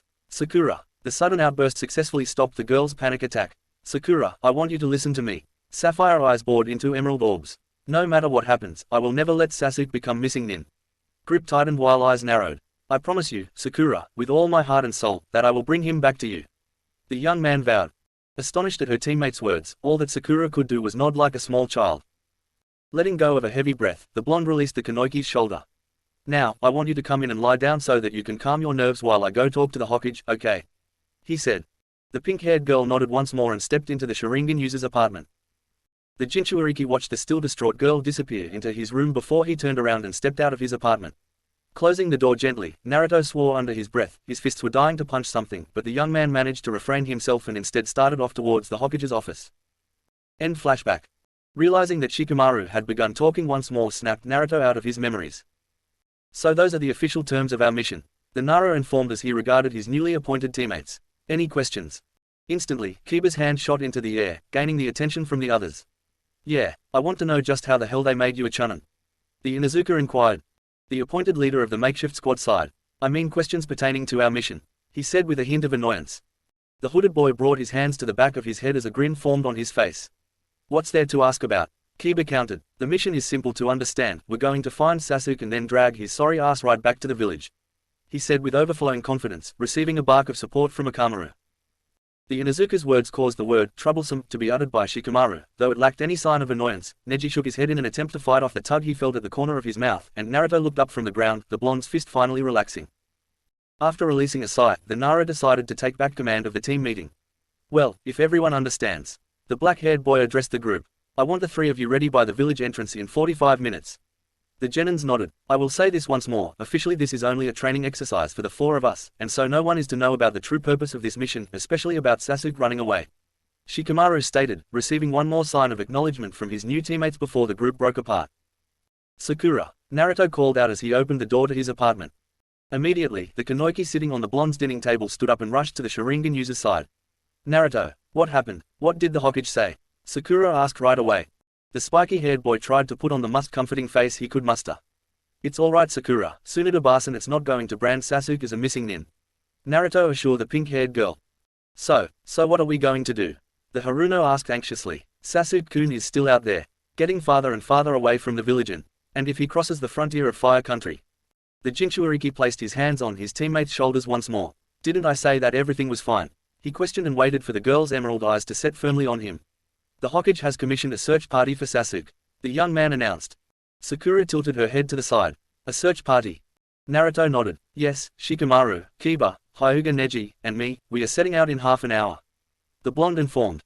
A look of alarm took over the pink-haired Genin's face. But you are all Genins, she exclaimed. Isn't it dangerous to send all of you outside the walls of the village?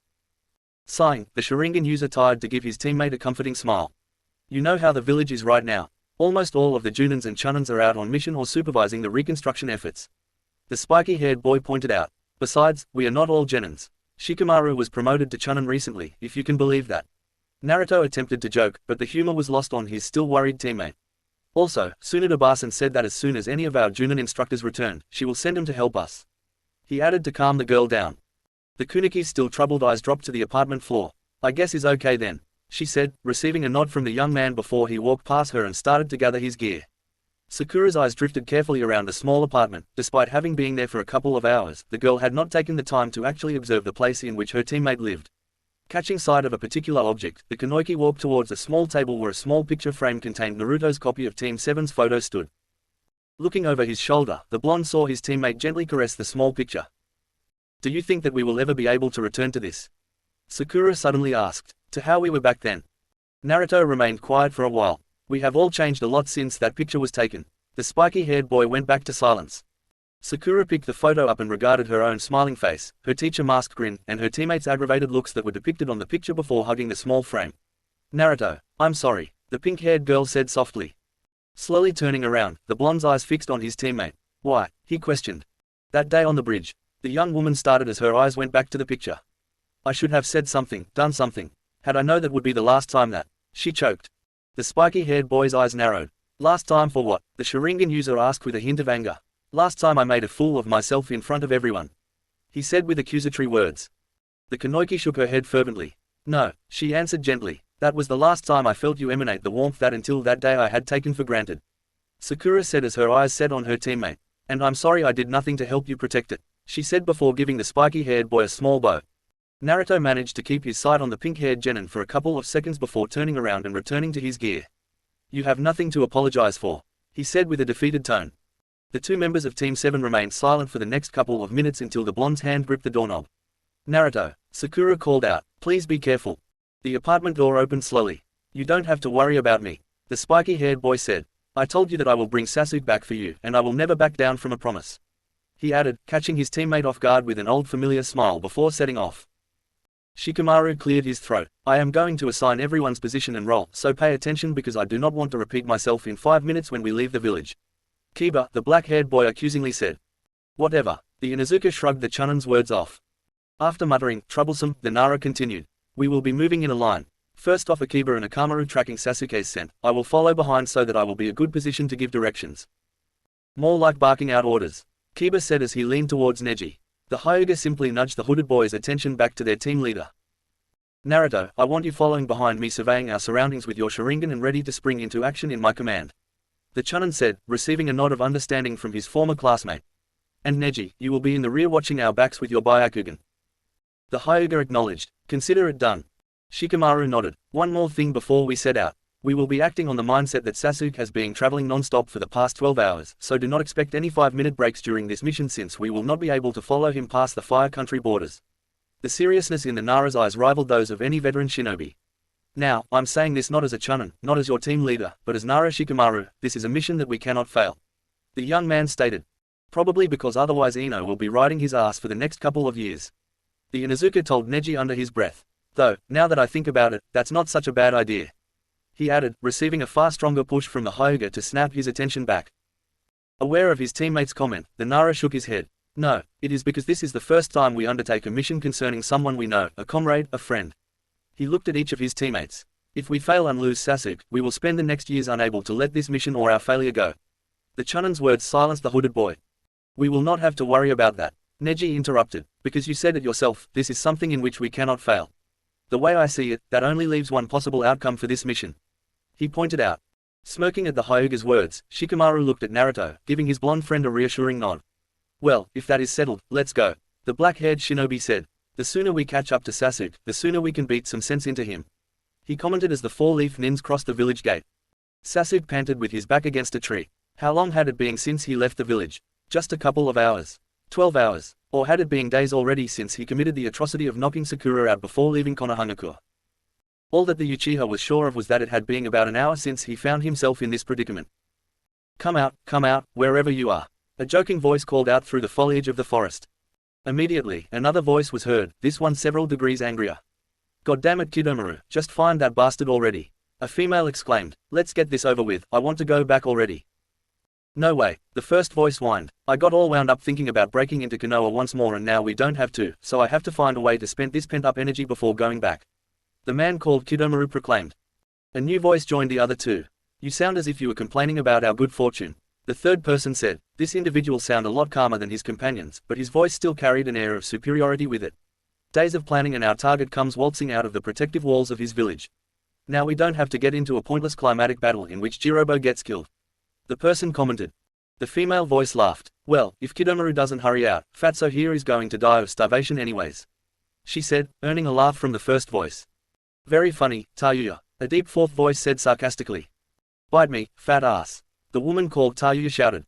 Ignoring his female companion, the one they called Jirobo addressed someone else. This is enough, do you not think so, Saken? He asked. A sigh was heard before the owner of the third voice answered. Yes, I guess it is. He said. Kidomaru, did you find him already? The hidden genin's eyes widened at those words and the amount of sweat running down his brow increased. The first voice that had spoken up laughed. Yeah, the idiot got too preoccupied listening to our banter that he forgot to keep moving. He exclaimed. Before Sasuke could react, the Sharingan user felt several spiders fall on top of his body. Shaking the small animals off, the raven-haired boy tried to move to a new hiding place, but his actions came into a halt when a rather large man appeared in front of him. The next second, the leaf nin's body was slammed against the trunk of a tree. Well, tag him and bag him, Kidomaru. The Uchiha heard as three people became visible among the trees. A pale, blue-haired man, a red-haired girl, and a tanned man with 6 arms. The strangest of the group, the man with the 6 arms spoke up. Damn, Jirobo, I hope the brat doesn't die before we get back. Sasuke recognized the voice as Kidomaru's. Not quite, the blue-haired man, Saken, said as he watched their target get back on his feet. Lifting a pair of Sharingan eyes, Sasuke glared at the large man in front of him. What is it, you idiot? Jirobo asked angrily as a smirk appeared on the raven-haired genin's face. Feeling burning sensation in his upper body, the older shinobi only had time to look down and see an explosive tag attached to his chest before the piece of paper detonated. The explosion echoed through the forest, sending debris in every direction. Kidomaru whistled. Ooh, it seems we have a fighter here. He commented. Laughter erupted from the redhead. Did you see Fatty's face when he realized he had an explosive tag stuck on him? Priceless. Tayuya mocked, earning a smirk from Saken. The fact that they took the reality that their teammate had just been blown to smithereens so lightly unnerved the Uchiha. The raven-haired boy's fears were realized when he heard movement from the newly formed crater. You bastard. Among all the dusk, Sasuke could see the large form of Jirobo standing up with no visible damage except for burnt cloths. Suddenly, with a red glow, a strange triangular pattern spread through the large shinobi's body. At the sight of the strange markings, the Sharingan user immediately knew the true nature of his situation. Orochimaru. The young man whispered. Bingo. You got it, Kidomaru exclaimed. He's a sharp one. Orochimaru-sama sure knows how to pick them. He commented to his other teammates. Saken took a step forward, his eyes settling on Sasuke. Well, if you know who sent us, then you must know the reason for why we are here. He commented, receiving a glare from the genin. So I will give you a choice. Either come willingly and fully accept the gift that Orochimaru-sama has bestowed upon you, or we will simply bid you up to an inch of your life and drag your broken body back with us. The blue-haired man offered. The Oto Nin received his answer as the Sharingan user brought out a kunai and took a defensive pose. Oh well, the apparent leader of the sound squad muttered. Kidomaru, take care of him. Saken ordered. The tanned man cracked 3 of his knuckles as a sign of acknowledgement, his eyes looking at Sasuke with a predatory delight. Wait, Jirobo called out the moment his teammate took a step towards the younger shinobi. This little prick ruined my shirt, I will be the one who teaches him a lesson. The large man announced. By then, his body was almost completely covered by the triangle pattern. Before Kidomaru could complain, the largest member of the sound team lunged towards the Uchiha. Jumping up onto a tree, Sasuke could see the sizable crater that his opponent's palm strike had left right where the genin had been standing. Suddenly, several of the boulders created by the strike shot upwards in the direction of the raven-haired boy. Housenkan no Jutsu. The genin called out before releasing a barrage of small fireballs to intercept the rocks. The two volleys disappeared into a cloud of dust and smoke. Before the Uchiha could relax, Jirobo's form broke through the cloud, driving his shoulder into the genin's chest and sending him flying away. Sasuke was barely able to grab a hold of a tree branch to prevent himself from falling to the ground. As the Sharingan user tried to pull himself up to the branch, the older shinobi appeared standing over him and proceeded to smack the boy down towards the ground. The young man had no time to think about the pain his body felt as the growing shadow over him warned him of the impending danger. Pushing his body to the side, the leaf nin barely evaded Jirobo's feet as the older shinobi drove his own body into the ground. Taking the offensive before the large man could recover from his missed attack, Sasuke used one of the tree trunks as a platform and jumped towards his opponent, directing a spinning kick towards his head. Catching the boy's kick, Jirobo effortlessly flung the raven-haired genin away. The Uchiha was able to spin his body in midair, planting his feet to the ground in an attempt to bring his body to a halt, but he was unable to do so before his back violently hit a tree. The force of the impact took away the young man's sight for a couple of seconds, but it returned soon enough to see the incoming Oto shinobi before he was brutally tackled. Sasuke could feel the trunk of the tree give away behind him due to the sheer force of Jirobo's assault.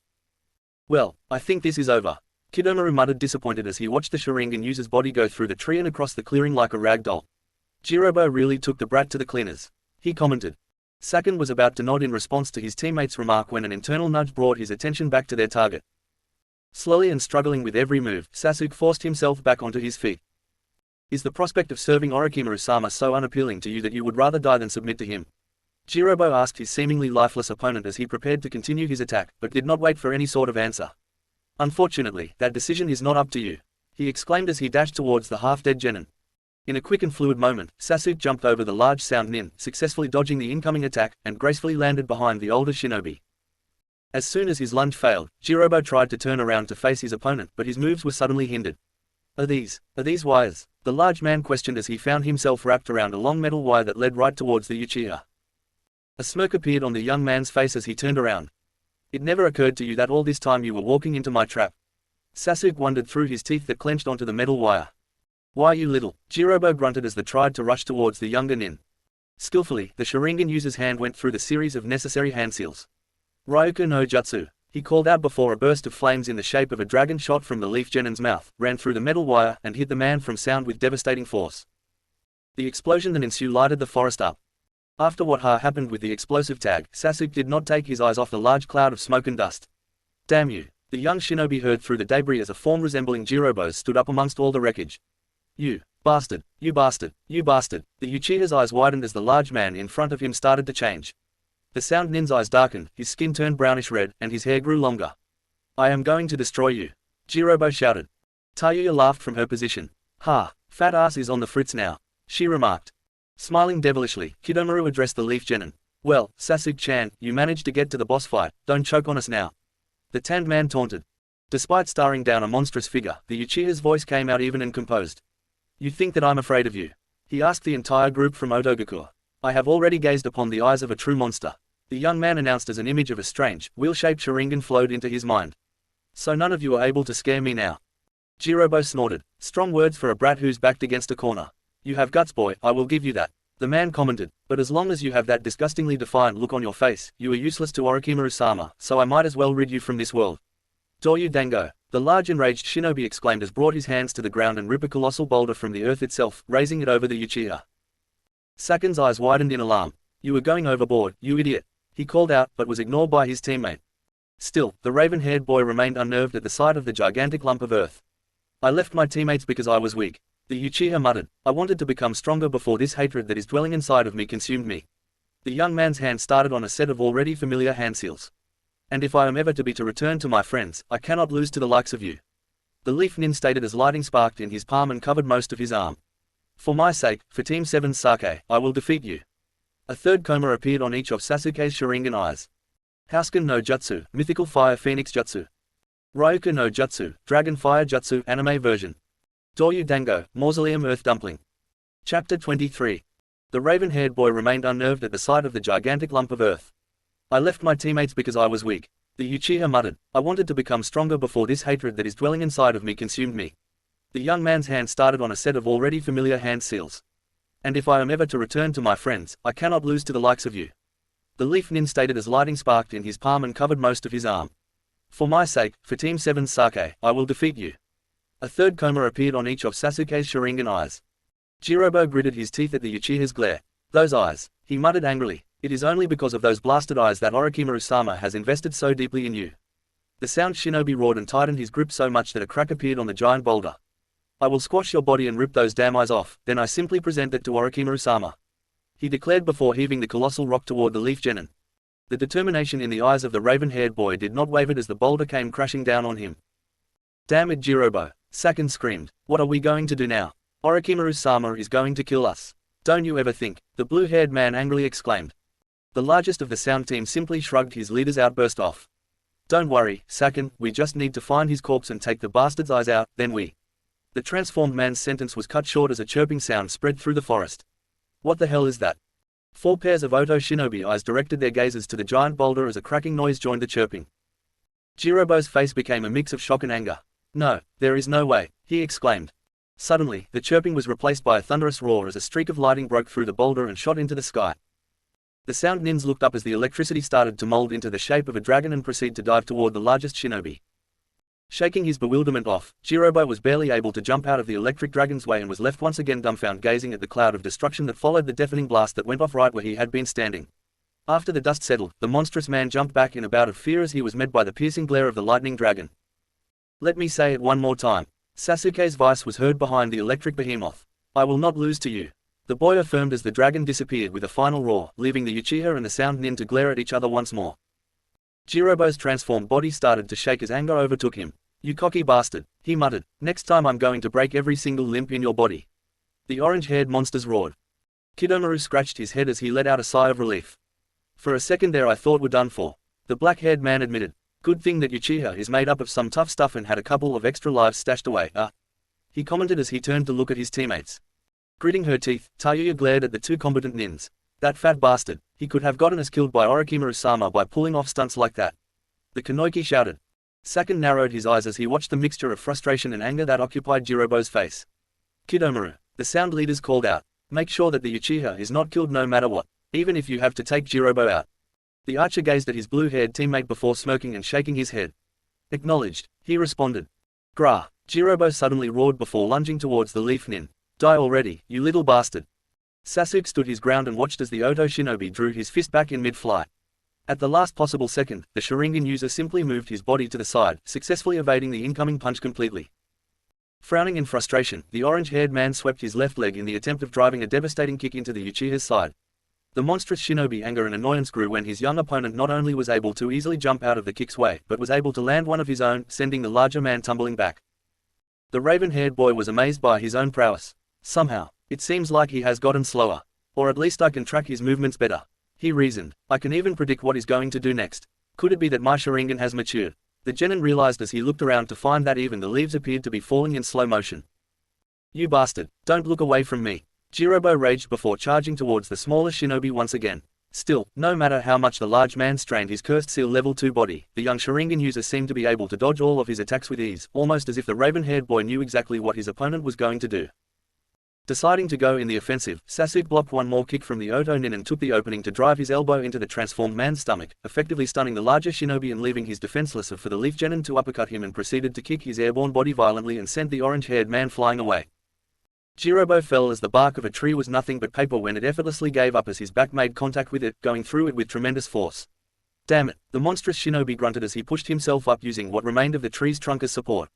He hasn't gotten any faster. Yet, none of my attacks are landing. It must be because of that damn Sharingan. The sound shinobi complained in frustration, making the mistake of taking his eyes off his opponent for a few seconds. Gukukyu no Jutsu, Sasuke called out before releasing a giant fireball towards the irritated Oto nin. The transformed man failed to act quickly enough and was caught by the full blast of the Kaiden Jutsu, sending him flying back. The young Uchiha panted where he stood as the witnessed his handiwork. Have I become stronger? He whispered to himself just in time before the monstrous shinobi broke through the cloud of smoke created by his jutsu, lunging towards him. Blind rage was the only suitable term that could be used to describe Jirobo as he made a mad dash towards his target.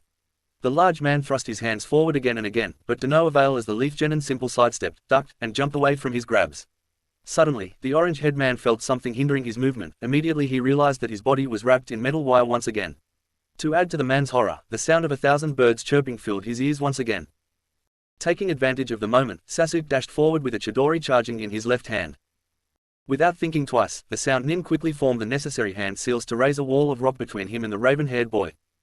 The stone barrier easily crumbled at the power of the Chidori, but it was able to cut off the Sharingan's line of sight and slow the Raiden Jutsu enough for Jirobo to catch it with his hand.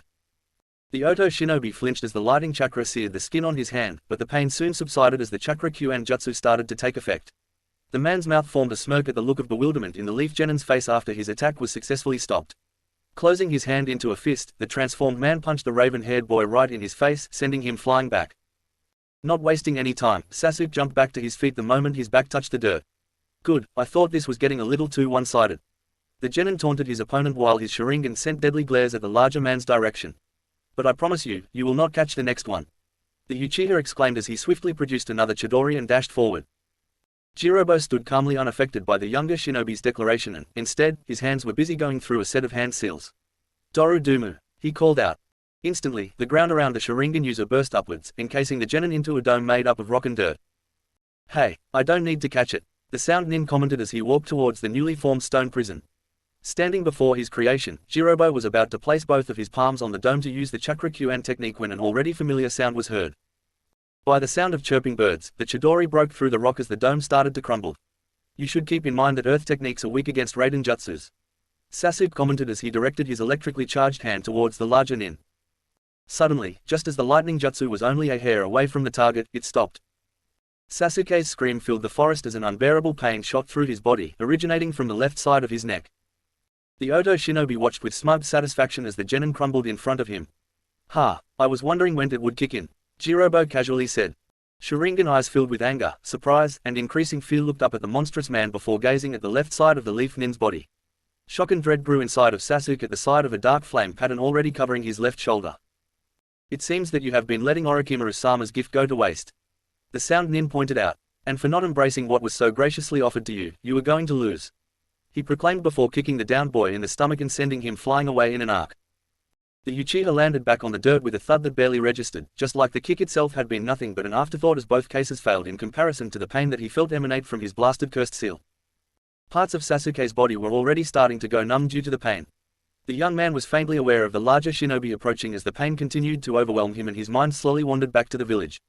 Naruto, Sakura, I'm sorry, he thought, I'm so weak, I can't even face you again. The sound of breaking twigs announced that the transformed man was now right in front of him. Sakura, Sakura sighed as her hands played with a pair of chopsticks and her eyes gazed vacantly at the wall of Naruto's apartment. She was not sure how long she had been in that room. Whether it had been 4 hours or 5, or if it was a day or 2, it seemed that time had started to blend together for her and become distorted to her perception. A cold, half-eaten cup of instant ramen stood just a short distance away from her head that rested on the table. In the back of the pink-haired girl's mind she wondered how angry Naruto might be when he found out she had taken some of his precious ramen without permission. That is, if Blonde ever came back. To prevent her hands from shaking, the Kunoichi gripped the chopsticks tighter. What had started as a passing thought had become a real and terrible fear. What if Naruto decided to leave her too? She could not help but dread silently as she stayed behind on a mission that would decide Team 7's fate. The worst part was that passing thought turned to terror led to an even greater one. What if Naruto and Sasuke fought and killed each other? Sasuke. The girl had tried her best not to think of that name, but now that her mind had found its way back to the raven-haired boy, the Kunoichi could feel new tears forming in her emerald eyes. Images from her teammates' goodbye kept replaying in her head. Maybe, if she had not allowed herself to be taken in by the moment, she would have not been so easily knocked out and she could have prevented all of this. Maybe, if she had not been so infatuated with the Uchiha, she could have seen the terrible turmoil inside the raven-haired boy and done something to prevent all of this. Maybe, if she would have acted on her fears for Team 7's future, she could have gotten Sasuke, Naruto, and Kakashi-sensei to sit down and talk things out, and none of this would have happened. Tears were already falling freely on the table. Suddenly, a knock on the door snapped the Kunoichi out of her thoughts. Standing up, Sakura rushed towards the door and quickly opened. She was slightly disappointed to find Tenten on the other side of the threshold. Sakura-chan, I've been looking everywhere for you. Ino-chan told me you might be here. The older girl greeted warmly. The pink-haired girl tried her best to smile at her fellow genin. Oh, hi, Tenten, she answered back. What did you need me for? Tenten scratched the side of her cheek awkwardly. Well, Lee made me promise that I would find you and let you know that he is about to undergo surgery. She revealed. Sakura's face brightened slightly. Ah yes, I stopped by from time to check on him in the hospital while visiting. She stopped for a moment. I asked Lee to keep me informed on his condition, the girl said as she tried to give the older Kunoichi a reassuring smile. Oh, thank God, Tenten let out a sigh of relief. For a while there I thought it was one of Lee's fantas. The brown-haired girl cut herself off, shook her head and proceeded to take a moment to compose herself before continuing. Anyways, if you don't mind me asking, what are you doing in Naruto's home all by yourself? I don't hear him anywhere, she questioned. The younger girl bit her bottom lip for a second. He's out, on a mission. At those words, Tenten crossed her arms. Him too, the weapons expert commented, earning a questioning look from the other Kanoki. Well, I met with Hinata-chan before coming here, and she told me that both Neji and Kiba are out too. She explained. It seems that they are all out on a boys-only mission. The brown-haired girl added with an indignant look. Guilt crept up on Sakura as her gaze found its way to the apartment's floor.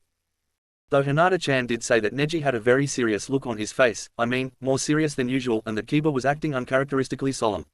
The older genin continued, and Naruto has been pretty much all seriousness since I've known him. So I guess this must be a pretty important missy. Tenten could not finish her statement as she caught sight of the pink-haired girl. The reality of how much Team 7's situation was affecting others had started to dawn on Sakura, and if something happened to any of their friends and comrades that were currently on the other side of the village's wall, the pink-haired Kanoki would not be able to forgive herself. Tenten had gathered enough to infer the gist of the situation. Walking towards her shaking comrade, she placed one of her hands over the younger girl's shoulder. But then again, they are our boys. Whatever it is that they are doing, they can take care of themselves and will soon come back to us. She offered a reassuring smile. We just need to have faith in them, she added. Sakura looked into Tenten's eyes before closing her own and silently praying. I do have faith in you. Naruto, Sasuke-kun. Jirobo's foot hovered barely 2 feet above Sasuke's head, its heel ready to crush the genin's head. While aware of his dire predicament, the Uchiha had no control of his body, his limbs felt like lead, and his chest had trouble breathing. Am I going to lose here? He wondered through the pain as he felt the cursed seal's pattern sear even more of his skin. I won't even have a chance to keep the promise. Amongst all the turmoil, a certain memory found its way into the raven-haired boy's mind. It felt almost like a lifetime ago, when the young man carried his teammate's unconscious body and placed her carefully on a park bench. Somewhere in the present, Jirobo's leg twitched right when it was about to come down, but all that Sasuke could think about was the words he had spoken as he wiped away the single tear that had escaped Sakura's eye. I promise, someday, I will come back. The sound Nin's heel was a hair away from crushing the genin's head. To you. Jirobo's heel came down with thunderous force, but all it caused was a new crater in the ground as the leaf shinobi managed to push his body away in the last second. What? The large man exclaimed as he felt the ground crack beneath the sole of his foot. Several feet away, Sasuke stood glaring at his opponent with a defiant Sharingan blazing in his eyes. Every member of the sound team watched dumbstruck as the young genin from Konoha willed the flame-like pattern that had spread through most of the left side of his body to recede back to his neck. Impossible, was all that Kidomaru managed to say. Anger grew inside of Jirobo.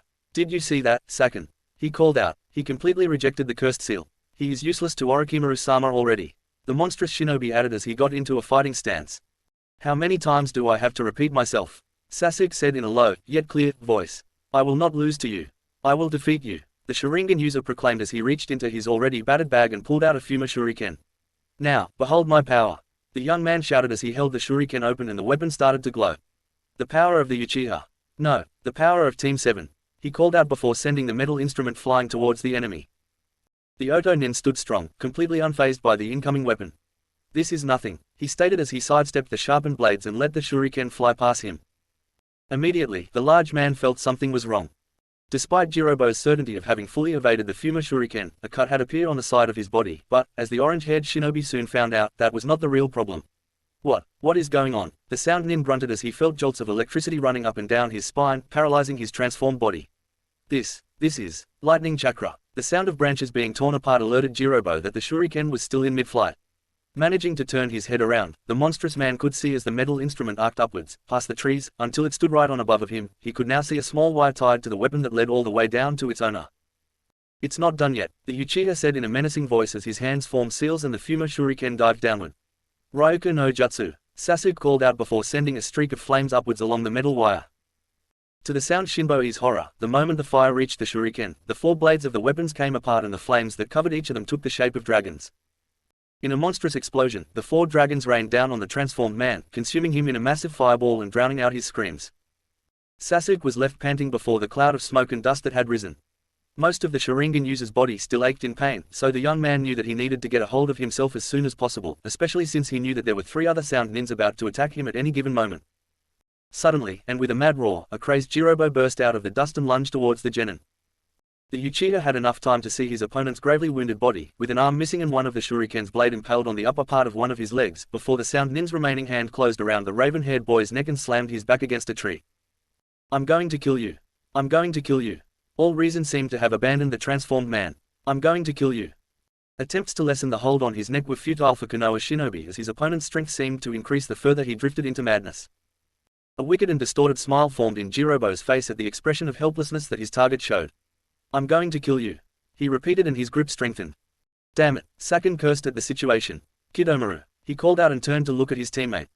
The tanned man already had the arrow in his bow trained on his transformed Oto Nin. So long, Jirobo. Game over, the black-haired man said as he pulled the arrow back along the string. Unaware of his teammate's actions, Jirobo glared into the Uchiha's eyes, gleefully savoring every second that transpired as more and more breaths escaped the young man, driving the monstrous man to strengthen his hold on the Genin's neck even more, until… Snap! The boy's handsome body went limp in Jirobo's hold. His hands dropped lifelessly to his side as his head fell back. A grin invaded the sound Shinobi's face. I did it. He let the Genin's body fall carelessly to the ground and turned to look at his comrades. Guys, I did it. Killed the bastard. The transformed man cheered gleefully. Tayuya glared at his teammate. You dumbass. The Kanoiki screamed. It's a damn genjutsu. Turn around, she shouted. Ah, Jirobo gave the redhead a confused look before obeying. The last thing that the sound Nin saw was a pair of jaws made up of electricity closing down on him. The Reikiriru completely consumed its victim and raced through the forest, tearing up trees and boulder like they nothing but paper, finally slamming what was left of the transformed body from Oto into the side of a small hill. A chair flew past Okina. A clattering sound later informed the seasoned shinobi that the object had shattered on the wall all the way at the end of the hall. Damn that bastard! A roar was heard from the darkest part of the room. Okina sighed. Calm down, the bearded man said half-heartedly. Nothing can be done about it now. A growl from the other person in the room was the first response he got. First that bullshit with Akatsuki and now this. The angry voice complained. The graying shinobi nodded, sure that his younger comrade could see it despite all the darkness. Yes, but you have to understand, with both of them outside the village, we could not waste this opportunity. Okina tried his best to explain. And now that Orochimaru made his move, we have to act before Akatsuki does so as well. The former waterfall shinobi pointed out. It sounded as if a fist went up against a wall and the wall lost. I know already. The second party roared, but goddammit, I should have been the one assigned to this mission. Another sigh escaped aged shinobi. Like I said, you cannot do anything about it now. The bearded man repeated himself. The mission was assigned to them, and they already set off to carry it out. Okina knew that his reminder would do nothing to appease his comrade. But you do not have to worry. I am sure that if it is them, this mission will be successful. After all, they are. The sound of more pieces of the wall crumbling down cut the former Taki Nin off. Don't even start with that again, old man. The voice growled once more. All that could be heard in the large dark room were the sounds of footsteps walking away.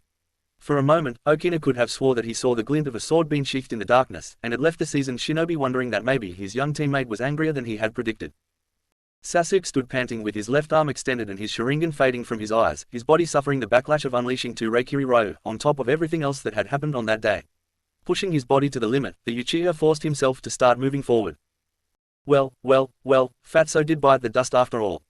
Kidomaru commented as he and his teammates landed in front of the exhausted Genin. Congratulations, Sasuke-chan, now you get to level up. The tanned man teased as two of his hands formed a seal. Kumo Shibari, he called out. A pair of onyx eyes watched helplessly as a large spider web burst out the strange man's mouth, extending and threatening to cover him. Sasuke tried to move his body, but all he managed to accomplish was to fall down to his knees as the white fabric moved closer and closer. Housken no Jutsu. Suddenly, several small fireballs flew past the tired Uchiha, intercepting the spider web and reducing it to ash. Immediately, four figures jumped between the raven-haired boy and the remainders of the sound team. Naruto, Sasuke whispered.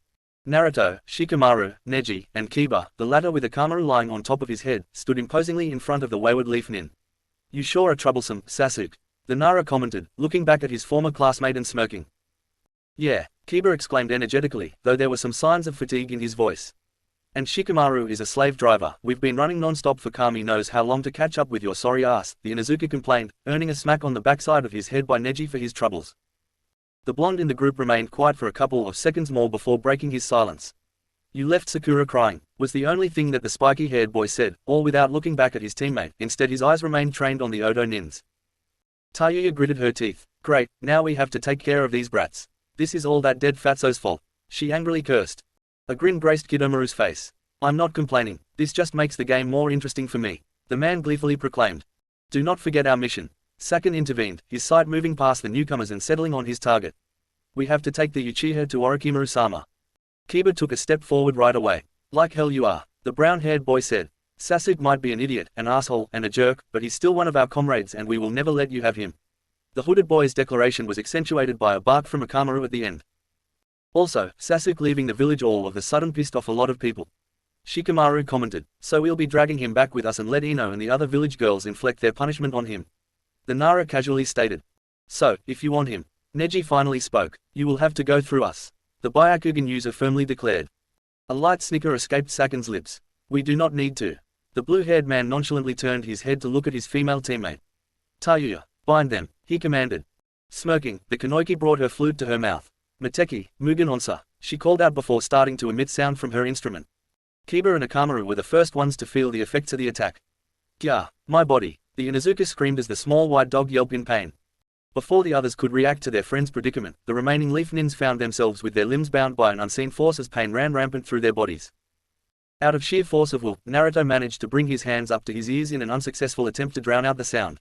Ha, that's useless, you retard. Somehow, the blonde could hear the redhead's voice through the melody. My genjutsu travels in vibrations directly through the skin. Blocking your ears will do you no go, you poor bastard. She gleefully and mockingly exclaimed.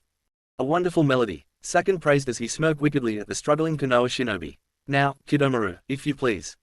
The tanned man sighed, I don't like this kind of tactics. It feels like a cheat code, but I guess a guy has to do what a guy has to do. He said before forming hand seals and taking air in. Kumo Shibari, Kidomaru shot another spider web towards the Uchiha. Before the net could approach its target, it was caught by sudden powerful gust of wind that tore it apart. I told you, that you would have to go through us to get to Sasuke. Neji said with a low but firm voice as he stood up, apparently no longer affected by the sound-based jutsu. There was a small hiccup on the melody. What, how is it not affecting him? Tayuya's voice shouted through the music. The Kanoiki increased the tempo of her genjutsu and concentrated it on the insolent genin. Still, the Hyuga remained standing, staring down the three Oto nins and seemingly unhindered by the genjutsu. Your sound, Neji said as his body started to glow. I can't hear it. Chakra Kyuan Jutsu, Chakra Absorption Jutsu. Doru Dumu, Earth Prison Dome. Kumo Shibari, Spider Bind. Mateki, Mugen Onsa, Demon Flute, Phantom Chains. Chapter 24. So, if you want him, Neji finally spoke, you will have to go through us. The Byakugan user firmly declared. A light snicker escaped Saken's lips. We do not need to. The blue-haired man nonchalantly turned his head to look at his female teammate. Tayuya, bind them, he commanded. Smirking, the Kanoiki brought her flute to her mouth. Mateki, Mugen Onsa, she called out before starting to emit sound from her instrument. Kiba and Akamaru were the first ones to feel the effects of the attack. Gah, my body, the Inuzuka screamed as the small white dog yelped in pain. Before the others could react to their friend's predicament, the remaining leaf nins found themselves with their limbs bound by an unseen force as pain ran rampant through their bodies. Out of sheer force of will, Naruto managed to bring his hands up to his ears in an unsuccessful attempt to drown out the sound. Ha, that's useless, you retard. Somehow, the blonde could hear the redhead's voice through the melody. My genjutsu travels in vibrations directly through the skin. Blocking your ears will do you no go, you poor bastard. She gleefully and mockingly exclaimed. A wonderful melody, Saken praised as he smirked wickedly at the struggling Konoha shinobi. Now, Kidomaru, if you please. The tanned man sighed, I don't like this kind of tactics. It feels like a cheat code, but I guess a guy has to do what a guy has to do. He said before forming hand seals and taking air in. Kumo Shibari, Kidomaru shot another spider web towards the Uchiha. Before the net could approach its target, it was caught by sudden powerful gust of wind that tore it apart. I told you, that you would have to go through us to get to Sasuke. Neji said with a low but firm voice as he stood up, apparently no longer affected by the sound-based jutsu. There was a small hiccup on the melody. What, how is it not affecting him? Tayuya's voice shouted through the music. The Kanoiki increased the tempo of her genjutsu and concentrated it on the insolent genin. Still, the Hyuga remained standing, staring down the three Oto nins and seemingly unhindered by the genjutsu. Your sound, Neji said as his body started to glow. I can't hear it. Tayuya's eyes widened. What? She screamed through the sound of her flute. Unlike his teammate, Kidomaru grinned wickedly as he regarded the younger teen.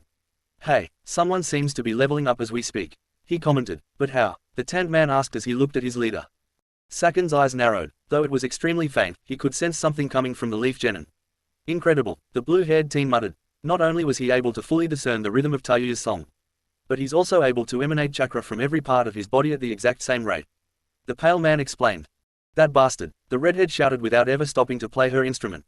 Neji continued to stand defiantly between the remaining members of the Sound Four and his incapacitated comrades. I have to find a way to stop that flute, the Hyuga thought as his wide eyes settled on the Kanoiki. I kind of like him, Kidomaru suddenly stated. I want to see what other kind of stunts he can pull out. The strange man said before. In one swift movement, he pulled out his bow and shot an arrow aimed the leaf nin. The black-haired boy barely had time to form the Fudo-Kaidan around him to stop the incoming projectile. Damn it, I cannot waste my time with him. I have to stop that song. Neji's mind raged. Kidomaru, stop, Tayuya screamed, the music coming to an abrupt end. That guy spat in my face by mocking my genjutsu, she exclaimed, sending daggers at the Hyuga through her eyes. I'm going to teach that pretty boy not to make a ridicule of my music. Panting heavily, Shikamaru got back on his feet. The Nara looked his teammates over. As soon as I give you guys the signal, we'll make a run for it. I'll use explosive tags to cover our escape, the team leader informed. Asai escaped second. Very well, step down, Kidomaru, he ordered, earning a look from his teammate. Oh come on, you know that she'll just get worse and worse if she doesn't get her way. Just make sure that none of the other brats tries anything funny during. Finally, Tan Man sighed in defeat. I guess I'll be in guard duty then, Kidomaru commented before aiming an arrow at the group behind Neji.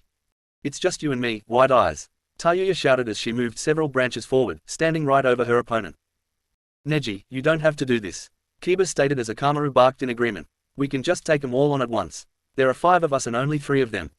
The Hyuga glanced back for a second. And what would you do if she uses that genjutsu again? The older boy questioned. Then it would be all 3 of them against me, he stated before returning his gaze back up front. Don't worry about me, I will defeat her, the young man stated as he took a few steps forward. A snort escaped the redhead. You're a very cocky bastard, you know that, right? She commented. It must be that Hyuga air of superiority I kept hearing about, she said, trying to bait the black-haired boy, but to no avail as his white eyes remained unchanged. The only reason I have for fighting you is to protect my teammates and accomplish my mission, Neji stated as he shifted his body into a fighting stance. Your words are worthless to me, he declared as the Byakugan activated. If anything, the Leaf Nin's words only served to infuriate the Kanoiki even more. I'm going to tear you apart limb by limb and then we will see who's truly worthless, Tayuya said through her gritting teeth before bringing her flute back up to her mouth. Suddenly, Neji jumped onto a tree and the next second an explosion went off right where he had been standing. What the? Kiba exclaimed as Naruto narrowed his eyes. The Hyuga simply glared at his opponent while he continued to jump from branch to branch, explosions following him wherever he went.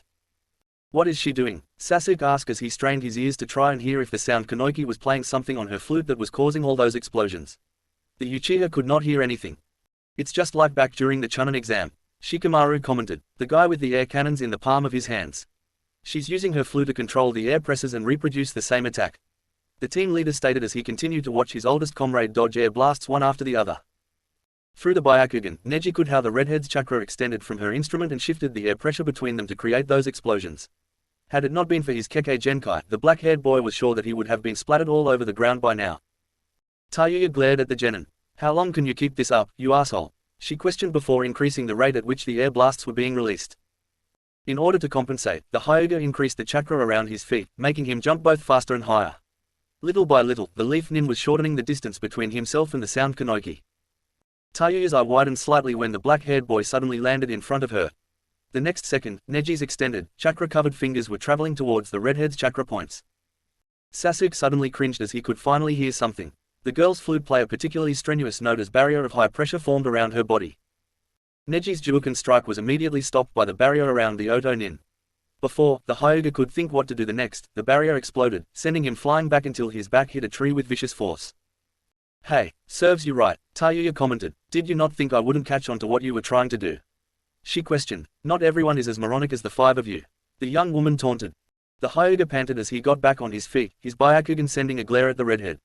Seeing another air blast forming, the genin jumped out of the way, barely able to dodge it. He's trying it again, Kiba asked in confusing at seeing his teammate's intention. Why, if she can just create a barrier around herself and blast him? Shikamaru shook his head. I don't know what Neji is planning, the Nara admitted, his eyes still following the Hyuga as he jumped around. Gritting his teeth, Naruto tried to unclench his fist. We have to have faith in Neji, the blonde said. He was the only one that could fight off her genjutsu. He's the only one of us who can beat her, the spiky-haired boy said, his fist still tightly closed. You just don't learn, do you, pretty boy? Tayuya taunted as she saw the genin jump closer to her. Hitting the same note again, the air pressure between the two shinobi built up, creating the barrier once more. Maybe this time, you'll get it, she shouted just when the black-haired boy was about to collide with her barrier.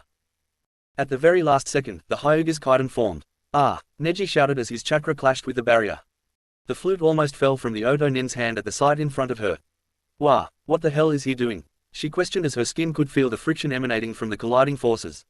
Impossible, the redhead muttered before she was suddenly thrown back by the explosion that ensued, throwing her down into the ground. Looking up, Tayuya could see her opponent's Byakugan eyes looking down at her from a tree branch.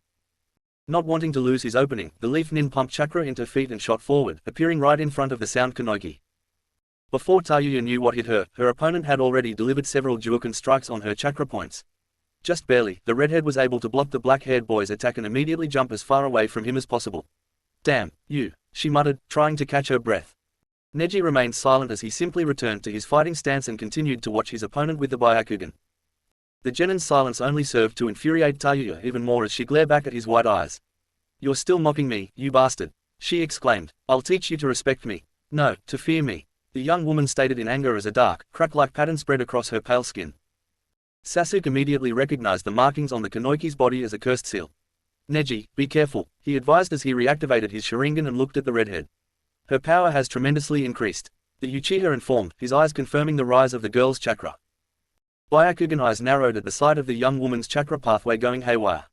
The boy shifted his stance to a slightly more defensive one. Tayuya's hand immediately started forming hand seals.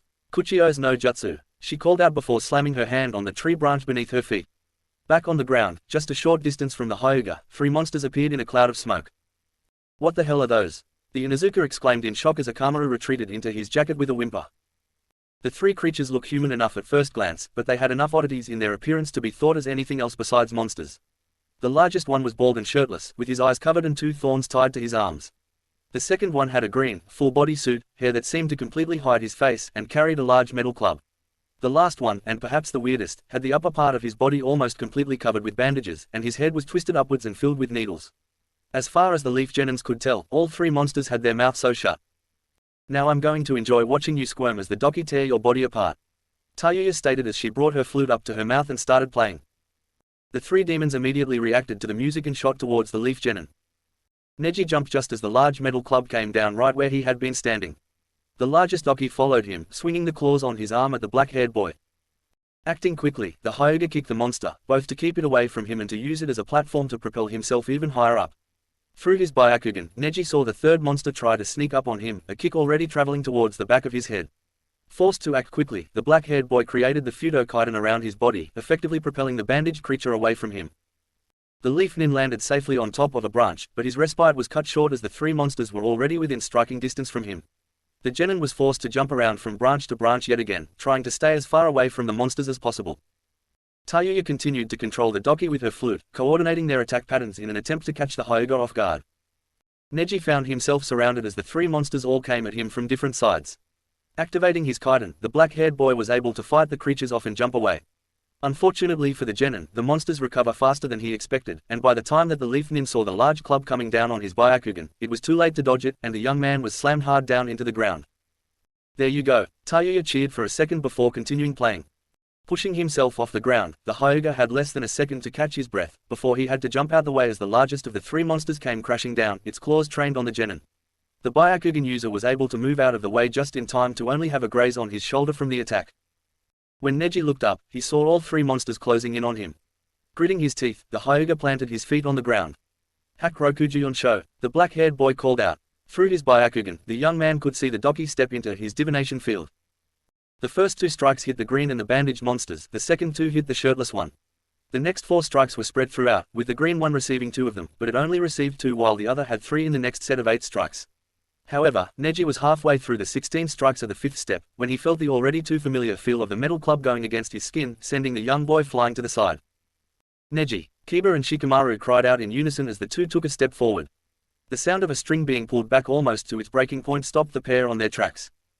Stay where you are, Neji called out as he forced himself back on his feet, whipping away a trickle of blood that ran from the corner of his mouth. I said I was going to be the one to defeat her, he stated as he took a few steps forward, one of his legs giving up, almost causing him to trip over. Tayuya's laughter echoed through the forest. That's a better look for you, she exclaimed. I just hope that you remember, at least for the couple of minutes you have to live, that it was me who took you down a peg. The redhead stated as she continued to laugh. The black-haired Genin let out a short laugh of his own. I am very sorry to inform you, but I was knocked down off my high horse a long time ago before I had the misfortune of meeting you, the Hyuga informed, taking a second to look at the spiky-haired boy that stood on the sidelines. And also, Neji lowered his body back into a fighting stance. I'm not planning to die anytime soon, He glared at the three monsters as a smirk appeared on his face. In the next attack, I will take him down. The sound Kanoki growled at the defiance she witnessed. Then I'll just have to prove you wrong on that, the young woman called out before she started playing her flute again, this time at a faster tempo. The Doki immediately responded, charging forwards at the young shinobi. Hak Hyakunajahachi Sho, Neji muttered. It was almost as if a chakra explosion went off in the forest as dust was pushed to every direction, preventing anyone from seeing what was happening within the young man's divination circle. Even with their respective Sharingan, all that Naruto and Sasuke could see were countless of chakra streaks shoot out of the dome of dust that encompassed their teammate and the three monsters. Suddenly, the Doki came out flying out of the cloud of smoke, falling lifelessly by the tree where Tayuya was standing on. What? The girl said in disbelief. Once the dust was clear out, the Hyuga stood painting heavily, but with a triumphant smirk on his face.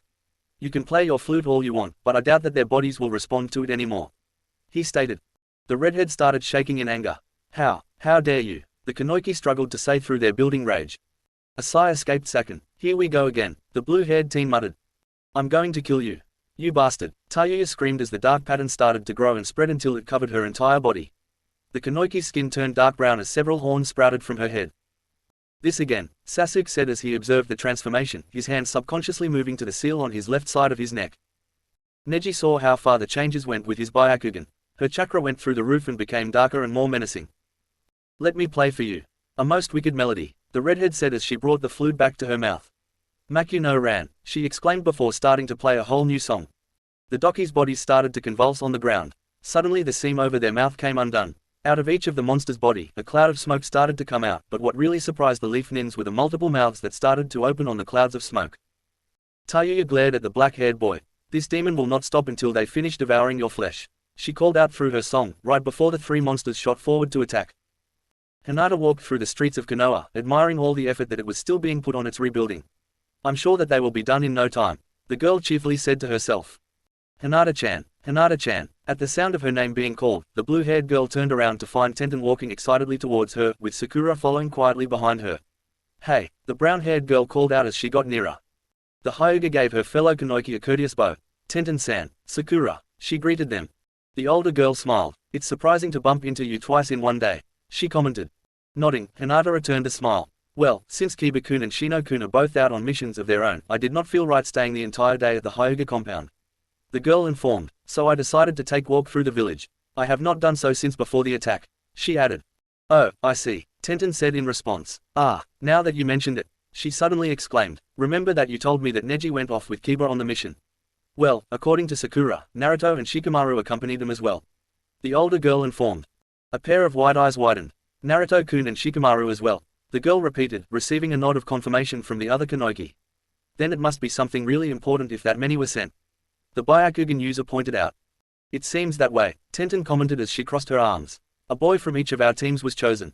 Sakura mind trailed off after hearing the brown-haired girl's comment. Yes, one member of each other their young teams was sent off on that mission, but it was all to bring back the third member of her team. At that moment, the pink-haired girl would have given anything to be with those guys searching for Sasuke, fighting for the future of Team 7.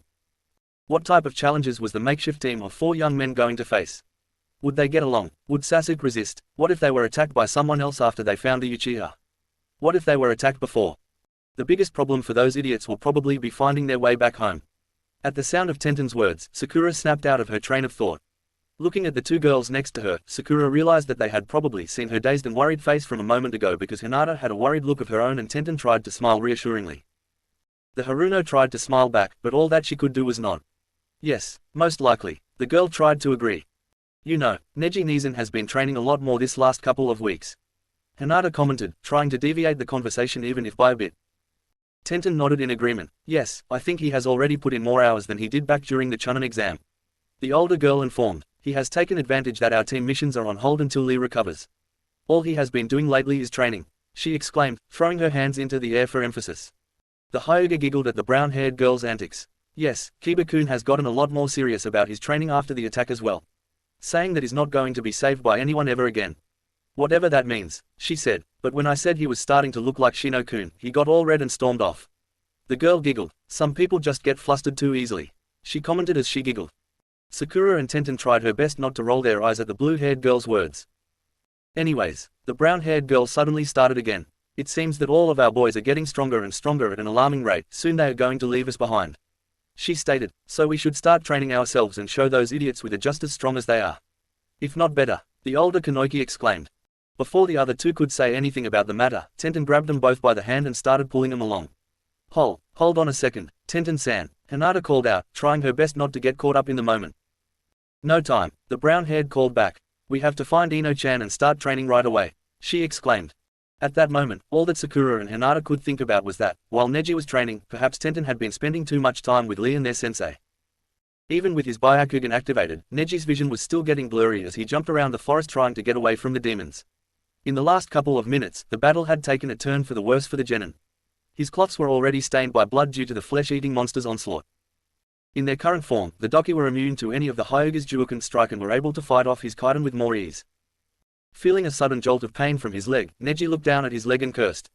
Not only was one of the monster biting down on his ankle, but the fact that he did not see it coming meant that his Byakugan was failing as well. How do you like it? Tayuya's voice asked through the music. The song that accompanies the Doki's dinner. She asked before she started laughing. With his foot hurt, the black-haired boy missed a step, fell crashing down to ground. Neji, look out, Kiba cried out desperately as the Hyuga tried to push his body off the ground. Despite the Inuzuka's call, it was too late for the older genin to do anything to stop the next attack. All three demons bite down on his body, one in the leg, one in the hip, and a third one on the shoulder. Gah! Neji's painful scream echoed through the forest. Damn it, Naruto cursed and he took out a kunai and moved forward. The next second, an arrow fell less than 2 inches from the spiky-haired boy's foot. Sharingan eyes immediately looked up at the trees. Kidomaru smirked at the murderous glare he received. Sorry, but this is not a multiplayer campaign. He joked as he trained another arrow at the blonde. The Uzumaki growled at the tanned man.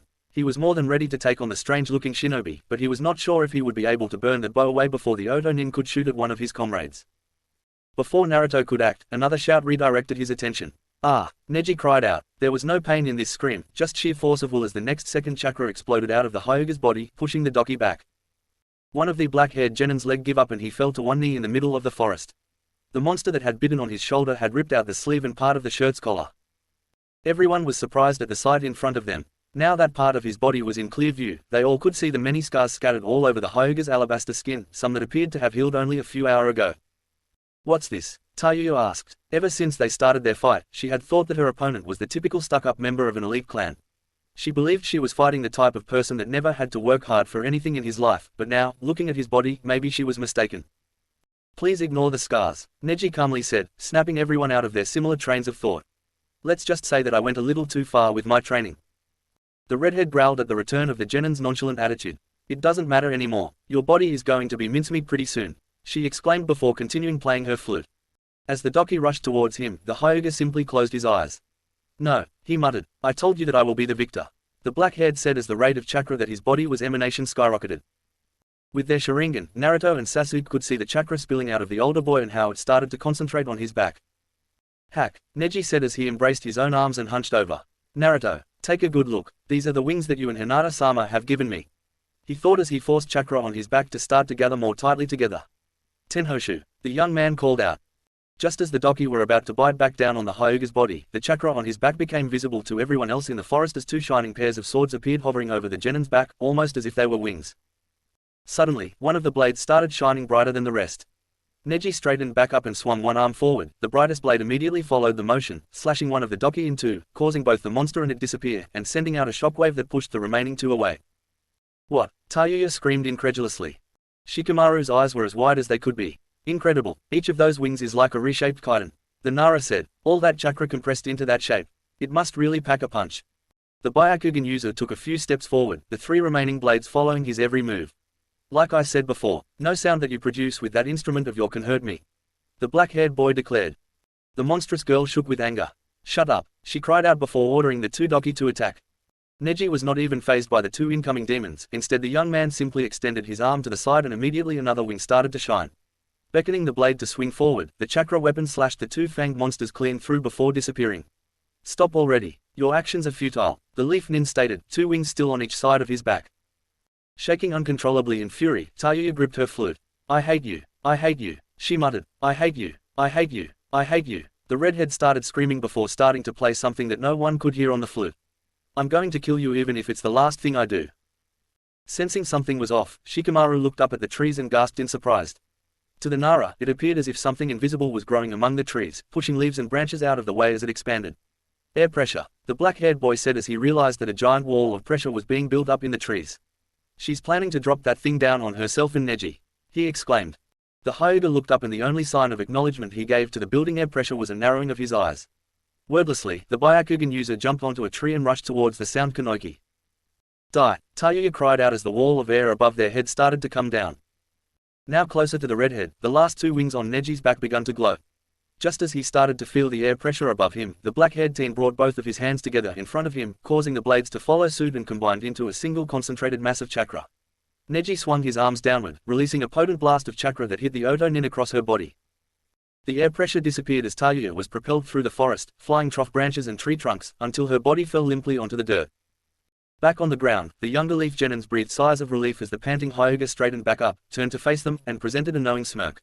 The next second, their eyes widened in horror as an arrow flew drilling through Neji's chest, leaving a gaping hole behind as the teen fell with a silent scream caught on the boy's throat, blood already spilling freely from the wound in his mouth. Neji, Naruto and Kiba shouted in unison as they rushed forward. The blonde was just barely able to catch his teammate's falling form before it hit the ground. I'm your next opponent, Kidomaru called out from a tree, an arrow trained on Uzumaki and the Inuzuka, as a delightful smile formed on his face in response to their murderous glare. So, who's going to step up to the challenge? The teen with the 6 arms asked. Hak Rokujuyon Sho, 8 divination signs, 64 palms. Hak Hyakunajahachi Sho, 8 divination signs, 128 palms. Makyu no Ran, Revolta demonic spirits. Hak Tenhoshu, 8 divination signs, Heaven Sentinel, made up. Chapter 25. Neji, Kiba shouted, get your ass out here right now or I swear I will leave without you. The Inuzuka added with a growl while next to him Akamaru barked, giving his support to his partner's words. The young brown-haired boy went back to pace back and forth in front of the Hyuga compound and every so often he would send a glare at the door as Akamaru barked again. Soon enough, however, the genin lost his patience again. Neji, hurry up, he shouted.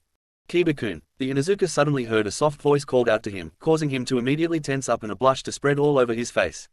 What's the matter? Why are you shouting? Hinata asked as she poked her head out of the compound's door. Do we have a mission? She asked confused. The hooded boy tripped over his own words, all reasoning having abandoned him. I'm waiting for Neji, Hinata-chan. He finally said, we're supposed to go on a mission right now. Kiba explained. Akamaru barked, confirming the genin's words. The blue-haired girl eyed her teammate curiously. Oh, she completely stepped outside of the compound and stood before the Inuzuka. How come you were going with Neji Nizan? She asked. Kiba visibly tensed up at the question. Oh, nothing really, it's just that we have to leave as soon as possible, but the mission is nothing more than a fetch quest. As he said that, the young man's eyes looked at everything except his teammate. The look the young Hyuga gave to the Inuzuka made it clear that she did know by his explanation for 1 second. Tell me the truth, Kiba-kun, what are you going to do? The Kanoki insisted. Is it dangerous? She added as her voice changed to a worried tone. Berating himself for worrying the girl in front of him, the brunette tried to find a way to appease her worries. No, it's nothing dangerous. He assured her, like I said, we just have to go out, track this thing down, and bring it back to the village. Kiba explained, putting a cheerful smile on while Akamaru barked in agreement. It's just that the more time we take to set out, the longer it will take us to find it. I bet Shikamaru and Naruto are already waiting for us at the gate and we just have to. Immediately, the young man knew he had screwed up. Naruto-kun and Shikamaru-kun are going as well. Hinata repeated in surprise. The 4 of you. Kiba-kun, this cannot possibly be as trivial as you are making it out to be. Her lavender eyes gave her teammate a determined look. Tell me, what is going on? She asked again.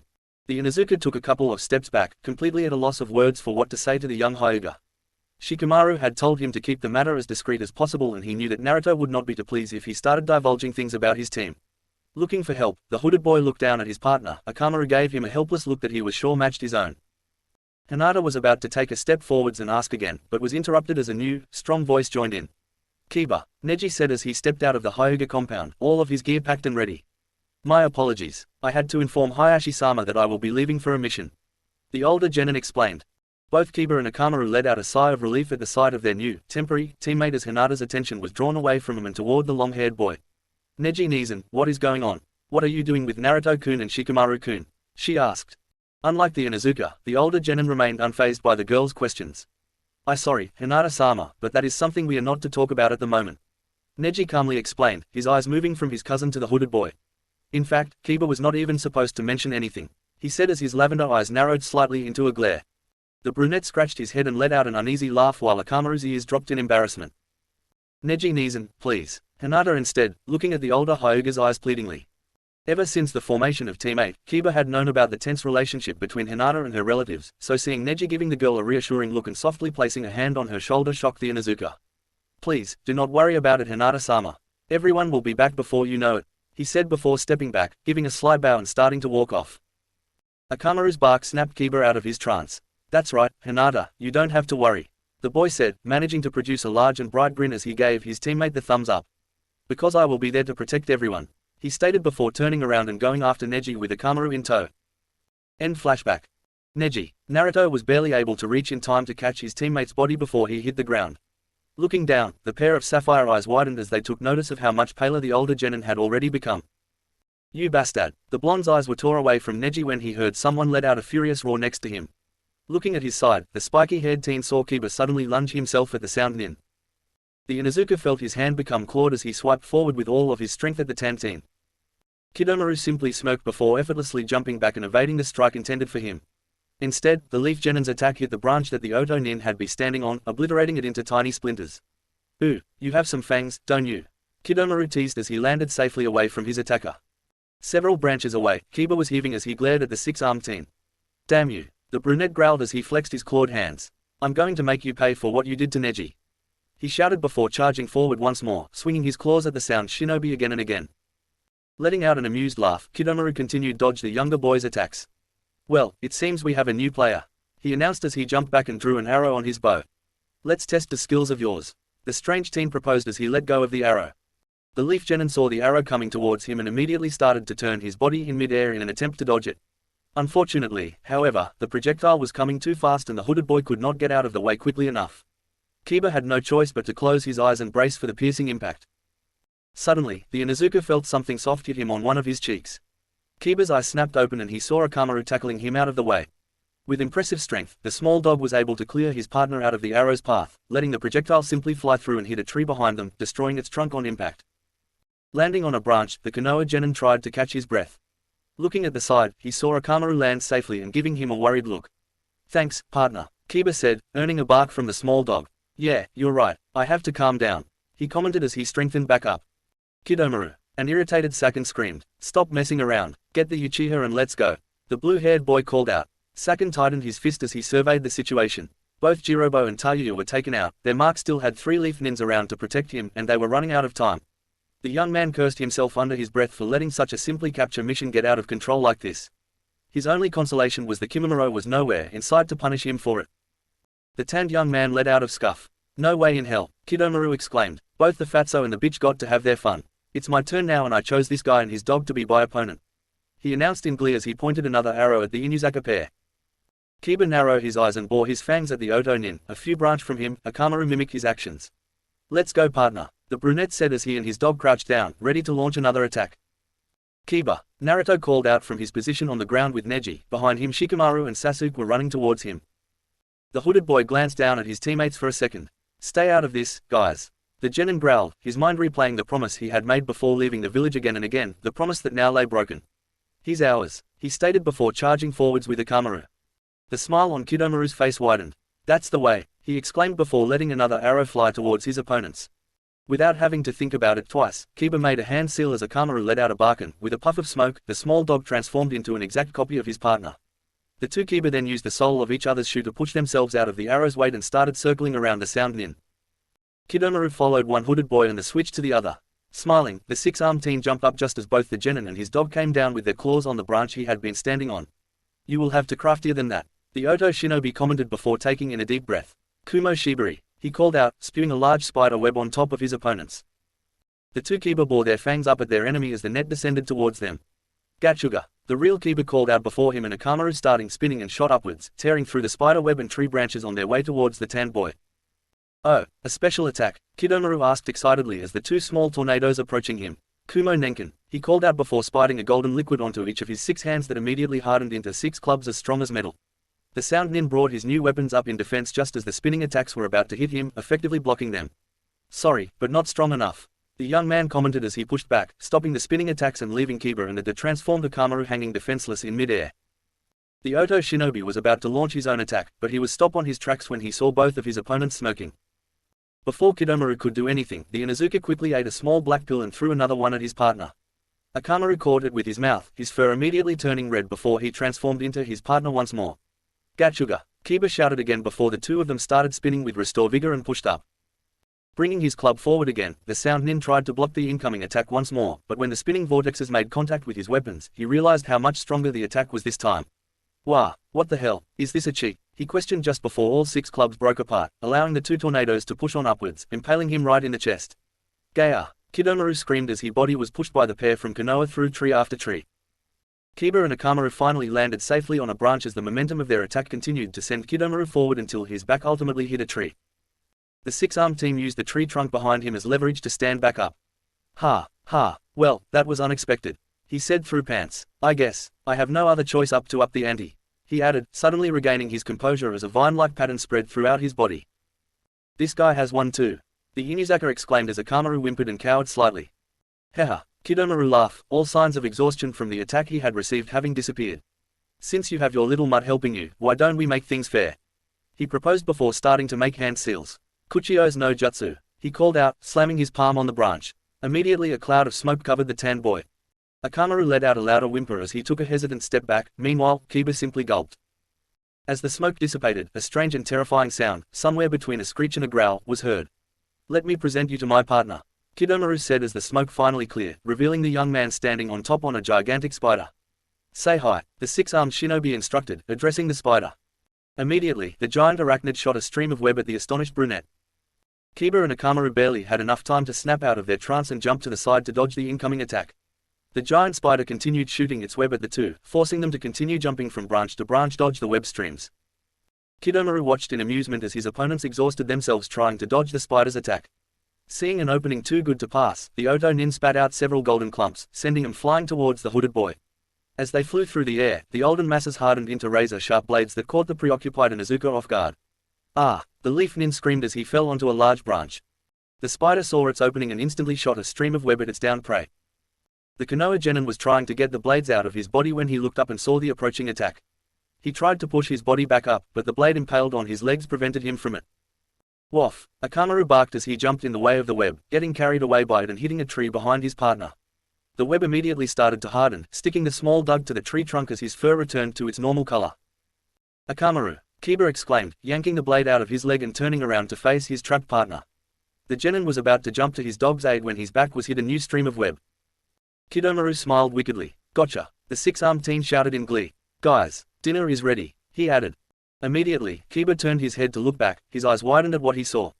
The web attached to his back led all the way to Kidomaru and the giant spider, and on it dozens of smaller spiders were crawling towards him. Gritting his teeth, the brunette quickly reached for one of his pockets and took out another solder ration pill. Akamaru, you know what to do, the young man called out, throwing the pill at his trapped partner. The small dog caught and ate the pill again and immediately his fur turned red once more. Akamaru let out a surprisingly strong bark before his body was suddenly covered in flames that burned the webs binding him. Still covered in fire, the familiar jumped forward, biting the web off Kiba. As the smaller spiders fell off the falling web and onto branches, Kidomaru was left genuinely surprised at the turn of events. What the hell was that? He asked. Instead of answered, the Inuzaka simply smirked as his clawed hand suddenly started to emanate large amounts of chakra. Akamaru, let's go, Shuroga, he exclaimed. The red dog jumped one to the next branch as Kiba swiped his clawed hand forward, releasing a powerful gust of wind. Akamaru let out another powerful bark as the wind coming from behind him seemed to feed the fire on his body, causing it to grow and shoot forward. The flames suddenly took shape, a large wolf speeding through the air and burning down branches, webs, and spiders alike on its path towards Kidomaru and the giant arachnid. What that? Hurriedly, the tan shinobi instructed the spider to jump out of the way right before the fiery wolf came crashing down where they had been standing. From their location, Kiba let out a short laugh. Impressive, isn't it? He said as Akamaru barked in agreement. After I got knocked out of the Chunin exam, my mum and my sister put the both of us through a very intense chakra manipulation training. The brunette revealed. Unfortunately, I still haven't gotten a hang of shape manipulation, but Akamaru here is kind of a prodigy at it, even if his chakra reserves are not that large. The small dog barked in agreement again. And that's where we lucked out, since my elemental chakra affinity ended up being wind. Back on the ground, Shikamaru's eyes widened after hearing his teammate's revelation. That's brilliant, he whispered. What is it? Naruto asked from even further below as he used the small medic equipment they have brought with them to at least stop Neji's blood loss. If what he said is true, then they can bypass Akamaru's limitation by using Kiba's wind chakra to feed Akamaru's fire one, who can then control its shape like in the jutsu we just saw. The Nara explained as a small smirk appeared on his face. I thought that those two were a good match before, but now I know that they are perfect for each other. He commented. However, as his eyes traveled from the Inuzuka to the six-armed teen, the Chunnin's face became serious again. But if this guy is like that girl, then he must have one more transformation left. The team leader reasoned. Kiba continued to smirk as his claws started to emanate chakra again. Let's go, partner, he exclaimed before charging forward with Akamaru. A scuff escaped Kidomaru. Well, I admit it was a nice combo, he commented, but all I have to do to beat it is keep you two separate. The Oto Nin pointed before spitting more golden blades at the small dog while the spider shot its web towards the leaf genin. With his wind chakra-enhanced claws, the Inuzuka did not have to bother to dodge the streams of web coming at him as he could just rip them to shreds with his hands. Even after the monstrous spider sped up the rate of shots, the genin continued to have no trouble fending him off. Unfortunately, that was not the case for Akamaru, as his fire chakra could not affect sticky gold fast enough and had to dodge the incoming projectiles. Kidomaru soon became aware of this and shot a long stream of the gold substance, catching the red dog in mid-air. Gotcha, now, the sound shinobi exclaimed as he was about to reel his prey in. Akamaru, Kiba yelled for his partner and, in that moment of distraction, one of the spider's shots caught the genin on his forearm. However, instead of worrying, the brunette smirked as he moved to the side and swung his trapped arm around, causing the long strip of web to get tangled with the gold one that had his partner trapped. Here we go, this is our own variation, Kiba called out as he started making hand seals. Back with the rest of the leaf shinobi, Sasuke recognized the seals. Ryuka no Jutsu, the young man said before sending a vast amount of chakra down the spider web. The moment the chakra reached Akamaru, the small dog let out another powerful bark, shooting a giant, dragon head-shaped stream of fire through the rest of the web. Kidomaru was caught by surprise and had no other option but to let go of the sticky gold and jump out of the way. Looking down, the Tanteen saw how the dragon head seemingly consumed the giant spider. With a screeching wail, the monstrous creature fell to the ground with its body still covered in flames. By the time Kidomaru tried to undo the summoning, the spider was already dead. TCH, now I'm angry, the Oto Nin said as he glared at the younger boy and his dog. I'm getting sick and tired of this game. Let's skip to final level already, he declared as the markings around his body started to glow and expand. Just like his teammates before him, Kidomaru's body took a demonic shape with his hair turning white and increasing in volume, his skin turning to a dark, maroon color, a pair of horns emerging on his head, and a third eye opening on his forehead. Well, that's certainly an ugly look. Kiba tried to joke, but he could not ignore the sensation of dread that his opponent's chakra was giving off. Looking down and seeing the worry look on Akamaru's face, the brunette fought off any hesitation from his voice. Let's hit him with the big one, partner, he said. Looking up, Akamaru followed his friend's lead, shaking off his own hesitation and barking in agreement before transforming into Kiba once again. Shugaroga, Kiba called out as both he and his doppelganger started spinning, and one of them ignited in flames. The two small tornadoes shot forwards and began to intertwine, forming one massive vortex of flames that destroyed anything on its way to the sound shinobi. For his part, the transformed Kidomaru simply planted his feet on the branch he was standing on and braced himself for the incoming attack. The blazing fang hit the six-armed monster square in the chest and drove his body through trees and branches with immense force. Finishing their attack, both the Inuzuka and his partner stopped spinning, landed on a branch, and watched as the momentum of the technique continued to push the Oto Nin. However, they were both surprised when the transformed teen simply landed on a branch and held his ground. Well, that was a little spicier than I predicted, Kidomaru commented offhandedly as he looked down at his chest. A hole had been burned on the young man's clothes, revealing a patch of seared skin. But I think that the armor held up okay, the sound shinobi commented as the burned skin turned gold and broke off his chest, leaving behind unscathed maroon skin. Damn it, Kiba cursed at the realization that their attack had been useless. A gleeful laugh escaped Kidomaru. Now, don't beat yourself up over it, he commented as he cracked 3 of his knuckles. I was way out of your league from the very start, he stated before charging forwards for the first time. Kiba and the still transformed Akamaru jumped out of way as the monstrous shinobi came crashing down where they had been standing. The two then circled around the six-armed teen, before closing in to strike. Unfortunately, despite of their impressive speed, Kidomaru dodged their attack with ease.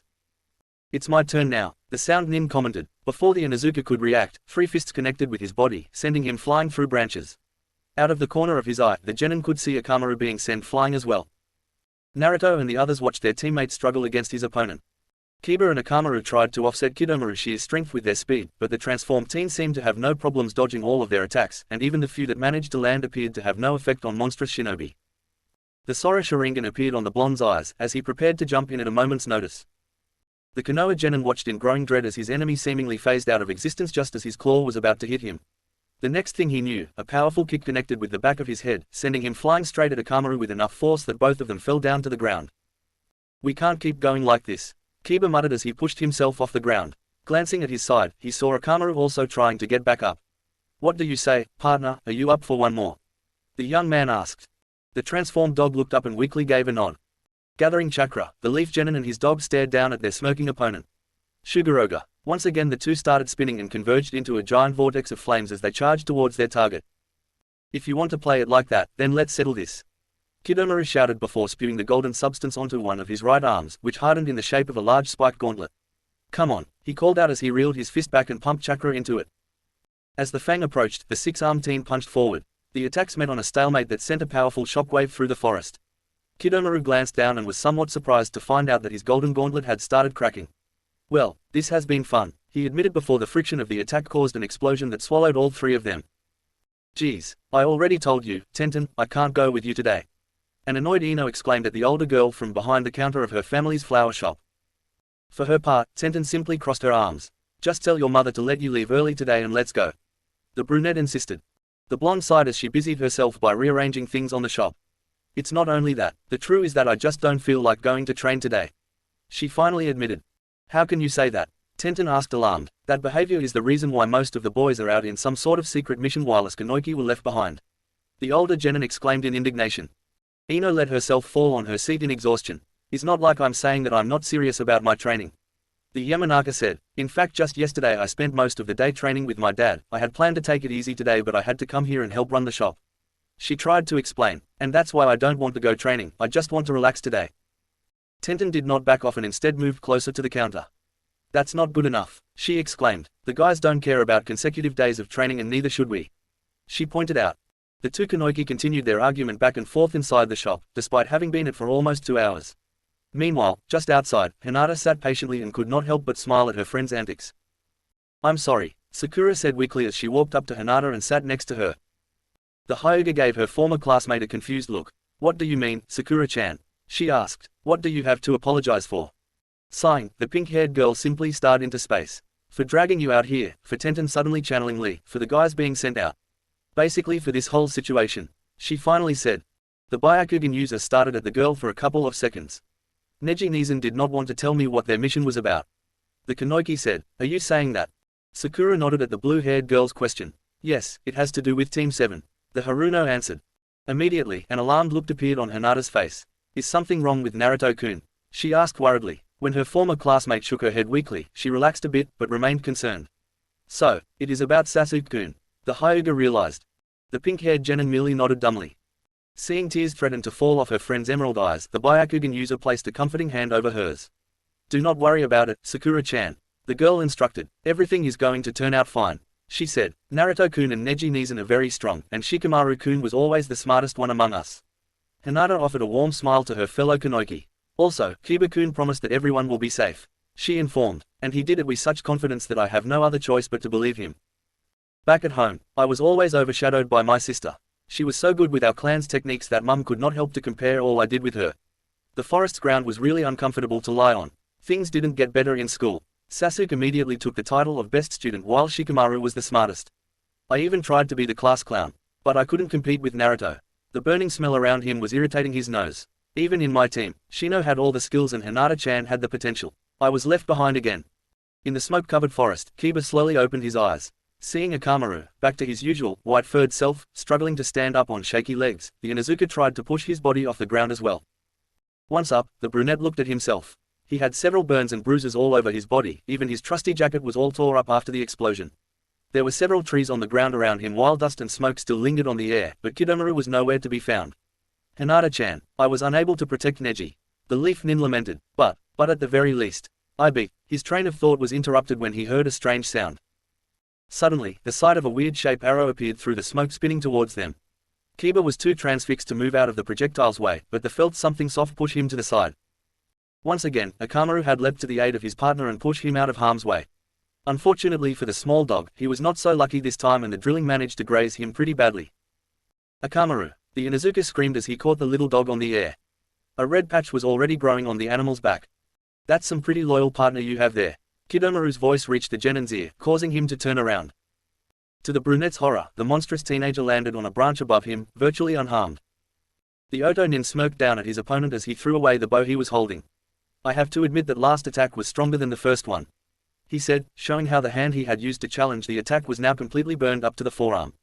I think I might lose it, But I doubt I will miss it. The transformed nin joked as he showed off his 5 remaining hands. Kiba held his gaze up at his enemy for a couple of seconds before lowering down back at his dog. You were great today, pal. He whispered. I could not have asked for a better partner. A small smile formed on his face.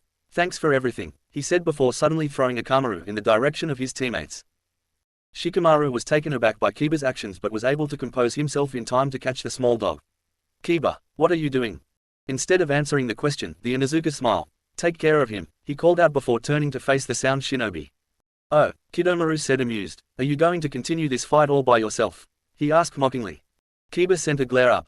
I have one more trick, he revealed before reaching for his pocket. Shino was always going on and on that one should always have a trump card hidden. The genin took out 3 soldier ration pills. I think this is what he was talking about, he commented before swallowing all 3 of them at once.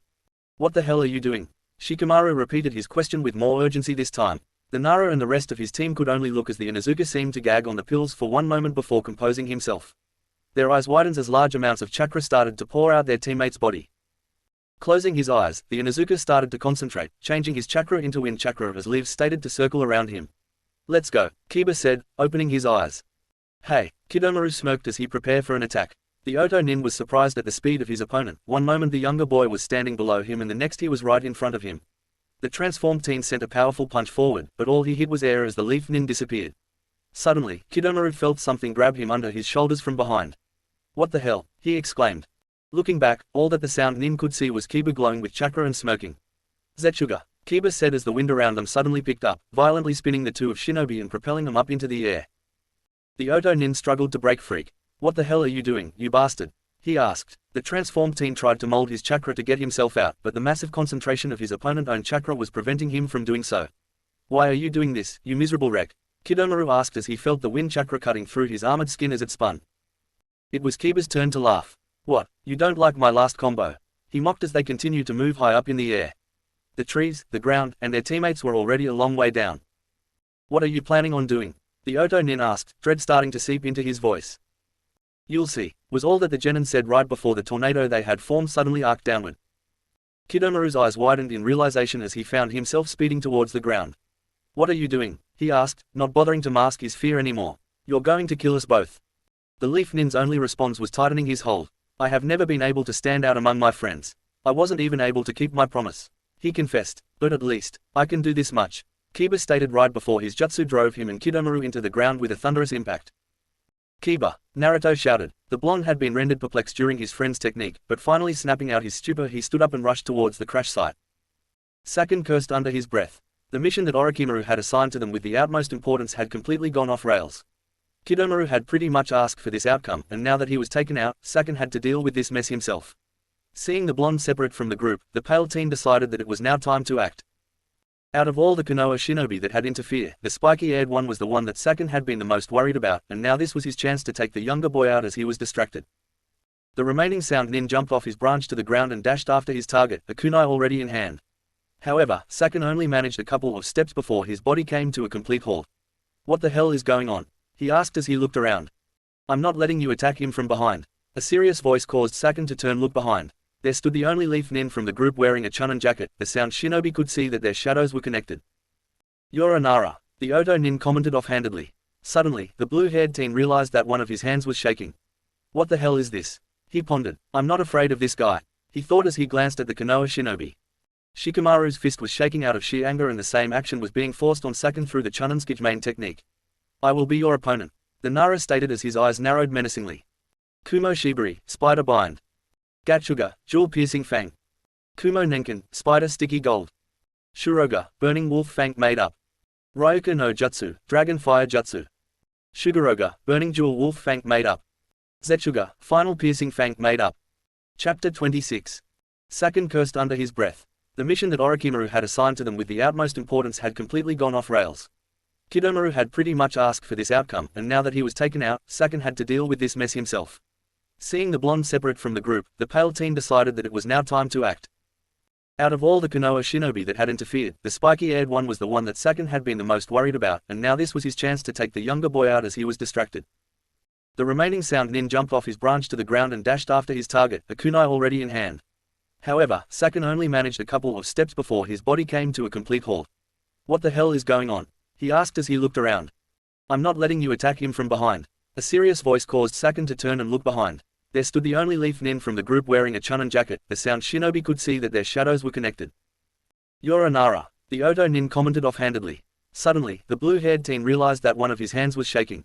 "What the hell is this?" he pondered. "I'm not afraid of this guy," he thought as he glanced at the Konoha shinobi. Shikamaru's fist was shaking out of sheer anger and the same action was being forced on Saken through the chunin skijmain technique.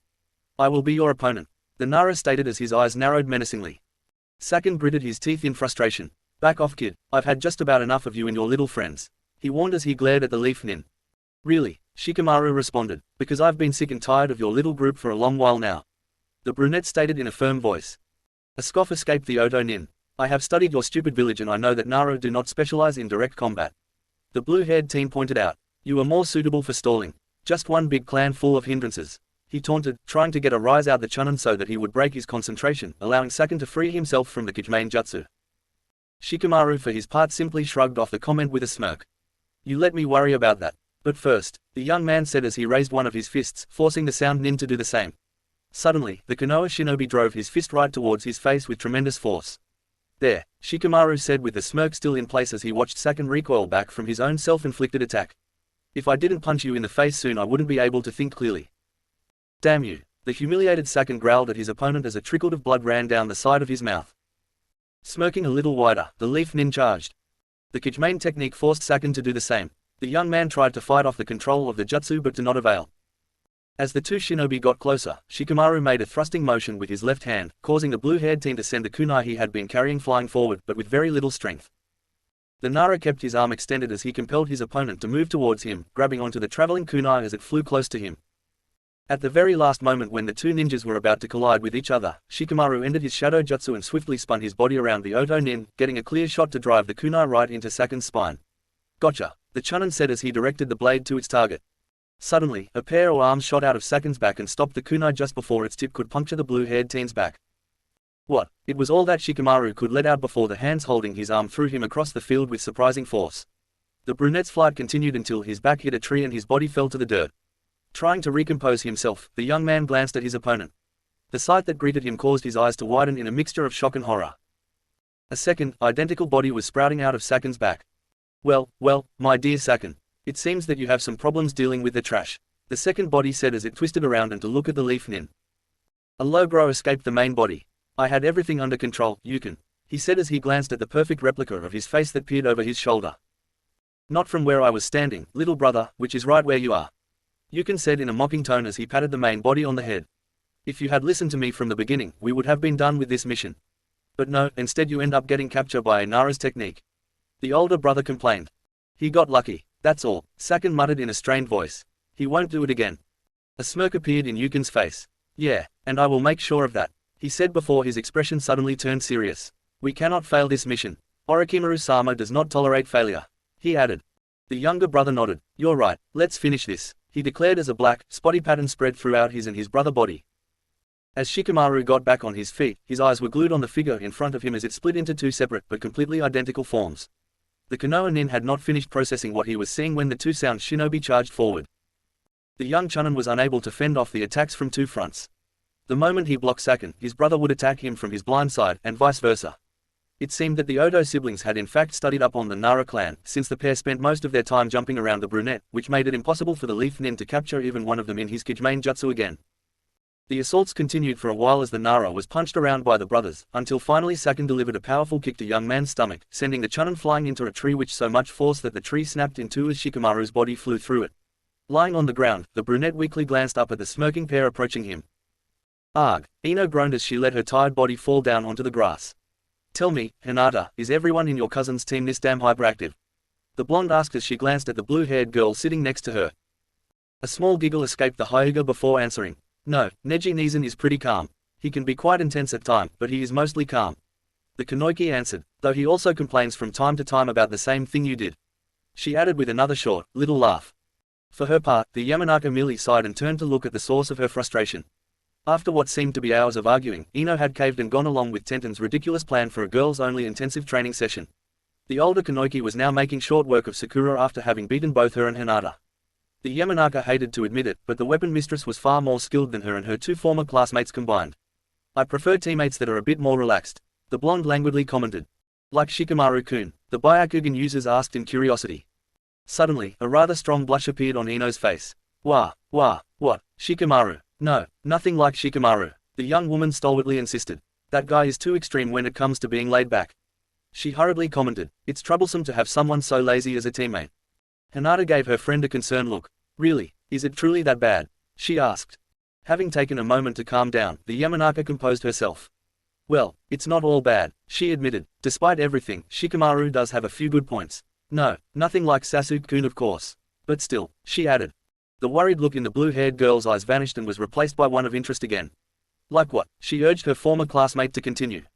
Well, he's super smart for starters. Ino pointed out. I mean, sometimes Asuma-sensei would have us do a mock fights and I think Shikamaru is out and that it's just between me and Chuji, but then Shika comes back with some strange strategy and I realized that he had been planning it from this start. With Chuji and I walking right into it. Another giggle escaped Hinata. Shino-kun likes to do things similar to that as well. And it usually ends with Kiba-kun getting angry and leaving training early. The two Kanoiki had a small laugh at the expense of their hooded friend. But there is another thing about Shikamaru. Ino suddenly started again. For someone who likes to laze around as much as him, when he gets serious about something, he really gets serious about it. She said, receiving a confused look from the other girl before continuing. He takes the responsibilities laid on him to heart and he's more than willing to let himself get burned if it means carrying them out. A soft breeze passed through training field just as Tenten was apologizing to Sakura for having used too much force in her last attack. The blonde smiled at the scene before looking down at her feet. So I think that maybe the reason why Shikamaru tries to evade responsibility so much is because he cannot allow himself to let down those who might depend on him. Ino's smile widened as she looked at Hinata. I don't really hate that about him. Shikamaru forced his body off the ground as the Sound twins continued to approach. Well, I have to say, you suck as a team leader. Yukin commented as he wiped some of the Leaf Nin's blood from his knuckles. Most of your team is down and your little mission is about to go up in flames. He added with a self-satisfied smirk. The Nara had to use a nearby tree for support to stay upright. What about your teammates? The brunette questioned. They are out as well. Laughter erupted on the scene. Those idiots that got themselves killed. Who cares about them? Sakin boasted gleefully. All that matter is that the two of us fulfill this mission for Orochimaru-sama. The older brother informed. Shikamaru's eyes narrowed at the twins' words. Aren't you supposed to be the leader of your team? The Chunin asked with his eyes directed at Sakin. For his part, the younger Otonin simply shrugged his shoulders. That's why I only have to think about the success of this mission. He responded, if Kidomaru and the others are stupid or weak enough to get themselves killed, then it's all on them. I'm not here to babysit anyone, the blue-haired young man said with complete disregard for his fallen teammates.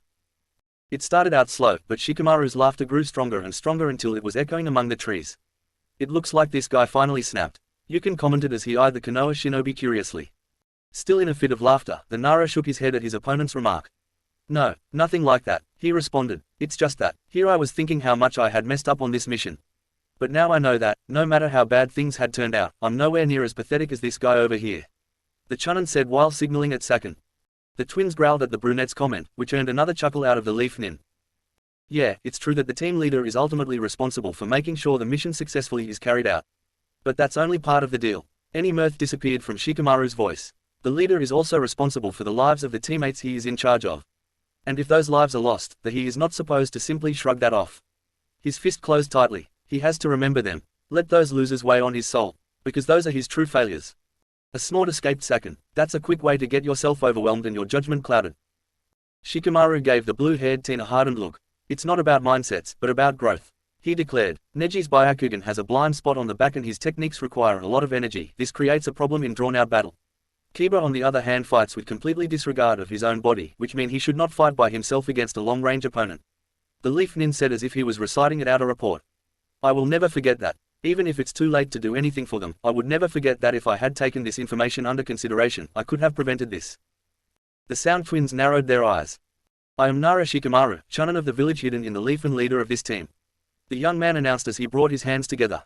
My own failures cost two of my teammates dearly. So now the least I can do for them is make sure I beat the living hell out of you.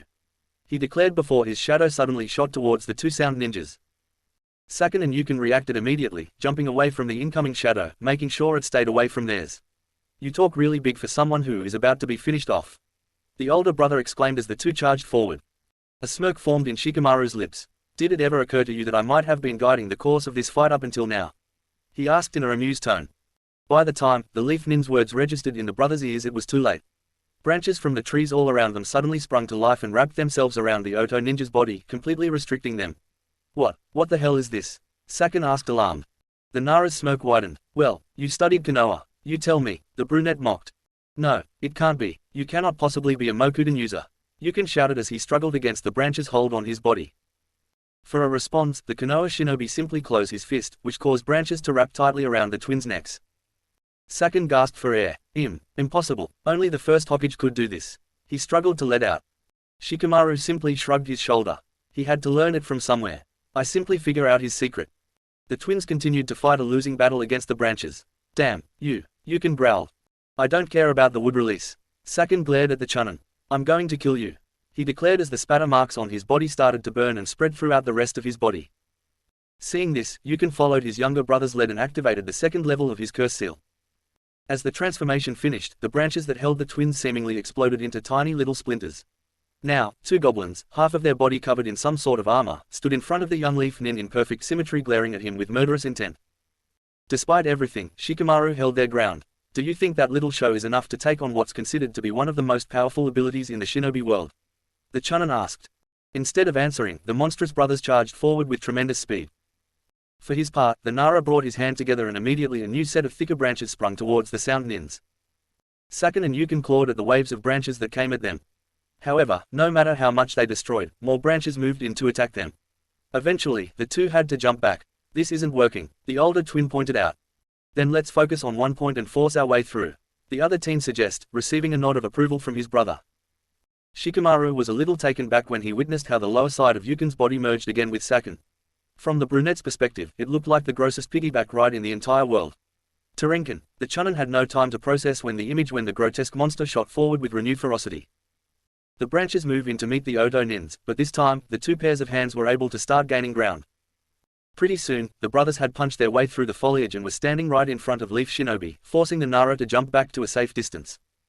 The fight continued like that for a while. Shikamaru would get a few hits in with the tree branches, but for the most part the two-headed shinobi kept gaining ground and making the brunette retreat more and more. Wait, Yukin suddenly called out from over Saken's head. Haha, you shrew bastard, he commented, eyeing maliciously at his opponent, who narrowed his eyes and tightened his fists. What are you on about? The younger twin questioned. I've been observing this piece of trash for some time now, the transformed teen revealed. Did you notice that his little Mokuden completely stops every time he jumps away from us? He asked as a smile formed in his face. It's not wood release at all. Someone connected his shadow with the trees and used those Nara clan jutsu to control them. Yukin revealed in glee. The Konoha nin swore under his breath. I called it Konoshitaimi no Jutsu, the Chunin said, trying to maintain a confident look. It combines the Nara clan's techniques with earth and water chakra to create a very believable faux wood release. He revealed. A short laugh escaped Saken. That was pretty ingenious of you, the young man admitted. Just for that, I'll kill you a bit quicker, he announced before charging with full strength. Shikamaru did not bother with branches anymore and instead opted to simply jump away from his opponents. Not so fast, Yukin called out as he preformed hand seals. Doruheki, the transformed teen shouted.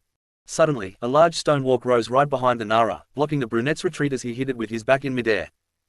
The leaf ninja only had time to give a quick glance at the obstacle that had stopped him and then back to his opponent before he was met by a flurry of fists and kicks. By the time the Chunin's body hit the ground, he was already reduced to a bruised and bloodied mess. Now die, the monstrous twins called out in unison as their fists traveled down towards their wounded opponent with the intention of crushing his skull. The sound of chirping birds suddenly filled the forest, and the next thing Saken knew was a sharp, searing pain running from his shoulder to his spine before his part of his arm was sent flying away from the rest of his body. Shikamaru looked wide-eyed as Sasuke had suddenly jumped in and swung a Chidori-covered hand between him and the Oto nin's fist, cutting the latter clean off. Gyarg, Saken screamed as he held what was left of his arm with his remaining hand. You bastard, he cursed. The Uchiha stood between the Nara and the Oto ninjas with his Raiden technique died out in his hand. Despite everything, I'm still a leaf nin, and I'm not going to let you hurt my friends, the raven-haired boy said between breath, still panting from his own bout against the Sound 4. Growling, the brothers glared at the Sharingan user. It's only because Orochimaru-sama wants your damn body that we don't kill you on the spot, Yukin declared. Instead of replaying, the genin simply smirked at his opponent's remarks. Sensing danger, Yukin glanced upward. Look out, he shouted, separating from his twin as the two brothers jumped to opposite directions. The next second, the place where they had been standing was blown up by a rival of a rasengan-wielding Naruto. The dust eventually settled, revealing an angry-looking blonde. We'll take care of things from here, Shikamaru, the Uzumaki announced as Sasuke walked towards him. The two members of Team 7 turned to look at a twin each. Shikamaru watched his former classmates trade blows with the transformed brothers. The Nara had no problem admitting that their taijutsu was vastly superior to his, as little by little Naruto and Sasuke were gaining the upper hand. Still, however, there was no telling when the fight would end. The battle could go for a long while, but the Nara knew that it needed to end soon. The Sound Nins realized how they were losing ground and tried to put some space between themselves and the two genins. Rasengan. Chidori. Not relenting on their assault, Naruto and Sasuke charged as they readied their attacks in their hands. The twins immediately bite down on their thumb and slam their hands on the ground. Kuchiyos, Rashomon, they both called out before large, demonic-looking wall rose between them and their opponents. A large dent appeared in the giant gate as the two techniques hit it. Ha, how do you like Orochimaru-sama's ultimate defense? Sakin questioned. Try as much as you want, nothing you can dish out can destroy it. Yukin challenged in glee. Really, nothing can destroy it, Shikamaru repeated as he sat up, causing the Sound brothers to turn their head to look at him. Thanks, he added before making a hand seal. Suddenly, the ground beneath them turned pitch black. The brother immediately panicked, but they soon realized that their movements had not been bound. A short laugh escaped Shikamaru. Kijutsu no Jutsu, the brunette weakly informed, it makes sure that you see only what I want you to see. He added as the shadow over the ground started to retreat back to the Chunin. I have to say, for a while there I thought all of this would be for nothing. Until you put up that wall, now I can use it without worrying about hurting my friends. Sakin narrowed his eyes. What are you talking about? The transformed teen started to say, but stopped as his eyes registered the state of the ground they're standing on. What the hell is this? The forest floor was completely littered with explosive tags that had been hidden by the brunette's technique. When did you? Yukin stuttered his words as he looked around in panic. The Nara simply smirked. From the start, I've been stringing you along since the battle began, Shikamaru said as his shadow finished retracting. Didn't I tell you already? He asked before throwing one more to the ground, which triggering all of the other explosive tags. A powerful and colossal explosion detonated, consuming the three of them. On the other side of the wall, Naruto felt the explosion go off as demonic structure protected him and Sasuke from the blast and flames. What the hell happened? The blonde questioned. Moments later, the Rashomon gate sunk back into the ground and allowed the two members of Team 7 to see the blast zone. Shikamaru, the spiky-haired teen shouted before dashing towards his friend's burned form. N.A. Naruto, the brunette managed to say through cough as his teammate approached. The blonde knelt beside the Chunin. What the hell were you thinking? The Sharingan user asked with concern. Shikamaru gave the genin a cheeky smile before starting on another fit of cough. Get back to the village right away. He managed to get out. Kiba and Neji need help, the brunette added weakly before losing consciousness. The Uzumaki tightened his fists. You idiot, you need help just as much as they do, he said. Suddenly, another set of coughs got the blonde's attention. Turning around, Naruto saw one of the Oto twins moving, back in his human form. You bastard, you killed him, Yukin muttered as he lamented his clutched his brother's body. A furious growl came from the blonde as he glared at the last remaining Sound Nin. Shaking in anger, Naruto stood up with every intention to put a definite end to this battle. However, the moment the young man took a step forward, an incredibly potent and suffocation killer intent spread throughout the forest. What is this? Sasuke asked as he looked around for the origin of the incredibly dark aura. Naruto searched for source as well. This killer intent, it's stronger than Zabuza's, and even Gaara's, he thought. The only one that could compare was that Kisame. For his part, the grieving Yukin started to shake in fear. As he continued his search, Sasuke's eyes suddenly widened. Naruto, watch out, he screamed, but all the Uchiha could do was stand and watch as his friend turned around right before he was ambushed by a purple blur. The next thing the raven-haired teen knew, his teammate stood several feet away impaled to a tree by what appeared to be two white stakes, one in the chest and another in his leg. Looking at where Naruto had been standing moments ago, Sasuke could now see a pale young man dressed in loose purple clothing with a skinny body that donned the unmistakable marks of a curse seal. Are you Uchiha Sasuke? Kimimaro inquired with a cold voice as he let the large barrel he was carrying drop to the ground and took a step towards the raven-haired boy. Before the Sharingan user could react, the newcomer appeared in front of him, grabbing him by the neck and picking him up with ease. Well, are you? He asked. Kijimane, shadow imitation. Terenkan, multi-connected fists. Doruheki, earth-style wall. Konoshite Ayami no Jutsu, dark of the forest technique made up. Kijutsu no Jutsu, shadow projection technique made up. Kuchiyos, Rashomon, summoning, Rashomon. Chapter 27. What is this? Sasuke asked as he looked around for the origin of the incredibly dark aura. Naruto searched for source as well. This killer intent, it's stronger than Zabuza's, and even Gaara's, he thought. The only one that could compare was that Kisame. For his part, the grieving Yukin started to shake in fear. As he continued his search, Sasuke's eyes suddenly widened. Naruto, watch out, he screamed, but all the Uchiha could do was stand and watch as his friend turned around right before he was ambushed by a purple blur. The next thing the raven-haired teen knew, his teammate stood several feet away impaled to a tree by what appeared to be two white stakes, one in the chest and another in his leg. Looking at where Naruto had been standing moments ago, Sasuke could now see a pale young man dressed in loose purple clothing with a skinny body that donned the unmistakable marks of a curse seal. "Are you Uchiha Sasuke?" Kimimaro inquired with a cold voice as he let the large barrel he was carrying drop to the ground and took a step towards the raven-haired boy. Before the Sharingan user could react, the newcomer appeared in front of him, grabbing him by the neck and picking him up with ease. "Well, are you?" he asked. Struggling against the hold on his neck and the suffocating killer intent, the raven-haired teen was able to glare at his captor. The pale man took a second to regard the younger ninja's Sharingan eyes. "So you are," Kimimaro commented before tightening his grip. "Arg," the Uchiha gasped as the fingers around his neck pressed down. Casually, the newcomer reached into his disheveled robe and took out a small jar with dark, purple pills inside of it. Is that the Sharingan?" Yukon asked timidly as he pressed his back against the trunk of a tree. The blue-haired teen's body language indicated that he did not know whether to run away or stay. "This is a new variant that Kabuto-san created," Kimimaro answered in a monotone as he forced one of the pills down the Sharingan user's throat. "Orochimaru-sama can wait no longer. This new pill will greatly accelerate the process to prepare the Uchiha's body," the older shinobi added.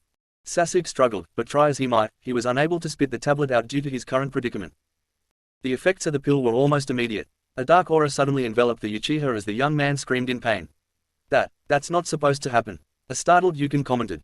Ignoring the other sound nin, Kimimaro simply turned around and started to walk back towards the large barrel, his hold on the genin never loosing. "Open the coffin, now," he commanded in a strong voice. Yukon jolted in surprise, but hurriedly scrambled to comply, lifting the lid off the barrel. Kimimaro unceremoniously threw Sasuke's writhing body into the coffin before making a hand seal. An ominous black fog gathered over their heads for a brief moment before it suddenly fell into the barrel along with the leaf nin. Warily, Yukon placed the lid back and immediately stepped back. Incredible, it would have taken all of us in the Sound 4 to pull off the black fog, but he did it by himself. The blue-haired teen thought as he watched the pale man seal the coffin. No wonder he was the one Orochimaru-sama had chosen. Suddenly, Kimimaro jumped away from the barrel and Yukon. The next second, the place where the older shinobi had been standing burst into black flames. "What the hell have you done to Sasuke? You bastards," Naruto demanded to know as he walked towards the two sound ninjas. Despite his accelerated healing, blood was still running from his wounds. Setting sights on the sealed confine, the blonde charged towards it ready to set his teammate free. Unfortunately, the Jinchuriki was intercepted by the newcomer, who delivered a powerful kick to the genin's midsection at lightning speed that sent the spiky-haired teen flying right through a tree. "I cannot allow you to destroy the coffin," Kimimaro commented. "Doing so will kill Uchiha Sasuke and interfere with Orochimaru-sama's plans," he added. The Uzumaki got back to his feet right away, angry at the pale man for kicking him and at himself for almost killing his friend. "Then I guess I will have to take care of you two first," the genin commented as his Sora Sharingan stared at both Oto shinobi down. Unbothered by the Konoha nin's words, Kimimaro calmly took a few steps forwards, setting himself between the blonde and the coffin. "Yukon, take the Uchiha to Orochimaru-sama," he ordered. "Make sure to get there on time," the older teen added, spiking his killer intent to accentuate his command. Visibly affected by the malevolent aura emanating from his comrade, Yukon needed a second to compose himself before nodding and grabbing the barrel, strapping it to his back. "Not you won't," Naruto declared before dashing towards the blue-haired teen. Unfortunately, the Uzumaki was once again interacted by Kimimaro, who tackled him again, ramming his body through several trees. The spiky-haired boy gasped in pain as he realized that more white stakes have impaled his chest. Looking up, the genin was surprised when he saw several bones sticking out of his opponent's body. The Oto nin did not seem to be any pain despite his own body's condition. "Does it surprise you?" the gray-haired teen asked. "This is Shikotsumiyaku, my extinct clan's bloodline limit," the Kagaya explained, referring to the bones sticking out. The Sharingan user merely glared. "I don't care about you. Move out of my way," he commanded as he got back on his feet. Kimimaro remained unfazed. "I will not," the young man answered simply. "I am here to fulfill Orochimaru-sama's wish. And right now, you are a threat," he stated before suddenly launching himself forward. "Yanagaya no mai." As the sound shinobi closed in on the blonde, he thrust his palm forward, a sharp bone coming out of it to stab his opponent on the shoulder. Naruto was able to move out of the strike's way, prompting Kimimaro to swing his outstretched arm in pursuit. For a brief moment, Naruto considered blocking his opponent's arm to gain an opening, but fortunately his Sharingan eyes caught another bone emerging from the older teen's shoulder. Instead, the spiky-haired boy jumped back out of the attack's reach. However, having predicted the Leaf Nin's action, Kimimaro took advantage of the split-second opening the jump gave him to deliver a powerful kick to the younger boy's stomach, sending him flying back. Naruto's back hit a tree with a thunderous impact, causing him to flinch in pain. "Amaterasu," the genin exclaimed as he quickly opened his eyes. Kimimaro jumped back right before the black flames appeared. "Damn it, I need to beat this guy quickly," Naruto raged in his mind. "I have to catch up with the one that took Sasuke," he thought as he continued sending the Amaterasu flames at the gray-haired teen who was graciously dodging all of them as if he were dancing. "Kage Bunshin no Jutsu," Naruto called out after a quickly hand seal. Immediately, 10 blondes appeared around the Oto nin, closing in on their target. Karamatsu no mai, Kimimaro muttered, crouching down slightly as the clones swarmed him. The next second, all of the shadow clones disappeared in clouds of smoke, revealing the Kagaya with his body covered by sharp, protruding bones. The grey-haired teen looked up to find the blonde right in front of him with most of his right arm covered in fire. Fuyoku, Naruto called out as he thrust his fire jutsu forward. The sound nin did not even bother to dodge. Blue Sharingan eyes widened in disbelief at the sight of his attack being stopped by the bones in the pale teen's ribcage that had suddenly emerged and impaled in his arm. Tsubaki no mai, Kimimaro said as he looked down on the younger shinobi. Reaching for his shoulder, the sound nin pulled a short sword and used to stab the trapped blonde in the left shoulder. The power of the strike was so strong that Naruto was set flying back onto a tree once more. The Uzumaki panted as he gripped his bleeding shoulder. "Damn you," he growled. Still, the Kagaya remained unnerved by his opponent's killer intent. "From what I sensed as I was coming here, I expected you to be a greater challenge," the pale man informed, "but your mind is so focused on rescuing Uchiha Sasuke that you have yet to realize that you are going to die by my hands." Naruto's fist tightened. "Shut up," he demanded. "I understand you. I know what it feels that to have this one thing that you devote yourself to the point that nothing else matters." The sound nin admitted, "You want to save your teammate and I want to fulfill my master's wish." He added, "However, there is a difference between you and me. I have nothing left to lose," Kimimaro said before extending his arm away from the blonde. By the time the spiky-haired teen's eyes widened in realization, 5 projectiles had already shot out of the Kagaya's fingertips and were flying straight towards where Neji and Kiba lied unprotected. Acting out of instinct, Naruto launched himself toward his fallen teammates. "I'm not going to make it in time," he thought with dread. As he rushed to try and stop the white bullets, the blonde error dawned upon him. With his opponent havening exposed himself completely defenseless, Kimimaro directed his other hand towards him and released another barrage of the bone projectiles. Naruto realized that he had no chance to dodge the small missiles if he wanted to even hope to help his friend. All that the genin could do was brace himself for the, more than likely, painful impact and hope that he would still be able to make it in time. However, the Oto nin's attacks never made contact. 2 large barriers of sand had formed in front of him and his teammates, blocking the white bullets. "What a shameful behavior. Uzumaki Naruto," a strong voice echoed throughout the forest as the sand gathered up and started whirling in place. "Okay Hinata-chan, this time put more force on your spin, okay?" Tenten instructed as she prepared another set of kunai. The younger Kanoiki gave her friend a worried look. "Ah, are you sure?" Hinata asked, her voice full of her doubts about the situation. "Geez, I told you that. Yes, I am sure. This is the best way for you to learn the kaiden," the brown-haired girl declared. The Byakugan user bit her bottom lip. But the blue-haired girl was cut off when 3 kunai were shot her way. Having no other choice, Hinata started to spin on her heel, pumping chakra out of every part of her body as she did so. Taking the advice, she pushed on harder as the blades approached. 2 of the kunai bounced harmless off the sphere formed by Hinata's movements, however the third one somehow latched onto the young woman's chakra for a brief moment before it was sent flying to the side in the direction where Sakura and Ino were resting. "Look out," Tenten shouted as her kunai cut through the hair on a warpath towards the pink-haired girl whose eyes widened in shock at the incoming projectile. Suddenly, a powerful gust of wind swept through the training field, veering the small blade away from Sakura, and making it fall somewhere among the trees. Tenten let out a sigh of relief at her friend being unharmed, but still looked around the field confused.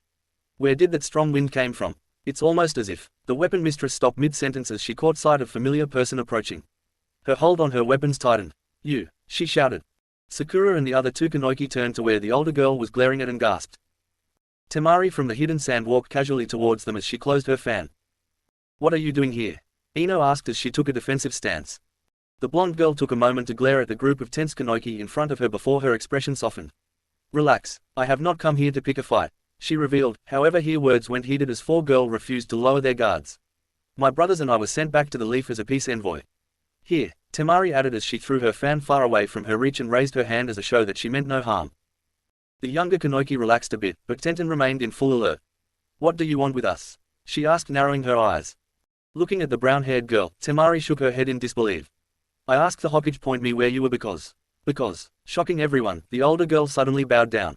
"I wanted to personally apologize for the Sand's attack on this village and for the part my brothers and I took in it," she said unreservedly before raising her head. "My brothers wanted to come too, but Kankuro had to stay behind to deal paperwork related to our mission and Gaara already went ahead to the others," the blonde informed. Sakura gave older girl a confused look. "Ahead to the others," she repeated. "What do you mean?" the Haruno asked. "To meet with your teammates," Temari revealed. "The Hokage informed us that they were in a very important mission." Gaara rushed out immediately to back him up. A figure started to form in the middle of the whirling sand. Naruto was taken back as Gaara appeared in the middle of the forest, arms crossed, and pale blue eyes looking straight at Kimimaro. "What are you doing here?" The spiky-haired boy asked, not sure of what to make of the newcomer's presence. The redhead did not even bother to look at the other Jinchuuriki as he answered. I could ask you the same thing, he said. Your Hokage told me that you were out here trying to save a friend. But instead I find you failing at it, the Sand Genin said, holding nothing back. The blonde flinched for a second at those words. You don't know what you're talking about, he tried to rebuke. Hey, a short laugh escaped Gaara, surprising the hell out of the Uzumaki. Yeah, maybe I do not. I am still new at this protecting others' business, the sand users admitted, but what I do know is that if you continue fighting this person in your current state, you will die. Pale blue eyes narrowed, and I cannot allow that to happen. Naruto gave the Suna shinobi a look. What are you saying? As if to answer the question, the sand from the redhead gourd came out and hovered around its master. I will take care of this guy while you go ahead and rescue Sasuke, he indicated. But what about the others? The blonde questioned as his eyes shifted from Neji and Kiba to Shikamaru. I will keep him safe, Gaara assured with confidence. Now, go, he commanded. The Sharingan user hesitated for a second, but then nodded before dashing off. Kimimaro immediately reacted. I cannot allow that, the grey-haired teen said as he moved to intersect the spiky-haired boy, his sword still in hand and ready to strike. Sabaku am, Gaara called as he extended one of his hands. Immediately a barrage shot out of one of the sand clumps floating in mid-air. Out of sheer instinct, the Kagei jumped out of the sand projectile's way, giving the Uzumaki enough time to get away safely. Kimimaro watched the blonde's back disappeared from his view. You berated Naruto from not being focused on the fight and now you are committing the same mistake.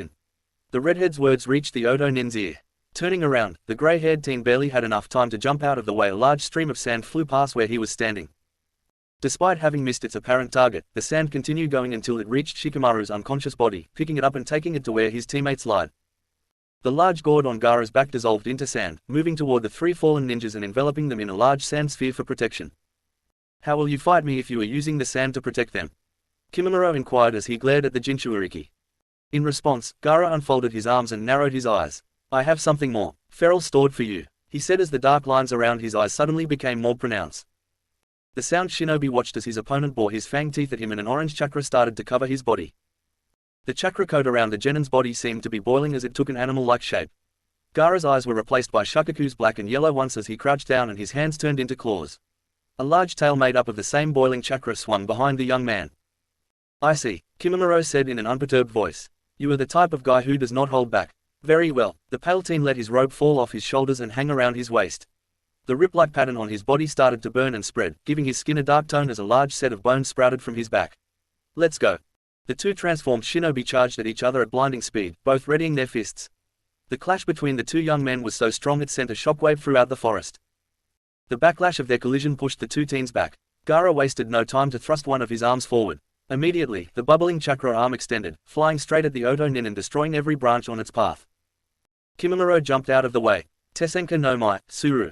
The Kagei roared as he pulled out his own spine and used as a whip to strike the Jinchuuriki. Mimicking his opponent, Gaara jumped to dodge the sweeping strike. Dozens of trees were cut at half as the bone whip swept through the forest.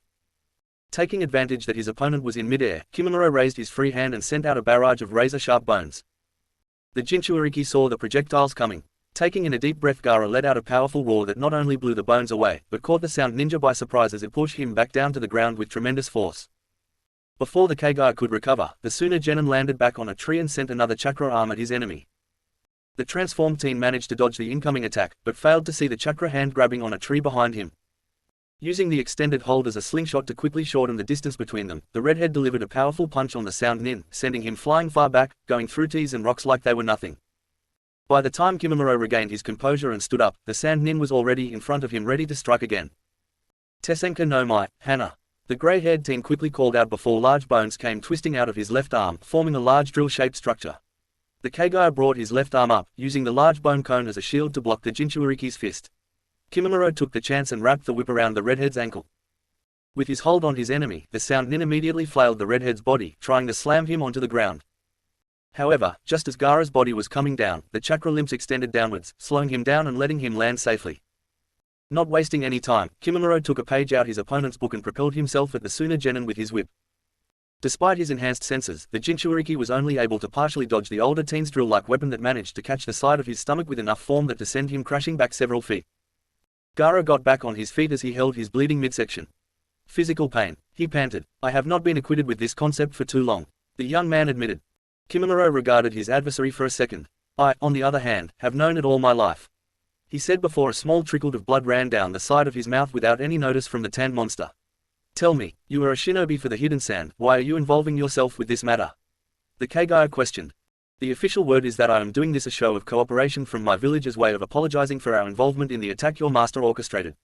Gaara responded, but really, I simply owe a debt to someone that I can never hope to repay and this is the least I can do. The red answered firmly as he took his hand away from his side, showing that the wound that was openly bleeding moments ago had now closed. The grey-haired teen narrowed his eyes. It is really too bad, Kimimaro suddenly commented with a sigh.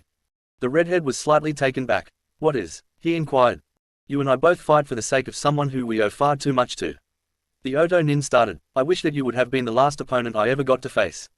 He revealed. A battlefield shared with you does not sound like a bad place to finally rest.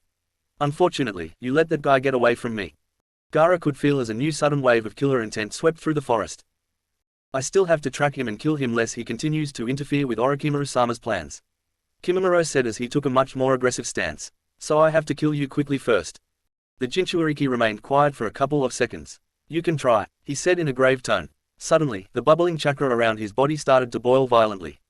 I will not let you harm Uzumaki Naruto. Gaara grunted as his fangs became more pronounced and the ground beneath his feet started to shake. Kimimaro had heard before about the power that a Jinchuuriki held, but witnessing it was completely different. The skin seemed to be tearing off the genin's body as he emanated wave after wave of pure killer intent. Gra! The sand ninja roared as all the chakra around him seemingly exploded. As the dust settled, the kagaya was greeted by the sight of a strange and menacing red figure swinging its single tail. There were no facial features except for its mouth and eyes that appeared as mere empty white voids. The creature took a step forwards and dust around it seemed to dissipate as if it was trying to run away. Suddenly, it thrust one of its claws forwards, which extended as it flew towards the sound shinobi. Though Kimimaro was able to dodge the attack, the dark red arm was able to graze him, immediately burning his skin with the mere touch. Seeing the creature's other arm coming his way, the grey-haired teen jumped into the air, the two appendages followed in quick pursuit.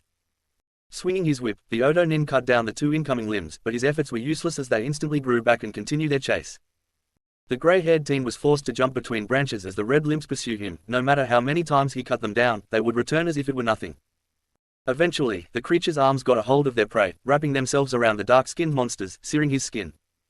Sawarabi no mai, Kimimaro exclaimed through the pain as he forced his body down to slam his restricted hands onto the ground. Immediately, several large bones emerged out of the dirt, severing the creature's arm. More and more bones started sprouting all around the forest. Beneath the red beast's paws, more bones began rising, forcing it to jump out of the way. The kagaya took this chance to close in on his opponent, but the creature had already recovered and charged forward to meet the sound nin's attack with one of his own. The fight between the two monsters continued for a while and very soon the forest was unrecognizable. Giant bones spread throughout, trees snapped like twigs, bone fragments scattered, and burn marks could be found everywhere. Kimimaro landed some distance away from his opponent, bringing one of his hands up as he started to cough. Looking down at his hand, he saw it covered in blood. My time is running out, he commented, glancing ahead at his adversary. Despite not showing any sign of slowing down, the beast seemed to be heaving. The extended use of the Biju's chakra must be taking a toll on him. The Oto shinobi reasoned, realizing that their battle was coming to a close. I have to finish this now, he said as he panted. I still have to protect Orochimaru-sama's plan, the Kaguya said as he aimed a large bone drill on his left arm. A large amount of dark chakra started to emanate from the young man's body. The creature seemed to understand its opponent's intentions as it let out a menacing growl before suddenly opening its mouth wide. A monstrous amount of chakra started to gather in front of the red beast in the shape of a sphere as the ground beneath it started to give as if the creature had suddenly become a lot heavier. Gya! Kimimaro let out a primal roar as he charged forward with his drill, faster than he had ever moved before. Naruto, the look you had in your eyes. Gaara's consciousness thought from inside the creature as it reeled back. That look of worry for someone else's well-being. I wanted to. The chakra sphere was ready. Naruto, am I capable of protecting the people I care about? He pondered as the red beast pushed its body forward, releasing a devastating blast at the incoming Kimimaro. A colossal explosion detonated in the forest, consuming both monsters and their torn battlefield in a blinding light while the earth shook. Kakashi jumped from branch to branch at an impressive speed. The Junin's mind raged with thoughts about his students. He had truly let things get out of control. His own damn pride had almost destroyed one of his students and then it had kept him from making things right. Due to his own hesitation, the Hitaki had let down every important person in his life from the third Hokage and his own teacher to even Guy who still refused to speak to him about anything that was not mission-related. Who would have thought that the silver-haired man would miss the constant youthful challenges from his fellow Junin? I have to fix things. Kakashi muttered to himself. Things are about to go over the edge for Team 7. And for the sake of my students and all those that people that placed their trust in me, I have to prevent that from happening. The copy ninja stated. He knew that things were nearing its boiling point when he left for this mission, so now, as Konohangakure appeared in his view, the silver-haired man could only hope that it was not too late. As soon as he was done with the paperwork for the mission he had just finished, Kakashi would call for a long-overdue meeting for Team 7. Yanagaya no Mai, Dance of the Willow. Karamatsu no Mai, Dance of the Larch. Fuyoku, Phoenix Wing Beat made up. Tsubiki no Mai, Dance of the Camellia. Sabaku Desert Rain made up. Tessenka no Mai, Suru, Henna, Dance of the Clematis, Vine Flower. Sawarabi no Mai, Dance of the Seedling Fern. Chapter 28. Naruto pushed his body to move as fast as it could. With each branch he jumped off of, the blonde tried desperately not to think about what he had to leave behind, about his severely injured friends, about the insanely powerful shinobi from sound, or about the gigantic explosion he had felt a while back. All that Genin could allow himself to focus on was catching up with the blue-haired teen and save Sasuke, otherwise all that he and his friends had gone throughout would be rendered meaningless. I swear, after I bring him home I'm going to beat Sasuke within an inch of his life. Naruto said to himself between jumps in order to keep his mind off more unpleasant matters. Or better yet, I will just let him face the wrath of the village girls. While I just sit back and enjoy the show, he added. Focusing back on the chase, the Sharingan user had forgotten how long he had been running after Yukon for quite some time. The silent threat issued by Kimimaro had seemingly done its job as it lit a powerful fire under the blue-haired shinobi. Despite being severely injured by Shikamaru's trap, the Sound Nin had been running at top speed since the very start and not giving any signs of slowing down, making it incredibly difficult for Naruto to catch up. Finally, after what had to be at least several hours of chasing, Naruto was able to make up Yukon's and the wood container's figures in the distance. You bastard, I got you now, the spiky-haired teen said to himself, managing to muster a bit more speed thanks to the elation at the sight of his target. Sensing a power spike behind him, Yukon looked over his shoulder. The Oto Nin's eyes widened in shock when he saw the blonde right on his tail. How did you get past Kimimaro? The young man exclaimed in surprise and bewilderment, but, to his credit, did not slow down. Little by little, Naruto started to reduce the distance between him and the Sound Ninja. Just a bit more and he could bring this whole crazy mission to an end. Yukon started to panic. The spiky-haired boy was going to catch up to him at any minute, and even if he dropped the Uchiha and made a run for it, it would not be long before Kimimaro or Orochimaru himself found him. Suddenly the sight of a river appeared in front of the blue-haired teen, filling him with hope. I'm almost at the border. The Oto Nin whispered to himself. If I can just make it down the waterfall it'll be a straight shot right out of this hellhole. He said, feeling a bit of energy returning to his body. Quickly closing the distance, Yukon jumped off the waterfall's edge and for a second, he could already picture himself reaching Orochimaru's hideout. The next second, however, the wooden container exploded and large dragon mouth made out of electricity engulfed the blue-haired teen completely. By the time Yukon's body finally landed on the ground, it never moved again. Sasuke, Naruto shouted when he watched the explosion and the Raiden Jutsu disappear over the edge. Reaching the waterfall, the blonde jumped into one of the two statues and glanced down, his eyes widening in surprise by what greeted them. At the foot of the waterfall, a strange figure was panting. The creature had dark skin and long, messy dark gray hair. Then, slowly, the skin began to clear up and the hair to recede, and gradually that figure started to resemble Sasuke once again. What the hell? Naruto whispered to himself before shaking off his bewilderment. Sasuke, are you alright? He called out. The Uchiha was glancing down at his own body trying to make sense of what had just happened.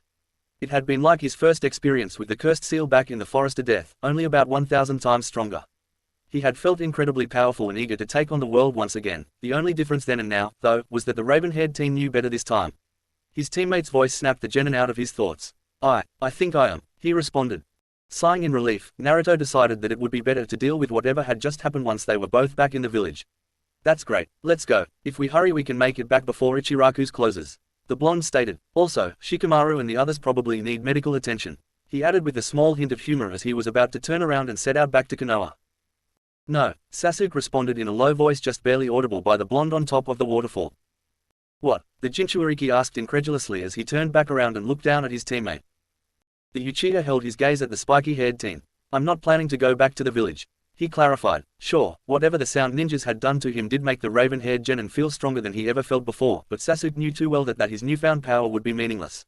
What the young man truly wanted was to become strong enough to suppress any instinct that genetically might drive him to destroy the things he valued the most, as Itachi had claimed he would, and for that what he needed, above all less, was control, and his experience in the Forest of Death had made it clear that he had no control over whatever power the cursed seal gave him. At least not for now. Sasuke added, finally dropping his gaze. Are you crazy? Naruto screamed, not bothering to hide his anger. Shikamaru and the others risked their lives for you. Sakura was left completely devastated because of what you did. He shouted, and despite all that you still want to continue with this stupidity. The blonde's word echoed throughout the entire valley. Sasuke gritted his teeth, but he was unable to stop the anger that was rising inside of him too. It's exactly because of them that I'm doing this. He shouted back, we're both Uchiha. Our blood will try to get us to kill each other. Do you want to put Sakura and the others through that? The raven-haired teen asked. You don't know that, the Jinchuuriki rebutted. The only time I've ever wanted to kill you is right now. And not because of the Uchiha blood, but because you're acting like a colossal moron. Naruto shouted, closing his fist so tight that blood started to run down from them. Trying to calm himself, Sasuke shook his head. You just don't understand, he whispered as his gaze dropped down. From the edge of his line of sight, the young man could see his reflection on the water. The two genin remained silent for several minutes, Naruto glaring at Sasuke, while the raven-haired teen continued to look at the ground. Fight me, Naruto, Sasuke finally said, taking his teammate by surprise. If I win, that means that I should be strong enough to hold back whatever power the Uchiha blood has over me and I can return to the village. The young man pointed out. But if I lose, you have to let me leave. He added. The blonde shook his head. Just when I thought you couldn't say anything stupider. He commented humorlessly. I'm not going to fight you, Sasuke. The Jinchuuriki stated firmly. The Uchiha's eyes narrowed. Yes, you will, if you want to finally put an end to his whole ordeal. The young man declared. Fight me, and fight me with all you have so that we can finally find out who is stronger. You know I'll be able to tell if you hold back. Anger started to overwhelm the spiky-haired teen again. Then what's stopping me from beating the holy hell out of you and then simply dragging your sorry ass back to the village? He asked, playing along. Sasuke's eyes did not waver at the question. Then the first thing I'll do when I get back is put in my resignation as a ninja of the leaf, it's that simple. He calmly responded. A pair of sapphire eyes widened in surprise for a second before they narrowed in pure and unrelenting anger. It's that simple, huh? He repeated his teammate's words. Very well, the blonde continued as his hand reached up to his leaf headband. If you can so easily ignore the suffering you're inflicting on those you care about, then so can I. Naruto added as he ripped out the headband from his forehead and threw it to the side. I'm just going to beat the living crap out of you. It's that simple, he shouted as the Sora Sharingan appeared in his eyes and he jumped off the waterfall. By the time Sasuke activated his own Sharingan, half a dozen blondes had already landed around him and immediately moved into attack. Thanks to the fact that his dojutsu had finally fully matured, Sasuke could actually follow all the incoming punches and kicks from Naruto and his clones. Unfortunately, being able to see them did not do much against the strength, speed, and greater number that they were coming at. Little by little, the raven-haired boy was being pushed back as he was forced to stay completely in the defensive. Eventually, a punch broke through the raven-haired teen's defenses, connecting with the side of his face and causing him to stumble back several steps to the point he was pushed back onto the lake. Seeing the army of spiky-haired genin immediately lunged forwards after him, Sasuke cut off the chakra emanation from his feet and let his body fall into the water, but not before releasing an explosive tag just as his opponents were closing in. Underwater, the raven-haired boy saw the explosion engulf all of his attackers. The Uchiha resurfaced a short distance away, but was not quick enough when the real Naruto shot out of the cloud of smoke left by the explosive tag and delivered a devastating blow to the raven-haired genin's midsection with enough force to send his body flying away. Feeling his lights go out for a second, Sasuke was able to recover mid-flight and quickly formed a series of hand seals. Gukikyu no Jutsu, he called out before releasing a large fireball down towards the blonde. Sugaden, Naruto responded instantly as the water projectiles shot out of the lake and intercepted the incoming Kaiden attack, cancelling each other out. Once Sasuke landed back on the water, the two Sharingan users took a second to glare at each other before charging forward to continue their fight. Wandering through the door, Sakura immediately closed it behind her. Letting out a weary sigh as she pressed her back against the wooden object, the leaf genin let her body slide down until she was sitting in the dark on the cold and dirty floor of Naruto's apartment. Once the Kunoichi meeting finally ended, the pink-haired girl had expressed her desire not to go home. Thankfully, without even asking questions about it, Ino told her that she would cover for her and tell her parents that she was staying over so they would not worry. After that, the Haruno wandered the streets by herself, trying her best not to think of what might be happening with her teammates and friends at the moment, but failing miserably. Were they able to find Sasuke? Were they able to convince him to come back? Did the confrontation turn physical? Why have they yet to hear anything from them? All of those questions and many more continued to echo inside the Kunoichi's mind. Eventually, in the middle of all that deep pondering, Sakura found herself back at Naruto's apartment, and, having nowhere else to spend what would most likely be a long night, decided to enter. He really needs to learn how to clean his stuff, the girl said humorlessly as she glanced around at the chaotic apartment, having failed to see the disarray when she had been there earlier. Those events seemed like they had been a lifetime ago, a lifetime that she was forced to do nothing but wait and hope for her teammates to turn up and tell her that everything was going to be fine. Throwing away the half-eaten cup of ramen she had left before Tenten had decided to, almost forcibly, drag her out, as well as some of the thrash nearby, Sakura decided to wash some of her teammates' dishes while she was at it. Anything to keep her mind away from aggravating thoughts. For the first few minutes, the pink-haired teen's plan worked as she was able to clean a couple of plates without sinking back into despair. However, her small peace of mind was cut short by sudden sound of something falling to the floor and of glass shattering. Looking around, Sakura soon found the source of the noise. Approaching the object, the young woman realized that one of the portraits Naruto kept had fallen from its place up on the wall. Picking the picture up, the Haruno felt a terrible shiver run down her spine as she saw that it had been Naruto's copy of Team 7's picture that had fallen.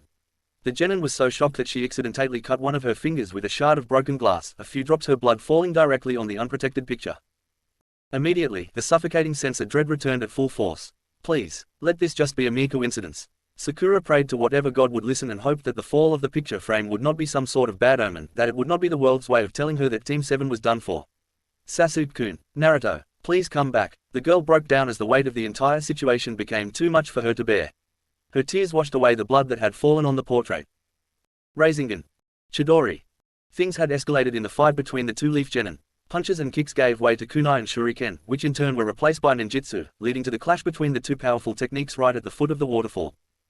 Through the collision of raw chakra, Naruto and Sasuke managed to glare at each other once again before their attacks detonated into a massive explosion, throwing the two teenagers back as if they were ragdolls. Had enough yet, Sasuke? The blonde asked in a ragged breath as he secured his footing on top of the lake. The Uchiha struggled to push his body off the ground as the knot that tied his headband came undone and the artifact fell off. Of course not. Why, you want to quit? The raven-haired boy retorted, his voice just as tired. Without saying another word, the two Sharingan users lunged at each other once again, coming full circle as both of them went back to use their fists to attack their opponent. As they resumed trading punches, Sasuke felt himself gaining more and more ground. Suddenly his speed was starting to keep up and his strength to push back the blonde. Gradually exhaustion gave way to excitement.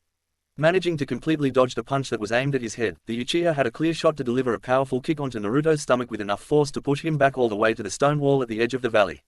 A smile appeared on the raven-haired teen's face at the look of anger he received from his teammate. Unbeknownst to Sasuke, the first level of the cursed seal had activated sometime during the fight.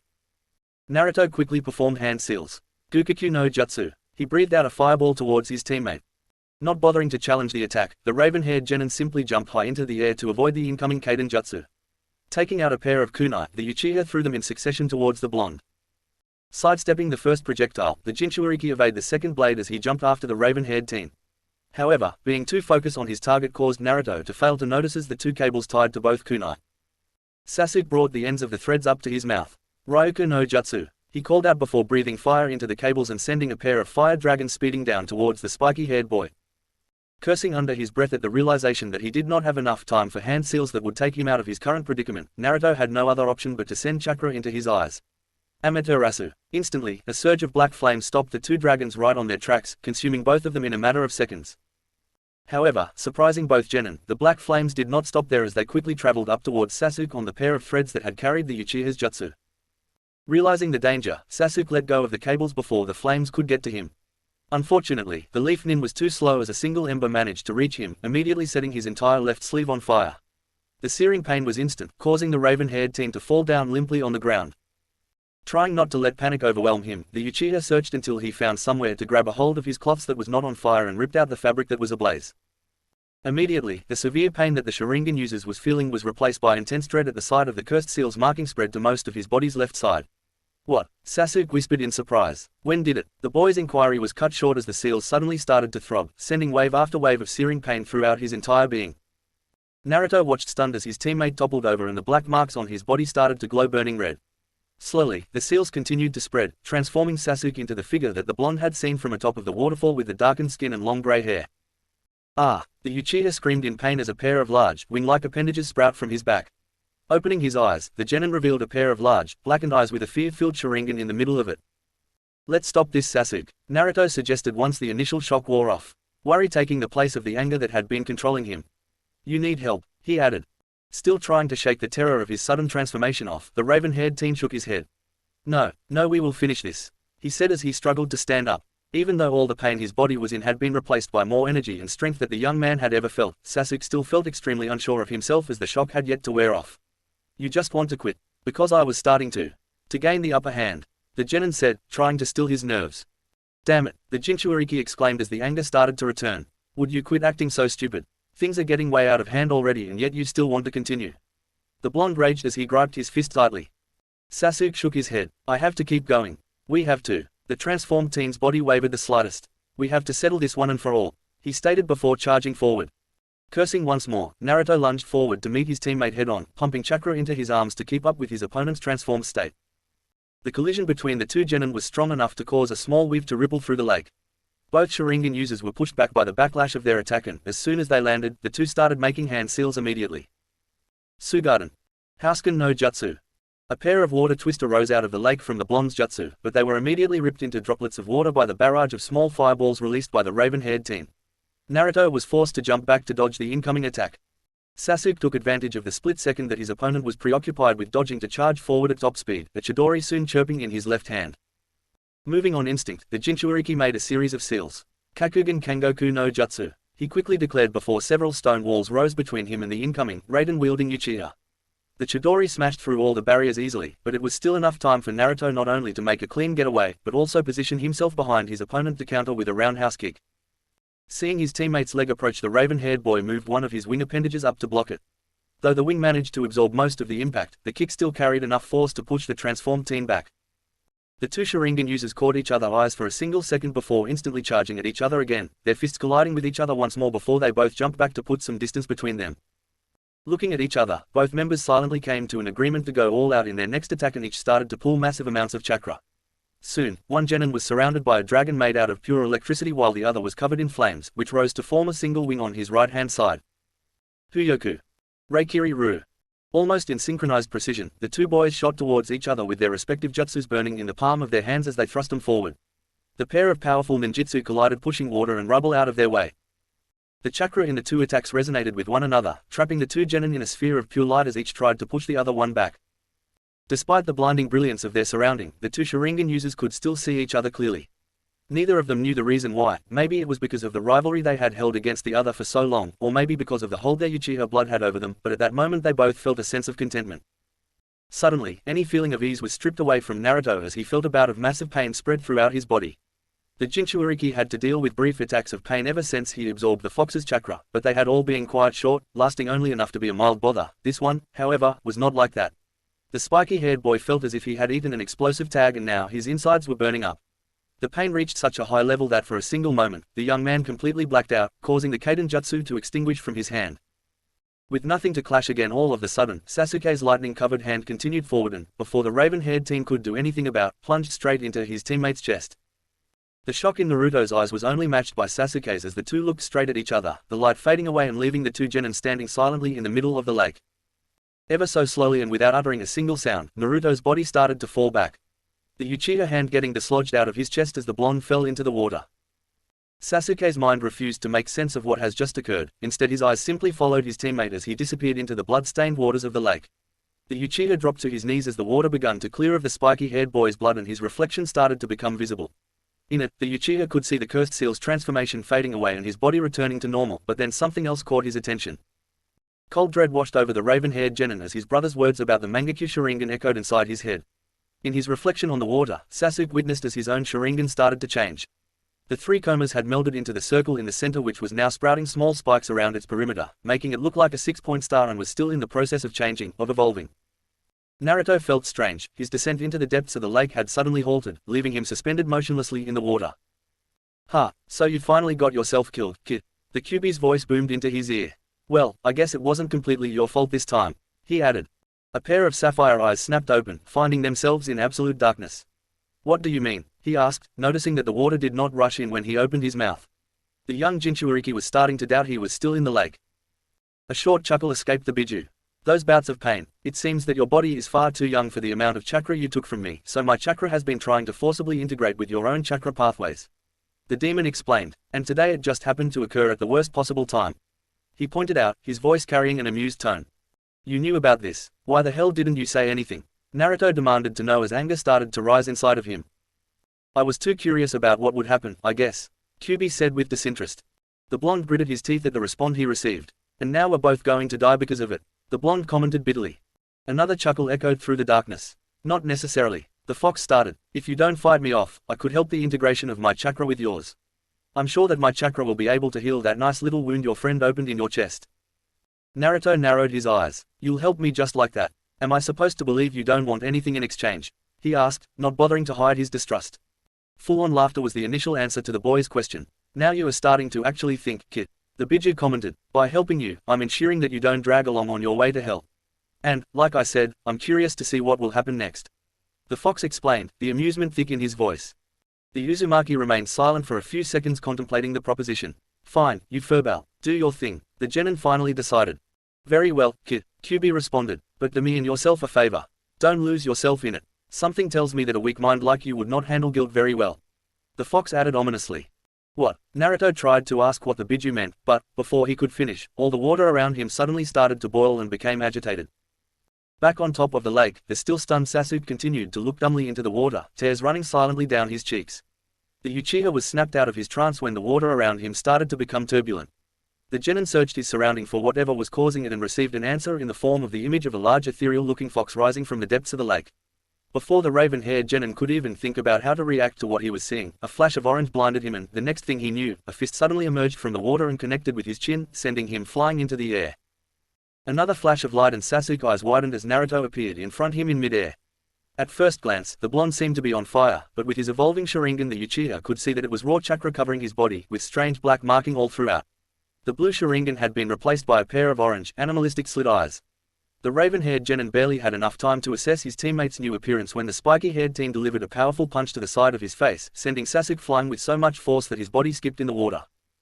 The Uchiha was still in mid-flight when, with another flash, the Uzumaki appeared behind him and drove a powerful kick to the teen's gut, sending him airborne yet again. A fourth flash and Naruto intercepted his fellow genin with a downward punch.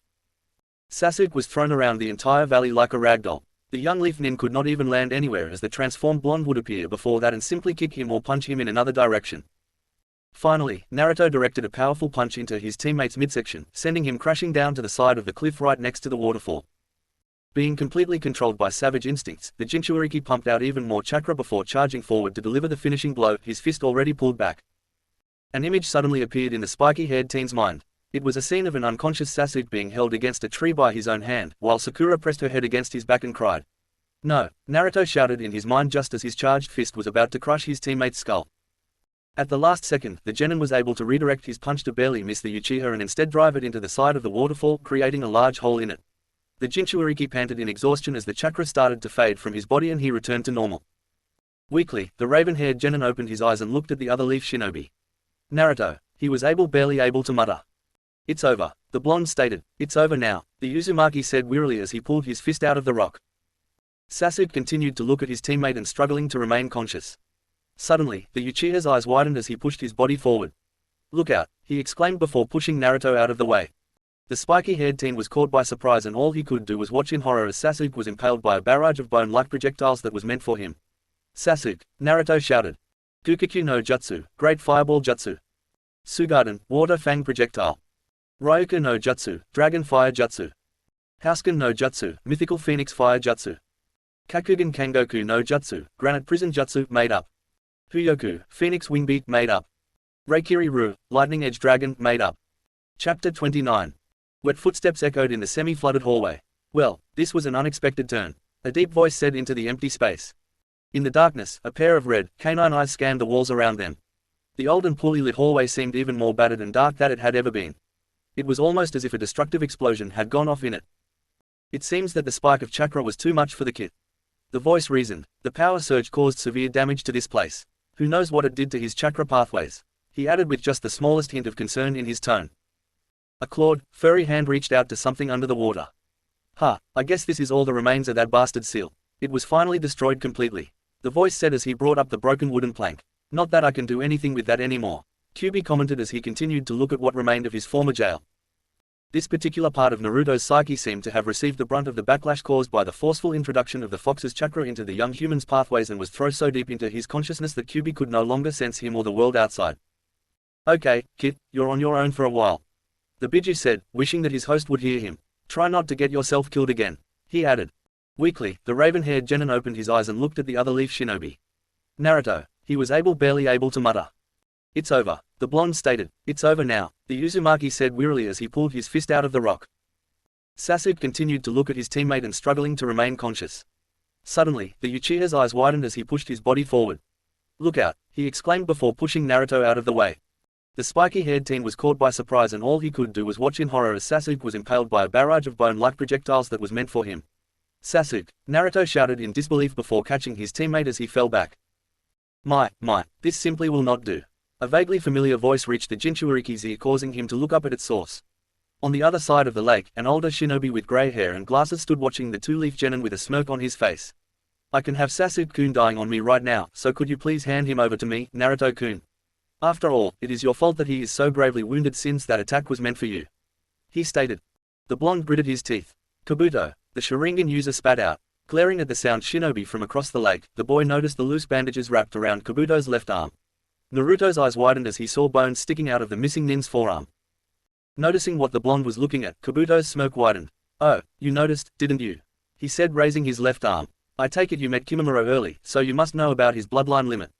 Orochimaru and I both agree that it would have been a shame for it to die with him, so we performed a couple of experiments with his blood. The grey-haired man said as he willed the sprouting bones to continuously change in size. I managed to isolate the part of the kakashi DNA that controls this ability, and I'm currently testing on how to integrate it to others. So far it is only localized to my arm. The bespectacled man suddenly started laughing. I'm sorry, I didn't mean to ramble on, I'm just particularly proud of this accomplishment. All that Kabuto's words accomplished was intensifying Naruto's glare. Anyways, back to the matter at hand. The grey-haired man suddenly started again. As you can see, Sasuke-kun is in a very precarious situation. However, what you may not know is that I am a pretty accomplished medic and I could save his life if you simply hand him over and walk away. He offered with a kind smile. I even promise not to attack you as you make your way back to the village.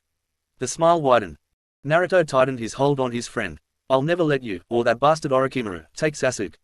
He stated. So you would rather let your teammate die? Kabuto countered in amusement. Carefully laying the raven-haired teen's body on the ground, the Uzumaki stood up and glared at the older ninja. No, I will just beat you again and take Sasuke back before it gets to that. The spiky-haired boy stated firmly. A short laugh escaped the sound nin at the boy's words, however a hint of bitterness could be heard in it. I would not wager Sasuke-kun's life on another lucky shot if I were you. He commented. Naruto simply continued to glare as he prepared himself to attack. Unfortunately, the moment he took a step forward, Naruto felt as if his body had suddenly become 1,000 times heavier, and it took all of his strength not to fall on his knees at that very moment. What? The blonde blurted out in surprise before he could help himself. The Leaf Genin's predicament did not go unnoticed by the grey-haired man. It seems that today's exhausting events have finally caught up to you, Naruto-kun. Ignoring the taunts, the Jinchuriki tried to recompose himself. What's going on? It's as if all my chakra was gone. The boy's mind raged. Did Kyuubi's chakra, did the transformation, cause this? Burn me out, he wondered. Casually scratching the back of his head, the smirk returned to Kabuto's face. Done already, Naruto-kun. Can I take Sasuke-kun with me now? The missing nin mocked. Brining his eyes up to send a glare at his opponent, the Sharingan user straightened his body. I guess I have no other option, Naruto commented as he tore his right sleeve off to reveal his summoning tattoo. Smearing some of his blood over it, the blonde performed the necessary hand seals. Namikaze, Kuchio's no jutsu. He called out. The next second, the entry valley was engulfed in a blinding light. Immediately, Kabuto brought his arm up to protect his eyes from the light. The young man could feel an immense heat emanating from the blonde's direction, and he could hear the churning of arcs of lightning striking all around him. After several seconds, the light finally started to die. Putting his arm back down, Yakushi Kabuto's eyes widened at the sight that greeted them. From across the lake, it would seem as if the right side of Naruto's body was completely covered in electricity, but upon closer look it could be seen that the lightning was originating by the artifact in his hand. The young man's right hand was closed lightly around the body of large, ornate spear made out of a lustrous, navy-colored metal with a wide, curved, dark blade up front and golden markings running along the entire body, ending on a large crimson chain with a smaller blade at the end coiling around the blonde as if it were a tail. Kabuto made no attempts to hide neither his amazement nor curiosity. Tenkai no Ruga, the bespectacled shinobi said in wonderment. A weapon that emanates its own chakra. So many legends and myths about it. The blade that sealed the skies, forged out of dragon blood and bones, a raging storm taking corporeal form. It was believed that the spear was lost along with the Namikaze clan after the Yondaime died. Realization suddenly dawned on the grey-haired man's face. So that's it, you're the fourth brat. Well, that answers so many of the questions I had about you, Naruto-kun. As a response to his opponent's words, Naruto trained the blade of his spear at him. Along with the second Hokage's Raging Sword and Uchiha Madara's War Fan, Ruga is one of the most prominent weapons associated with the Hidden Leaf. I would love to have a chance to examine it. The Sound Nin commented. Tell me, Naruto-kun, after I kill you, will Ruga remain behind or disappear immediately? He wondered with a mixture of amusement and mockery. Without acknowledging the medic Nin's words, Naruto pushed his body forward. Immediately, the lightning around the spear increased to the point that it hid the blonde's body completely, making it seem as if he were a bolt of lightning racing across the water at its target. Swiftly, Kabuto jumped out of the way a second before the ground where he had been standing on exploded in a blast of lightning chakra. Turning around in mid-air, the grey-haired man pointed his transformed arm at the cloud of dust had risen and unleashed a barrage of bone projectiles towards its center. Out of the dust, Ruger's chain shot out, seemingly moving on its own to quickly intercept all of the incoming bones. I see. The medic Nin started as he landed back on the ground. You're already out of energy, so you are relying on Ruger to fight this battle for you. He commented in a mocking tone. Another streak of lightning shot out towards the sound ninja. Kabuto barely had time to dodge it and land back down before he was forced to jump again as a third attack followed suit. When the fourth attack came just a few seconds later, the bespectacled young man decided to stop evading. Planting his feet firmly on the ground, the Yakushi wheeled a long, thick bone out of his altered arm and brought it out to meet the incoming bolt of lightning. To the Kagaya Shikotsumyaku's credit, the bone that the medic had conjured actually managed to meet the Ruger's blade head-on and not break on impact. Surrounded by lightning chakra, the two shinobi locked eyes as each tried to push the other back. Naruto gritted his teeth as he put all his weight behind his spear. Kabuto could feel the lightning chakra emanating from the Namika's weapon starting to burn bits of his skin off, and he could see his bone club he created was already starting to break. The sound ninja had no other choice but to jump back and put some distance between himself and the genin. So it is true that Ruger will only accept someone with Namika's blood to be near it. The grey-haired man commented. That is yet another incentive to finish by gene splicing project. He added as he flexed his altered arm. Despite using the chakra emanating from Ruger for bulk of his offensive, exhaustion was quickly creeping up Naruto. I need to keep going. So close to putting an end to all of this. The blonde thought as he lifted the spear once again and propelled himself forward. The bespectacled young man jumped out of the way to evade the attack. Dokujiri, Kabuto said, taking a deep breath before releasing a purple cloud of poison down on the leaf Nin. Seeing the venomous attack coming down towards him, the Jinchuuriki lifted his weapon up over his head and started spinning it in his hand. Ruger's chakra flooded out of its form as it spun and created a twister that easily dissipated the poisonous cloud. Kabuto braced himself as the chakra cyclone let out shockwaves that rippled throughout the valley. This is starting to get out of hand, the young man commented before starting to make hand seals at a heightened speed. Tsuruden no Judas, he called out before the lake suddenly erupted and a large water dragon emerged from its depth. The water behemoth let out a powerful roar as it thrashed around on top of the lake until it positioned himself between its creator and his opponent before charging towards the spiky-haired boy. Gah! Naruto let a strong roar of his own before swinging Ruger at the incoming attack. A powerful streak of lightning chakra shot out of the spear's blade as a wave that met the liquid dragon head-on. The powerful water jutsu was easily ripped apart by the flying slash, which continued its destructive path towards the Yakushi. Shaking off the surprise that a high-level jutsu like Tsuruden was so easily defeated, Kabuto tried to dodge the incoming attack by jumping away. Unfortunately for the medic Nin, he was not quickly enough to fully evade the attack, and some of the electricity managed to make contact with the right side of his body. As soon as he landed on the ground, Kabuto started applying some of his medical jutsu to the searing wounds that the last strike had caused, but he barely had a few seconds to numb some of the pain when another lightning-charged assault from the Uzumaki came down towards him. This time, the Oto shinobi managed to move away in time to properly evade the attack. However, his success was short-lived when Ruger's tail shot out of the cloud of the smoke again and went flying straight towards the grey-haired young man, wrapping itself around his ankle. Less than a second before the chain's hold on his ankle was taut, Kabuto felt his body being pulled towards the dissipating cloud of dust from which some streaks of lighting could already be seen, letting the missing Nin know that his opponent was already charging another attack. Before Naruto could unleash Ruger's wrath, the medic Nin made a hand seal. The next second his body suddenly disappeared, letting the chain recoil back, and resurfaced some distance away. For the first time in the fight, Kabuto panted as he tried to regain his bearing after the close call. I set up the Shunshin marker before the fight started, but I honestly never thought I would actually have to use it. He admitted, it seems that I cannot afford to underestimate you any longer, Naruto-kun. Despite himself, the Uzumaki had no choice but lower his spear for support for a few seconds while he caught his breath. Don't beat yourself up. People around me have a habit to underestimate me. The blonde said. He knew that for him to even have a chance at emerging victorious he could not lose the offensive. Unfortunately he was near exhaustion and had no other choice but to try stalling and buy some time to recover his energy. A smirk appeared on Kabuto's face. We do that, don't we? He commented. I remember right before the Chunin exam started, I passed Orochimaru-sama my report on Sasuke-kun and all the people around him. At that time I had you classified as a minor annoyance, that even with the nine-tailed fox sealed inside you, there was no way for you to interfere with the plan of recruiting Sasuke-kun. The Leaf Genin let out a short laugh. Boy, were you wrong. The spiky-haired teen mocked. Tell me about it, Kabuto responded. The following day, you managed to make our Genin team piss on their pants and held your own against Orochimaru-sama, then you defeated a Hyuga prodigy, stopped Sabaku no Gara, and got one over yours truly. The sound ninja summed up. At every turn you managed to blow away my expectations of you. So, please, help an inquiring mind, what is it that it makes you so strong? He asked. Naruto's eyes narrowed as he regarded his opponent. It's something that you don't have. The young man stated plainly. The smile in the medic Nin's face widened. Oh, something I do not possess. He repeated. Is it the Kyubi, your Sharingan, or that weapon in your hands? The sound shinobi pondered in amusement. It's none of those, the spiky-haired boy responded before charging forward once more. Jumping back, Kabuto got out of the danger area right before the lightning charged Genin's stroke. Immediately, Ruger's chain came alive as it launched itself at the grey-haired ninja, forcing the young man to produce another large bone out of his transformed arm and use it to try to fend off the incoming duo of chain and blade. Caught up on deflecting the stabs from Ruger's tail, Kabuto almost missed a charge that came in crashing down at full force.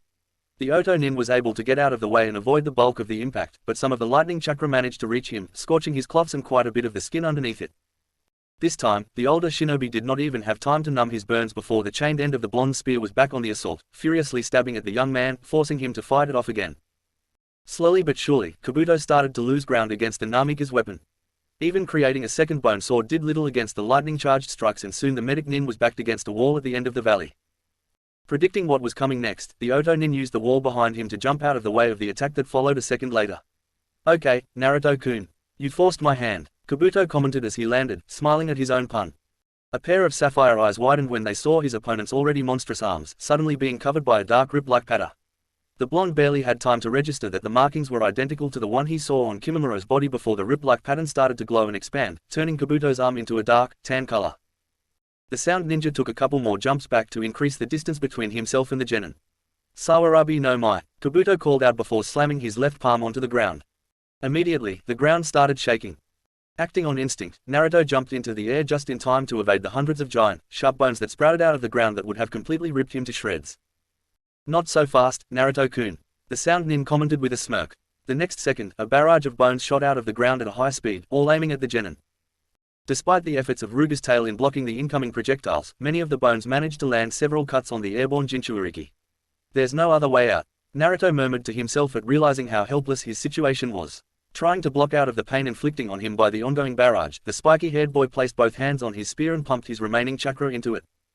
Suddenly, electricity covered the entire chain and its movements became a lot faster, deflection all of the incoming projectiles, before it shot down and started circling around the grey-haired ninja. Before Kabuto could even react to his opponent's latest strategy, the older ninja started to feel a numbing sensation spreading through his body. Looking at the circling chain, the medic's eyes widened in astonishment as he figured out what was happening. "The lightning chakra from the chain. It's affecting my nervous system," he exclaimed in surprise, finding that it was already difficult to move his body. "Arashi no Kago." The sudden words caused the bespectacled man to look up in the air.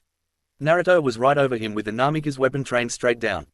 "It's over, Kabuto," the younger ninja stated before he was completely covered by electricity and shot downwards. Restricted by the chain's effect, Kabuto could only look up helplessly as he was struck down by lightning. The blinding impact sounded like a dragon's roar that echoed far past the valley. Dust and the occasional arc of electricity followed the immediate wake of the thunderous assault, and at the middle of it all, Naruto could not even see anything past his own nose. Eventually, the rubble started to settle, allowing the blonde to regain his vision. Looking down, the genin let out a weary breath at the sight of Kabuto's lifeless body at his feet, Ruger's blade impaled on the missing nin's chest.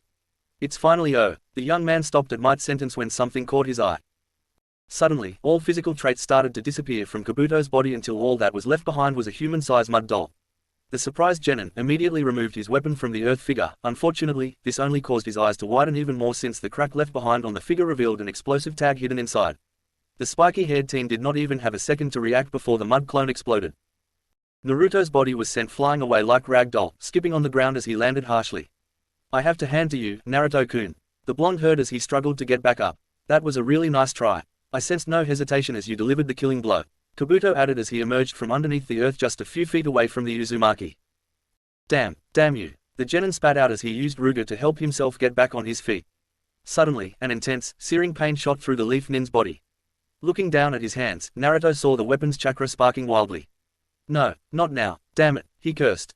From his position, Kabuto watched the events unfold with curiosity. The spiky-haired boy brought both hands to the spear as he tried to force the blade to yield to his will. "Damn it, I still haven't mastered this thing. And without any chakra left I can't keep it under control," the young man raged inside his mind. While the Jinchuuriki tried to get the weapon under control, Ruger started to glow with a blinding light, and then suddenly vanished from the Jinchuuriki's hand, leaving a stunned and defenseless Naruto behind. "That's a shame," the sound nin's voice seemed to echo inside the blonde's mind. "I really would have liked to study Ruger just a little longer." The medic revealed his right hand suddenly started to emanate chakra in preparation for the young man's chakra no mesu technique. "You fought well, Naruto-kun. I hope you find some solace in that fact," he said before moving in for the finishing strike. I'm done," the young genin pondered as he waited for the killing blow. "I have no chakra left. No energy left. No strength left, he thought. I couldn't protect Sasuke, let down all my friends that put their lives on the line in this mission, and I failed to keep my promise to Sakura. The Uzumaki summed up all of his failures. I'm going to die, I'm going to die, the boy repeated in his head. Kabuto readied his strike as he quickly closed in. I don't want to die, Naruto screamed in his mind. Suddenly, several images started flashing in the spiky-haired teen's mind.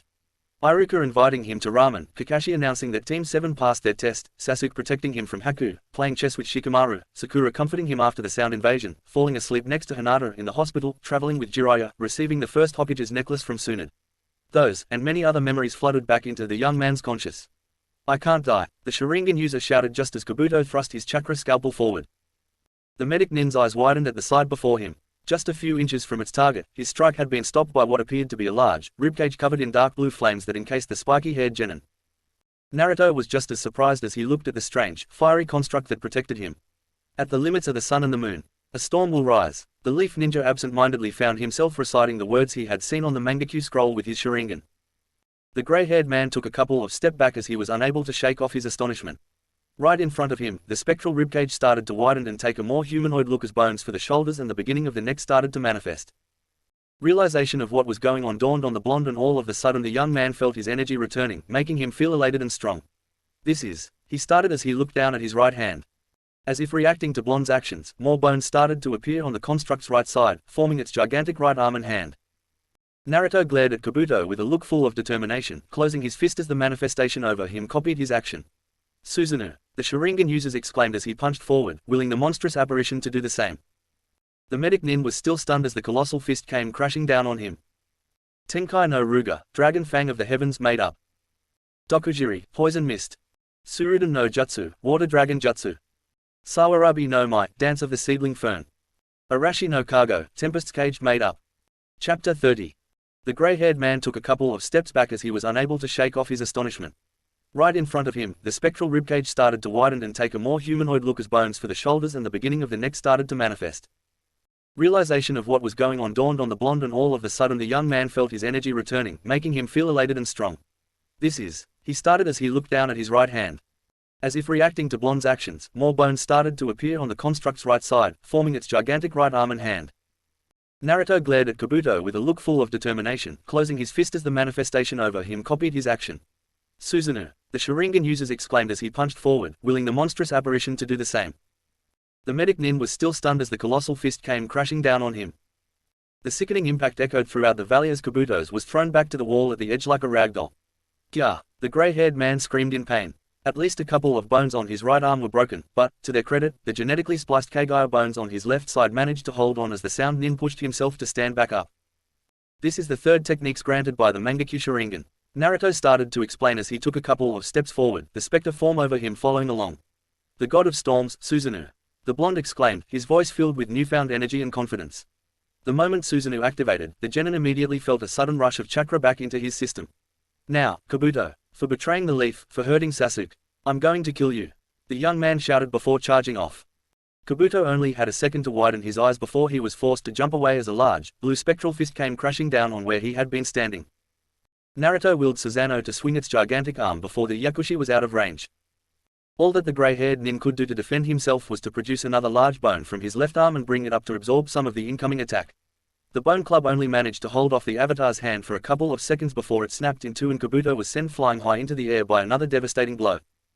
Hitting the ground awkwardly, Kabuto spat out blood as he pushed his body off the ground. Okay, I thought that Orochimaru-sama only wanted a Sharingan to copy jutsus. But I can see how those things could come in handy, the young man struggled to say as he got back on his feet and fixed his glasses.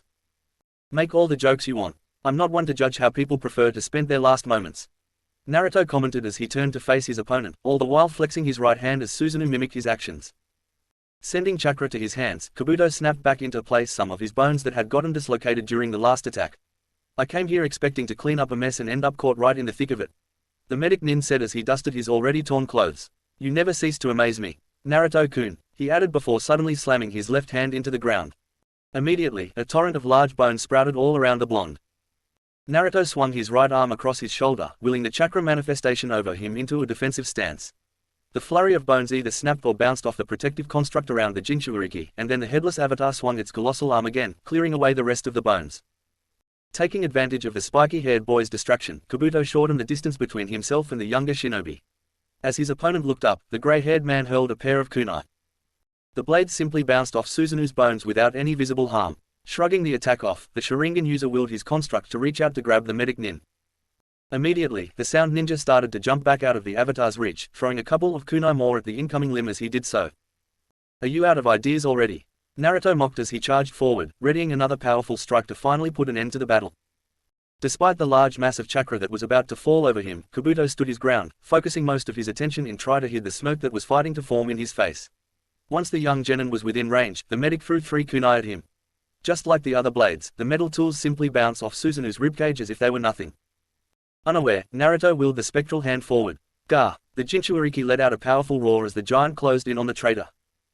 Suddenly, less than a foot short of Kabuto, Susanu's fist came to an abrupt halt. The leaf nin's eyes widened in shock. "What?" he exclaimed as he tried to will the chakra construct to move. Susanu seemed to respond to Sharingan user's commands, or at least it tried to, but there was something that was obstructing it, blocking all of its moves. "This is something I've been developing since my medical student days," the Oto nin suddenly commented as he reached for something to the side of the giant chakra arm. "Honui FUNN," he added before seemingly flicking the empty air. Instantly, hundreds of threads became visible around the blonde and his chakra avatar as they vibrated from the flick. The fine strands originated from the kunai that the medic nin had been throwing and encased Susanoo, preventing the spiky-haired boy from willing it to move. "What the hell is going on?" Naruto growled through grinning teeth. The boy had just seen Susanoo's strength, so he could not begin to comprehend how a couple of threads could stop it. As if sensing what was on the blonde's mind, Kabuto smiled. "You can pull against them all you want, Naruto-kun, but I doubt that even your little guardian here will be able to break these threads," he informed. "I have spent years preparing them for an extreme event. Not only did the kunai attach themselves to the ground where they land with a special seal, the threads themselves have been reinforced to be as tough as steel and prepare so that they attach themselves to any chakra source." Careful not to touch the cables and be caught in his own trap, the grey-haired nin put his hand on Susanoo's still outstretched fist. "And you have to admit that this is a pretty big target." Naruto continued to grit his teeth. He briefly considered cancelling Susanoo, but thought better of it since not only would the threads simply encase him directly instead, but he also had no clue if he could call forth the dojutsu again. The blonde was left with no option but to try to push against Kabuto's trap and try to break free. A small chuckle escaped the Yakushi as he watched his opponent's helpless attempts to free himself. "It's useless, Naruto-kun," he commented while directing his transformed arm at the young genin, a sharp bone poke out of his palm. "You lost," Kabuto said, looking at the leaf nin right in the eye. The young man prepared to shoot a bone stake and finally put an end to his spiky-haired headache. However, before the projectile could be launched, Naruto let out a primal roar and the chakra around Susanoo suddenly spiked. Outside of the trap and free from the threads, Susanoo's left arm materialized. Kabuto did not even have time to reposition his modified arm in defense before the newly created colossal fist was swung in his direction. With a deafening crash, Susanoo's fist made impact with its target, raising a large cloud of dust and sending Kabuto flying back as if he were a rag doll. The force of the punch was so strong that medic nin's body skipped on the ground several times before finally hitting the far-off edge of the valley. Quickly, Naruto wielded his avatar's free arm to remove the threads that bound him, disarming the trap. Looking up, the spiky-haired boy saw that his opponent was only now getting back to his feet, the latest attack having visibly weakened him. "Kabuto!" the blonde roared before dashing towards his opponent. Before the sound shinobi could fully recover, the leaf genin and his chakra construct were already upon him. "This is for my friends," Naruto shouted before delivering a massive right hook with Susanoo's fist. "For my teammate," he added as Susanoo threw a powerful uppercut with its left fist. "And for all the sick stuff you and Orochimaru had planned for the future." Susanoo swiped the barely conscious grey-haired man with its right hand, throwing him viciously to the side. Willing the avatar's fist to close, the Jinchuuriki lunged himself after his enemy. "Die, Kabuto!" he exclaimed as he readied his final blow. Suddenly, Naruto saw as if the entire world in front of him started to shake and, the next second, everything went dark. When his sight returned, Naruto found himself on the ground just a couple of feet away from Kabuto. "Wah, what is going on?" the genin struggled to say from the ground as he found it impossible to stand back up. Susanoo and the rest of his chakra had suddenly disappeared, leaving the blonde's body feeling as if it weighed as much as an entire mountain. What happened? Everything felt numb and heavy for the young man once again as he struggled to remain conscious. Whatever chakra high Susanoo's awakening caused had now run out, leaving the boy even weaker than before. Kabuto forced his body up and glanced at the struggling genin in front of him.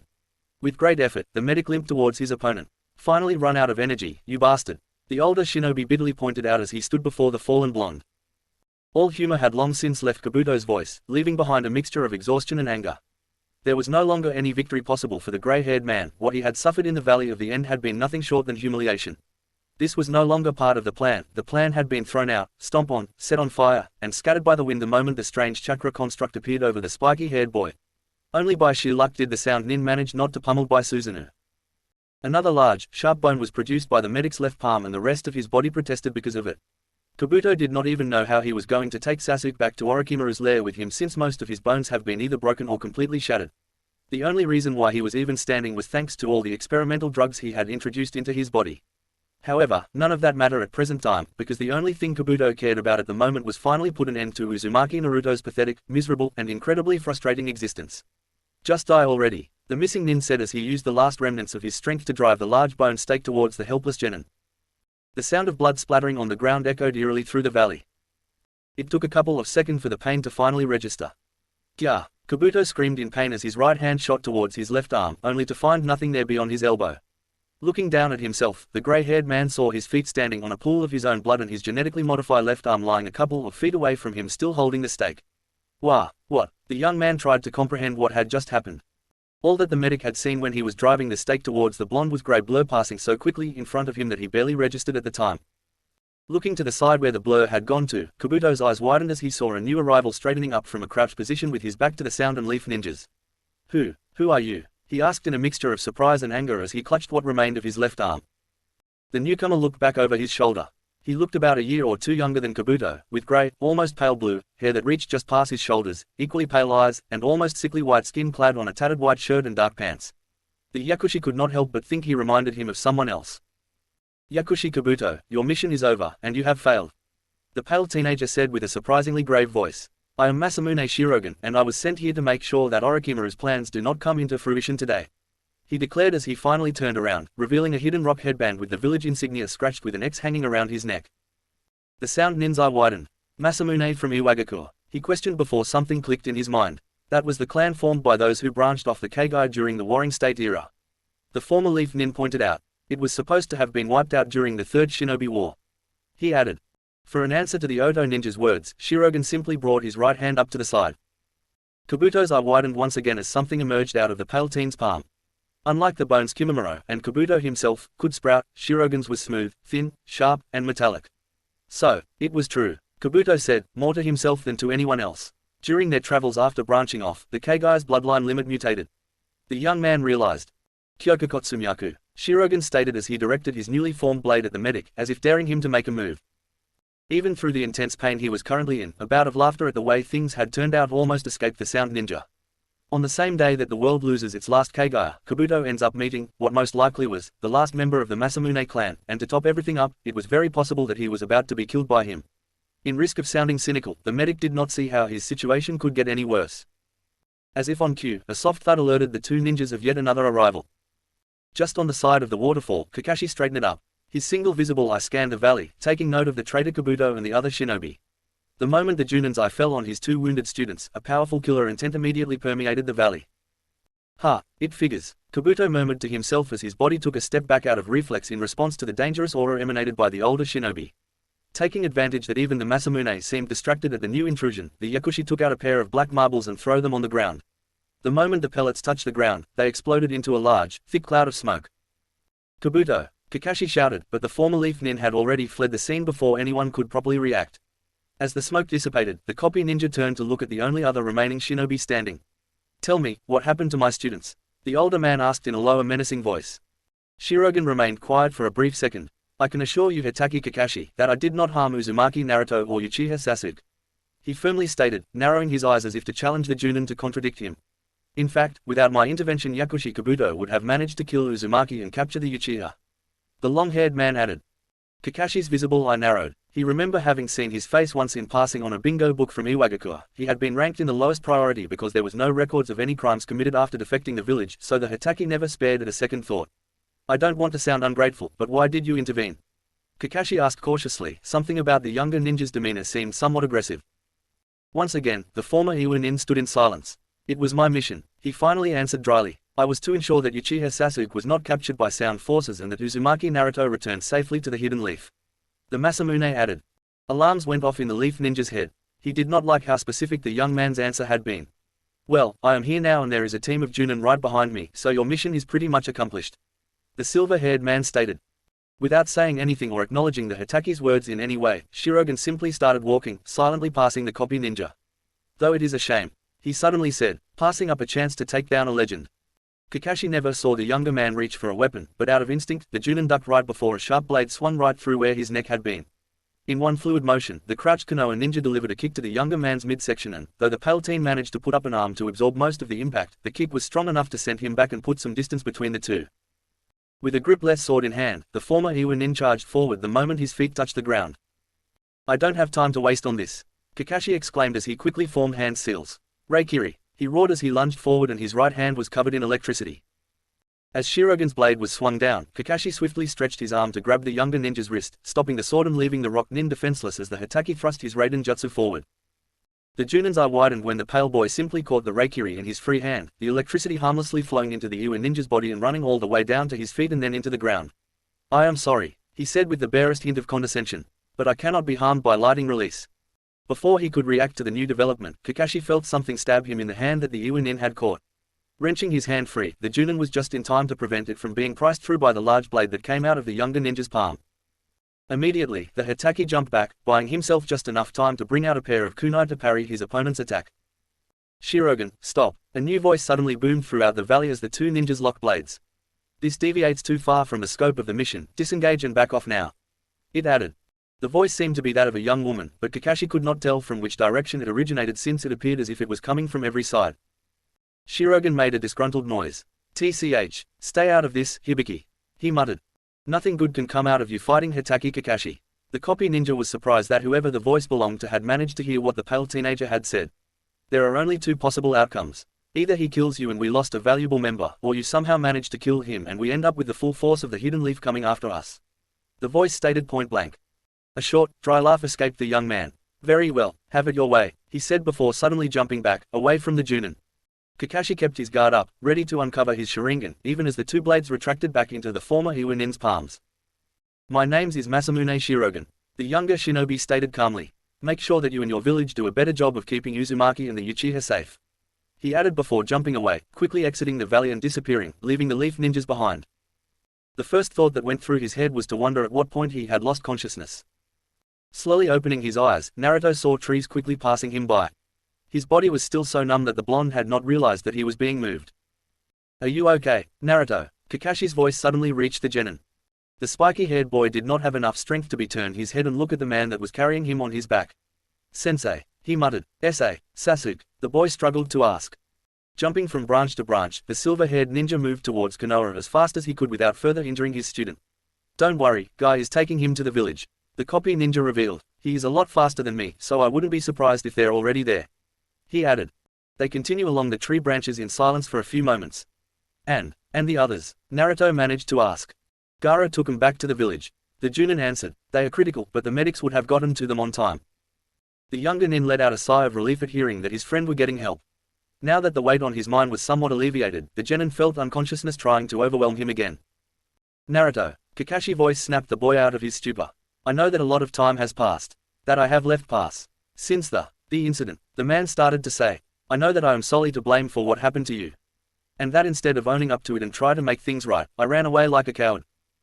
The spiky-haired boy remained quiet, but his eyes were wide open with no hint of fatigue in them. "As I am right now, I could not even face my teacher, my teammates, and much less you," the copy ninja added. "I let all of you down and nothing I can ever do could make up for all the pain that I caused you. But I'm still going to try," he firmly stated. "For their memory and for you, I will try to make things right again.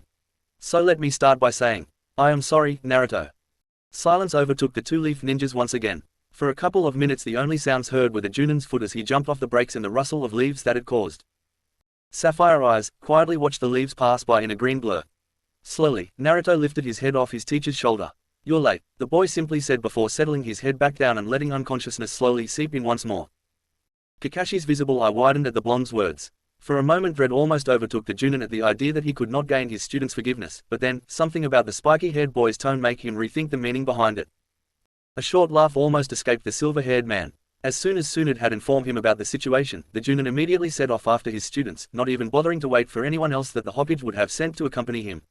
He had traveled as fast as he could and then pushed his body even further in hope to reach the kids on time. For the first time since Obito's death, Hitaki Kakashi had a valid reason for his tardiness. I'm sorry, I don't have an excuse for being late this time. Naruto managed to hear his teacher's words before sleep finally took him. Honui FUNN, stitching seal, made up. Kyokokotsumiyaku, reinforced bone pulse, made up. Chapter 31. Never before in his life Naruto had considered that a person's eyelids could be as heavy as his felt right now. Maybe it had to do with the fact that he was currently lying on what had to be the world's softest bed, or that for once the room he was in smelled clean unlike his unkempt apartment, or maybe because he had used all of his chakra fighting a S-rank criminal while trying to save his friend. Either or. Remembering everything that had happened, the blonde felt all weariness leave him and his eyes snapped open. Blinded by the sudden intrusion of light, the spiky-haired boy tried to sit up, but his whole body immediately protested against it. Take it easy, you're in no shape to stand up yet. A vaguely familiar voice was heard from somewhere in the white void that surrounded the young man. As his eyes became used to the light, Naruto was able to see the person sitting at the side of his bed. You're Gaara's sister, he said, forcing his eyes to focus on the girl's face. Temari, he added once he was able to zero in on the Kanoiki's face. What are you doing here? A scoff escaped the young woman. Don't flatter yourself, I was drafted into staying. She responded, Gaara had to leave and he didn't want you to be left along, with your friends going back and forth between your room and the others. Well, let's you say that Kankuro was faster in excusing himself, she added with just the faintest hint on condescension. Ignoring the small jab at his expenses, Naruto tried to sit up again. Sasuke and the others, are they all right? The spiky-haired boy hurriedly asked. I told you not get up, Temari said as she was forced to push the other blonde back down onto his bed. Your friends are all right, calm down, she said, trying to get the younger ninja to calm down. The Hyuga is still under observation, but they already said the worst has already passed, she added. Naruto finally relaxed and let his head rest back down. How long have I been out? Seeing that the boy was not trying to do something stupid anymore, Temari was able to lean back on her chair. It's been 3 days since the whole debacle, she informed the other blonde. The Inuzuka has already regained consciousness, while the Uchiha and the Nara have been in and out since yesterday. The Kanoiki added, Gaara had made it perfectly clear that he wanted her to stay up to date on the status of the other leaf nin for when Naruto finally awoke. The Jinchuuriki let out a sigh of relief. There have been several times during the mission when the Uzumaki feared that not all of them would make it back.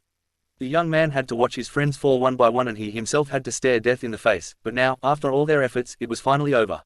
The young man let out yet another sigh. Thanks, the Sharingan user finally said. Now, tell me about how you're using this whole situation as an excuse because you can't stop thinking about that kiss. Naruto said, retaliating at the shot that the sand Kanoiki had taken at him earlier. A blush immediately spread on Temari's face as she struggled to find words to counter the spiky-haired boy's claim. Naruto, a shout was heard before the Suna ninja could compose herself. Looking at the door, the pair of blondes saw as Sakura and Hinata hurried into the room. Naruto, you're awake, the pink-haired repeated as she rushed at her teammate's bedside and threw herself over his body, wrapping her arms around his neck. You idiot, I know, you promised to bring Sasuke-kun back, but that didn't mean you had to go and get yourself almost killed like that. The Kanoiki shouted with her face buried on the blonde's shoulder. The spiky-haired boy could feel the Haruno's tears starting to come out. It's alright, we're all made it back and we're fine, he pointed out, awkwardly patting his teammate in the head in an attempt to calm her down. You idiot, Sakura simply repeated the same thing over and over again.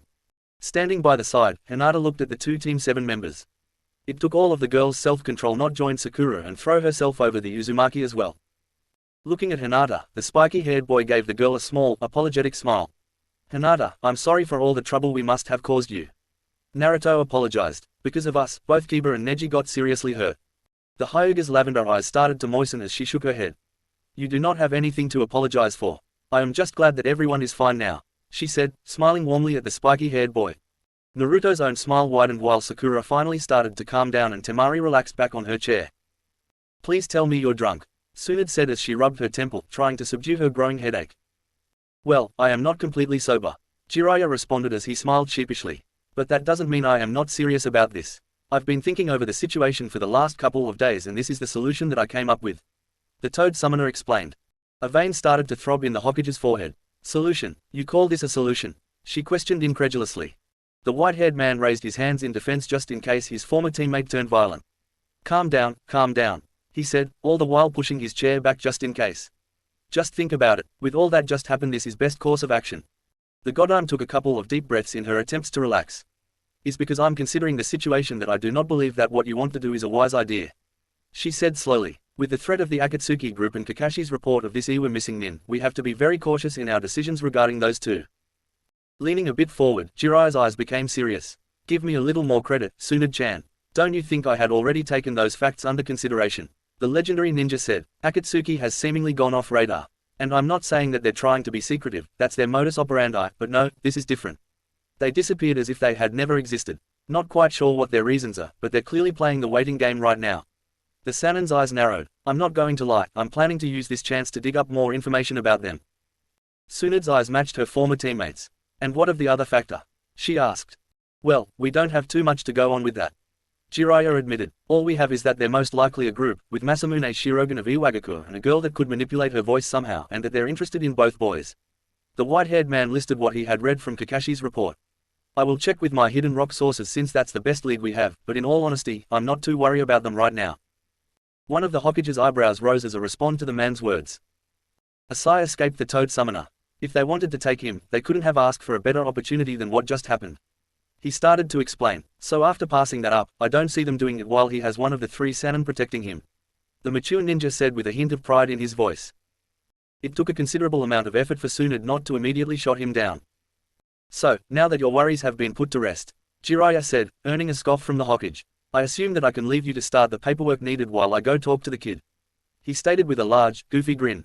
Sighing in defeat, the 5th leaned forward and regarded her former teammates with serious eyes. Tell me the truth, Jiraiya, what is this all about? It was the white-haired man's turn to sigh. Come on, don't make me spell it out. He protested, but when the Kunoichi's glare intensified he had no other option but to continue. You can't tell me that you haven't seen the signs. What is happening with these kids is the same thing that happened with us and Orochimaru. He explained. Tsunade's eyes wavered slightly. Back then, you and I, and even Sarutobi-sensei, were so sure that nothing wrong was going to happen, that our bond was strong enough that nothing could break it. Jiraiya said, and suddenly, he felt very tried. Well, now I know better than that, and I will be damned if I let Naruto go through the same pain that I went through. The Toad Summoner declared. And this is how you are going to prevent that? Tsunade questioned, clearly still not sold on her teammate's idea. Jiraiya's demeanor relaxed a bit. Trust me, what those two need right now is to put some distance between each other. He commented, time and room to grow without their ever-present competition with one another is the best way to get them to cool off. Another weary sigh escaped the Senju. Very well, I'll start the paperwork for this crazy plan of yours. She finally conceded. When will you be leaving? She asked as she started pulling out the necessary forms. Grinning, Jiraiya stood up. Don't be in such a hurry to get rid of me, Tsunade-chan. The legendary ninja said, first, I have to go ask the kid if he's in. He said, giving his former teammate a wink before turning around and exiting the Hokage's office, closing the door just as a stack of papers were hurled at him. Tsunade could feel the headache was going on full force by now. Yeah, that's going to go over well, she commented, wishing she had not finished her sake supply 3 days ago. The first thought that crossed his head once he regained consciousness was to wonder what that strange, wet sensation he had just felt was. Slowly opening his eyes as he struggled with the intruding light, Sasuke was met face to face with an excited Akamaru. Damn it, Kiba. You and Akamaru are going to get us in trouble, Sakura's voice complained. An annoyed whine was heard in response. Calm down, nothing is going to happen, Kiba said. I've had him hidden in my room for the last 2 days and they haven't realized he's here yet. I'm more worried about the doctors asking us to leave because of your excessive screaming. While the raven-haired boy had yet to fully regain his sight, he could hear the sound of something getting hit. Hey, watch it, that's no way to treat the guy who got a concussion saving your boyfriend's ass. Kiba's complaints were followed by the sound of another punch. Finally being able to make out more than silhouettes, the Uchiha could see at the end of his hospital bed Kiba rubbing his shoulder on one side, while in the other Hinata tried to calm Sakura down. And that's 2 in less than 5 minutes, you owe me 100 ryo. Shikamaru's muffled voice came from the Uchiha's bedside. Glancing at his side, the boy could see a severely bandaged Shikamaru on a wheelchair and Naruto standing next to him. The spiky-haired boy let out an exasperated sigh. Damn you, Kiba, he muttered. Suddenly, Akamaru started barking, redirecting everyone's attention towards him. Sasuke-kun, you're awake, Sakura immediately called out, rushing over to hug the raven-haired boy. Sakura, I can't breathe, Sasuke struggled to say through the strong hold his teammate had his neck in. Sakura, just so you know, I've already fought an S-rank criminal to keep him safe. If you kill him now, you're on your own, Naruto joked as he and the others gathered closer around the raven-haired boy's bed. The pink-haired girl pulled back, wiping away tears that had managed to escape. Well, I should kill him for all that he put us through, she commented, with just enough weight to ensue a nervous chuckle from the bedridden Uchiha. Sure, but then you'll have to answer to Ino after she gets free from the family's shop, Shikamaru commented through the bandages that covered most of his mouth. Ooh, now that's a catfight I wouldn't mind witnessing, Kiba added excitedly, receiving a powerful death glare from the pink-haired girl. Sasuke took this chance to pull his body up from the bed and sit up, his body protested all over with each move he made. How long have I been unconscious? He asked. Immediately, Sakura dropped her glare from the Inuzuka and gave all her attention back to her teammate. You've been in and out of conscious, but it has been 3 days since. Since it happened. The girl's voice suddenly became quiet and weak at remembering the events that led to their current situation. Sasuke's action had not occurred in a vacuum. He had fled the village and abandoned his duties, and no matter how many times Naruto would assure her that the new Hokage would take care of everything, the Haruno knew that there will be some serious repercussions. That's right, 3 days and I was the first one to wake up. Kiba proclaimed loudly. I beat all of you. He added as Akamaru barked happily in agreement. That's only because your head is already used to concussions, probably for being dropped so much as a baby. Shikamaru's muffled voice chimed in, earning a laugh from the entire room, including, to the Inuzuka's dismay, both Hinata and Akamaru. The brunette boy pouted as he looked away indignantly. Seeing his partner distraught, Akamaru jumped off the bed and onto the boy's lap, resting his tiny body on it. Kiba scuffed as he looked down at the small dog. Oh, now you're coming back to me. Tired of making fun of me already? He questioned. Do not take it out on Akamaru, Kiba-kun, Hinata said, offering the boy a kind smile that brought a bit of color to his cheeks. Yeah, especially for someone that everyone does. Naruto added, causing another series of chuckle to sound off in the room. A growl escaped the Inuzuka. Blah, I can wait for Neji to wake up so that we can all just forget the last couple of days. He sourly commented. Sakura let out a deep breath and she took a seat next to the bed. Yes, and then everything can go back to the way it was before. She said. Not everything, Sasuke suddenly said. Immediately, everyone's eyes were on the Uchiha. Wah, what do you mean, Sasuke-kun? Sakura asked, her voice already relaying obvious signs of fear. Sasuke, Naruto voiced carried a bit of warning as he took a step closer towards the bed. The Uchiha looked at the other Sharingan user. You remember what I said before the fight? I wasn't kidding, he stated. Scratching the back of his head, Kiba looked at his two former classmates in confusion. There were a bunch of fights back there. Could you be more specific? The blonde glared at the raven-haired boy. Why don't we chalk that up to a moment of stupidity? Naruto said in a serious voice. Trust me, everyone here already knows how big of a moron you can be. He added, narrowing his eyes. What are you guys talking about? Sakura demanded to know, her eyes anxiously shifting between her teammates. Sasuke's eyes remained on Naruto's, as if to challenge him. Before Naruto and I fought, I said that if I lost and was brought back to the village, I would quit being a shinobi. And I did lose. There was a collective gasp of shock in the room. You two fought? Shikamaru questioned. A growl escaped the spiky-haired blonde. Yeah, that was a little detail no one else needed to know. The genin said through his teeth. Sasuke finally looked down, realizing that Naruto had not told the others all that had happened towards the end of the incident and not wanting to see the grief-stricken look in Sakura's face. It doesn't matter, the raven-haired boy said. As I told you back then, as soon as I am discharged from the hospital I will go to the Shinobi Affairs office or request a discharge. It is the least I can do after all. Smack. The Uchiha's words were cut off by the deafening sound of a slap that echoed in the room. For several seconds, Sasuke had problems understating what had happened as he found his head turned to the side and a stinging feeling spreading from his cheek. You infuriating bastard, Sakura screamed, her palm red from its contact with her teammate's cheek. After everything that you did, everything you put us through, you don't get to simply walk away. She declared, staring down at a stunned Sasuke while everyone else in the room watched in a similar state. Do you even realize the real consequence of your little stunt? Do you understand that Naruto and the others risked their life for your sake? The Kunoichi continued to berate the now cowering Uchiha. Outside the room, a couple of nurses and some of the other patients were peeking in, curious as to what all the commotion was. No, you never even took the time to consider any of those things. Sakura answered for her teammate. Because all you do is wallow on your own self-pity and wait for others to feel sorry for you just so you can have your way. She continued her rant, but not anymore. This time, I'll tell you what you are going to do. You are going to apologize to everyone right now for being a whiny, self-centered jackass, or so help me God I'm going to take that pretty little head of yours and shove it so far into the ground we will all be Junin by the time you finally dig it out. Do you understand? The girl exclaimed as she pressed hard on the Uchiha's forehead with her finger. In his bewildered stated, all that Sasuke could do in response was nod numbly. I am sorry, everyone, he struggled to say, reluctantly looking at the other leaf ninjas before his eyes returned to the Harunos, seeking approval. Silent reigned over the room for the new couple of minutes as no one present dared to say a word. Those who had witnessed the pink-haired Kunoichi's rant simply continued to look back and forth between her and the still shocked Uchiha. Okay, I'll say what everyone else is thinking, Shikamaru finally said from behind his bandages. That was pretty hot, he said in his muffled voice. Immediately, everyone's eyes moved to the Nara, giving the Chunin different looks, surprised from Naruto and Kiba, embarrassed from Hinata, fear-filled from Sasuke, and disgusted from Sakura. I agree with Mummy Boy. An upbeat voice was suddenly heard in the room, causing everyone's attention to shift towards the doors. Kiba almost fell out of his seat as his eyes widened. You're Jiraiya, one of the legendary Sannin, the brunette shouted in disbelief. Jiraiya's grin widened, the one and only, he declared and thrust his open palm forward in one of his many signature poses. A weary sigh escaped Naruto. What do you want, Ero Sennin? he asked. The white-haired man gave his young student a pouting look. Is this the way you treat someone who just wants to check in on how his hurt little student is doing after such a dangerous mission? He asked. When you say it in such a creepy way. Yes, yes it is. The blonde answered as he rolled his eyes. A gasp escaped the Inuzuka. How can you talk to a legend like? He asked, looking at his former classmate in bewilderment. Hey, now this one I like, Jiraiya commented, causing Kiba to blush slightly, which earned a short giggle from Hinata. Actually, I do have another reason for coming here.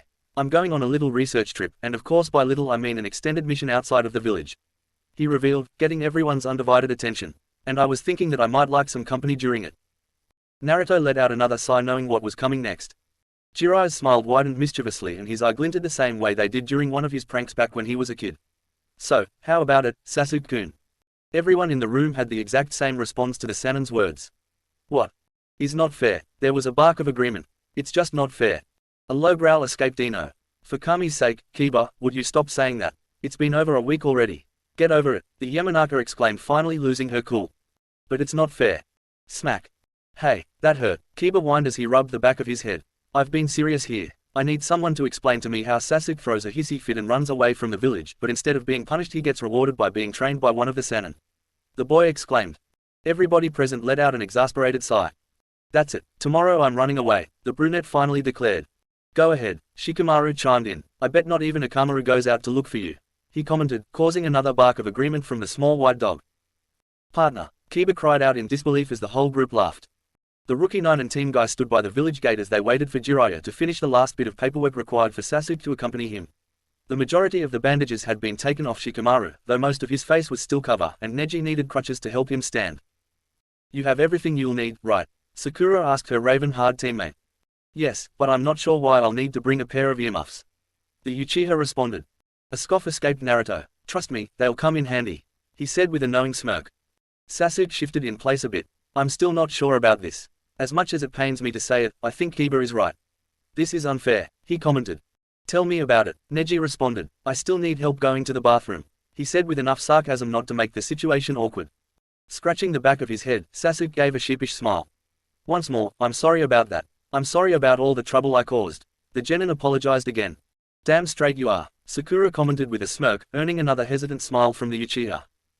Why else do you think we're sending you so far away? Choji teasingly said. A soft thud announced Jiraiya's arrival right in the middle of the group. Well, it's done, he happily proclaimed. I had to give Tsunade-chan 3 of my best sake bottles, but I finally got her to finish the paperwork. The Toad Summoner explained. So, take care and don't do anything I wouldn't. Naruto let out a short laugh. So, except for trying to take over the village, I'm free to do anything I want, he mockingly asked. Smirking at the banter, Jiraiya responded. Taking over the village or getting engaged, the white-haired ninja said, giving his blonde student a wink. Anyways, Sasuke-kun, say your goodbyes. I'll be waiting for you outside, the Sannin said, walking away as he waved at the rest of the group. Sasuke nodded to his new teacher before turning to face his friends. I guess this is it, the boy said awkwardly. Reaching into one of his pockets, Naruto pulled out the Mangekyou scroll. Here, a parting gift, he said, handing the black scroll to his fellow Sharingan user. The raven-haired boy's eyes widened slightly when he noticed the Uchiha clan's symbol in the parchment. Thanks, he said and hesitated for a second before continuing. I have something for you too, he said, giving the spiky-haired boy a folded paper. I'm not asking you anything, but I do hope you would have signed it by the time I get back. Naruto took the piece of paper and opened. His sapphire eyes immediately mimicked the surprise that his teammates' black ones had shown.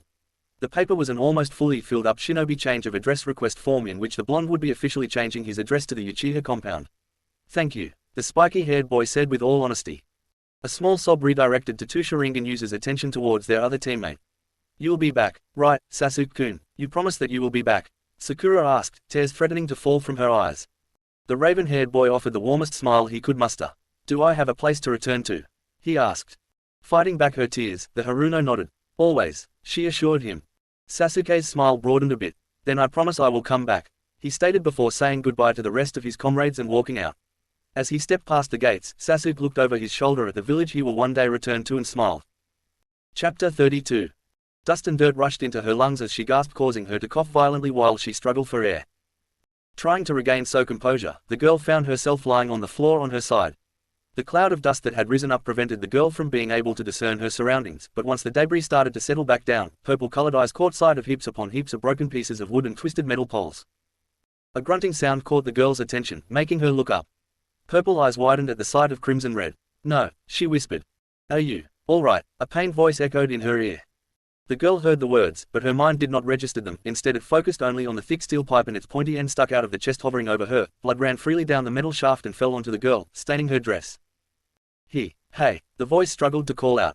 Can you hear me? Are you hurt? More blood splattered over the girl, this time coming out of the mouth of the young man that stood before her.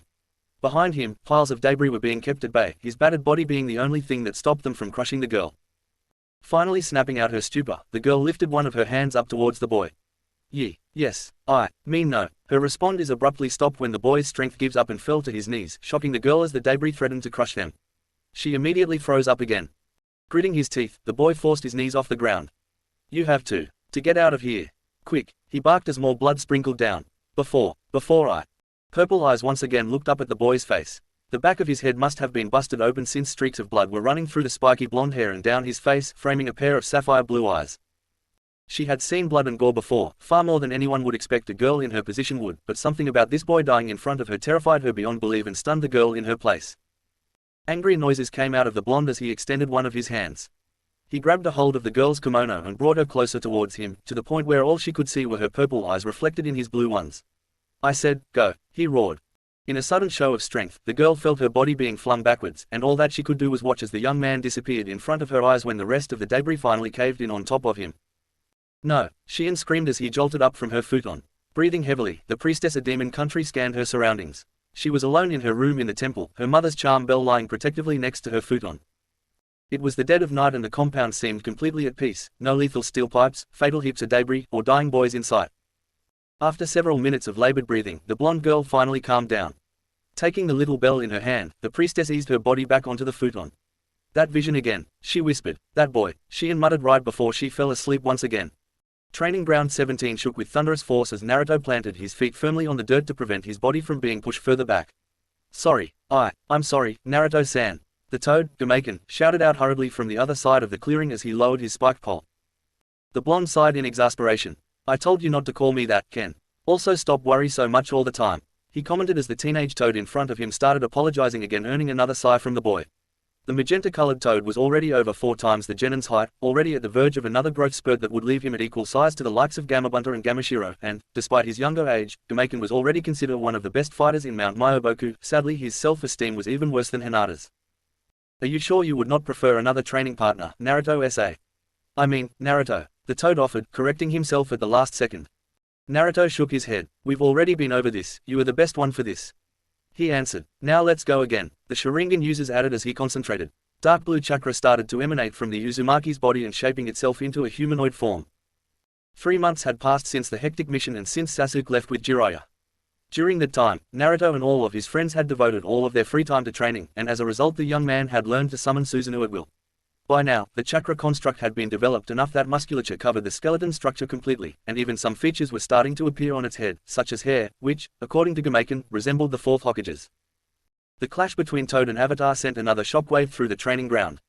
Naruto's Susanoo and Gamaken continued to trade blows for a couple of minutes until a powerful strike from the summoned spike weapon managed to split the chakra construct's arm, hitting the ribcage and sending the blonde flying back. I'm sorry, Naruto-san. A bewildered Gamaken called out as he hopped quickly towards his summoner. Naruto shook his head trying to regain his bearing before dismissing Susanoo and standing up. Don't worry, Ken, the genin said as he looked at the worried Toad in front of him. I was way past my limit, yet kept the fight going. It was my fault, he pointed out. While training to master Susanoo, the spiky-haired teen had soon discovered that, unlike Amaterasu and Tsukuyomi, the third Mangekyu technique took a punishing toll on the boy. More than a few minutes with it activated made the construct unstable and left Naruto's eyes strained afterwards. Despite his summoner's words, Gamaken continued to fidget in place. Still, when my staff broke through Suanoo's arm, I should have been able to stop it before it reached you. He commented miserably. A groan escaped the genin. Your constant apologizing is more aggravating than 100 concussions, did you know that? The teen said as he rubbed his tired eyes. Anyways, I think we're done for today. If I tried to use Susanoo again I'm sure I'll get a migraine and that's the last thing I need for the meeting with Tsunade today. He added. Oh okay, Naruto-sa. Naruto, Gamaken said in response. I'll be going on a mission today and it will probably be sometime before we can train again, so I will let you know. Naruto informed. Thank for all your help, Ken, and give my regards to the boss. The magenta toad gave his summoner a small nod in understanding. See you soon, Naruto, he said before disappearing in a cloud of smoke. Stretching his arms, Naruto walked towards one of the trees at the edge of the clearing and sat down beneath its shade. The spiky-haired boy still had a few hours before being due at the Hokage's office for his missing briefing, so for now he had time to take advantage of the calm and tranquility of the training ground and just relax. It took Naruto a while to realize it, but ever since the boy's battle with Sasuke at the Valley of the End and his transformation with Kyuubi's chakra, the fox had gone completely silent. Naruto could no longer feel the Bijuu's presence inside of him. At first, he was relieved at not having the fox's nagging voice constantly commenting on everything the Sharingan users did, but after a while, the silence started to become disconcerting. Sometimes, at night, Naruto would suddenly wake up thinking that he could hear Kyuubi calling out to him, but when he answered back, he never received a response. Closing his eyes, the Uzumaki tried to concentrate on his tenant, checking for any trace of the fox. Naruto. The boy heard his name echo in the distance. Naruto. He tried to answer but all were choked in his throat. Naruto. Startled, the spiky-haired genin opened his eyes to find his teammate hovering over him. The angry look on her face did not bode well for the blonde. Where the hell were you? You were supposed to meet me at the bridge an hour ago. The Kunoichi stated, we're going to be late. The boy stood up. Sorry, I didn't intend to fall asleep, let alone for several hours. He said as he stretched. I must have been more tired than I thought.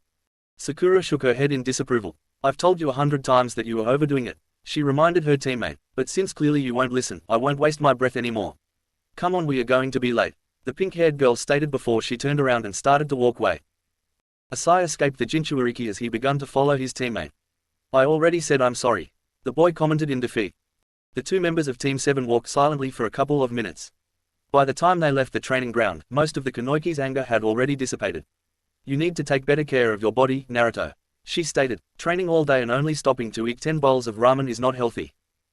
Before he could catch himself, the blonde rolled his eyes. You have been in medic nin training for what? A month now, and since then all you've been doing is lecturing me on everything I do. The boy complained, and for the record, I only ate 10 bowls because Chuji dared me that he could finish his faster. A glare was the sole response that the blonde's word earned from his teammate. The pair of genin continued in silence for a couple more minutes before the Kunoichi spoke again. Have you gotten any word from Sasuke again? She asked almost timidly. About 3 weeks prior, when Naruto had summoned Gumaken for training, the blonde was surprised to find that the toad carried a letter from Sasuke addressed to him and Sakura. The letter was actually quite short, he was doing alright health-wise, and they were somewhere near Hidden Waterfall going towards the border with Earth Country. The rest of the letter was composed of Sasuke ranting about the fact that, aside from some basic drills, he had yet to see any kind of real training. The raven-haired boy complained that Jiraiya spent most of the previous 2 months hopping from brothels to cabaret bars to casinos as they made their way toward Earth Country, which led to the Uchiha spending several nights sitting by the door of such establishments as he waited for his new teacher to be done, or at the very least get kicked out. The fact they were in the middle of rain season did not help the boys' situation at all. In their response back, Sakura had given a detailed account of everything that had happened in the village and with all of their friends during the last 2 months, which was ultimately rebuilding and training respectively. As for the blonde's contribution to the letter, Naruto simply added an entire page, front and back, in which he laughed at Sasuke's predicament and, despite Sakura's disapproval, refused to change it. No, sorry, there wasn't a letter this time either, the Jinchuuriki answered, receiving a sigh of disappointment from his teammate. But if you wanted to, I could ask Kumaken to pass another letter along to him next time, the spiky-haired boy offered. Sakura gave a long thoughtful look. Yeah, maybe, she said quietly. As the two continued on their way towards the Hokage's office, Naruto's thoughts drifted back to the last couple of months. Lee and Neji fully recovered from their surgery and wounds respectively, and for the first time since they were put on the same team, the Hyuga went along with Lee's insane training regimen in order to make up for lost time. Soon after returning to their village, the Sand siblings had apparently been promoted to Chunin rank. After their peacekeeping mission, Gaara had actually kept in touch. An uncanny friendship of some sorts had sprouted between the two Jinchuuriki and, while they were still awkward with each other, they had exchanged a couple of letters back and forth since.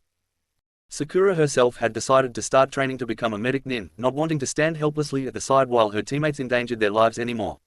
Despite the Haruno's protest of embarrassment, Naruto had actually helped her by talking with Tsunade and convincing the legendary medic to take her as a student, though Shizune would be in charge of teaching the younger girl the basics before she was ready to train with the Hokage. And then there was Kakashi. To say that their relationship was still strained at best would be like saying Kiba had a passing fondness for dogs. Despite the Junin's apology on the way back from the Valley of the End and the repeat when the blonde got out of the hospital, the two Sharingan users were still uneasy in the presence of the other. Sakura tried to help by excusing herself from one of their missions, forcing the two to escort a caravan of merchants to the edge of Fire Country together. The mending process was slow and at some point felt painful, but at least things seemed to be getting better. Kakashi had even offered to teach Naruto the Chidori and seemed genuinely saddened to learn that his spiky-haired student was not adept to use lightning chakra and thus would not be able to learn his signature technique. Though, on the other hand, the Hitaki was quite impressed that the genin had been able to modify the Chidori into a fire-release jutsu. They even joked a bit about Naruto teaching his teacher the Huyoku one of these days. As for himself, Naruto had dedicated almost all of his free time to training. After the Chidori debacle, Kakashi had taken to train the blonde in advanced chakra manipulation instead, an endeavor that would soon show fruit as Naruto learned how to use blaze release with the Amaterasu flames, letting the boy more control over the extremely potent, but dangerous, technique. Unfortunately, the Jinchuriki's success with his training did not include tapping into the chakra he had taken from Kyuubi. Whatever the fox did to him during to transform his body during the fight with Sasuke after his teammate plunged the Chidori into his chest, the blonde was having problems replicating it. Just like the Biju itself, it seemed as if he was cut off from that as well. What do you think this mission is going to be? Sakura asked as they turned onto the street of the Hokage Tower. When Naruto and Sakura entered the Hokage's office, they were surprised to find Team Guy, minus their instructor, and Shino waiting inside along with Tsunade and Shizune. Kakashi is starting to rub off on you too. You guys are late, the village leader stated as she glared at the two genin from her desk. The spiky-haired boy rolled his eyes. Feel free to stab me through the heart with a poisoned kunai if I start reading the Aika books, Naruto stated before turning to look at the other genin. What are you guys doing here? The blonde asked, giving his friends a curious look. The reason for us being here should be obvious to you, Naruto. Shino answered in his own cryptic way. It is because we too will be participating in this mission, he added as he pushed his sunglasses back. Yosh, we all get to go together, isn't that exciting? An energetic Lee exclaimed, almost jumping where he stood. Geez, Lee, calm down. Tenten berated her teammate, trying to hide her embarrassment. Tsunade cleared her throat to gain the younger ninja's attention. I have gathered you all here because both of your teams have been assigned a mission in Demon Country together. Since Uchiha Sasuke is currently away from the village, Aburame Shino has been temporarily assigned to Team 7. The Hokage started to explain, going through the official rundown of their assignment. Shyly raising her hand, Sakura requested permission to speak. Tsunade-sama, where are Kakashi-sensei and Guy-sensei? The younger Kanoiki asked. They would not be accompanying you on this mission, Tsunade said matter-of-factly. It would just be the 6 of you. The revelation took the genin by surprise. We are going to a mission to another country without our Junin instructors, Tenten said, still not believing what she was hearing. A small laugh escaped Shizune. Usually, this type of task would be considered too much for kids, but you have to agree that you are a very peculiar group of young shinobi. I'm sure you will be alright on your own, the medic nin stated with a smile. If I could continue, Tsunade cut in. I am assigning the leadership of this mission to Hyuga Neji, who is henceforth promoted to the rank of Chunin. She stated. What? Neji blurted out in surprise before he could help himself. Next to the Hyuga, Lee's eyes widened in wonderment as if he had been the one promoted. Shino pushed his sunglass back again, while Naruto coughed to the side. Cuff bullshit core. Tsunade took a few seconds to glare at the younger blonde before continuing. You are to provide protection service while you are there. This mission is expected to last almost 2 months. A collective groan escaped some of the younger shinobi in the room. Bodyguard duty, Naruto complained. A month, this will definitely affect my training, Neji muttered. Shino simply pushed back his glasses, though his finger lingered on the root of his nose just a second longer than usual. Oh, you are not satisfied with a mission like this? Tsunade asked in a mocking tone. Then I guess I would have to look for another group of teenagers that would like to be Fujika's Yuki's bodyguards. What? All 6 teens shouted in unison this time, including Shino. The Hokage and her assistant were slightly taken back by the sudden outburst from the younger ninjas. Among the teens, Tenten was the first to partially recover from shock. You mean that Fujika's Yuki? The Adventures of Princess Fan's Fujika's Yuki. One of the biggest female actors around is asking us to act as her bodyguards. The young Kanoiki asked while still in her bewildered state. Leaning back on her chair, Tsunade smoked knowingly. The very same, she answered. Apparently her studio is about to begin filming her next movie and have reached out to us for help with security, but, like I said, if the prospect of bodyguard duty does not appeal to you, I'm sure I can find another set of young shinobi more than willing to undertake this mission. Shizune could not help but laugh as the kids stumbled over each other trying to take back every complaint they had made. I think that they are in, Shishu, she commented. Very well, the blonde woman started again as she began arranging the necessary paperwork. You will be setting out in 3 days. This contract is for 7 weeks, so make sure you make all the preparations required. The village leader explained. Excuse me, Hokage-sama. I have an inquiry. Shino's sullen voice cut in. Immediately, Naruto turned to glare at his former classmate. Shino, I swear to God, if you ruin this for me. The spiky-haired boy threatened, but was aptly ignored by the Aburame.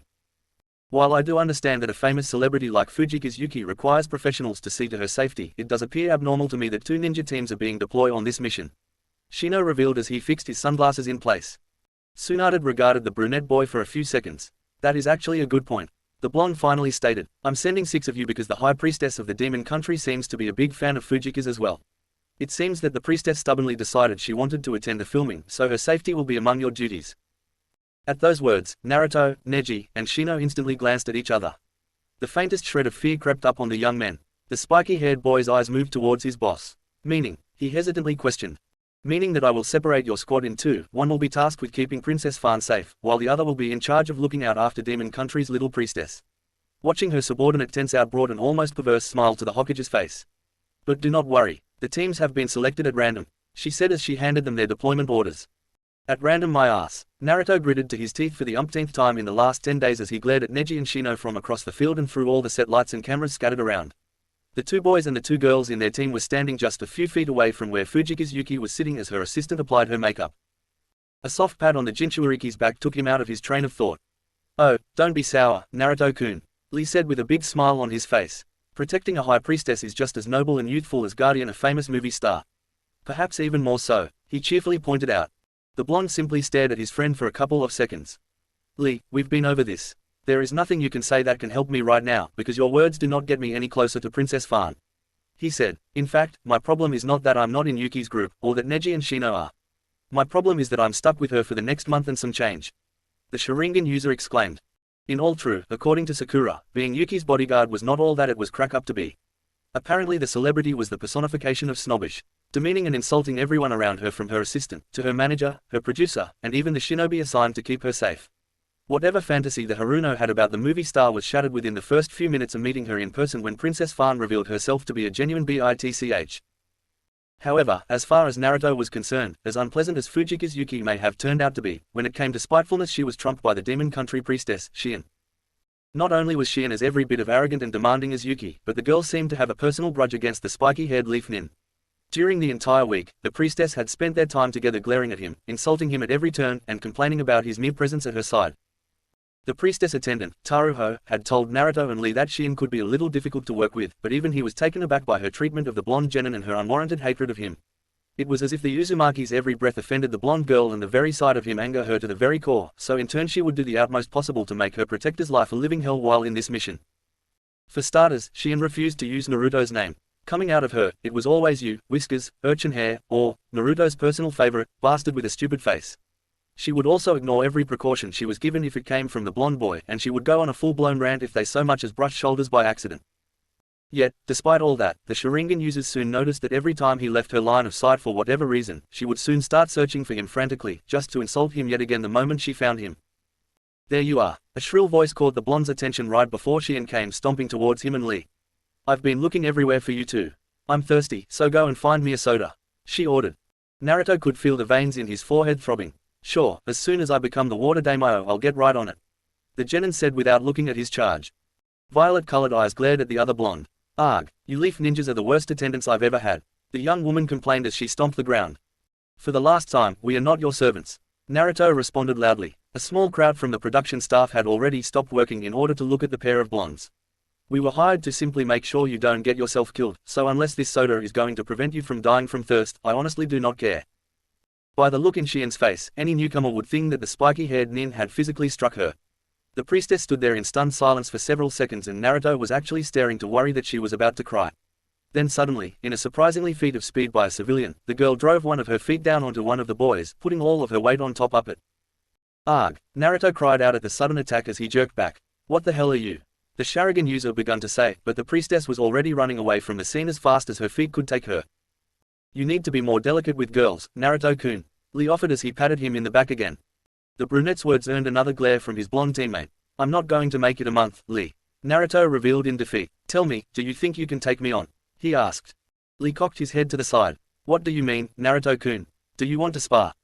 The blonde shook his head. No, it's not about that. I'm asking because I'll be counting on you to stop me if I end up trying to kill her myself, Naruto said before sighing and setting out to find his charge and make sure she did not get herself hurt in her recklessness. By the time the girl finally stopped, she was already breathing heavily. That jerk, that stupid jerk, she screamed as he kicked one of the metal legs of a tower that held up one of the set's props. Usually, Shion never let anything bother her so much. Despite her young age, she had already witnessed far more death than a typical shinobi. Thanks to her gift and curse, the priestess had already seen more people die than she dared to count. Her visions have shown her a lot of the horrors in the world and numbed her to the woes of human bereavement. She thought there was nothing left for her to see that would faze her, that is until she met the young leaf ninja, Uzumaki Naruto. Over the years, Shion had grown used to her visions. She would see the death of someone in her close proximity, and then sooner rather than later that person would die in real life. With the blonde shinobi it had been different though. The vision of his death had come to her while she was sleeping and, unlike the one-off vision she had known until then, she had seen it every night since. For the past 4 months, she had seen Uzumaki Naruto die saving her. The girl had been ready to write the vision off as a recurring nightmare brought about on her after all the dead she had already witnessed. However, her plans were shattered the day she arrived at the filming site and was introduced to her security detail. To say that she took meeting Naruto badly would be a huge understatement. After learning to disassociate herself from the people she saw dying in her vision, she was now looking at someone who she had seen die almost over 100 times, and knowing that there was a ticking clock winding down on him was too much for the priestess. It doesn't help that he's such a jerk. Angry because he doesn't get to protect that stupid Yuki. She muttered to herself before kicking the metal pipe again. The entire metallic and wooden structure started to groan. Shion took an uneasy step back as she looked up in worry. The metallic construction seemed to slowly sway side to side before it suddenly started to lean forward, its shadow completely covering the young priestess as the tower collapsed on its support and came thundering down on the girl. Shion did not scream. After all that she had seen, she was not sure if you remember how. As the heaps of metal and wood came down on her, she simply did the only thing she could down. Crouch down, put her arms over her head, and wait for the worst. Pain never came, not that she was expecting any. Halfway through it, Shion realized that this was it. This was her vision of Naruto's death, and she already knew the outcome. Are you alright? The words confirmed the girl's suspicions. However, when she opened her violet eyes, they immediately widened in surprise.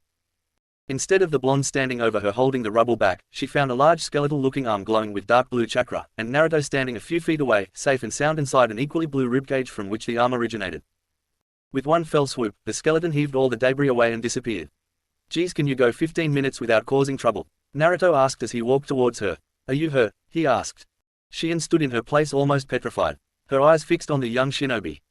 The young man gave the girl a confused look. What wrong? Are you alright? He asked again and reached out to the priestess' shoulder with one of his hands. Suddenly, Shion felt a sense of panic overwhelm her. She could feel tears welling up in her eyes, and before the girl knew what she was doing, she pushed the other blonde back as hard as she could before turning around and bolting away again, leaving a dumbfounded Naruto in her wake. He's alive. He's alive. The vision was wrong, the girl continued to repeat in her mind as tears ran down her cheeks. He survived. The vision didn't come true. Her train of thought came to a screeching halt when the priestess felt a familiar sensation envelop her. Naruto struggled to stand in a snow-covered field. There was a weird metallic brace wrapped around his body that seemed to cause him a great deal of pain. Get out of here, now, he barked as blood spat out of his mouth. The others are waiting, they'll get you to safety, he said as he took an uneasy step forward. Suddenly, the ground started to shake. A pair of long, dark figures sprouted out of the snow and started coiling in the air as a roaring sound echoed on the field. Quickly, go, he's coming, Naruto shouted as the end of the two serpentine figures took the shape of dragon heads. Run, Koyuki, the boy exclaimed before the twin dragons set their sights on him. Shion screamed. She did not know what she was saying, but the priestess shouted as loud as her lungs would let her just as a pair of jaws came down on the blonde ninja. Her vision ended just as sudden as it started, and Shion was left standing in the middle of the outdoor filming set as the world seemed to be spinning around her. That last thing the young girl was able to register was the spiky-haired boy rushing in her direction, and a last tear fell down her cheek just before her entire world was swallowed in darkness. Chapter 33. A loud groan was heard in the room as a young, pink-haired woman angrily paced back and forth. Would you stop it already? You're giving me a headache with all the pacing, her teammate complained from his seat at the table. What, are you telling me that you're not angry? She questioned, glaring at the larger ninja. This is supposed to be our mission, the Kunoichi complained. A sigh escaped the teammate. What are you talking about? It still is. Slamming both hands on the table, the pinket's glare intensified. Then why the hell are we being replaced? She asked. Kazehana-sama knows what he is doing. A third voice now joined in. This one was far more serious and carried more weight in the room. We are at a disadvantage in this terrain, especially if Konohanakuo is getting involved. Kazehana-sama realized this, and that's why he decided to hire them. Roga Nader stated before his eyes looked to the room across the hall. 3 other shinobi were in that room with the door flung wide open. The first one was tan and impossibly big and fat, wearing clothes that were far too small for his frame. He was happily sitting on the table gobbling up 5 people's worth of food. The second was bald and his body was as lean and pale as the first one's was fat and tan. He did not wear a shirt, but most of his chest and arms were covered in bandages. He stood leaning against the wall with a serious, almost angry, look on his face. The third was actually quite an unremarkable individual, with mid-length black hair tied in a ponytail, an angular nose, and an ever-present smile on his face. Yet he usually did the talking for their group, and always with a jovial disposition. Look at their headbands. Nadara instructed the 2 other Yuki shinobi. Note that X carved over their village insignia. I've only heard rumors about where these guys come from, but if half of them are true, it's a sign that Kazehana-sama is pulling out all the stops to make sure his vision comes to fruition. The lilac-haired man commented. Another groan escaped Fubuki. I still don't like it, she complained, causing Mizore to sigh. You don't have to, Nader replied while, in the other room, the third man looked back at the three snow ninja and waved amicably. You just have to be ready to act. When our time finally comes, he stated. I swear that I didn't do anything to her, Naruto repeated for the umpteenth time, making a case for his defense to the two angry Kanoki that stood towering over him, glaring daggers. Well, you must have, Tenten stated, because not only did she run away from you, but she was almost crushed by part of the movie sets, and then she fainted. The older girl pointed out. People don't faint because you didn't do anything to them, she stated accusingly. Naruto grumbled under his breath. After saving the demon country priestess from the falling rubble, the girl suddenly shoved him with surprising force and ran off yet again. The blonde was barely able to reach her in time to catch her before she hit the ground as she inexplicably fainted. With help of her attendant, Taruho, they carried Shion back to her room at the hotel. As far as the spiky-haired boy knew, she still had not regained consciousness, which left Naruto at the mercy of the Konoha Kanoki Inquisition. Now, the Leaf team was in the boys' room as Sakura and Tenten took turns grilling the Uzumaki, trying to get him to confess to something he never did, though perhaps could have wanted to. Did you try to scare her off with a jutsu? Sakura asked. Or did you try one of your old perverted jutsus on her? The blonde took offense at the last question. Hey, I haven't used one of those in a while, he exclaimed. Besides, she's the one that has something against me. Just ask Lee. He pointed at the spandex-wearing boy sitting cross-legged in one of the beds.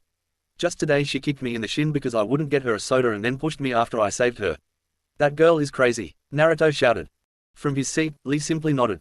It's true, Sakura-chan. From the very first day, Shion-san has been very sour towards Naruto-kun. Even before he so much as said hi to her, the Taijutsu user informed.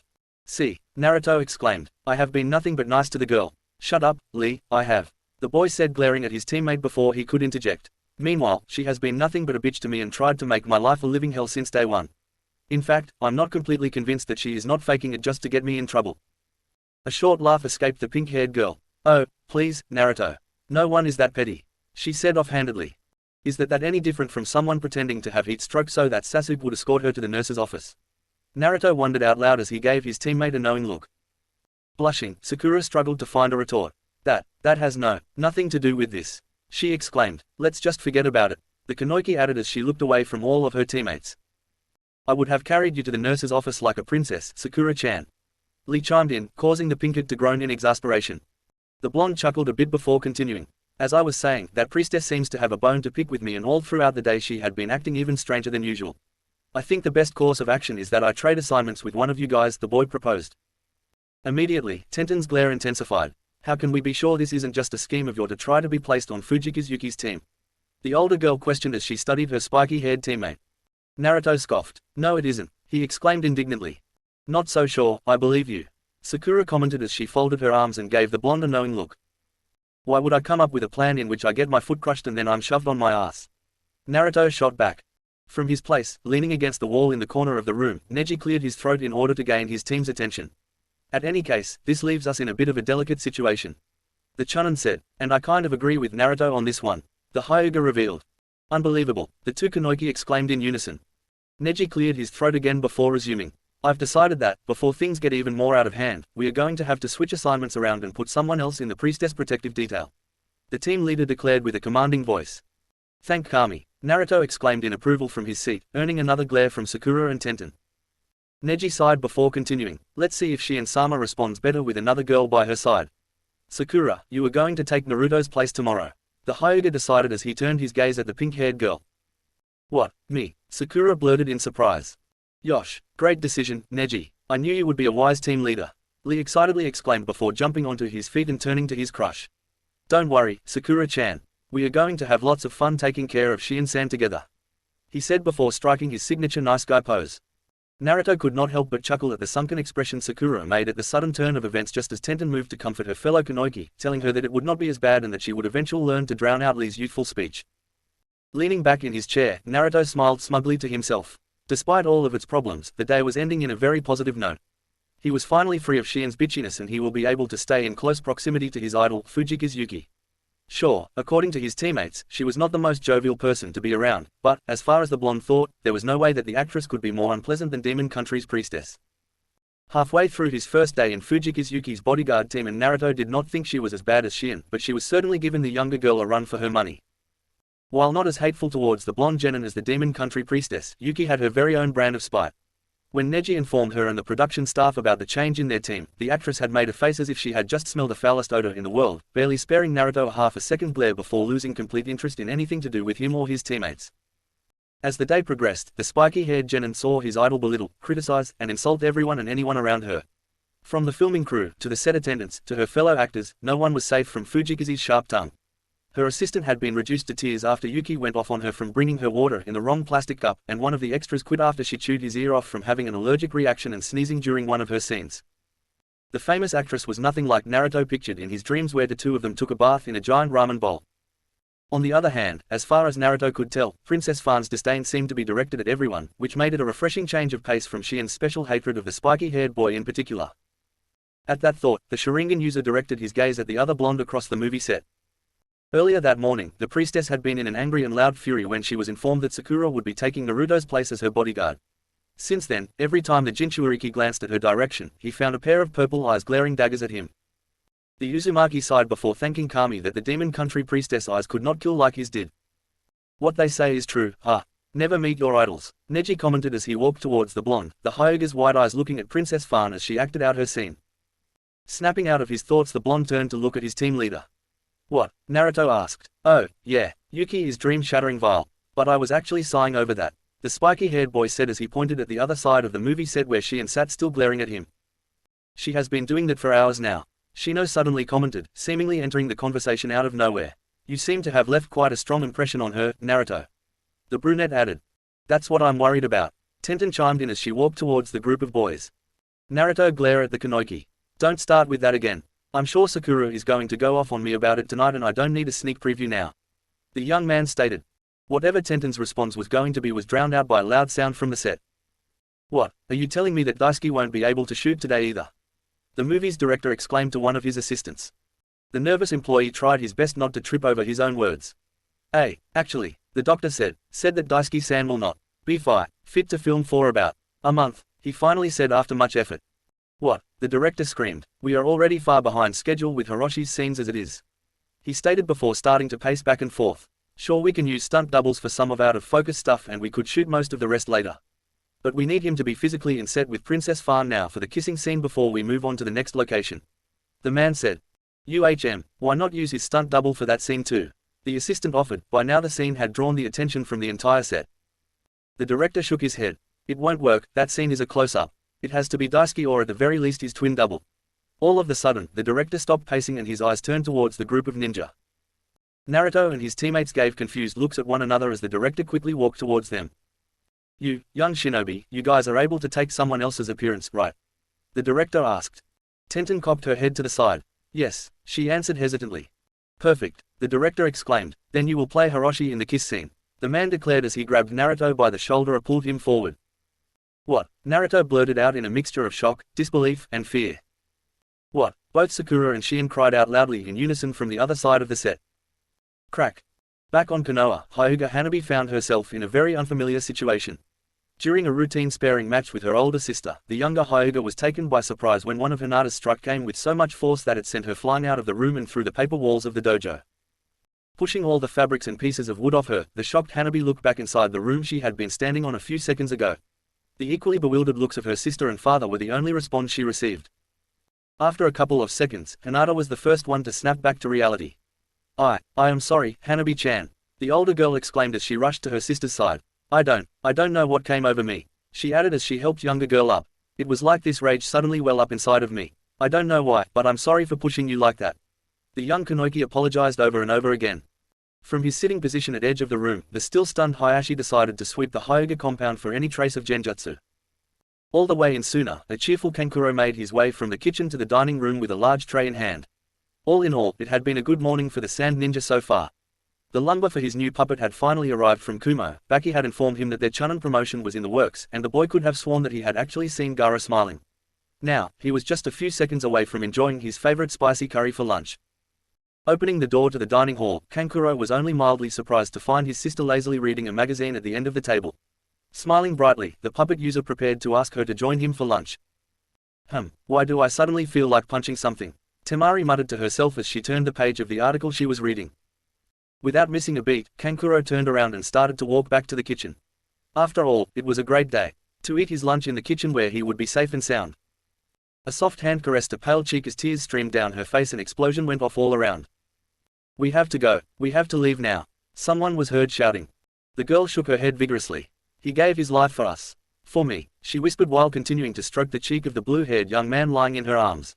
And I never, she said as she started to lower her head, her trembling lips seeking out the unmoving ones just a few inches away. Crash. A pile of boxes suddenly fell onto the floor, their contents spilling all over the set and some of it even getting into the camera shot. Cut, the director screamed. For Kami's sake, not again. Fujika's Yuki exclaimed as she immediately stood up, unceremoniously dropping the boy, whose head had been lying on her lap, onto the ground. Down in the dirt, Naruto gave a large sigh as he checked his henge was still on. Thankfully it was, and he was not going to get chewed out for it again. After only a few hours pretending to be an actor, the blonde had a newfound appreciation for his job as a shinobi. Sure, he faced death on a regular basis, but fighting missing nin was a far less grating occupation. Case in point, one little scene about kissing Princess FUNN somehow already was on its 7th take. By now, everything that could go wrong probably had. From problems with the film, to issues with the lighting, to a poor distracted intern walking into the shot. The worst part was that, every time the director yelled cut, it was immediately followed by a full-blown rant from the princess herself, who would not stop until the cause of the issue ran away from the set in tears. Sitting up, Naruto took another deep breath as he waited. If the prospect of kissing Fujika's Yuki was not tense enough, all the retakes, which always happened right before the actual kiss, were leaving him a completely nervous wreck. Glancing to the side, the spiky-haired genin could see Neji, Tenten, and Shino looking back at him. Their eyes showing about as much anxiety as he felt. Well, at least Neji's and Tenten's did, while Shino was anybody's guess.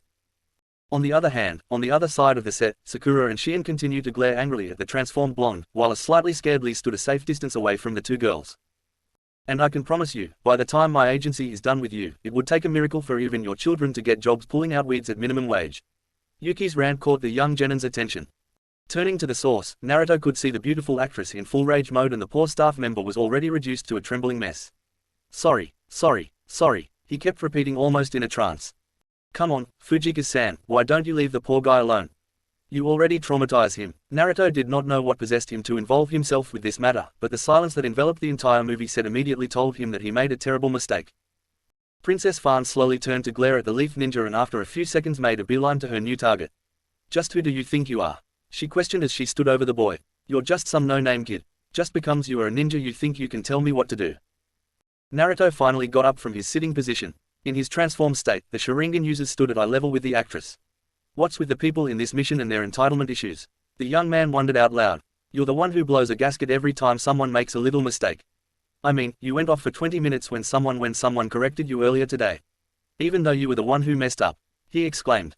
The fury in Yuki's eyes almost rivaled a Chunan's killer intent. Why, you little piece of shit. How dare you talk that way to me? She shouted, closing her fists to prevent her hands from shaking. Well, someone had to. Naruto responded. All this week you've been steamrolling everyone who so much as makes eye contact with you. Hell, I'm starting to doubt Daisuke-san is actually injured. I think he just wanted to get away from you.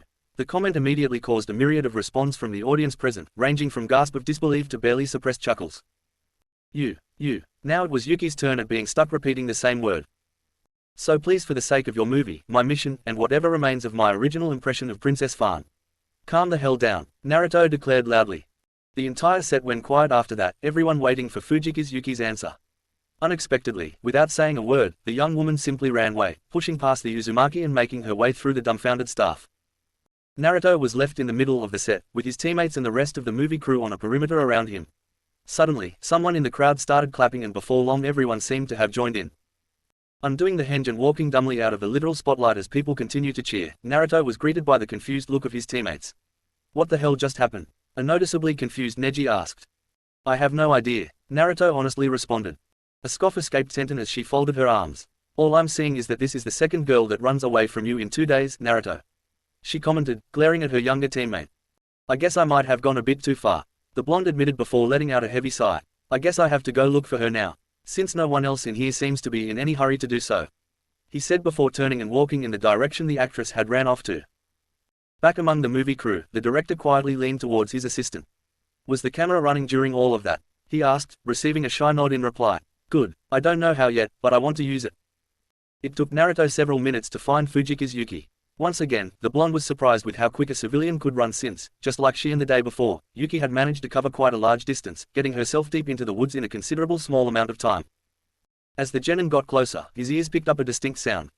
Damn it, he swore under his breath once he realized that he was hearing Princess Fan's sobs. Hey, Fujika-san, listen, I know I said a lot of things. The boy awkwardly started, but I honestly didn't want to upset you like this. Quickly, wiping her tears away, the actress turned her head to glare at the young man. I'm not upset because of you. Idiot, she spat. Naruto was taken aback by the response. Oh, well, you did run away after I confronted you.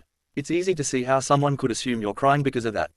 He commented, so then, if you're not upset because of me, can you come back and tell Tenten that? The Uzumaki added. A short, dry laugh escaped the black-haired beauty. Your little rant was simple, the latest drop in the stress-filled cup that is my life. She explained as she tried to compose herself. The blonde gave the actress a curious look. Really, care to share? He offered. Another, far more condescending laugh from Yuki was heard. A little boy like you could not possibly understand. She countered. Naruto rolled his eyes. Sure, because I'm just a shinobi who has faced certain death a handful of times. He commented offhandedly. I wouldn't know anything about problems or stress. To her credit, Yuki did have the decency to look a bit ashamed and face away. Deciding to spare Princess Fan any more embarrassment, the spiky boy opted to continue. I'll tell you what, let me tell you some of my issues first. He offered. For starters, just a couple of months ago, one of my teammates ran away from the village in a misguided attempt to save our team. One of Yuki's eyebrows rose. And how does that work? The blonde snorted in response. Did I say misguided? I meant stupid. He explained. Anyways, we were sent on a mission to drag his ass back and, by the end of it, both Neji and I had holes through our chest, but we did manage to bring him back. Yuki was noticeably taken back. That's quite a lot of dedication, she commented, clearly at a loss for words. Naruto shrugged his shoulders. Well, he is my best friend. Also, about a year ago, I found out that he is one of my only 2 living relatives. He revealed. And the other one is an S-rank missing nin who is trying to kill us both. It took several seconds for the actress to find her voice. Okay, you might know a thing or two about stress, she finally admitted. Now is your turn, Naruto pointed out with a smirk on his face. Sighing, Yuki had no other choice but to give in. Have you ever had a part of yourself that you needed to hide from everyone else? At all times, she asked. Hey, you have no idea, Naruto replied with a laugh. A small smile appeared on the young woman's face at the answer and Naruto could not help himself but think she looked absolutely stunning. Well, I have something like that too, the black-haired woman continued. Keeping it buried usually comes as second nature, but lately, it's on my mind at all times, nagging me, eating away at the walls around my heart. Her breathing started to become a bit unstable and her hands moved to clutch the pendant that hung around her neck. I usually have a much better grip on my composure, but lately. Well, you saw how I made poor Kaoru faint during one of my episodes, she said with a healthy amount of blush adorning her cheeks. So, you're not usually this strung-up crazy? The boy asked. Yuki gave the blonde a glare. Of course not, I'm a professional, she emphatically stated. A small smile appeared in the young shinobi's face. Good, I would hate it if my favorite actress in the whole world was that unpleasant. He commented, his words actually causing Yuki's blush to intensify. Come, let's go back. We still have a movie to film. Finally, regaining her composure, the young woman gave the spiky-haired boy a knowing look. Oh my, someone sure is in a hurry, she said as a mischievous glint appeared in her eyes. Could that person be looking forward to finally do the kissing scene? The actress asked as she approached the genin. Naruto audible gulped as he took a step back. By now, the smile on Yuki's face was absolutely predatory. Maybe I should give you a bit of service right here, she said. After all, you've been such a good little fan. You need to be rewarded. Her hand reached out for the blonde's cheek, teasingly stroking it. An exceedingly nervous Naruto tried to move away from the beautiful woman's touch, but found his retreat cut off by a tree. What was it you say your name was? Yuki asked as she continued to move up. Is it, Naruto-chan? Her face was now dangerously close. What are you two doing? An angry voice suddenly demanded to know. In a flash, Fujika's Yuki backed away from her would-be prey. Finally, being able to breathe again, Naruto turned to look at his savior. Immediately, his gratitude disappeared at the sight of a furious Shion glaring at him. Shion-san, don't run away like that, Sakura called out as Shion Lee came running from the direction of the movie set. Naruto looked at his teammate and smirked. Told you she was a handful, the young man smugly said, earning a glare from the pinkett for his troubles.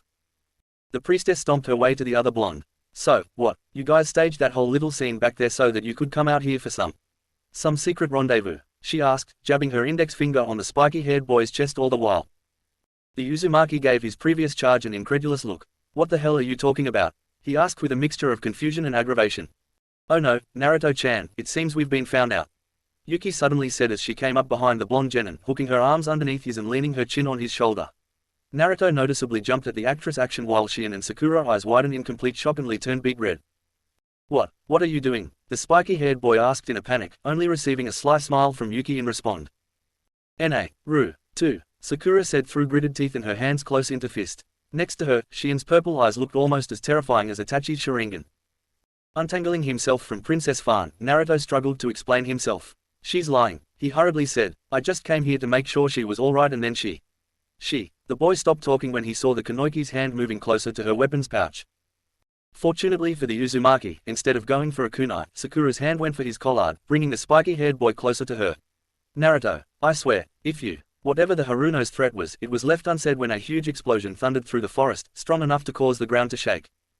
What was that? Lee immediately asked. All anxiety disappeared from Naruto. I don't know, but it came from the movie set. Chapter 34. Fortunately for the Uzumaki, instead of going for a kunai, Sakura's hand went for his collard, bringing the spiky-haired boy closer to her.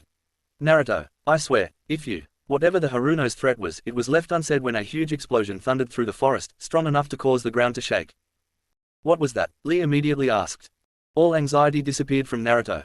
I don't know, but it came from the movie set. Instantly, the three-leaf ninjas moved to surround the two civilian girls, with Naruto and Sakura both drawing out a kunai. What's going on? A worried Shion asked as she looked at the direction of the set where a tower of smoke could be seen rising into the sky. The three shinobi did not even bother to answer the blonde girl, instead they continued to scan their surroundings. Naruto's Sharingan moved back and forth from side to side, as they searched for any signs of movement. Let's start making our way back to the spiky-haired boy started to say before suddenly coming to a halt and his head snapping to the side. Immediately, his teammates turned to face the direction he was looking at.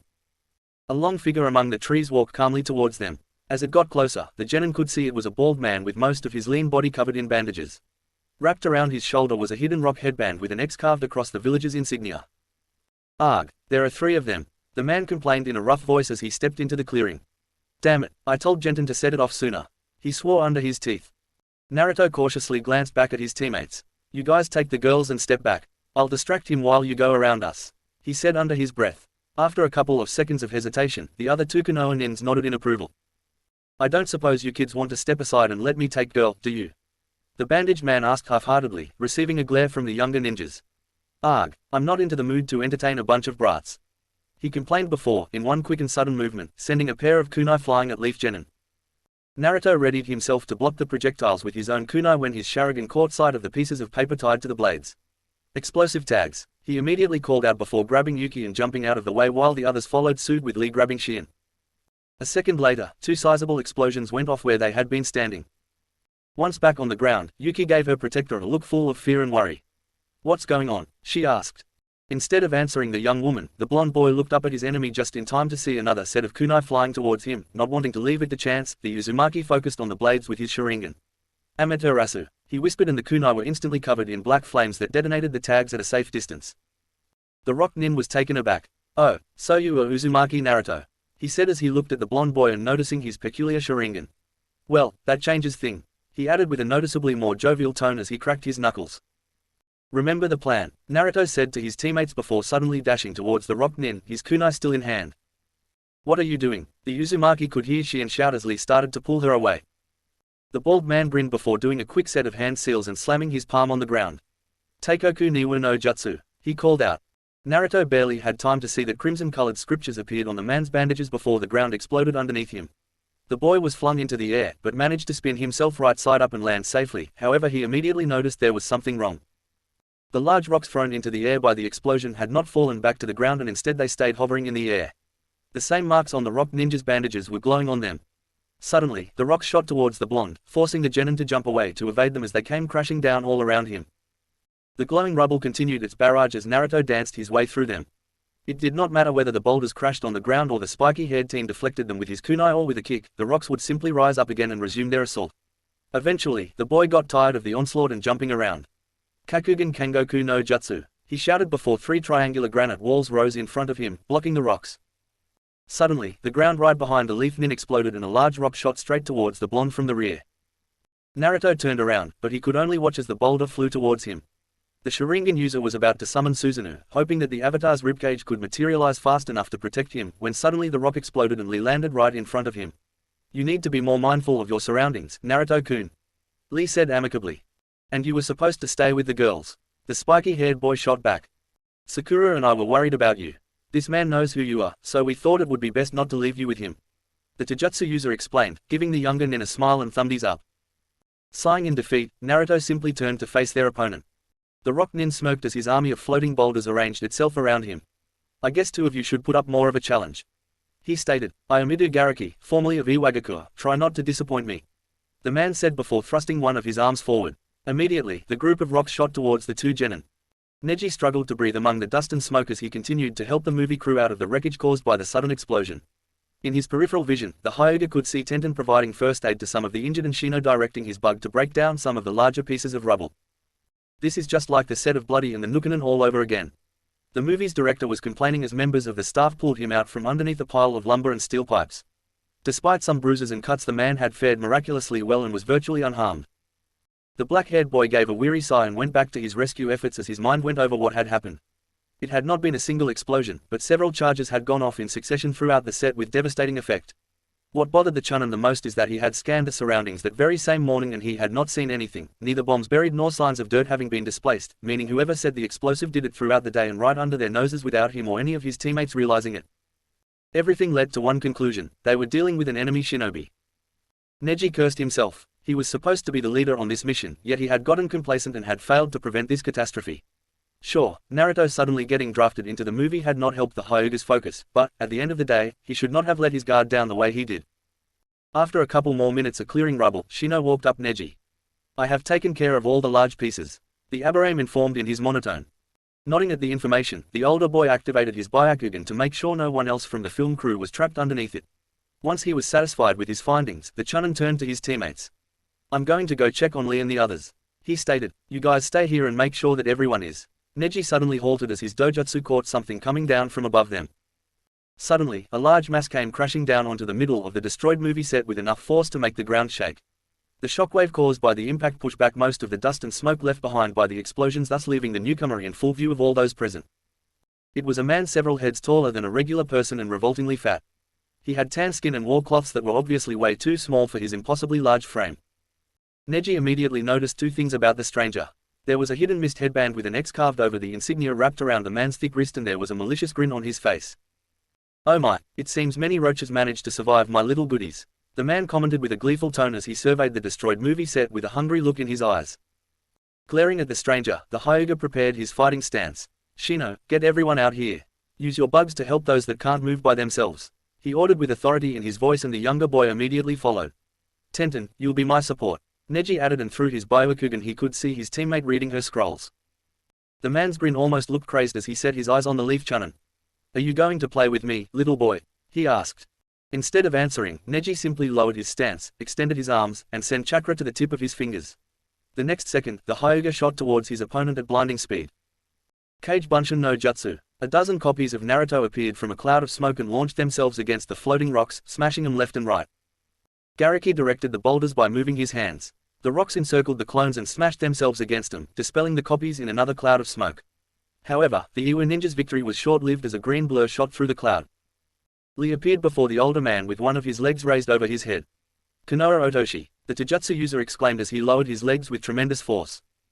The rock nin was forced to quickly direct his floating rocks to place themselves between him and the Leaf Genin. However, the young man's kick was so strong that it simply cut through the wall of stone like it was a knife through butter, forcing Garaki to jump back to avoid damage to himself. Watching the bandaged man forced on the defensive, the real Naruto smiled to himself as he approached from behind and his hands went through a set of seals. Gukikyu no Jutsu, he exclaimed before breathing out a large fireball towards his opponent's back. Looking back, Garaki saw the blazing inferno about to consume him. Gritting his teeth in frustration, the man brought his hands up in a defensive stance. Teikoku niwa, wasu, the Iwa shinobi shouted right before the fireball connected and he was swallowed by a giant explosion. Naruto stood back from the cloud of smoke and waited for the results of their attack when suddenly a large fist made out of rock shot through the dust towards him. Immediately, the blonde summoned Susanoo. A giant skeletal fist collided with its stone counterpart and a powerful shock wave swept through the clearing from the impact, carrying all the dust away. Lee landed next to Naruto as the younger boy's chakra avatar faded away and the two genin looked at their enemy. Garaki stood there completely unharmed. The older ninja's arms were now fully covered by rocks that formed a giant set of limbs with the same red markings glowing along its length. I have to admit, I did not expect you two to force me to bring these out. he commented before swinging one of his colossal arms forward, forcing the pair of genin to jump out of the way lest they be crushed by the large stone fist crashing down where they had been standing on.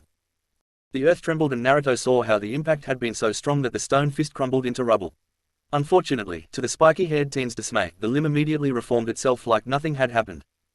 Giving himself a few seconds to think about the situation, the Sharingan user turned to his friend. "I'll keep him focused on me and you move in as soon as you get an opening," the boy stated, receiving a nod of approval from the Taijutsu user. Immediately, Naruto charged at the bandaged man as he summoned Susanu's ribcage and arms to counter the older ninja's rock appendages. Skeletal chakra met rock once again as Naruto and Garaki traded blows via proxy. The blonde directed his avatar's right fist at his opponent's head, but it was blocked by one of the bald man's rock arm. The boy then had to bring Susanu's left arm up to catch the rock ninja's own attack.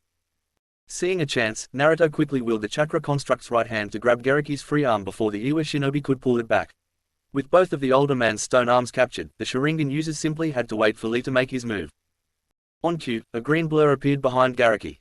"Konoha senpu," Lee exclaimed as he readied his spinning kick. As expected, Garaki murmured as a smirk appeared on his face. Suddenly, several of the boulders that made up the rock arms shot out towards the back, catching the black-haired genin by surprise in an onslaught of flying grapple. "Lee!" Naruto screamed as his teammate was flung backwards by the barrage of rocks that hit him. The smirk on the Iwa ninja's face widened. "Hey, brat. Don't lose focus in what you're doing," the man pointed out as he freed his rock arms from the distracted blonde's grip, and then delivered a powerful punch at the chakra avatar's ribcage. In his distracted state, Naruto had lost some of Susanoo's stability, and the potent strike not only sent the Jinchuuriki flying back, but also shattered the chakra construct altogether. It took the blonde all of his efforts to land on his feet, but the hard work paid off because there was already a second blow coming towards him and the spiky-haired boy managed to jump out of the way. Garaki continued his offensive, sending punch after punch and pushing the younger ninja further back. Not wanting to lose any more ground, Naruto swiftly summoned a pair of shadow clones in front of him to block the incoming punch and uses their back to jump high to the air before they disappeared. While airborne, the blonde gathered chakra in his right hand and hurriedly formed a rasengan, thrusting it forward as his upwards momentum faded and he started to return to the ground. More than happy to meet the challenge, the Iwa nin directed one of his punches upwards, straight into the blonde's attack. A giant explosion went off in the forest as Naruto was thrown back like a ragdoll and Garaki's rock arm was shattered by the force of the collision. Unfortunately, just like last time, the bandaged man's artificial limb immediately reformed and wasted no time before crashing down onto the fallen genin. From his helpless position on the ground, all that the spiky-haired teen could do was wait as a giant stone palm was about to squash him, but at the last moment the boy felt a hand grab his jacket and pull him out of harm's way. Looking to his side, the Uzumaki saw a bruised and exhausted Lee. "Nothing is working, Naruto-kun," the older genin commented. "Everything we throw at him has been useless since he can just get more boulders from the ground," he pointed out. The Jinchuuriki had to agree. Garaki had essentially shrugged off all of their attacks and looked no worse for wear than he did at the start of the battle. "We have to hit him with something so big that he can recover from it.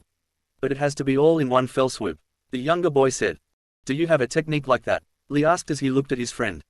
"One," Naruto responded but hesitated for a second before continuing. "But it requires a great deal of concentration and it would take me some time before it's ready," he said. "Plus, I haven't fully mastered it yet," the Sharingan user's thought, but decided to keep that part to himself. The Taijutsu user gave his teammate a strong nod. "Yosh, then I will keep Garaki busy while you prepare your attack," he declared. Naruto gave the older boy a worried look. "Are you sure you want to do that, Lee?" he asked, "because I'm not even certain if my jutsu will work." Smiling, Lee gave the blonde a thumbs up.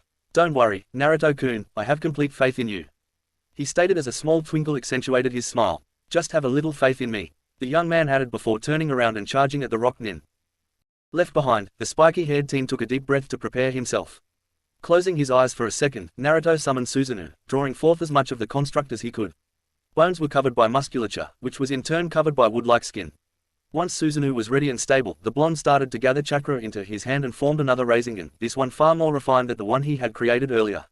The genin wheeled the chakra avatar's right arm to move closer and put its large hand right in front of him, on which the young man placed the rasengan. Once the Uzumaki made sure that the sphere of chakra was secure in Susanoo's palm, the boy took a deep breath. The easy part was over. Next, as Lee continued to dodge Garaki's attack, Naruto brought both of his hands close the spinning sphere and started to pump wind chakra into the rasengan. Flashback. Naruto and Kakashi stood in the middle of a training ground with over a dozen pieces of paper littered around their feet. Some of the papers seemed to be disintegrating, others seemed wet, more looked scorched, but by far most pieces of papers seemed cut up. "Well, that settles it. Your highest affinity is with wind chakra, though fire was a close second," Kakashi pointed out as he examined all the scraps of papers around him. "But it seems your body is vehemently against lightning release," he added. For his part, the blonde shrugged his shoulders. "I told you, He said, after the Chunin exam I tried to copy the Chidori, but, no matter how hard I tried, I couldn't generate the lightning chakra for it. I had to modify the jutsu and replace it with fire chakra. The genin informed his teacher. Kakashi gave a disappointing sigh. Well, I guess we'll have to. Really, a fire release, he started to say, but did double take when his student's words registered. You'll have to show me some time, he added under his breath. But on the meantime, we should work on helping you hone in your wind chakra, he proposed. And so, the two Sharingan users did. For the next couple of weeks, Naruto spent his time cutting leaves and then cutting through waterfalls until he had completely mastered the usage of wind nature chakra. Thanks to the boy's Sharingan allowing him to regulate the chakra throughout his body, it made the process a piece of cake for the spiky-haired teen. However, when the silver-haired Junin brought up the notion of combining the wind chakra with the rasengan, they hit a bit of a snag. Arg, it's impossible, Naruto exclaimed as his legs gave out and he fell to the ground, his head feeling as if it was about to split open. This is just like when I was trying to use his Raiden. It just can't be done. I'm feeling like I'm being pulled in opposite directions, he complaining as he sat there on the ground. Kakashi watched his student passively. Yes, I remember Minato-sensei having a similar problem, he mentioned. It seems that adding nature transformation while shaping the rasengan is impossible. If only we had an extra set of hands, the older leaf nin commented to himself. Immediately, Naruto's eyes widened in realization. Several minutes later, Kakashi stood on the training ground with a very surprised look on his face as he observed his blonde student. Naruto had summoned one of Susanu's arms and placed the rasengan in its hand. Now the boy was well on his way of adding wind nature chakra into the spherical jutsu. Well, you are about to succeed on something even your father failed to accomplish, the silver-haired man commented in amazement as he watched little blades appear along the horizontal diameter of the boy's chakra sphere. A proud smile appeared in Naruto's face. It's not that hard once you... Whatever the Jinchuuriki was going to say was drowned out by an abrupt screeching sound. Suddenly, the rasengan started to become unstable and, before the spiky-haired teen could do anything to prevent it, the sphere exploded, violently sending its creator flying back. Kakashi immediately rushed to his student's side. Naruto, are you alright? He asked as he knelt down next to the boy. The explosion had torn the boy's cloths to shreds and his right arm lied numbly to the side. Ah, it feels as if an exploding tag went off next to my shoulder. The spiky-haired boy screamed as he clutched his right side. And I can't feel my right arm at all, he added through the pain. The Junin surveyed the genin's injuries. This is the nature of wind chakra, he explained. It severely damaged your chakra circulatory system, cutting the flow of chakra to your arm at the shoulder. Come on, we better get you checked out by a medic. Later that night, the two Sharingan users were in one of the rooms in the Konoha hospital. The spiky-haired boy's right shoulder was bandaged up and he was now having problems putting his new set of cloths over it. I can already hear Sakura chewing my ear off about this, the blonde lamely commented. Kakashi watched his student for a couple of seconds. I think we should shelf the FUNN rasengan training, he suddenly stated. Naruto's face snapped towards his teacher. Why, I almost got it, the boy exclaimed. A sigh escaped the older ninja. Naruto, look what happened when you simply added wind chakra to the rasengan. A bit more and the damage could have been permanent. You could have lost full circulation to your main arm. The man tried to reason with his student. I don't care, the Uzumaki shot back. You said it yourself, this is something even my dad failed to do. I need to see this through, he said as he looked straight at his teacher. The look of sheer determination in the spiky-haired teen's eyes utterly defeated the Junin. Very well, but two conditions, the silver-haired man said. First, before we continue working on this, we are going to focus on how to keep you safe. And second, promise me that you are not going to use this jutsu on the field until you have completely mastered it, the man stated. End flashback. Naruto was panting. The strain of keeping the rasengan stable while adding the wind chakra was taking a huge toll on him. I'm sorry, Kakashi-sensei. But I need this technique's power right now, he muttered as the sphere stared to make a screeching sound. The boy smiled as the rasengan started to grow and the blades around it stretched exponentially, making the whole thing look like a giant, spinning shuriken. Looking up, the blonde could see Lee struggling to continue to dodge the Iwa shinobi's attack. The Taijutsu user was completely in the defensive by now, jumping all over the place, even on some of the floating rocks themselves, in order to evade them and Garaki's stone arms. He wasn't going to last much longer. The blonde took a deep breath and glanced down at the jutsu screeching in Susanu's hand. It's ready, I hope, he thought to himself before taking a step forward. This is my strongest technique right now. This has to work. The avatar felt heavy, but the boy endured through it. Lee, it's ready, the young man called out. The black-haired genin landed away from the rock nin and looked at his teammates. Lee was surprised at seeing the younger boy's avatar carrying a large, weirdly shaped rasengan, though the jutsu looked almost proportional in the huge chakra construct's hand. Not questioning his teammate, the older leaf nin quickly jumped out of the way. Oh, so this is what you were up to. Garaki mocked the spiky-haired boy as he turned his attention to him. Very well, let's test this little technique of yours, he challenged. Gritting his teeth, Naruto started to move forward, picking up speed little by little, and always mindful of his jutsu's stability. Once that he reached running speed, the young man and his avatar jumped into the air. FUNN, Rasen Shuriken, Naruto called out as he willed Susanoo to thrust the hand that carried the wind jutsu forward. Full of confidence, Garaki drove his rock-covered first straight into the incoming chakra mass. The moment his punch touched the Leaf Ninja's technique, the bandaged man realized his mistake. Instead of crumbling like it always did, the boulders that formed his arm simply disintegrated into a dust far too fine for him to reform it back together.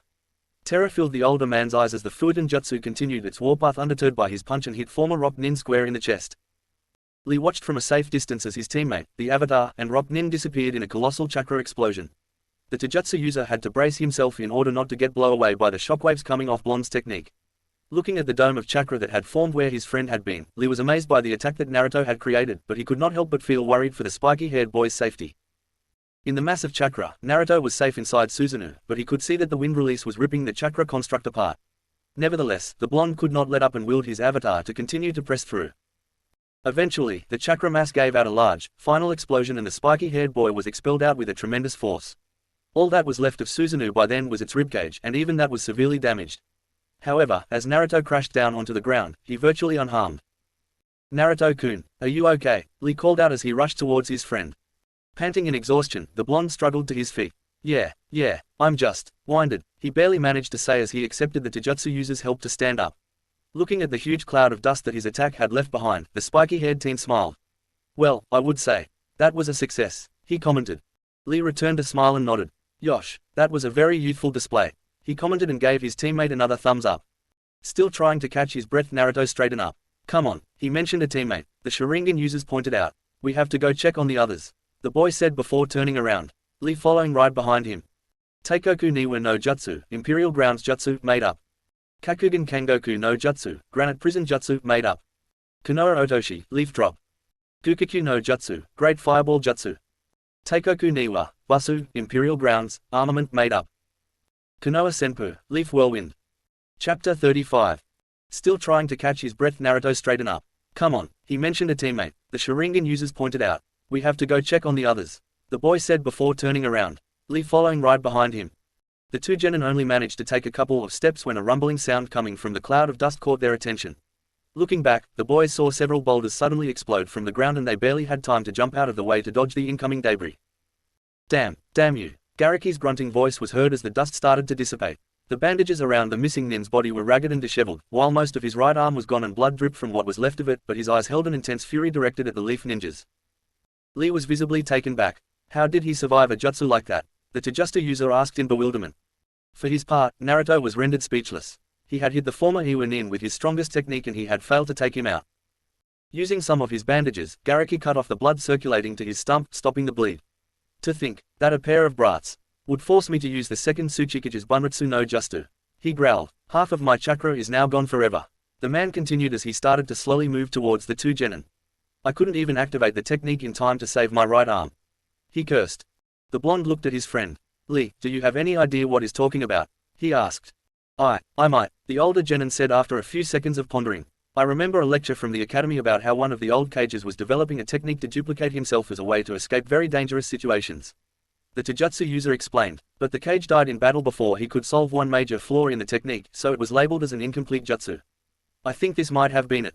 By now, Garaki was heaving in anger. "With my chakra and my arm gone, I'm barely half of what I used to be. Nothing more than a shell," he muttered to himself as he took another step towards the two boys. "I'm done. They will not abide someone broken like me. All I have left is..." His eyes glared at the pair responsible for his situation. "Make sure I take you down to hell with me." The former Iwa shinobi roared as chakra was forced out of his body. At their opponent's declaration, the Leaf Genins readied their stance. "Stay on your toes, Lee," it seems he finally snapped. Naruto commended. The black-haired nodded in agreement. "Yosh, don't worry, Naruto-kun, there's nothing that he can throw at me that I..." The young man stopped in mid-sentence as something about the bandaged man caught his attention. Lee's eyes winded as realization dawned upon him. "Hachiman Tonku, Deroku Kaiman, Kai," Garaki exclaimed right before a huge explosion of chakra erupted from his body. Naruto had to put his arm up to prevent his face from being buffeted by the dust being pushed by the missing nin. "Eight gates," the blonde questioned as he glancing at his friend. "Isn't that the technique you use?" he asked. The blonde could not fully figure out what was the expression that the Taijutsu user was showing. Lee's face was a mixture of fear, astonishment, and anger. The whole thing seemed very out of place with the older boy. Heaving under the strain of his technique, Garaki smirked as his skin turned a reddish-brown color and some of the veins in his head became more pronounced. "Speechless, aren't you?" He goaded the younger ninjas. Using this technique in my state might kill me, but destroying you is the only thing that can alleviate my pride. Readying himself to jump back in the fray, Naruto was suddenly stopped when Lee took a step forward. You go back to check on the others, Naruto-kun, the black-haired teen said in a serious voice. I will be his opponent. Sapphire-colored eyes widened at those words. You can't be serious, the younger boy protested. This guy is completely unhinged. It's dangerous to fight an opponent like that on your own, Naruto pointed out, but then realized that his friend's body was shaking. By now, anger seemed to have won out over dominance for Lee's expression. He insults the technique that Guy-sensei taught me. I can't overlook this, the young man declared before bracing himself. Hachiman Tomku, Daisen Simon, Kai, Lee roared as chakra exploded around him. Lee, think this through. The spiky-haired boy tried to reason with his teammate again. Last time you used 8 gates you almost ended your ninja career. Besides, you can only go up to the 5th gate and this guy already opened the 6th. Turning to face the blonde, a smile finally returned to the older boy's face. Don't worry, Naruto-kun, the black-haired teen responded. He said that lost half of his chakra to survive your attack, so 3 gates should be enough to match his 6. Lee stated as his skin started to redden. Naruto gave his friend a skeptic look. Does it really work like that? He questioned. The smile on the Taijutsu user's face widened cheekily. Not really, the boy admitted, but this is something I have to do.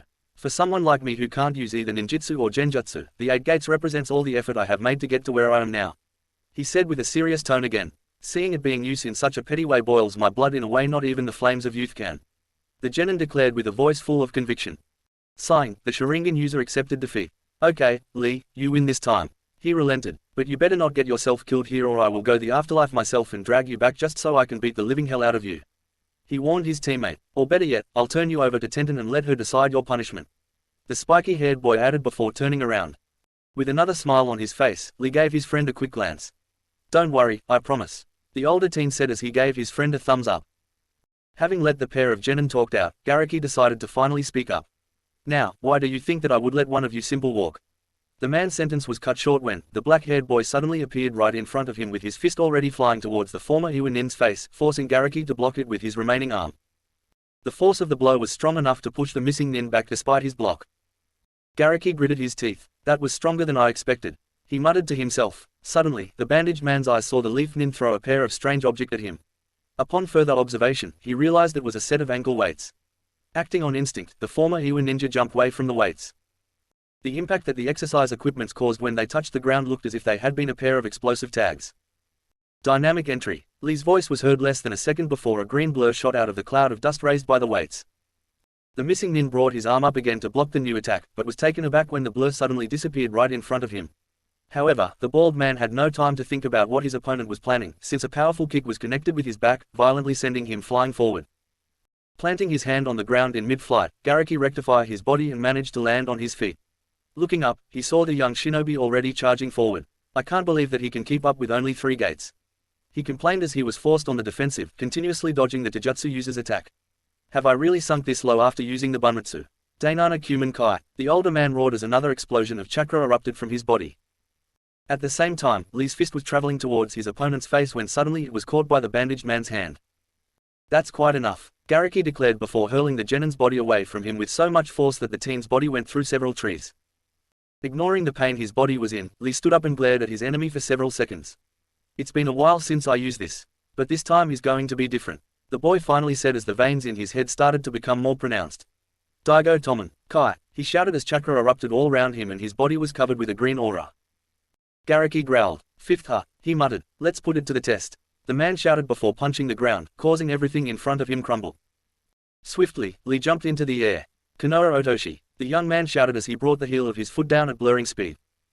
This time, it was the Iwa nin's turn to jump away right before the ground he had been standing on exploded when the younger ninja's foot came down. The 2 Hachiman users started to trade blows back and forth. In his weakened state, the bandaged man found himself slowly losing ground despite having opened more gates than his opponent. It was clear to the man that, despite his young age, the Leaf Genin Taijutsu was far more refined, and now that Garaki could not physically use ninjutsu, he was in a crippling disadvantage. As the younger shinobi continued his assault, one of his fists broke through his opponent's defenses and connected with the man's chin, sending him flying back. Not wasting any time, Lee immediately closed the distance between them. Konoha Daisenpu, he shouted as he delivered several spinning kicks at the former rock nin who was helpless at the teen's speed and strength. Konoha Otoshi, the black-haired boy ended his combo by delivering a falling kick on his opponent, sending him crashing down into the ground with tremendous force. Gah! Gariki cried out as his gates he opened increased the amount of pain his body felt. Struggling back to his feet, the man sent a murderous glare at his young opponent. Damn you! He cursed through gritted teeth. By now, almost all the bandages on the missing nin's body had become loose. To be forced to use this, by someone like you, I guess I have nothing left to lose either way, he exclaimed as his body started to emanate a lot of pressure and the ground cracked under his feet. Lee watched as the veins in his opponent's head became even more pounced. The genin's eyes narrowed as he saw white steam come off the man's body. Hachiman Tonku, Daihachi Shimon Kai, the Iwa ninja exclaimed as the ground exploded all around him. Within an instant, he closed the gap between himself and the leaf genin, driving a powerful punch at the boy's stomach. As the Tenjutsu user was thrown back, Gariki quickly sped past him and delivered a spinning kick that hurled the boy at another direction. With his enhanced speed, the bandaged man was able to rapidly overpower the young ninja, throwing the teen around the forest like a ragdoll. It took all of his self-control for Lee not to scream in pain as his body collided with a boulder, crushing it into pebbles. The boy had to use all his resolve as he forced his body to stand back up. Gariki landed just a few feet from the battered teen. How about we finish this? I still have to catch up with your friend and pay him back, he said with a smirk. Lee's eyes hardened. I'm not done yet, he responded. I still have one trick left, the boy added. One of the missing nin's eyebrow rose in curiosity. You do? What is it? He inquired. Are you resolute enough to open the 8th gate as well? Before answering, the black-haired kid started to undo the bandages around his right arm. No, I can only open up to the 5th gate, but I don't need any more to beat you, he replied. This is something else. A scoff escaped the former rock nin. There is nothing that can beat a person that has opened all 8 gates, he exclaimed. Looking at the white steam on his opponent's body, Lee continued unraveling the bandages. You said that you were forced to use Hachiman as a way to salvage your pride after being overpowered by Naruto and I. The genin started to say. Well, I traded mine in order to have the strength to protect the people I care about when the time came, he stated before removing a long stream of bandages and revealing a seal with the word wind engraved in his forearm. Gariki looked at the seal in confusion. What is that? He asked as he saw the symbol start to glow. The air started to spiral around the leaf ninja. Tengoku no Genso Tai, Kaze no Fuin. Lee roared right before disappearing from Gariki's view. Flashback. No, I don't want it, Lee yelled from his bed in the Konoha hospital as a stricken guy and a serious Sunad looked on. They were supposed to start preparations for the young man's surgery, but at the last moment the boy's teacher had dropped a bombshell on the genin's lap. Lee, you have to understand, the Taijutsu master tried to explain. I understand just fine, you are telling me that I have to throw away everything I believe in. The black-haired boy shouted back. It pained Lee to talk to his teacher in such a manner, but the feelings of betrayal and anger that had surfaced were numbing his heart to everything else. Sunad took a step forward. We are not asking you to do any such thing, Lee. The new Hokage intervened. I have read the reports from the Chunin exam. You have already proven that you can become an extraordinary shinobi. This will only help you achieve your full potential, she stated. Tearful eyes looked at the village leader. I've trained day in and day out all this time so that I can prove that I can make it with Taijutsu alone. But this is something else, he cried out. If I accept this, I will be turning my back to all the hard work I did in the past. While waiting for the nurse staff to come and fetch him for surgery, Lee had noticed that there was something odd with Guy-sensei as the usually boisterous Junin was simply sitting quietly by his bedside. After much probing, the genin had managed to get his teacher to reveal the cause for his discomfort. The Godam had agreed to perform Lee's surgery only under the condition that a special set of seals will be placed on the black-haired boy. The Tengoku no Genso Tai seals. Once activated, the seals would enhance the wearer's physical attributes in different manners by manipulating the body and its surroundings. They were supposed to complement the user's Taijutsu and make it far more versatile, but as far as the genin was concerned, they were nothing more than a shameless cheat. I've trained all this time to be a Taijutsu user and that's what I will always be. I don't need some old Fuinjutsu technique to help cover what other people think I lack. The genin said stubbornly. I will make it through hard work alone. I don't need a handout. A sigh escaped the blonde woman as Guy moved to his student's side. Then don't do it for you, the genin said with a very serious expression on his face. I've told you the story of the genin who sacrificed his life to use the only technique he knew in order to save that which he cared about, right? He waited until his student nodded. Well, I don't want that story to repeat itself. The man stated, I taught you the 8 gates and I will never regret it, but I know you, Lee, and I know that once you master it, you will not hesitate to use that power if it means protecting something or someone important to you. Most of the anger in the black-haired boy seemed to dissipate as his gaze dropped down to look at his hands on his lap. Kneeling next to his student, Guy grabbed one of the boy's hands. All I want is for you to have an option. Something that you can use to protect Neji, or Tenten, or Sakura if the time ever comes. As he spoke, the Taijutsu master's tone softened. And many years from now, I want to look up in pride and see you smiling and happy, living the life of a youthful shinobi who has no regrets. He added with a smile. Lee looked up at his teacher, more tears threatening to run down his face. Guy-sensei. The smile in the Junin's face widened. Besides, who said anything about handouts? The Tengoku no Gensotai seals are the real deal and they require a lot of effort, so simply activate them, let alone master. I'm looking forward to training you until you can fully use them all. He stated as his voice started to recover some of his trademark energy. Mastering these seals is be the best test for your youthfulness that we could have ever asked for. The man declared. The floodgates in Lee's eyes had broken down and his tears were streaming freely down his cheeks. Guy-sensei. Lee. Guy-sensei. Lee. Tsunade stood back and watched with a mixture of astonishment and curiosity, with just the tiniest bit of horror sprinkled in, as the pair of Taijutsu users hugged each other. The sight seemed to generate a strange glow of light seemingly out of nowhere. Behind the Hokage, a group of nurses that gathered to see what was going on. Arg, they're doing it again. One of the nurses complained. This happens at least 3 times per week. Another one commented. Guy-sensei. Lee. End flashback. Gariki only had time to look to the sides when suddenly a green blur sped past him. The former Iwanin was only able to barely dodge it thanks to the open gates heightening his reflexes. However, he was not quick enough when the blur made a second round, hitting him in the shoulder with the force of a battering ram. Where the hell are you? The man exclaimed as he looked around the forest. Every so often, a green streak could be seen among the trees. It would circle around the bandaged man a bit and suddenly strike at lightning speed like a cobra. It was only thanks to all the gates that he had opened that Gariki had managed to dodge most of his opponent's attacks. However, more than a handful of them had hit him, and the Hachiman was many things but defensive was not one of them. At the speed in which the Leaf Ninja was hitting him, each punch felt as an exploding tag had gone off right in front of him. I can't let this continue. Gariki muttered to himself. The missing nin waited until he saw the green blur hurl itself towards him before the older shinobi punched the ground with great force. Immediately, the earth around the missing nin crumbled, but instead of being caught in the upheaval, the blur changed directions mid-flight, surprising Gariki, who received a punch on his face for his distraction which sent him stumbling back. The Tengoku no Gensotai seals can alter my body or its surroundings. Lee started to explain, finally stopping as the older man pushed himself off the ground. The wind seal in particular manipulates the air currents around me, making air resistance almost non-existent, and letting me move faster. He said as he lifted his right forearm where the word wind was glowing. Also, if I need it, it can create walls of wind for me to change directions mid-air, as you just witnessed. Wiping the stream of blood that had started to run down his mouth, Gariki stood back up. Damn you, you were holding back all this time. He growled as he leered at the young man. Lee met his opponent's glare with one of his own. You use the 8 gates like a small child throwing a tantrum. The genin started talking again. But to me these seals represent my wish to keep my friends safe. And they mean more to me than any foolish pride. The Taijutsu user exclaimed as he took a fighting stance. Now let me show you the other seal I have unlocked, he said before disappearing from view again. Gariki didn't have time to react before the black-haired teen appeared right in front of him, a fist already poised to attack.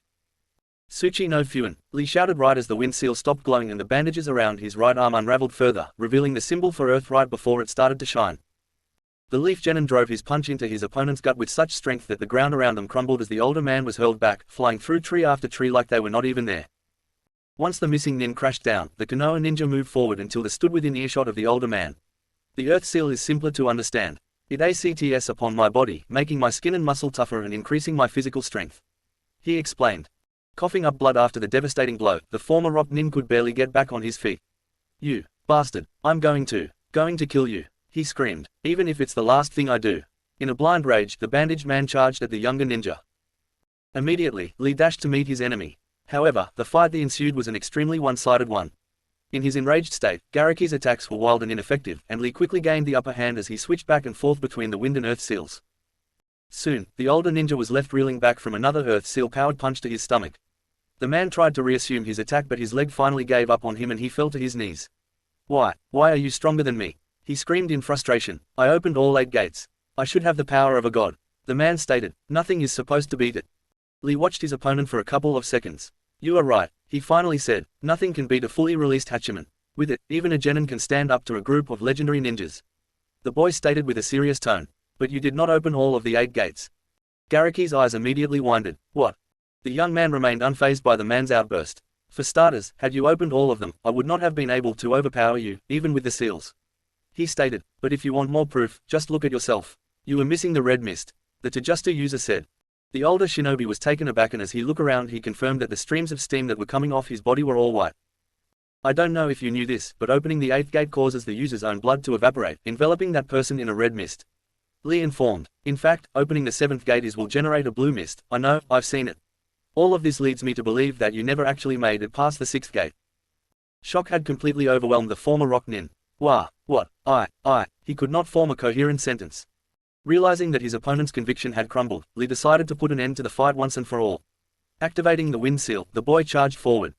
Garaki seemingly managed to snap out of it at the last second and thrust his fist forward, however the younger ninja jumped into the air before it could connect. Once he was high up in the air, Lee used the wind seal to create an air wall to propel himself back down. Konoha Ryusei. The boy roared as he readied his punch and created a couple more walls to boost his speed. At the very last moment, as he was about to crash into the former Iwanin, Lee drove his punch fist forward and the seal in the Genin's arm changed from wind to rock.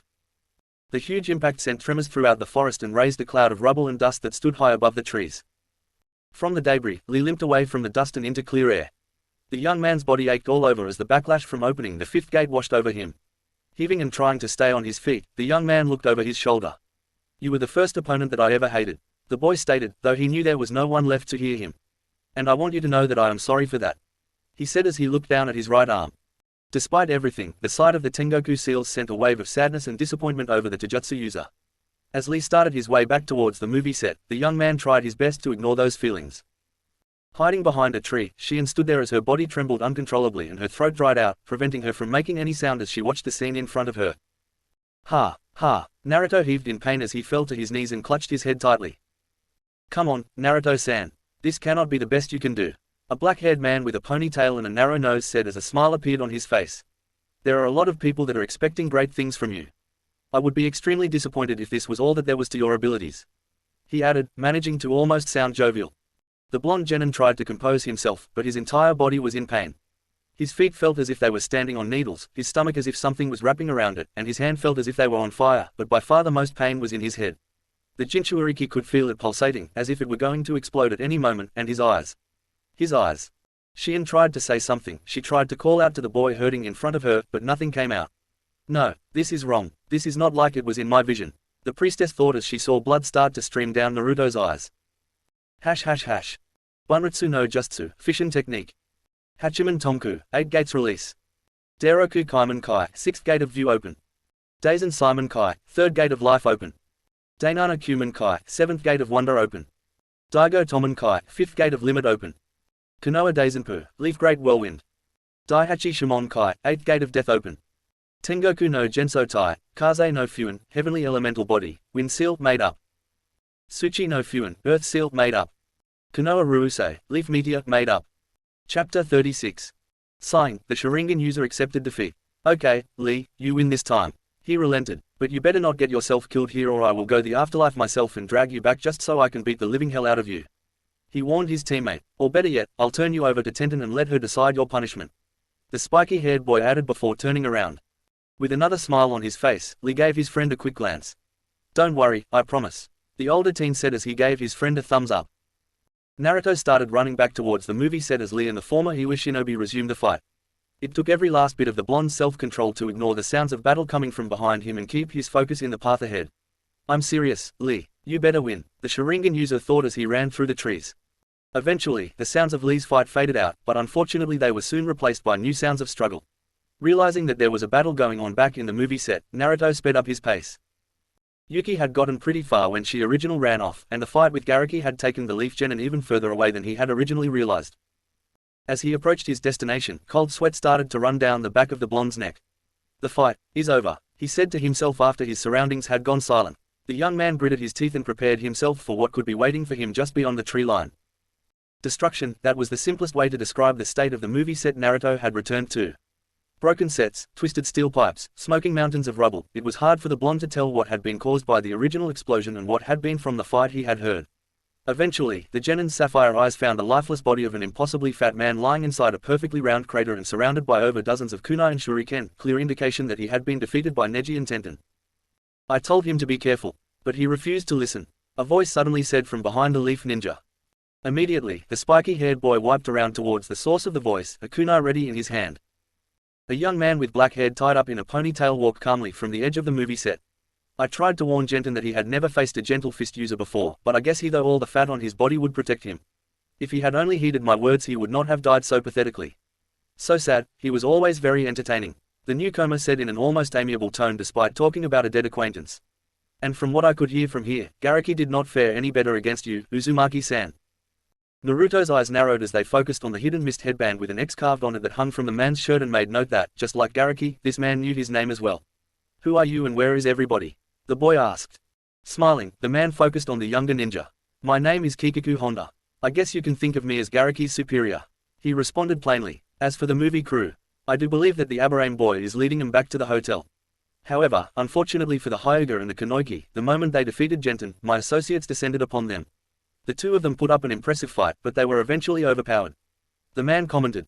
What? Naruto exclaimed, baring his fangs as the Sora Sharingan manifested itself on the boy's eyes. Immediately, Honda brought his hands up. Do not be so alarmed, he said. I'm not entirely sure why, but my employers decided to capture him instead of outright killing them, so you should be glad about that. The man casually added. The blonde tried to rein in his new fury. What exactly are you guys after? The boy needed to keep the man talking to find out what he was actually dealing with. The former Kiri ninja had no problems answering. My comrades and I were hired to secure the capture for Fujika's Yuki. He said, I have to tell you, I was pleasantly surprised by how much trouble you kids gave us. It has been quite entertaining, the older man said as he smiled once more. Narrowing his eyes at the man's words, Naruto gripped his kunai tighter. I'm not letting you lay a single finger of Yuki, the Jinchuuriki stated. Honda's smile took on an almost feral look. But Uzumaki-san, I have already captured her, the man revealed as he reached into his inside pocket. She put up a good fight too, but, at the end, she was unable to stop me. He commented as he brought out the mangled remains of a familiar leaf headband. The very next instant, Honda saw a giant, chakra fist coming down on him. Gracefully, the older shinobi jumped out of harm's way. You bastard, Naruto roared, what have you done to Sakura? The boy demanded to know as Susanoo continued to form around him. Once again, the black-haired man brought one hand up. Please, calm down. Like I said, my associates have decided to capture your comrades for reason only known to them. The man explained. You still have a chance to save the pink-haired Kanoiki and the other two. He said, that is, provided you can get past me. The former mist ninja added with another smile. What do you mean? The spiky-haired teen questioned, refraining himself from lunging at his opponent again. The man's smile widened. With the capture of Fujika's Yuki, my responsibilities with my employer have been taken care of. As far as I am concerned, I am free to do whatever I want. Honda informed as he, for the first time since he walked into the movie set, took a fighting stance. With Susanoo blazing around him, Naruto prepared himself. And why do you want to fight me? He asked. You are an oddity, Uzumaki-san, one of the few genuine ones left in this world. Honda responded. I want you to entertain me for a little while, he added before swiftly throwing a couple of shuriken at the young ninja. Charging forward, Naruto let the incoming projectiles bounce harmlessly off the chakra avatar around his body and instead directed another colossal punch towards his opponent. Once more, the mist nin simply jumped back to safety and let the construct's fist impact the ground. Instead of the chakra avatar, over half a dozen blondes shot out of the cloud of dust raised by the attack's impact. A knowing smoke appeared on Honda's expression as he dodged the incoming attacks from the clones, before delivering a spinning kick and catching the real Naruto on the chest. The Uzumaki was pushed back but managed to stay on his feet. However, before he could reassume his assault, the older shinobi had already finished a set of hand seals. Suden, Maizurapa, he called out before jumping backwards and shooting a torrential stream of water out of his mouth which caught all the shadow clones before they had a chance to evade and forced them to disappear. Sharingan eyes immediately focused on the black-haired man, but unfortunately, before Naruto could bring out the Amaterasu flames, the stream of water suddenly strengthened and shot towards the Jinchuuriki's direction, forcing him to abandon the attack and jump away. Now, that's more like it, Honda suddenly started to say as the younger ninja landed back on the ground.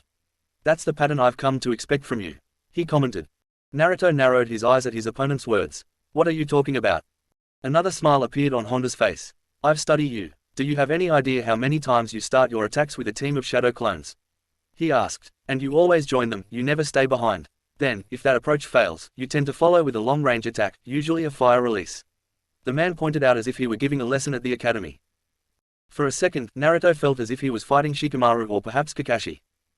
You see, this is my quirk. Honda continued talking. I study and analyzed everyone around, all of my targets, and anybody of note in the ninja world today.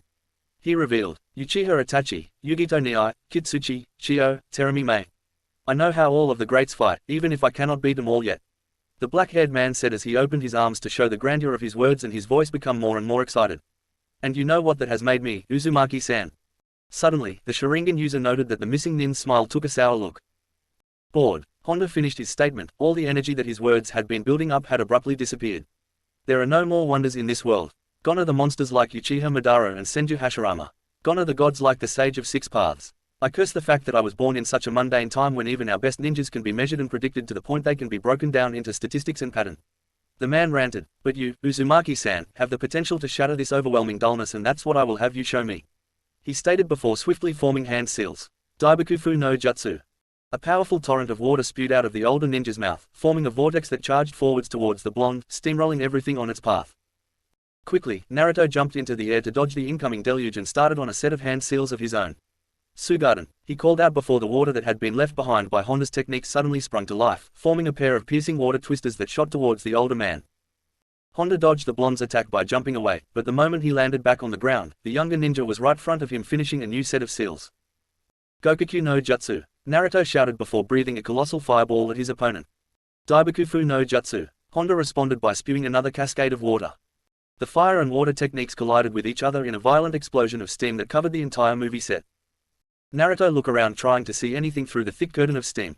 My, that was careless of you, Uzumaki-san. The missing ninja's voice seemed to come from every direction. Don't you know that a Kiri shinobi can use steam just as if it were mist? He questioned as his voice echoed unnaturally. Suddenly, everything went completely quiet, even the ambient sounds of the woods had gone deadly silent. The Sora Sharingan continued to search through the steam. Eventually, the Genin's eye caught sight of a shade in his peripheral vision. Quickly turning to face towards it, Naruto saw an object cutting through the steam as it flew towards him and he immediately sent chakra to his eyes. Amaterasu. Immediately, the projectile was covered in black flames. It was at that moment that Naruto realized that the attacking object had been a kunai with a tag tied to it, and when the dark flames reached it, the tag detonated into a potent, white-hot flash so strong that it felt like it would burn his eyes away. In the middle of the destroyed movie set, the younger ninja screamed. By now Shion could barely breathe as she ran through the woods. However, the desperation and dread she felt kept the young woman from stopping. Everything in the last hour had happened so fast. One moment she was making her way back to the movie set alongside Fujika's Yuki and Sakura when suddenly another missing ninja showed up claiming to be there for the actress.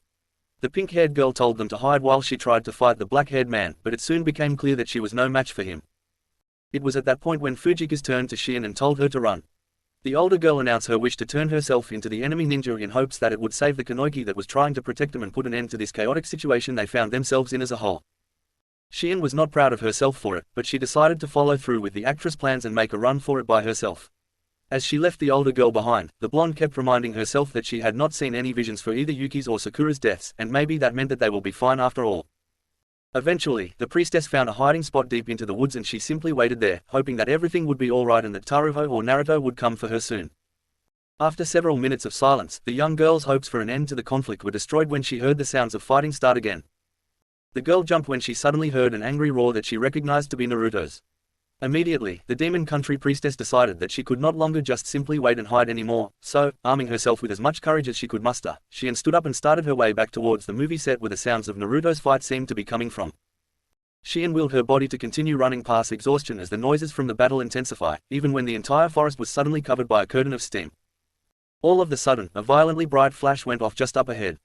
Covering her eyes, the blonde jumped behind a tree as whatever generated the light also blew all the water vapor away. The girl felt as if something threatened to rip out her heart when she heard Naruto scream in anguish. When she opened her eyes, she peeked behind the tree she had sheltered herself on and realized that she was already at the edge of the destroyed movie set and, right in the middle of all the rubble and debris, were Naruto and the black-haired man, but the sight that greeted her filled the priestess with a new wave of overwhelming dread. Hiding behind the tree, Shion stood there as her body trembled uncontrollably and her throat dried out, preventing her from making any sound as she watched the scene in front of her. Ha!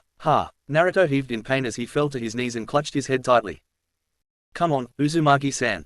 This cannot be the best you can do. A black-haired man with a ponytail and a narrow nose said as a smile appeared on his face. There are a lot of people that are expecting great things from you. I would be extremely disappointed if this was all that there was to your abilities. He added, managing to almost sound jovial. The blonde genin tried to compose himself, but his entire body was in pain. His feet felt as if they were standing on needles, his stomach as if something was wrapping around it, and his hand felt as if they were on fire, but by far the most pain was in his head. The Jinchuuriki could feel it pulsating, as if it were going to explode at any moment, and his eyes. Shion tried to say something, she tried to call out to the boy hurting in front of her, but nothing came out. No, this is wrong, this is not like it was in my vision. The priestess thought as she saw blood start to stream down Naruto's eyes. The young boy could not move, his body was paralyzed by the burning sensation he felt in his chakra pathway originating from his eyes, but the worst part was that he could not open his eyes at all. Even the smallest moment of the genin's eyelids sent a new wave of overwhelming pain coursing through his entire body. I take it that you never heard of the Shukatsumi explosive tags. The spiky-haired boy heard Honda's voice said. They are a relic now, but back during the Warring States days they were quite common in the battlefield. The tags release quite a potent flash of light when they come in contact with any kind of fire. The former Mist Nin explained. They were specifically created and used to cripple the Sharingan. Still on the ground, all that the helpless Jinchuuriki could do was listen to the explanation for the pain his body was currently under. Honda walked casually towards the younger ninja. I kept one with me just in case I ever had to fight off Uchiha Itachi or Hayate Kakashi. I never thought that I would get to use it today, he said as he stood over the injured genin. Before Naruto could react to anything, the boy felt a powerful kick connect with his shoulder and sent him flying back.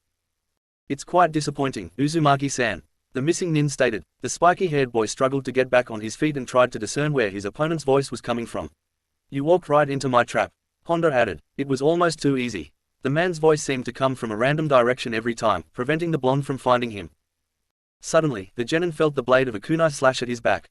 Barely able to stifle a cry of pain, the younger ninja immediately spun his body around and swung his fist. Unfortunately, all that the punch did was swing at empty air. Immediately, the boy felt another kick connect, this time to the side of his ribs, which sent him tumbling down to the ground. You have to do much better than that, Uzumaki-san, Honda voice mocked as he continued to attack the blinded genin, each time from a different direction. Naruto knew that his opponent was toying with him as a punch drove into his gut, knocking the air out of him. Realizing he was out of options and that the former mist ninja was about to attack him again at any moment, the blonde quickly rolled up his right sleeve and used his thumb to smear some of his blood across the tattoo on it. Namikaze, Kuchio's no jutsu. The young man roared just before he was surrounded by electricity. Honda watched the sight in front of him in amusement as a chain with a blade at the head shot towards him. The older shinobi jumped safely out of the way. That's a smart move, Uzumaki-san. You might not be able to see, but Tenkai no Ruga's chain can attack on its own. The man commented with approval. The spiky-haired boy straightened up as he held the lightning-covered spear defensively in his hand while the chain coiled protectively around him. But, the former Kiri ninja continued. Is it fast enough? He wondered out loud as he hurled a pair of shuriken at the younger shinobi. Immediately, Ruga's chain sprung to life and intercepted two incoming projectiles before flying straight at the black-haired man, forcing him to jump into the air to dodge the attack. Airborne, Honda shot several more kunai at his opponent which were immediately knocked off by Ruga's chain. However, the mist ninja quickly sent a third wave of blades, closely followed by a fourth one. Despite the chain's quick movements, one of the kunai managed to pass through, flying right past the genin on the ground and leaving a cut on his cheek. You see, Honda asked, that spear is not going to be enough to defeat me, he said before charging in towards the younger ninja. Naruto gritted his teeth as he stood his ground. He knew that Ruga's chain was trying its best to keep the black-haired man at bay, but it was not enough to keep up with the older man's quick movements. Still hiding behind the trees, Shion watched as the leaf ninja struggled against the older shinobi. The priestess did not have to be a ninja herself to predict what was going to happen next. Despite the chain's incredible speed, it was already struggling to try to keep up with the black-haired man and, sure enough, it eventually overextended itself, leaving the missing nin a clear path towards Naruto, which he immediately took. Shion did not know what possessed her to do so, but as she watched the mist ninja rush towards the other blonde from the rear, the young girl stepped out from behind the trees and shouted at the top of her lungs. Naruto, you are not going to die here. The sudden outburst caught both ninjas by surprise. The genin turned his head to where the voice had come from while the older shinobi stopped dead on his tracks, having completely forgotten about the blonde girl that had been with Fujika's Yuki and the pink-haired Kanoki. Naruto was the first one to recover from the surprise and took advantage of the fact that he finally knew where his opponent was standing. Turning around, the spiky-haired teen poured some of his chakra into Ruga, which caused the weapon to start emitting electricity again. Shin no Yari Hasha, the blonde roared before hurling the spear at the missing nin. Honda could do nothing as Ruga pierced him dead center on the chest with so much force that it sent him flying across the movie set and impaled him to a tree at the edge of the clearing. It's over, Naruto stated as he grabbed onto the weapon's chain and commanded it to send a powerful volt of electricity into the downed opponent. Gah! Honda screamed as the electricity coursed through his body. Once he felt it was enough, Naruto stopped the attack and retrieved Ruga. Shion immediately rushed towards her fellow blonde. Naruto, are you okay? She asked as she ran. Your eyes, are they? The spiky-haired boy turned his face towards the direction that the priestess' voice was coming from. It's all right, he lied, but what about you? Are you hurt? The young man asked as he reached out with his free hand. Shion immediately took the ninja's hand. I'm fine, Yuki told me to run and hide. And I did, the girl confessed, her voice coming out small out of embarrassment and guilt. Good, the blinded boy stated, at least you're safe. Unbeknownst to Naruto, a healthy blush appeared on the priestess' face. Haha, ha ha ha, a pained laughter was heard through the movie set. The two blondes immediately turned towards where the former mist shinobi was still impaled by Ruga. Despite the man's current situation, the smile had returned to Honda's face. Before our fight, I calculated the outcome, again and again, he started to say, and, despite being extremely low, your chances of surviving never came out as zero. Uzumaki-san, his eyes glanced at the girl, but I could never predict that you would beat me this way. I cannot remember the last time I was taken by surprise like this. Naruto walked towards his wounded opponent as Shion followed closely behind him. What are your plans with Yuki? Where did you take my friend? The Leaf Genin asked. I told you already, Uzumaki-san, my team and I, were simply hired to capture Fujika's Yuki. I'm not privy to my employer's plan. The black-haired man responded. But, I can tell you that, our associates were ninjas from the hidden snow. He added. A growl escaped the Jinchuuriki. That's not enough, the young man roared. Tell me why you took my friends. The smile in Honda's face never wavered. I'm sorry, Uzumaki-san. But that's all I know, he said, managing to sound almost casual. But let me make it up to you. By telling you something else. The man said as he grabbed his own headband. We've been observing you, Uzumaki-san. You are more valuable to this world than you have ever realized. His grin widened at the look of confusion in the younger ninja's face. Do not fear the Red Dawn, because the White Knight watches over you, Honda stated.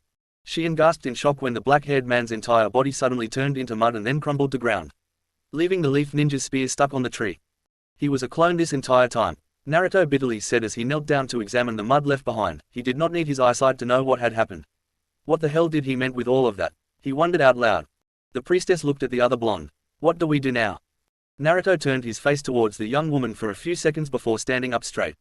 It's simple, the blinded Genin stated. We go after those snow bastards who took Yuki and my friends.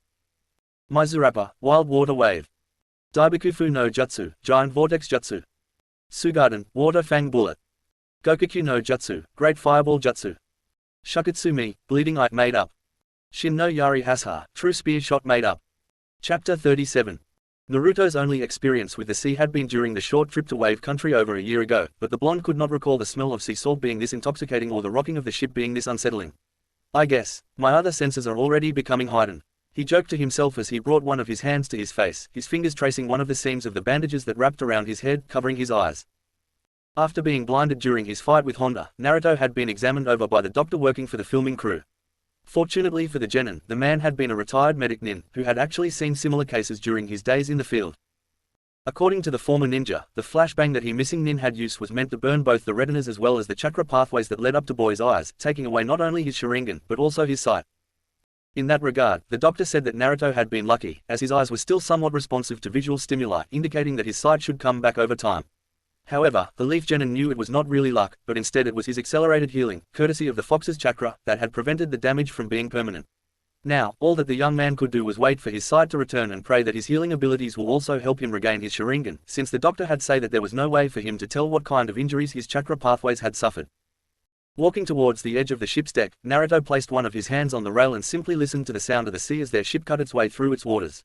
Now was not the time to worry about his eyes. The fight with Honda had already been a couple of days ago and there were far more pressing matter to deal with, like storming a ninja fortress in snow country filled with technologically advanced shinobi in order to rescue his friends and a real-life princess. Not to mention that the bad guys had a considerable head start. A sigh escaped the blinded boy as he thought back on how things had quickly escalated following his encounter with the missing nin mercenaries and his reunion with Shino and the movie crew. Flashback. What do you mean she's the heiress to Snow Country? Naruto shouted. Despite the boy's blindness, he was still able to grab Fujika's Yuki's manager by the collar of his shirt and slam him against a wall. With the help of Shion, the spiky-haired Genin had found Lee and then they had made their way back to the hotel where Shino had taken the rest of the movie crew. Without wasting any time, the blonde immediately searched for answer among the staff as to why a group of highly trained mercenaries were hired to capture a, granted very famous, actress. Naruto. There was a barely discernible edge in Shino's voice, though the blonde was not sure if it was there because of his actions against the manager or if the Aberrane was as full of anger with their situation as the Jinchuuriki. For his part, Yuki's manager struggled to find his words. Several years ago, Snow Country's daimyo was betrayed by his brother, Doto. During the attack a leaf shinobi managed to get the daimyo's only daughter to safety. Sandayu explained, that girl is the person you know as the actress Fujika's Yuki. Her real name is Kazuhana Koyuki. He revealed. And what, she has been hiding in plain sight all this time? The blonde Genin asked, not relenting his hold on the older man's collar. Pretty much, she changed her name and stayed away from any contact to her past life. She doesn't even know that I was one of her father retainers. The bearded man answered. A growl escaped the blinded boy. Then why now? Why suddenly send missing nins after her? Did you know this was going to happen? The young man demanded to know. For a second, Naruto felt that he was back during his first mission outside the village and was half expecting the demon brothers of the mist to suddenly jump out of a puddle of water.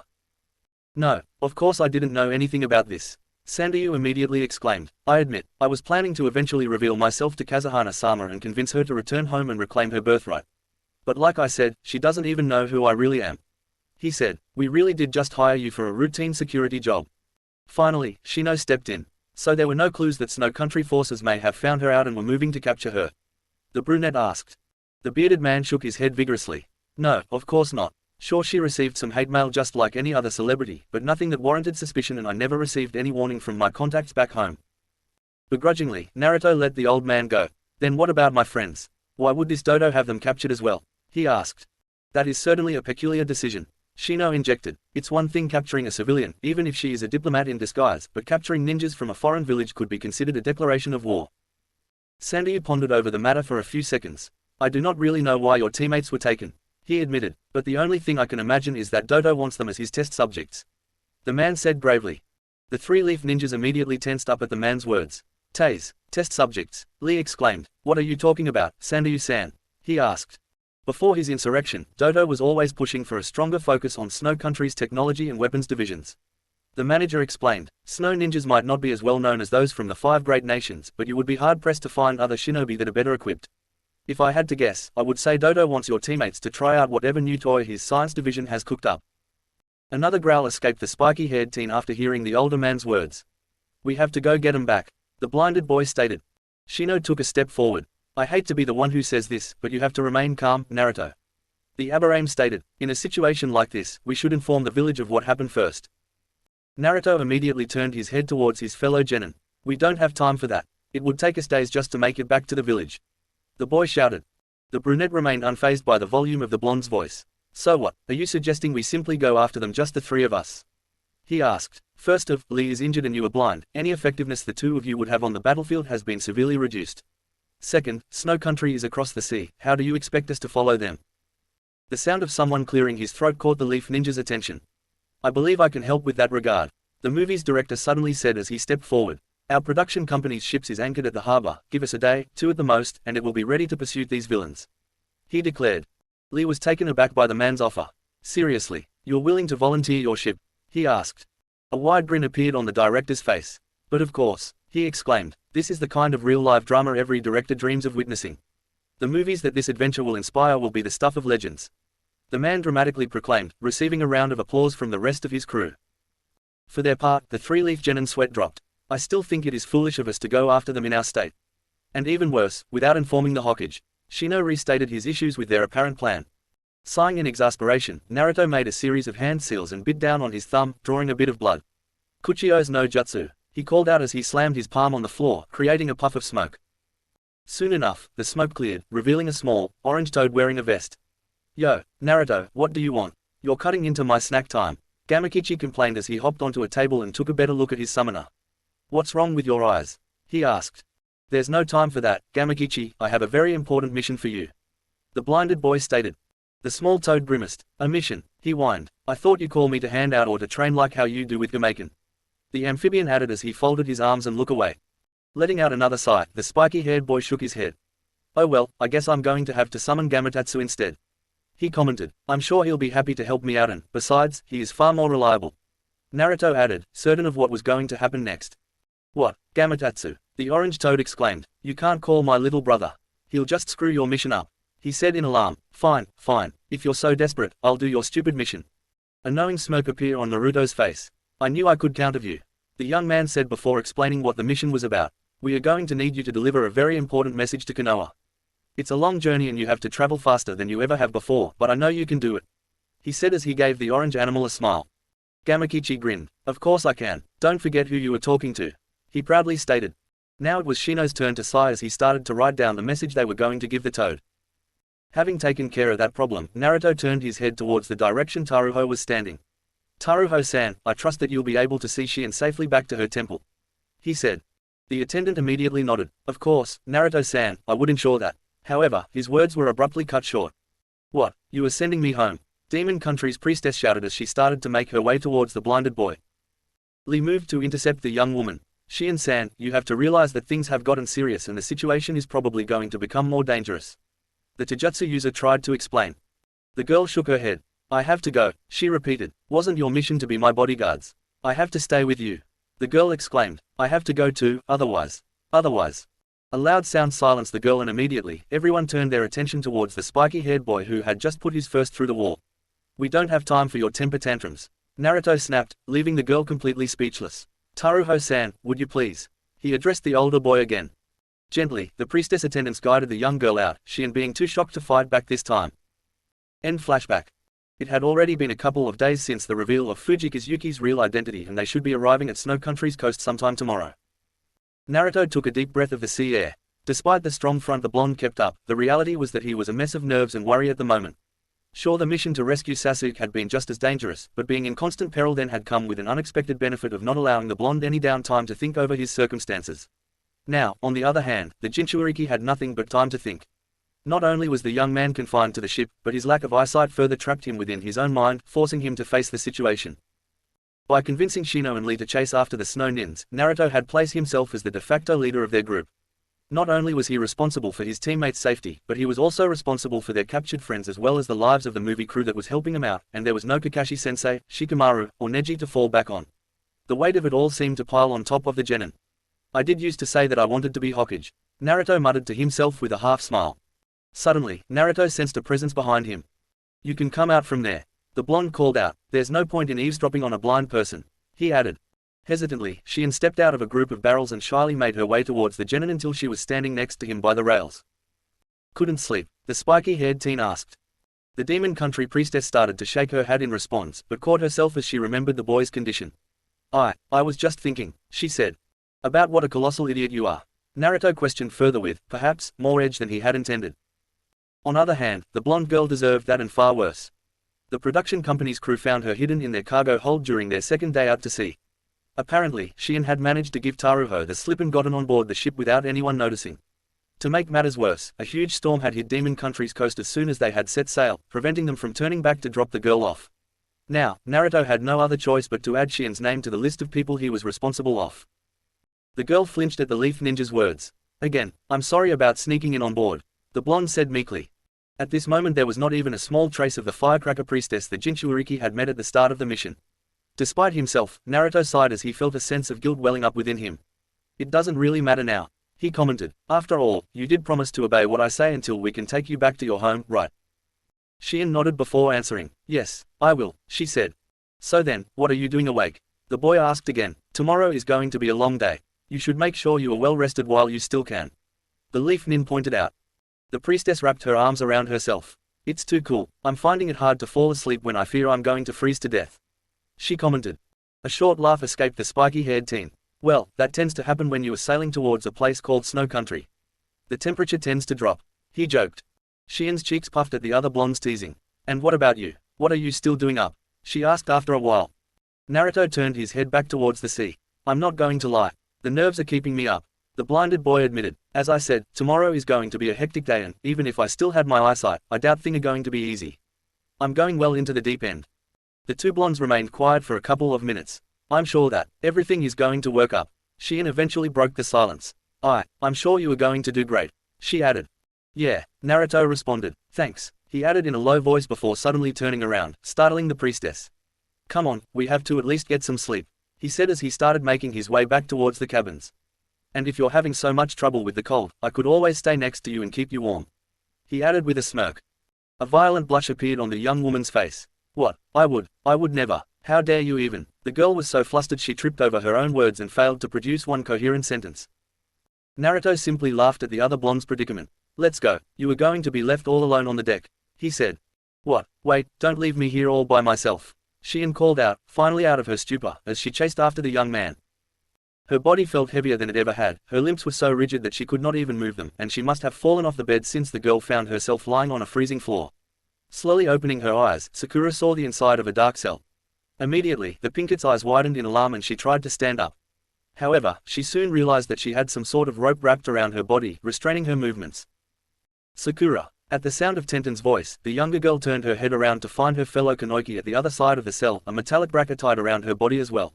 Thank goodness. You've been unconscious for days and I was beginning to worry you were never going to wake up, the brunette commented. The pink-haired girl found herself too weak to stand up, so she had no other choice but to drag herself towards her teammate. Days. Tenten, what happened? Where are we? She asked. Don't you remember? We were attacked in the movie set.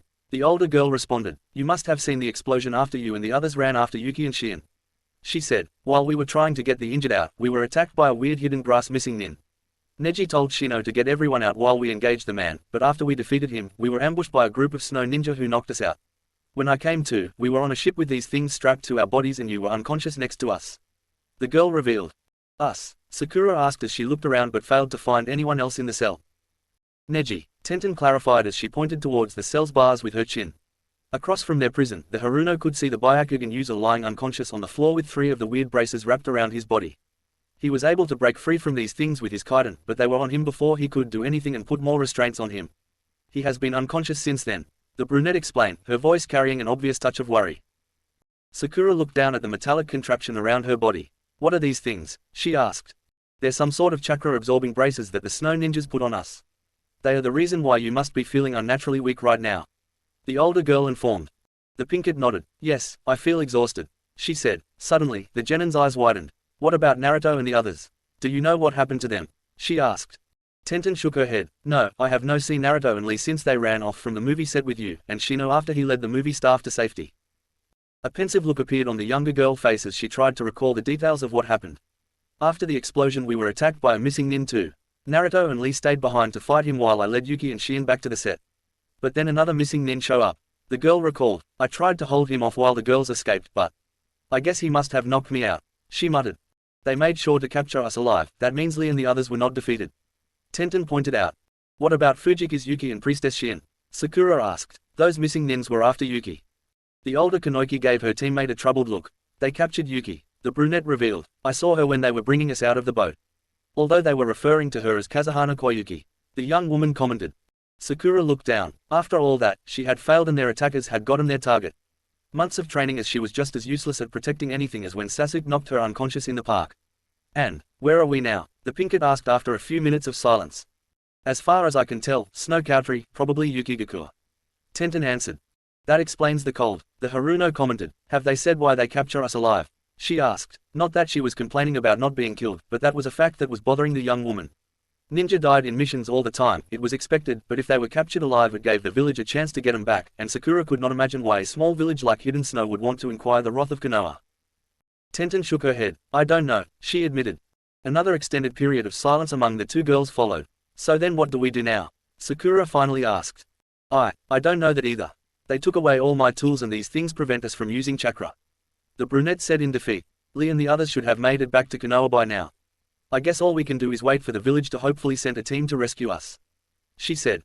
A pair of emerald eyes looked at the older Kanoiki. Tenten-san, think about it. Do you really think those guys went back to the village? The young woman paced back and forth in her room. No, in her cell. This had been her routine for the last couple of days since her arrival. She would pace the room, sit for a couple of minutes, scream in frustration, bang at the door, and then return to the pacing. Sitting on her bed, Yuki thought back at the events that led her here. After the explosion, they were attacked, so the blonde and brunette ninjas stayed behind while the Kanoiki led her and the priestess back to the movie set. Unfortunately, on their way back they were intercepted and the leaf nin told her and the blonde to run. It was at that moment that the actress decided to take matters into her own hands. She knew that their attackers were after her, so she turned around and went back to where the pink-haired girl was fighting and offered the enemy herself in exchange for her bodyguards and the movie staff's safety. Yuki had thought that the entire ordeal had been simply for money, and that the missing nins were after her as a hostage that they could then hold for a sizable ransom. However, that idea was shattered the moment that the snow ninja showed up. I guess, I'm back to being Kazuhana Koyuki. The real-life princess muttered to herself. Afterward, the Yuki nins had taken her, Sakura, and some of the other leaf ninja, boarded them all off into a ship, and set sail. She did not need to ask where they were going, because she already knew, she was going home. Once they had arrived at Snow Country, they had led her to the room she was currently in, and told her that the daimyo would see her soon. So, here she was, several days later and still waiting for her uncle to show his face. As she sat there on the bed, frustration started to bottle up until it exploded and the young woman found herself charging at the door. How long are you going to keep me in here? Koyuki screamed as her palm slammed against the door. What do you want from me? She asked. I'm not a threat to your rule. Just let me go back and live my life in peace and away from this wretched place. Again and again the girl hit the door as she demanded some sort of response. Koyuki. The voice that answered from the other side of the door was enough to freeze the actress in her place and sent shivers down her spine. Slowly, the princess stepped away from the door. Uncle, she barely managed to call back. A soft chuckle was heard. I am very glad that you recognize my voice, Koyuki. Kazuhana Doto, current daimyo of Snow Country said. It's been quite a long time since you left. I have to say I have become an avid fan of your movies. The man commented. You have grown into an exceptionally beautiful young lady. There were so many questions in Koyuki's mind, so many things that she wanted to say. Why had he betrayed her father? Why was she captured and brought back? Why take the leaf ninjas? And what was he planning to do now? Why? It was the only thing that the actress was able to say in her state of fear and anxiety. One more chuckle came from outside. You will see soon, her uncle answered. I am almost done fixing my brother's vision, and once that is finished, all of your questions will be answered. Shuffling sounds were heard from behind the door. Until then, just sit tight, Dodo added before he was heard walking away. As the echo of her uncle's footsteps faded into silence, Koyuki felt all her strength leave her body as she numbly sat back on her bed. The sky had started to turn orange as the boat was rocked ever so slightly by the waves. From the deck, Shion could already see Snow Country's coastline. You're going now. It's about to be nighttime, the blonde commented. Precisely, Shino responded. It would be easier for us to move in hostile ground under the cover of night. The bug user pointed as he pushed his sunglasses up. Also, you are coming with us, Naruto suddenly added. What? The priestess exclaimed at the revelation. The girl had expected the leaf ninja to go in first, while she would go to the harbor along with the studio staff. Lee placed a reassuring hand on the young woman's shoulder. I know it's strange to take you with us, but it's the only way we can keep you safe, he explained. Shion gave the Taijutsu user a confused look. What do you mean? She asked. This ship will not be docking in the harbor, Naruto revealed instead. They will sail along the coast to draw Snow Country's attention, giving us more freedom to move towards the village. The priestess' eyes widened in shock at the revelation. But that would mean. The blinded blonde nodded in response. If Snow Country is as hostile as Sanryu-san says it has become, they will most likely be attacked by the country's Coast Guard forces, Naruto stated. Immediately, the young woman turned to look at the movie staff and the ship's crew. Surprisingly, all of them offered the girl a smile. Do not worry, Shion Dono. I'm not planning to die before I see this adventure become the greatest film this world has ever seen, the director said as he gave the girl a thumbs up. Thank you for all your help, Director-san. Naruto offered his gratitude, while Shino nodded in approval. Sanryu bowed in thanks, and Lee mimicked the director's thumbs up and smiled. Shion, however, remained unsure and simply looked down at the wooden floor of the ship. Okay, let's go. The spiky-haired teen's declaration snapped the priestess from her trance. Immediately, the young woman turned towards the ship's lifeboat, but she soon realized that the leaf ninjas and Sanryu were walking towards the opposite edge of the ship. Guys, the boat is this way, she pointed out. A small scoff was let out by the blinded boy. We're not taking the lifeboat, Naruto stated. Before Shion could ask how they were going to make to the shore, the other blonde formed a series of hand seals. Kuchio's no jutsu, he called out before slamming his palm on the ship's rail. There was a large cloud of smoke next to the ship, and immediately the vessel swayed up and down as water was displaced around it. Once the smoke dissipated, Shion was greeted with the sight of a colossal aquamarine toad, almost the size of the ship itself, with a pair of swords strapped to its back. As the giant animal stared at the people in front of it, the priestess found herself at a complete loss for words. Gamma Hero, could you please take up to shore? Naruto requested his summon. Instantly, the toad nodded, opened its mouth ridiculously wide, and stuck its tongue out, forming a bridge for its passengers. What? Shion exclaimed again. There's no way I'm going inside a giant toad's mouth, the priestess declared. Sighing, the spiky-haired boy turned towards the Taijutsu user. Lee, Naruto simply said. Excuse me, Shion-san. The spandex-wearing genin apologized before he effortlessly picked up the girl and followed Shino and Sanryu into Gamma Hero with her over his shoulder. As she struggled in vain to get out of the brunette's hold, the priestess saw the director walk towards the spiky-haired boy. Best of luck, young man, he said with a smile. Naruto returned the gesture. To you too, he said before turning towards the others already inside Gamma Hero's mouth. As he stepped into the tongue, the genin brought one of his hands up to bandages around his head. Now, let's go get our guys back, he declared as he ripped the bandages from his eyes. Chapter 38. Even having her own personal fire was proving ineffective here in Snow Country, as Shion could not warm herself at all. Sitting there in a cave about an hour from Yukigakure, the priestess was seriously considering plunging her hands into the live flames in an effort to finally feel something in the tip of her fingers again. Glancing to the side, the girl could see her three companions next to a second fire as they hunched over a map that Sanryu-san had given them. From where she was sitting, Shion could see the spiky-haired boy squinting his eyes as he strained himself to look at the map. Naruto's eyesight had finally returned, albeit only partially. The young man had serious problems looking at things in bright places, as light still caused some degree of pain in his eyes and he still could not use his dojutsu. By now, Sanryu-san should have made contact with his allies in the countryside. Shion heard Lee comment. Shino nodded. Yes, they will move towards the coastline as soon as possible. The Aberrame said. This should confuse them and, hopefully, it would draw some attention away from the movie crew, he commented as he pushed his sunglasses back. The priestess wondered how he could even see inside the cave with them on. So we move in at sunrise, Naruto stated as he looked over the map. Let's go over the plan one more time before we. The blonde started to say but was interrupted as Shion moved towards their fire and sat next to him. Why are you waiting for the morning? The girl asked, vaguely noticing that she felt quite a bit warmer sitting next to her fellow blonde. I thought you guys said that it was better to act at night. Less chance of people spotting you and all that. A slightly exasperated sigh escaped the spiky-haired teen. Usually that's the case, but here in Snow Country things work a bit different. He answered. The priest gave the ninja a confused look. Before the girl could ask for an explanation, Shino cut in. Allow me to explain, Shion-sama. The Aberame offered. While you are correct in assuming that stealth missions are easier to carry out at night, Kazahana Doto's stronghold is closed tight after sundown during this time of the year because of this land's extremely low temperature and recurrent snowstorms. The brunette explains. Thus, a tough location to break into is rendered nearly impenetrable at night. He added. Plus, it is very tough for us to move in the middle of a snowstorm. Lee cut in. None of us have any experience working in this terrain. Shion nodded in understanding at the Leaf Ninja's explanation. The movie company had provided them with warmer cloths and even thick cloaks for the cold, but even inside a cave and next to a fire they could barely keep them warm, so the young woman could not imagine trying to brave a blizzard with just them. Anyway, back to the plan. Naruto called attention back to himself. At first light, Shino will cause a distraction to the east of the fortress. The blonde stated as he pointed at a spot in the map with his finger and his eyes looked at the Aberame. Hit him hard and get out fast. You have to make to point 2 as soon as possible. Shino simply nodded and pushed his sunglasses up. Lee, you will be in point 2, west of the castle. Naruto said as he turned his gaze towards the Taijutsu user. About 20 minutes after Shino starts his diversion, you have to make sure that Yuki forces see you, but don't engage him directly until Shino gets there. After that, it would be up to the two of you to make sure their attention stays there. Ensure they think that you guys are the real assault. The Uzumaki stated. Yosh, Lee exclaimed. Don't worry, Naruto-kun, we'll take care of it, he proclaimed. The spiky-haired boy nodded. Between this and Sandayu's attack at the coast, it should be enough chaos for me to break into the fortress and rescue Sakura and everyone. All three genin nodded in agreement. Shion cut it. What about me? What am I doing during all of this? The priestess asked. A pair of sapphire eyes turned towards the young woman. You'll be staying here with a couple of clones until we get back. The Leaf Nin answered. But, Shion was about to retort but a hard look from her fellow blonde silenced her. Taking the priestess' silence as understanding, Naruto turned back to his teammates.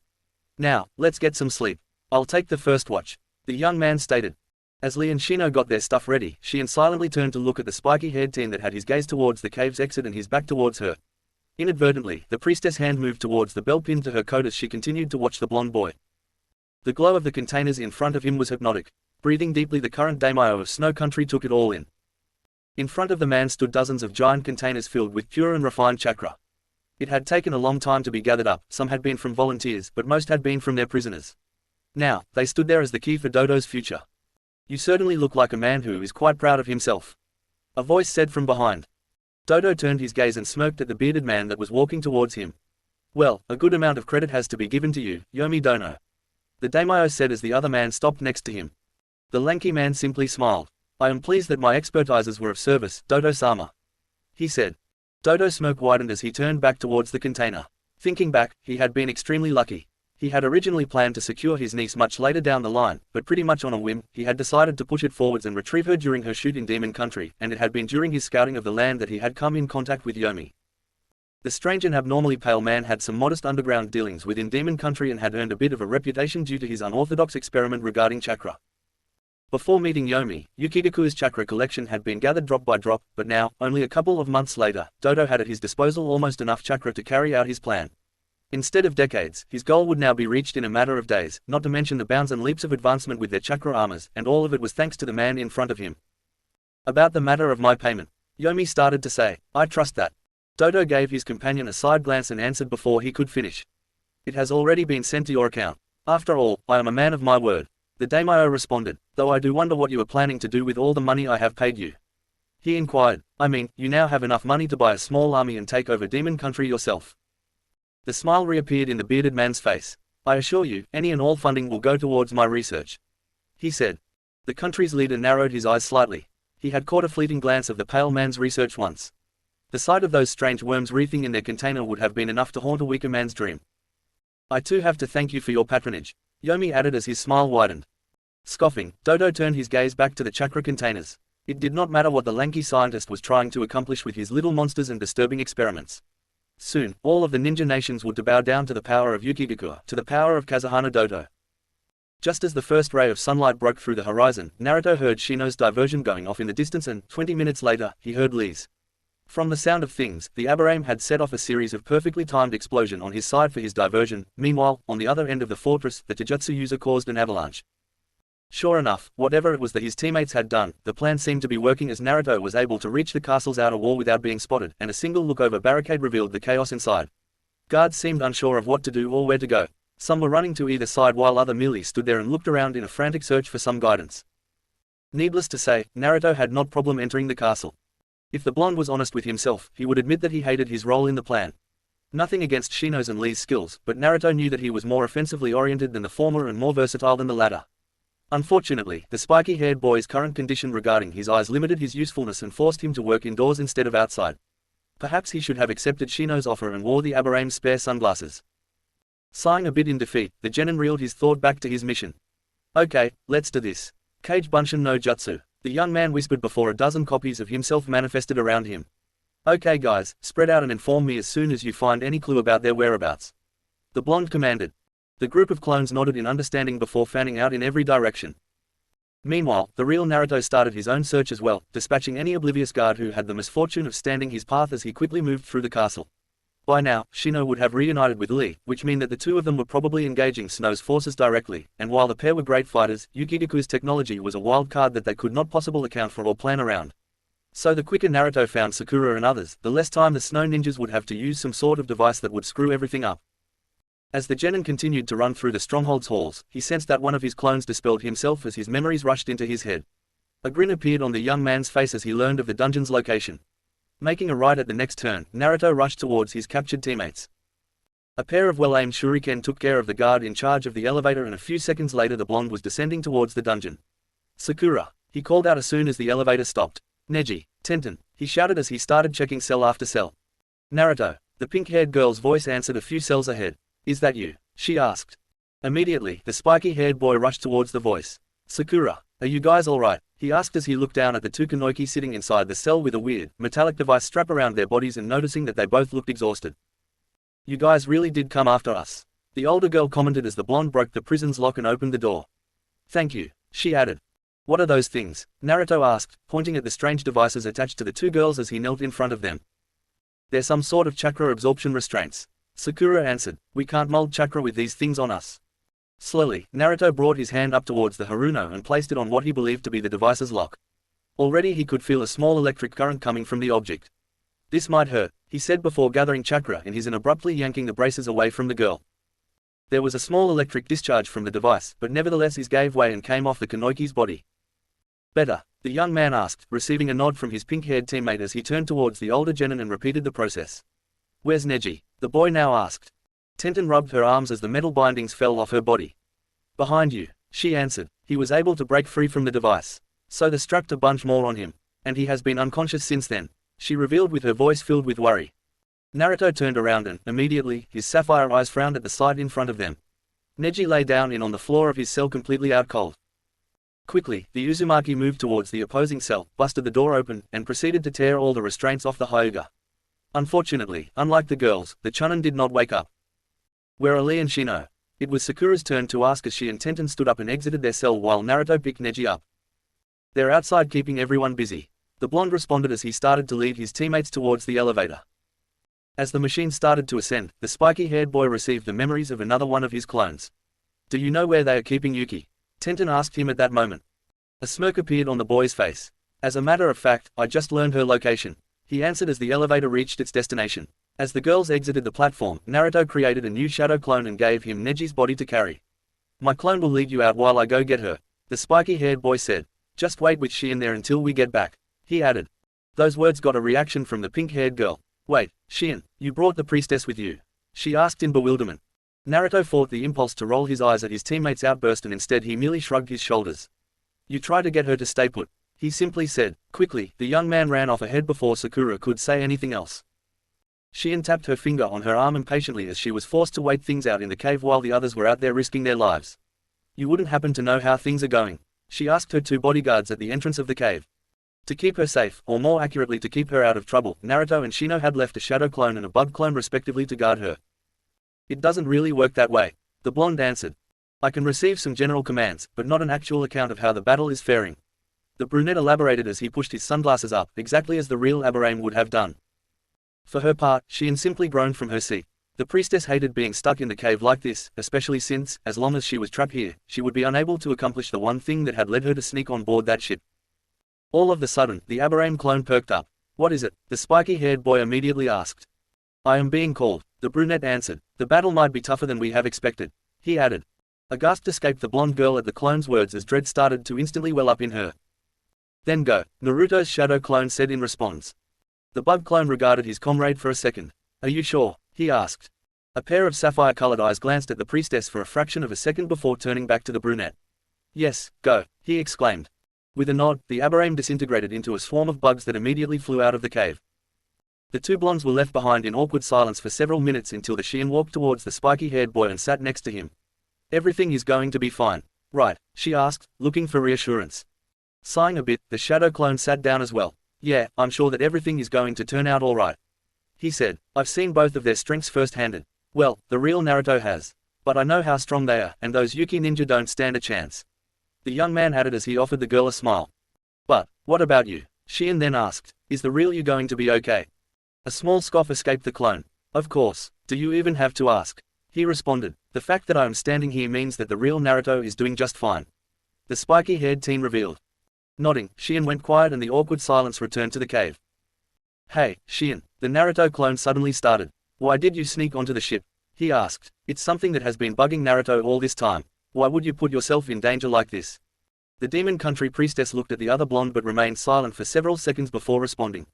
It's because," she started to say, but hesitated. "Do you promise not to tell anyone, even the real Naruto?" she asked. A short laugh escaped the clone. "Sure, I'll take it to my grave, which in my case would be when I get dispelled," he said, deciding not to tell the girl about a particular feature of shadow clones like him. Satisfied with the answer, Shion took a deep breath and began to talk. "You see, I have this special power, I guess you can call it, which lets me see into future," the young woman revealed. "It might sound great out of context, but this ability is focused solely on seeing the death of people who are around me," she added. Sapphire eyes widened at the revelation. "At any moment, I can see someone in close proximity to me die and pretty soon the vision will come true. It has never failed, until I met you, or I should say the real you," Shion said as she looked straight into the clone's eyes. "A couple of months ago I saw a vision of a blonde boy I didn't know dying to protect me. I did not think much of it at the time, because it had not been the first time that it happened. But night after night I kept having the same vision, yet that boy was nowhere to be found," she explained. "And then you met Naruto at the movie set," the clone correctly guessed. The priestess nodded. "That's why I acted the way I did towards Naruto. After years of visions of death, I had become numb about the whole thing, but with Naruto, after watching him die for months, everything became real again and I lashed out at him because of that. And I'm sorry about that." The young woman apologized as her gaze dropped. "Then, the vision came true. A part of the movie set came down towards me and was supposed to kill Naruto. Except, that it didn't. Naruto stopped it with that chakra avatar of his. Something he didn't have in my visions," she continued. The clone remained quiet. He knew that the girl was not finished yet. "At first I was ecstatic. Naruto was alright and, finally, one of my visions had failed. But almost immediately afterwards, I had a new vision," Shion said. "Of Naruto dying again," the spiky-haired boy correctly deduced again. Once more, the blonde girl nodded, but then hesitated a moment before starting again. "The thing about my vision is that they not only show the death of people around me, but they always die, protecting me," she divulged with obvious guilt in her voice. "But this new vision was not about me. Instead, he would die in a snowy field protecting Kazuhana Koyuki," she said. Again, the priestess' words left the clone astonished as the picture finally started to become clear. "When we found out that Fujika's Yuki was actually Kazuhana Koyuki and Naruto stated that he was going to follow them here, to Snow Country, I realized that the vision was en route of becoming true," she said. "But that's when I realized that I wasn't in the vision. It was just Naruto and Yuki. So I thought that me being here, next to him, could somehow protect him from this fate. I just don't want Naruto to die," Shion finally admitted as tears threatened to fall down her amethyst-colored eyes. The shadow clone could not help but smile as he lifted one of his hands and patted the priestess' head. "Don't worry, getting out of situations that were supposed to kill him is what Naruto does best," he reassured her. Shino panted as he jumped out of his opponent's range. So far, their plan had been going pretty well. Despite the Snow Shinobi's strange gear, the Abraham and the Taijutsu user had been able to fight him off reasonably well. That, however, changed by the arrival of two new adversaries with more advanced armor. Jumping again, the bug user saw several kunai come down where he had been standing. Instantly, the blue marbles attached to them exploded into a torrent of ice spikes. "Are you going to keep running away from me?" a pink-haired Kanoiki asked with a smirk on her face. Behind his glasses, the Abarame's eyes narrowed. Kakuyoku Fubuki, his current opponent, had put him completely in the defensive, sending attack after attack. It had even forced the young man to recall the bugs he had left guarding Shin. The worst part was that the Leaf Genin was not overly familiar with ice release and he was still practicing the use of fire nature chakra. What, you are not a talker? Fubuki asked with a fake pout. Those two over there haven't shut up since they started fighting, the woman commented as she signaled to the other end of the battlefield. Sure enough, Lee and his own opponent, Fuyukuma Mizo, continuously charged at each other shouting stuff like, "I'm going to win," and "I'm going to beat you," over and over again. It seemed that the older Genin had found his own way to fight against the Yuki Nin by simply powering through with sheer force and speed. Well, it's not much of a conversation, Shino commented. In the brief moment of distraction, the Snokanoiki quickly formed a series of hand seals. Hyoro no Jutsu, she exclaimed as she slammed her hands on the snow. Acting on instinct, Shino jumped again right before a column of ice sprouted from the floor. Unfortunately, the ice grew too quickly and it managed to encase one of the Leaf Ninja's feet before he could get away. Got you, Fubuki exclaimed as she threw a new barrage of kunai at the captured boy. However, as soon as the blades touched the Genin, they simply flew right past through as the body disintegrated into a swarm of bugs. What? The Kanoiki shouted as she started looking around. When did he? Where is he now? She asked. Suddenly, Shino and a clone jumped out of the snow on opposite sides of the woman, both with a kunai on their hand. Fubuki brought her arms up to block the attack with her armor and pushed the boy and his copy back. A growl escaped the woman as she prepared a new attack. Hyoden, Sabame Fubuki, she exclaimed before a barrage of ice in the shape of swallows shot out of the ground and flew towards the pair of brunettes.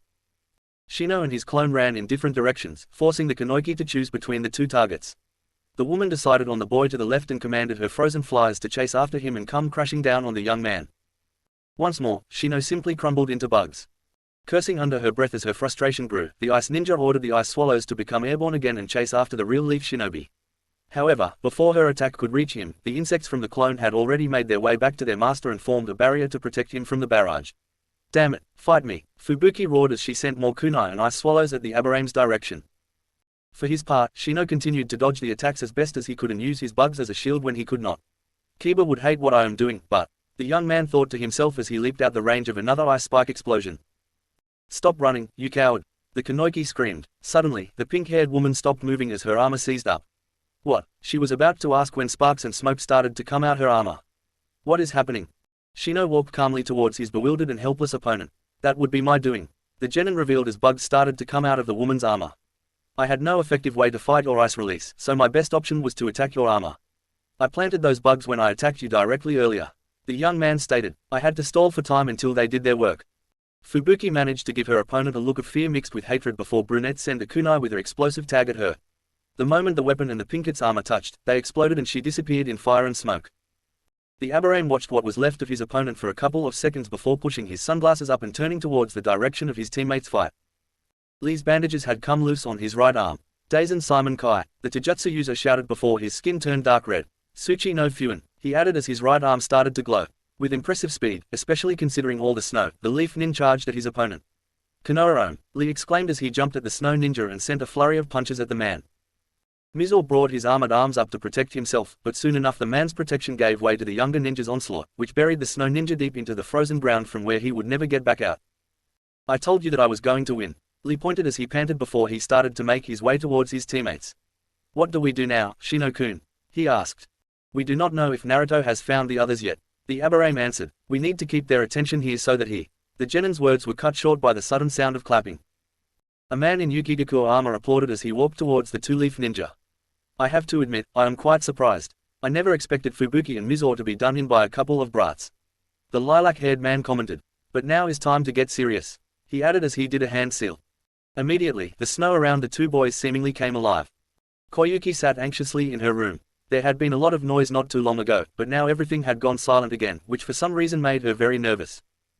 All of a sudden, people outside the door were shouting. Hey, who goes there? Someone exclaimed. There were more sounds of running and struggling until a voice called out again. Yuki, if you're in there, move away from the door. Koyuki gasped as she recognized the voice that called out her actress name, but she could not possibly believe that she was hearing it, let alone in here.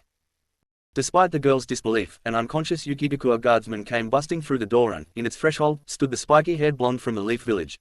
N.A. Naruto, the princess asked, still unsure of what she was seeing. The blonde gave the young woman a confused look. Geez, you look like you are seeing a ghost, Naruto commented. Is it that hard to believe that I would cross an entire sea to come rescue you? he added with a smirk. Shaking her head to try and regain her composure, Koyuki stood up and walked towards the genin. But why? You were only hired to protect me in the movie set, not to launch an entire rescue operation, she said. The smirk on the boy's face softened into a smile. I told you already, you were my favorite actress in all the ninja nations. I wasn't going to let some crazy uncle take you hostage just like that. Naruto revealed, no matter what happens, I'm going to protect you from him, he declared as he extended one of his hands. Standing in front of the confident young man, the actress felt tears swelling up on her eyes. Ever since her initial escape from Snow Country all those years back, the princess had done the utmost not to rely on others in any significant way, but, after all that she had gone through in the last couple of days, hearing the spiky-haired boy make a statement like that overwhelmed her in a profound emotional. Thank you, she said as she grabbed hold of the genin. Let's go, Yuki, Naruto said. Koyuki, call me, Koyuki, the older girl said with a smile.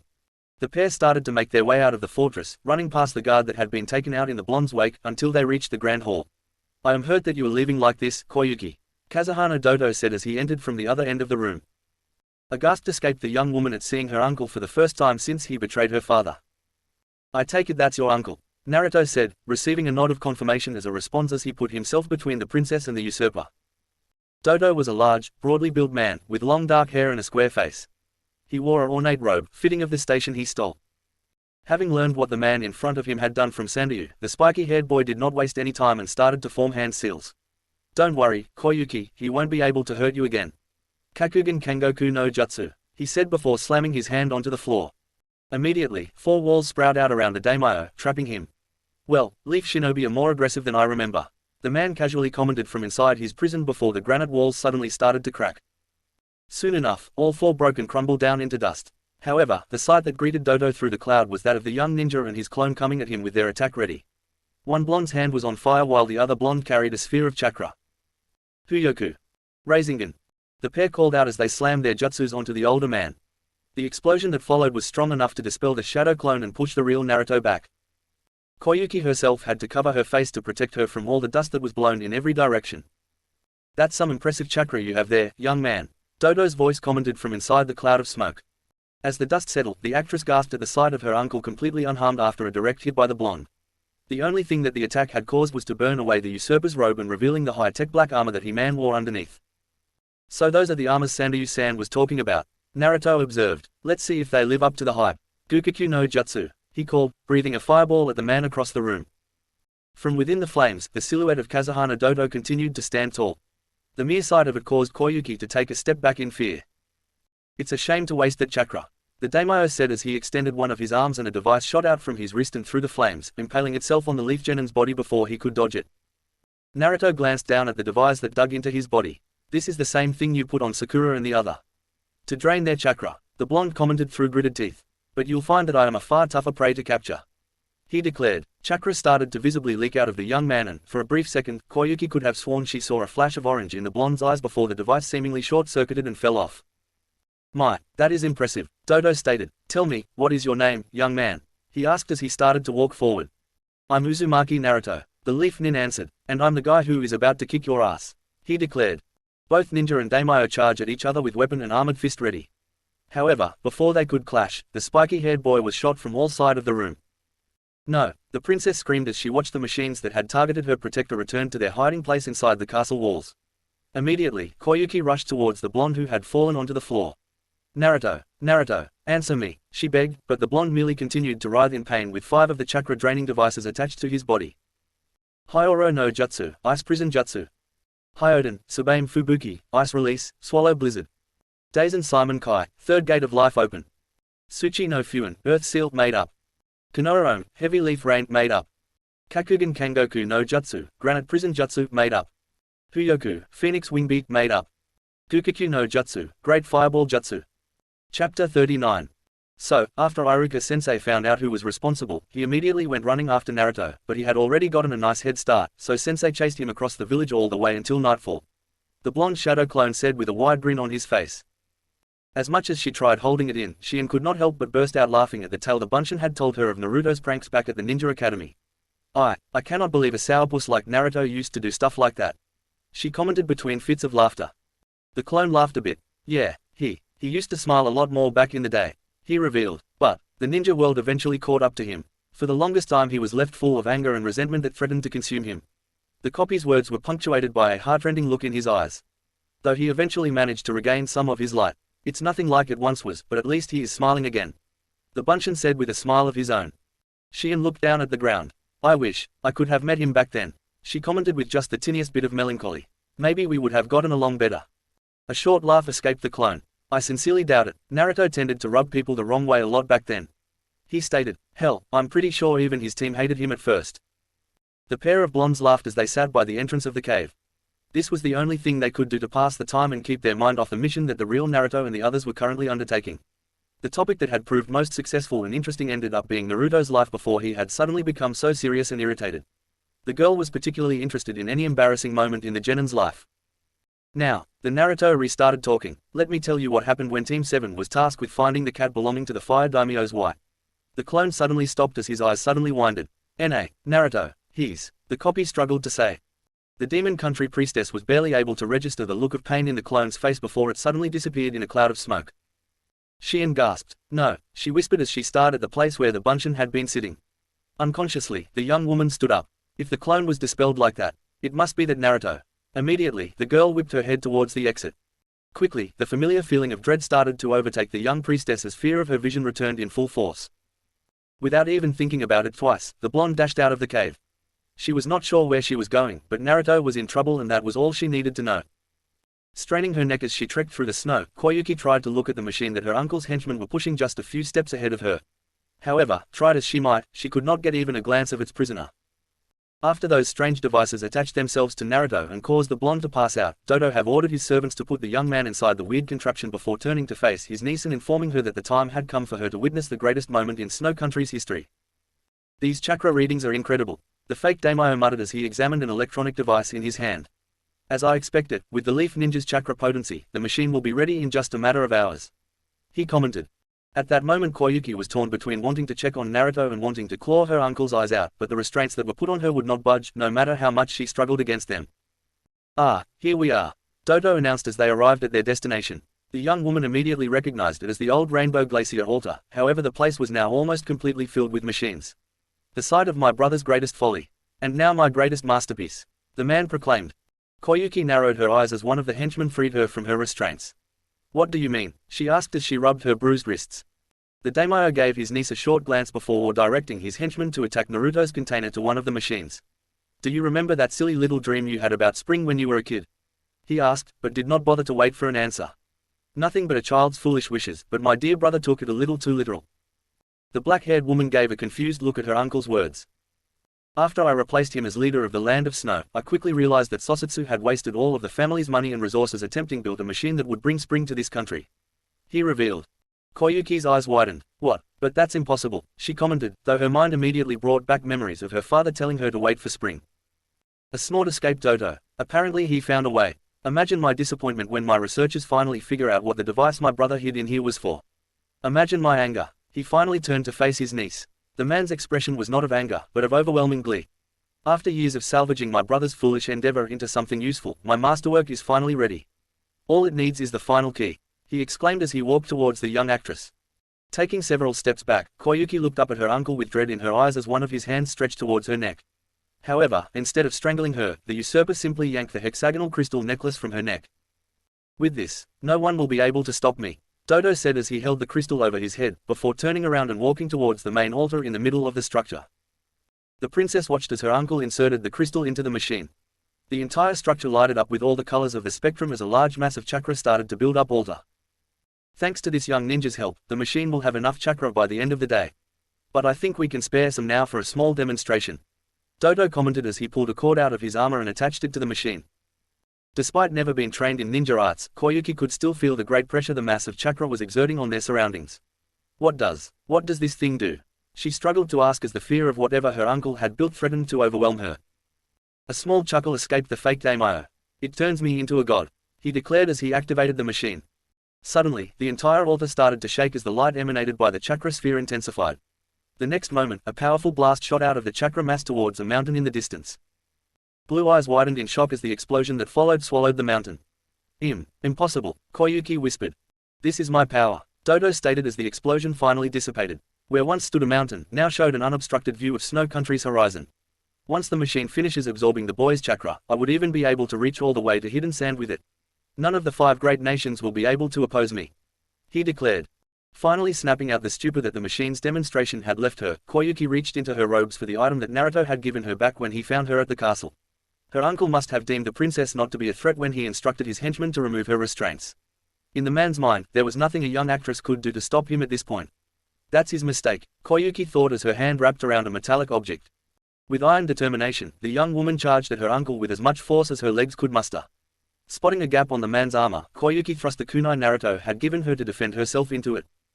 Dodo let out an angry roar at the girl's action. "You stupid child," he shouted as he swapped his niece away and threw her back several feet.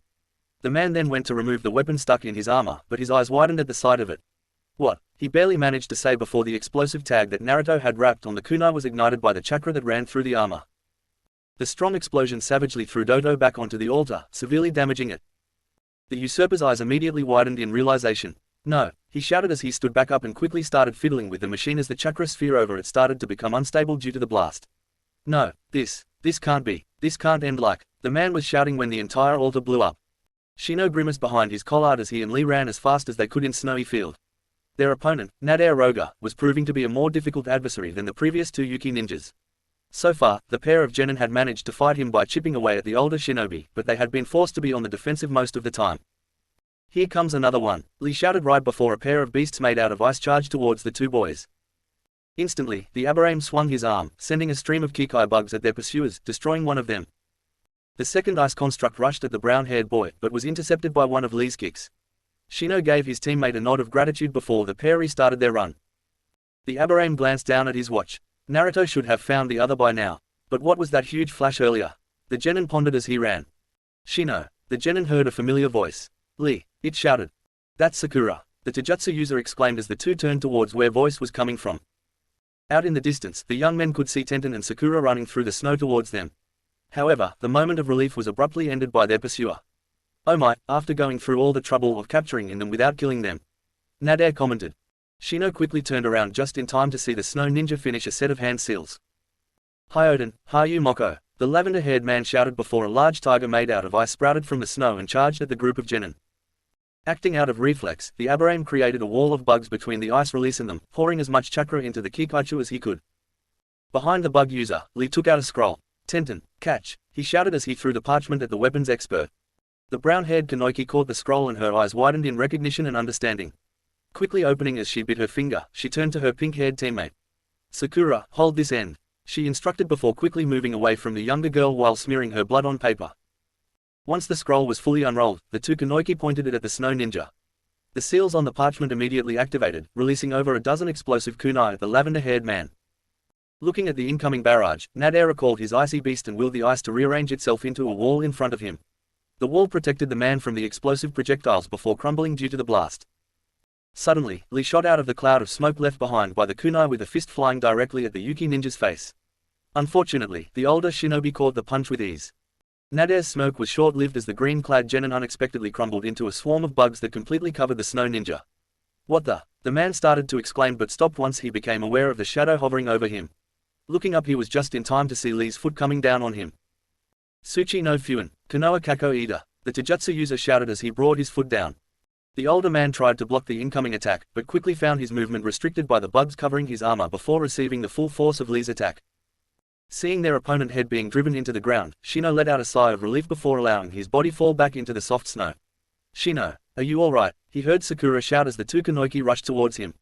"Yes, just depleted," the bug user said as he sat up and fixed his sunglasses. "What about you girls?" he asked. "We're okay, all things considered," Tenten answered. Shino nodded in understanding as Lee finally joined them. "What about Neji? And where is Naruto?" the black-haired boy asked. A look of worry appeared on Sakura's face. Naruto went to find Yuki. He left a clone behind to guide Yuz out, but it was suddenly dispelled. The pink-haired girls informed. "We managed to find the cave on our own," Tenten added, "but Shion wasn't there," she said. "So we left Neji to recover and headed out," Sakura finished. Shino and Lee looked at each other for a second. That big flash, he wondered out loud, receiving a worried now from his green-clad teammate. The Aberame sighed before forcing his body to stand back up. "Then, I guess now is not the time to rest," he commented as he pushed his sunglasses back. Naruto groaned as he regained consciousness. Opening his eyes, the boy strained to make sense of the blurry scene he found. "Yuki, he asked as he recognized the head of purple hair. It took the blonde several seconds to realize that he was being awkwardly carried by the young actress. "I told you to call me Koyuki," the princess responded as she struggled to keep walking while pulling the leaf ninja along. Planting his feet firmly on the ground, Naruto took his weight off the young woman.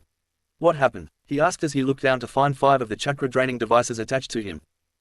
"Those things knocked you out. My uncle then had you moved to this machine he built and starting to transfer your chakra to it." Koyuki revealed. It was some sort of weapon. The things he could have done with it. Her entire body seemed to shake. "I used the explosive kunai you gave me to blow it up. Then I dragged you out as fast as I could," she added. "I see," Naruto responded as he flexed his hands. The spiky-haired boy's whole body seemed extremely heavy due to the chakra devices. He was surprised that he was even awake at the moment. "Thank you. I came here to save you, but the tables seemed to have turned," he said as he offered the girl a grin. The smile that Koyuki made in return was the most honest expression that the genin had seen from the actress so far. "Naruto," a voice suddenly called out. Looking ahead, the young man could see Shion running towards him. "Shion, what are you doing here? You were supposed to stay in the cave," he said. Immediately, the genin's mind acknowledged the memories from the clone he had left with the priestess. "Your clone, suddenly, disappeared. I got worried," she said as she tried to catch her breath once she had reached the two of them. "About Yuki. I was worried about Yuki," she quickly added as a healthy blush spread on her face. A small chuckle escaped the older woman. "Oh my, what did I miss while I was captured?" she asked with a teasing tone. The Jinchuuriki gave the actress a glare. "Don't you start again with those," the boy started to say but was suddenly cut off. Hyoden, Kokuryu Bofusutsu. Naruto had barely enough time to push the two girls out of the way and jump to the side himself before a dragon made out of black snow shot past him with thunderous force. Looking at the source of the ice release, the blonde found a noticeably injured but extremely furious Dodo staggering towards them. His chakra armor was still smoldering. "You Rex, a life's worth of work, destroyed by an idiotic girl," he growled. Naruto gritted his teeth. Even if Dodo was wounded, he could still perform ninjutsu, which put him at a clear advantage.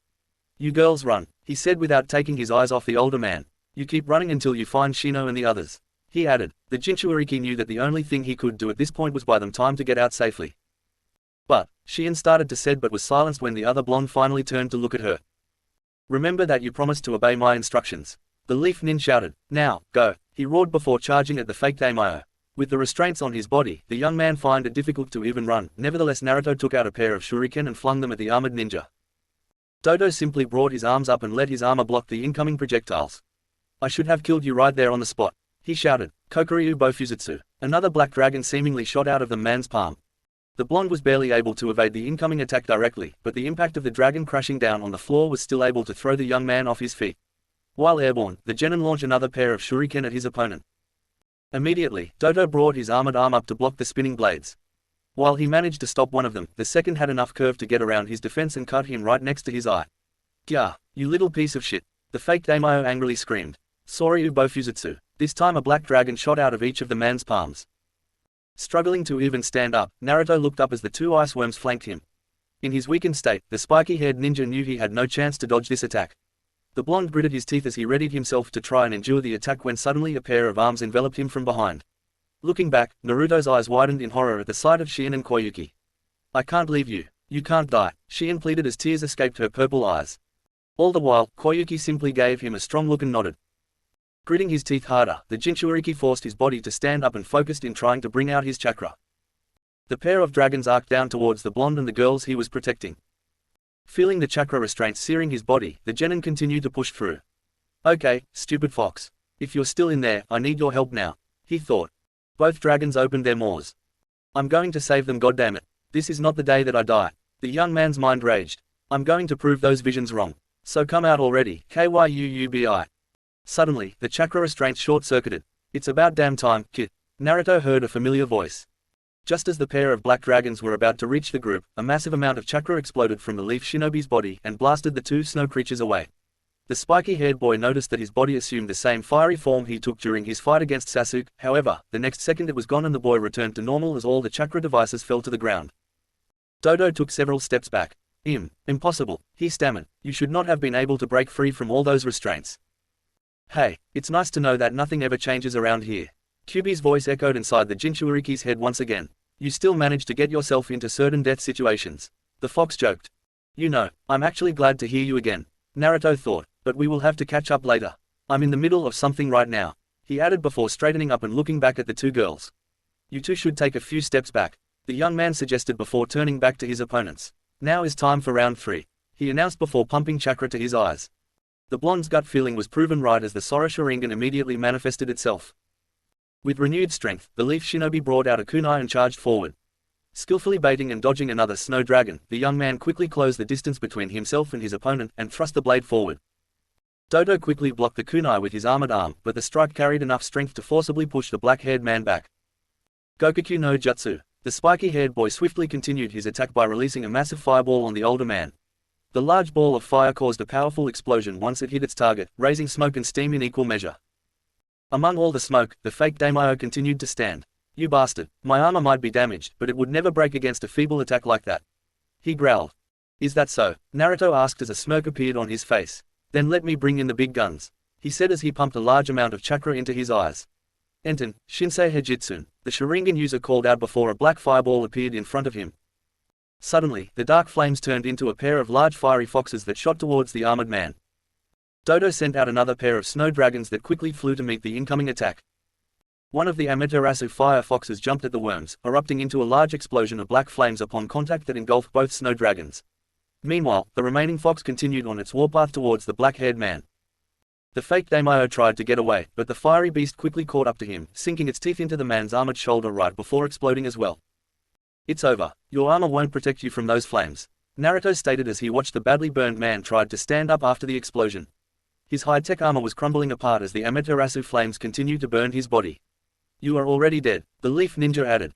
Dodo glared at the younger man. "Damn, you," he said through his teeth as he extended his arm and attempted to launch another snow dragon at the blonde. Suddenly, from the cracks in Dodo's armor, a pair of weird purple snakes with a single large red eye slithered out. A look of shock and horror appeared in the fake daimyo's face. "These are yomis," it was all that the man could say before the snakes lunged at his throat. A mass of dark chakra exploded all around the black-haired man, sending shockwaves all around. Naruto's eyes widened as several dragon heads, similar to the snow dragons, shot out of the explosion, rising high up into the air before plunging themselves down towards the spiky-haired genin and the two girls. "Susanoo," the Sharingan user immediately called out as he brought forth his chakra avatar. The genin was surprised when the Susanoo that materialized was almost twice the size as it had been before. Most of its body was wrapped around in some sort of cloth so that only the avatar's eye could be seen while some of its hair stick out of the seams. The construct also had what appeared to be a demonic fox mask hanging just to the side of its head and, most notably, it now carried a large sword on each hand. Immediately, Naruto wielded one of the spectral blades to cut down the incoming dragons in one fell swoop. Unfortunately, the victory was short-lived as even more dragon heads sprouted out. The Chakra Hydra roared through its multiple heads before attacking once again. Inside his avatar, Naruto commanded Susanoo's blade to block and cut down the worms one after another, but any head it decapitate would immediately be replaced by another. After several fruitless minutes, the blonde started to feel the strain of sustaining his chakra construct. "Naruto," Shien suddenly called out. The Leaf Ninja looked back to see the other blonde running towards him. "What the hell are you doing? Get back," he shouted. Shaking her head in rejection, the priestess continued to run towards the shinobi. "That guy's chakra. There is something demonic about it," she exclaimed. "You'll never be able to beat it like this. It requires a priestess chakra," she added as she reached the spiky-haired boy. "Like yours?" the young man asked, receiving a nod from the girl. "Do you know any jutsus that would stop him?" the boy inquired as Susanoo brought his sword up to block 4 dragons at the same time. Shien thought it over for a second before shaking her head in defeat. "All I know are sealing rituals for actual demons. Nothing for whatever that guy became," she revealed. Naruto gritted his teeth for a second before an idea popped into his head. "Do you know how to channel chakra?" he asked as an opening appeared in the avatar right in front of the priestess. Taken aback, the blonde girl needed a few minutes to respond. I know the basics," she said as she walked into the construct, which immediately closed up behind her. "Pour your chakra into Susanoo, I'll direct it from there," the spiky-haired boy instructed.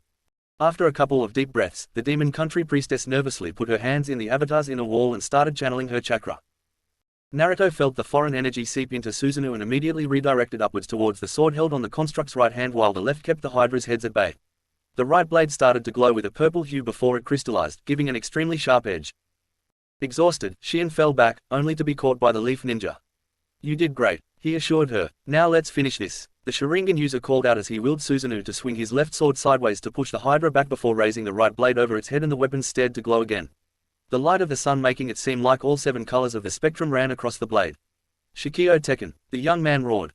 The purple sword swung down on the chakra beast with thunderous force, the dragon heads seemingly burning away as they came into contact with the blade, until it came crashing down to the mass of chakra from where the worms originated, triggering a large explosion.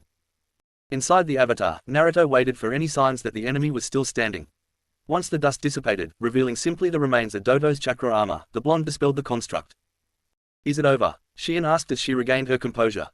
"Yes," the Konoha ninja answered before looking back to where Koyuki was standing. "It's finally over." The actress gave a look full of emotions to the young man as a single tear ran down her cheek. "Thanks," she whispered. "Thank you," the young actress said before her knees gave up and she fell to the snow. Immediately, the pair of blondes rushed towards the black-haired girl. However, after the third step, Naruto heard the sudden sound of flapping wings. Looking back, the Jinchuriki realized that the sky had abruptly turned a deep, crimson red, while the trees all around him were pitch black. Quickly gazing around, the genin could find neither Shien nor Koyuki. "It's been a while, Naruto-kun." Naruto heard a voice that sent chills down his spine. Turning around, the leaf shinobi could see the figure of Uchiha Itachi walking towards him. "You," the younger ninja growled as he took out a kunai. "What are you doing here?" The missing ninja continued to walk calmly. "I did tell you that we would meet again when you awakened Susanoo." The Uchiha pointed out. "I've been watching you closely since then. I saw you unlocking Susanoo during your fight with Kabuto, but I decided to wait until you had matured it a bit more. Good job keeping Sasuke in line, by the way." Naruto felt dread threatened to overwhelm him at finding out how much Itachi knew about him. "What do you want?" he asked. A smirk appeared on the older Sharingan user. "I believe you have grown enough to the point that you can be entrusted with the truth." The man revealed as his red eyes narrowed. Suddenly, spiky-haired boy found himself back beneath a typical blue sky and surrounded by normal trees. "Naruto," Shien called out as she tried to help Koyuki stand up. "Come on, I've been calling you for the past minute. Stop spacing out and help us," she complained. The Uzumaki looked down at his hand, realizing that the kunai was missing. "Only a minute," he asked quietly to himself before shaking the stupor off and going to help the young women. Everything that Itachi had told him weighing heavily in his mind. The ship bound for Demon Country was anchored next to the remnants of the movie studio's ship in the harbor. "I can believe the entire crew and movie staff came out completely unharmed after all of that," Naruto commented as he shook his head. "You are all crazy, you know that, right?" the genin said as he glanced at the older man next to him. "Oh ho ho, it was the experience of a lifetime," the movie director exclaimed with glee. "Anyways, we'll wait for you ninjas on board. We can set sail whenever you are ready," the man said before walking towards the ship that the land of snow gifted to him and his movie studio in recompense for their assistance in taking down the usurper Kazuhana Doto. It had been a couple of days since their battle against Yukigakure. The transition of power from Doto to Koyuki had gone smooth enough thanks to Sanryu and his associates in the country, and Neji had quickly recovered from his severe chakra exhaustion. Turning around, the Jinchuriki walked back to where his friends had all gathered. "I hope everything continues to turn up well for you, Yuki. I mean, Koyuki-san," Tenten said as she gave about a Snow Country's new ruler. "Does this mean your career as an actress is over?" Lee asked. "Heavens no, I'm simply putting it on hold until things stabilize here," Koyuki answered, "though I will have to lighten my schedule once I return to acting. After all, I cannot saddle Sanryu with my responsibilities for too long," the young woman added with a slightly smug smile. Shien nodded. "Yes, being a leader can be quite troublesome," she stated. "Really, if throwing tantrums is that much of a hassle, then why do you keep doing it?" Naruto asked as he reached the group, receiving an angry glare from his fellow blonde. "Anyways, they're all ready to set off and they are just waiting on us," the genin informed his teammates. The leaf ninjas started to say their goodbyes right away and got ready to head on board. During the shuffle, the spiky-haired boy turned to the new daimyo. "You seem a lot more relaxed now. And far less bitchy," he commented with a smirk. The actress' expression changed to match the genin's. "I am. You should try it once in a while. It might make you seem less of a dick," she calmly retorted. A short laugh escaped the Jinchuriki. "I'm glad you are doing all right," he confessed, offering the girl a warm smile. Once more, Koyuki returned the gesture. "And I'm glad I had you as a bodyguard," she said before suddenly taking a step forwards. "Although, I do recall that I owe you something very important," she commented. Catching the young man unaware, the actress leaned in and delivered a soft kiss right on the corner of the blonde's mouth. Pulling back, she smiled at the utterly shocked boy she left in her wake. All around the young daimyo and the stunned genin everyone had bewildered expressions. "What?" Sakura exclaimed, being the first to recover. "What the hell was that?" Shien added as her and the pink-haired Kanoiki stomped over to the spiky-haired boy. Naruto was still speechless as the two girls grabbed him by his jacket and started to drag him away. "Come on, Naruto, the ship is going to leave without us," Sakura stated angrily. Meanwhile, all the young man could do was watch Kazuhana Koyuki happily wave him goodbye. Hyoden, Hayu Moko, Ice Release, Tearing Dragon Fierce Tiger. Konoha Kako Ida, Leaf Falling Branch Made Up. Hyoden, Kokuryu Bofusitsu, Ice Release, Black Dragon Blizzard. Soryu Bofusitsu, Twin Dragon Blizzard. Enten, Shinsei Hejitsun, Blaze Release, Sacred Fire Fox Made Up. Shikio Tekken, Purple Mirror Iron Sword Made Up. Chapter 40. Laughter exploded among the young ninjas sitting in front of Ichiraku Ramen as Chuji finished telling a funny anecdote from one of teammates' missions. "Geez, I wish you would just forget that story already," a slightly embarrassed Ino commented, being the only one that was not laughing. "Yeah, I'll make sure that never happens," Shikamaru stated with a smirk, sending the others into another bout of laughter. Kiba placed the ramen bowl he was eating on the table and gave a big grin. "It's nice to see that other teams can screw up that bad as well," he mockingly said. "I agree, misery loves company," Shino simply added as he drank some tea. "What's that supposed to mean?" the Inuzuka yelled as he suddenly stood up and accidentally caused his ramen to fall off and almost hit Akamaru, who proceeded to bark at his partner in reprimand. Sakura sighed and shook her head. "Don't worry, Kiba. As far as dysfunctional teams go, you are not beating us," the pink-haired girl stated. Slurping up some noodles, Naruto nodded. "Talk to us when Hinata finally has enough of you losers and decides to run away from the village," he said with a chuckle that everyone joined in. "Do not worry, Kiba-kun, I will never abandon you," the Hyuga heiress reassured his teammate. "After all, Akamaru is too cute to leave behind," she added as she picked up the small dog from the floor who happily snuggled on her lap. Lee put his chopsticks down and pondered for a second. "If someone from our team were to run away, it would probably be Tenten," the Taijutsu user said. "What?" the brown-haired Kanoiki exclaimed. "Why do you think I would leave?" The green-clad genin gave a couple of blinks as if to say that the answer was obvious. "Well, Neji physically can't leave and I would never do that to Guy-sensei. That leaves only you," he pointed out. Calmly sipping his tea, Neji chimed in. "He is not wrong," the Taijutsu user continued. "Also, you are always getting mad at us for every little thing," he added. "Still, I'm not saying that you will defect. It's just that, out of the three of us, you are the likeliest," the genin quickly explained himself. "He is still not wrong," the Hyuga prodigy added in between sips. By now, a throbbing vein could almost be seen in the weapon expert's forehead. "You guys," she growled, setting off a third round of laughter. The group continued to eat merrily, sharing small conversations here and there amongst each other, truly relaxing after all the grueling events of the past and before the ominous day that the future could bring. It had been 3 weeks since half of the group had returned from Demon Country and this had been the first time they had all managed to get together. Finishing up his 10th bowl, Shuji put it on the stack and looked up at the sun which was beginning to set. "I guess it's almost time now," he softly pointed out with a sigh. Naruto looked down at his 5th bowl of ramen as he pushed a couple of noodles around. "Yeah," the blonde answered heavily and returned to finish his last bowl of Ichiraku ramen before leaving the Hidden Leaf village. Flashback. Naruto narrowed his eyes as he looked out of the Hokage's window. "So you are telling me that everything he said was true?" the Jinchuuriki asked as he turned to face the village leader after several minutes of charged silence. Tsunade sighed as she leaned back on her chair. "Yes, I was briefed about it when I became the Hokage," she confirmed. The genin made a sharp intake of air. An entire clan almost completely wiped out. And the third was okay with this decision? The young man asked as his emotions started to get the better of him. "I highly doubt that Sarutobi-sensei enjoyed making such a call," the Sannin assured, but the overwhelming evidence they had at the time suggested that the Uchiha were about to launch a rebellion. The village had just gotten out of the Third Great Shinobi War and it was not in any shape to deal with something like that head-on. The Godime explained. Not being satisfied with the Hokage's words, Naruto paced impatiently back and forth in the office. I had been a couple of days since he had returned from Demon Country and the blonde had finally confronted Tsunade about everything he had learned while at the Land of Snow.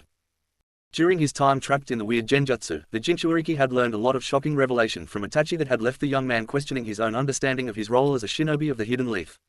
At the end, the older Sharingan user had advised him to seek confirmation of his words with the Hokage. So, all this time, Sasuke has been unaware that the guy he wants revenge on is actually a deep undercover agent for the village? He asked. The 5th nodded. Yes, it was Itachi's one requirement for carrying out such a mission. She answered. He wanted Sasuke to be able to live without burden of knowing the truth behind the Uchiha clan. If Itachi decided to tell you, it must be because he thought you were mature enough to understand it. The Kanoiki offered almost as a way to appease the restless genin. Ha! A sound reminiscing of laughter escaped the spiky-haired boy as he finally sat down. Then the other thing, what he wants me to do, he muttered. A sigh escaped the medic nin as she massaged between her eyes. It was apparently always part of the third's plan, she confessed. A Jinchuuriki with a Sharingan is something that would give a lot of people pause. Last time an Uchiha got his hands on a Biju, it almost spelled the end of the village and it required my grandfather to get directly involved. The woman explained. Naruto growled. I get that much, but why do I have to leave the village? He complained. Like I said, this was all set up by the third the moment you awakened your Sharingan. The Hokage repeated herself. Besides, you might not be completely safe in the Hidden Leaf. Both the Akatsuki and this new group that has come out had a lot of information about you. At this moment we cannot rule out that there is a mole within the village's ranks, Tsunade said with a serious tone.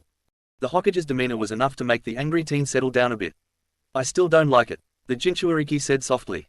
Softening her expression, the Sannin gave the younger blonde a smile. The third wanted you to be safe and to be ready for the tough life he knew was waiting for you. She pointed. The genin sighed. 3 weeks, Sakura is going to be pissed. He moaned. I can already hear her ranting. A soft chuckle escaped the village leader. Oh, and one more thing before I forget. The Kunoichi suddenly said as she stood up, started looking in some of her drawers. It would make it easier than explaining what a genin is doing outside of the village unsupervised for such a long period of time, though truly it has been a long time coming. The godam commented to a puzzled Naruto. Ah, here's one your size, she exclaimed as she pulled out a green vest. The spiky-haired boy's eyes widened. End flashback. Arg, this sucks, Kiba complained as the group stood around the village gate to see Naruto off. Ino placed her hand on her hips and turned to the Inuzuka. Are you saying that because Naruto is leaving? Or are you still jealous that he became a chunin before you? She asked knowingly. The brown-haired boy turned away. Yeah, nothing good is going to come out of me answering that question. He muttered, making the others laugh. Okay guys, I know this seems rude of me, but I have to get going. Shikamaru suddenly said, I was told to report to the intelligence division before sundown. He clarified before taking a few steps towards the spiky-haired blonde. Don't go turning into a missing nin while you're away, the Nara said with a smirk as he extended a hand. You're not the boss of me, Naruto joked as he shook his friend's hand. Waving goodbye to the others, Shikamaru set off towards the heart of the village. Turning to face the village gate, the new chunin let out a hearty sigh. I guess my time is up too, he commented. Got everything ready, you have to make sure you are not leaving anything behind, Neji cautioned. Yeah, the spiky-haired teen answered before quickly going down the list. My apartment is locked and I gave all of my food to Chuji. He started. Tenten helped me put the bulk of my luggage in scrolls. I already said goodbye to Iruka-sensei, Konohamaru, Kakashi-sensei, Tsunade and Shizune earlier today. So yeah, I think I am all set, the young man proclaimed. Sniffing loudly, Lee tearfully embraced the blonde.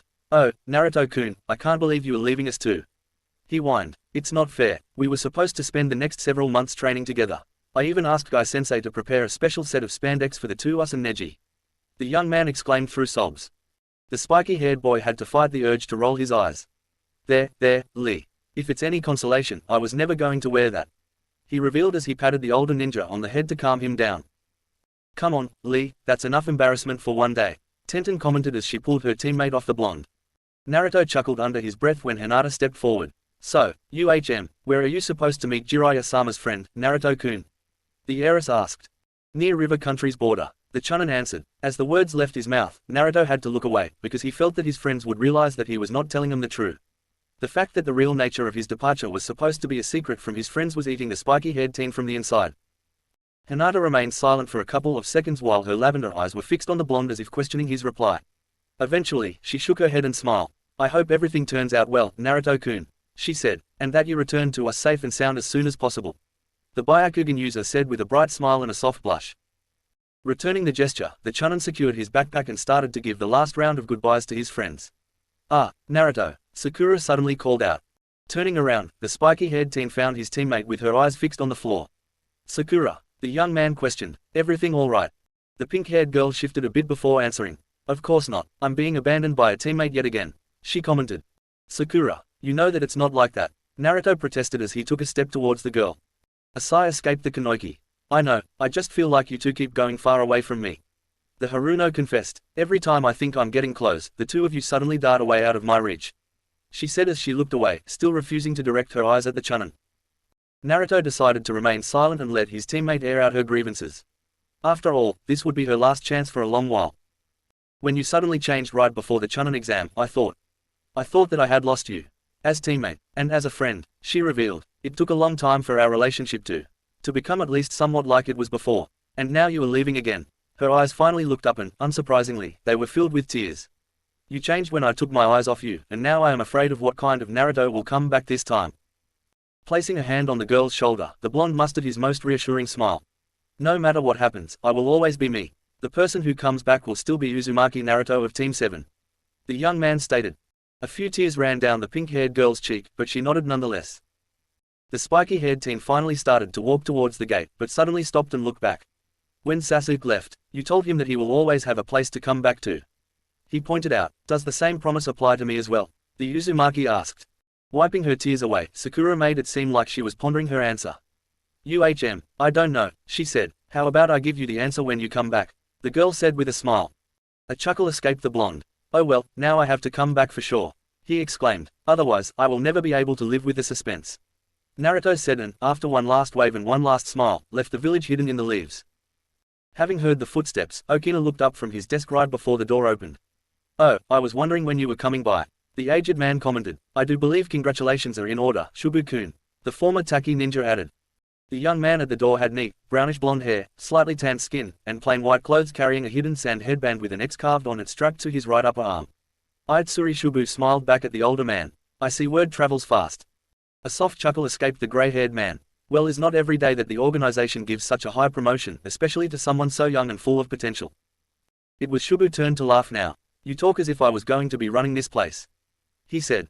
Okina shrugged his shoulders. "It is just a matter of time for that," he commented. "Besides, with everything that is coming to a head, this organization will need young blood at the top. In my opinion, they made an excellent decision promoting you," the former waterfall shinobi said as he signaled the younger man to sit down on the other side of his desk. "You humble me, Okina Dono," the blonde said as he took his seat. "So now, if you came to see me, I guess this makes it your first official consultation now that you are in a position of authority," the veteran said as he regarded his companion. "I am going to take a guess and say that this is about Honda-kun." Shubu nodded as an answer. "That's right, his meeting with Uzumaki Naruto came as something unexpected for the organization."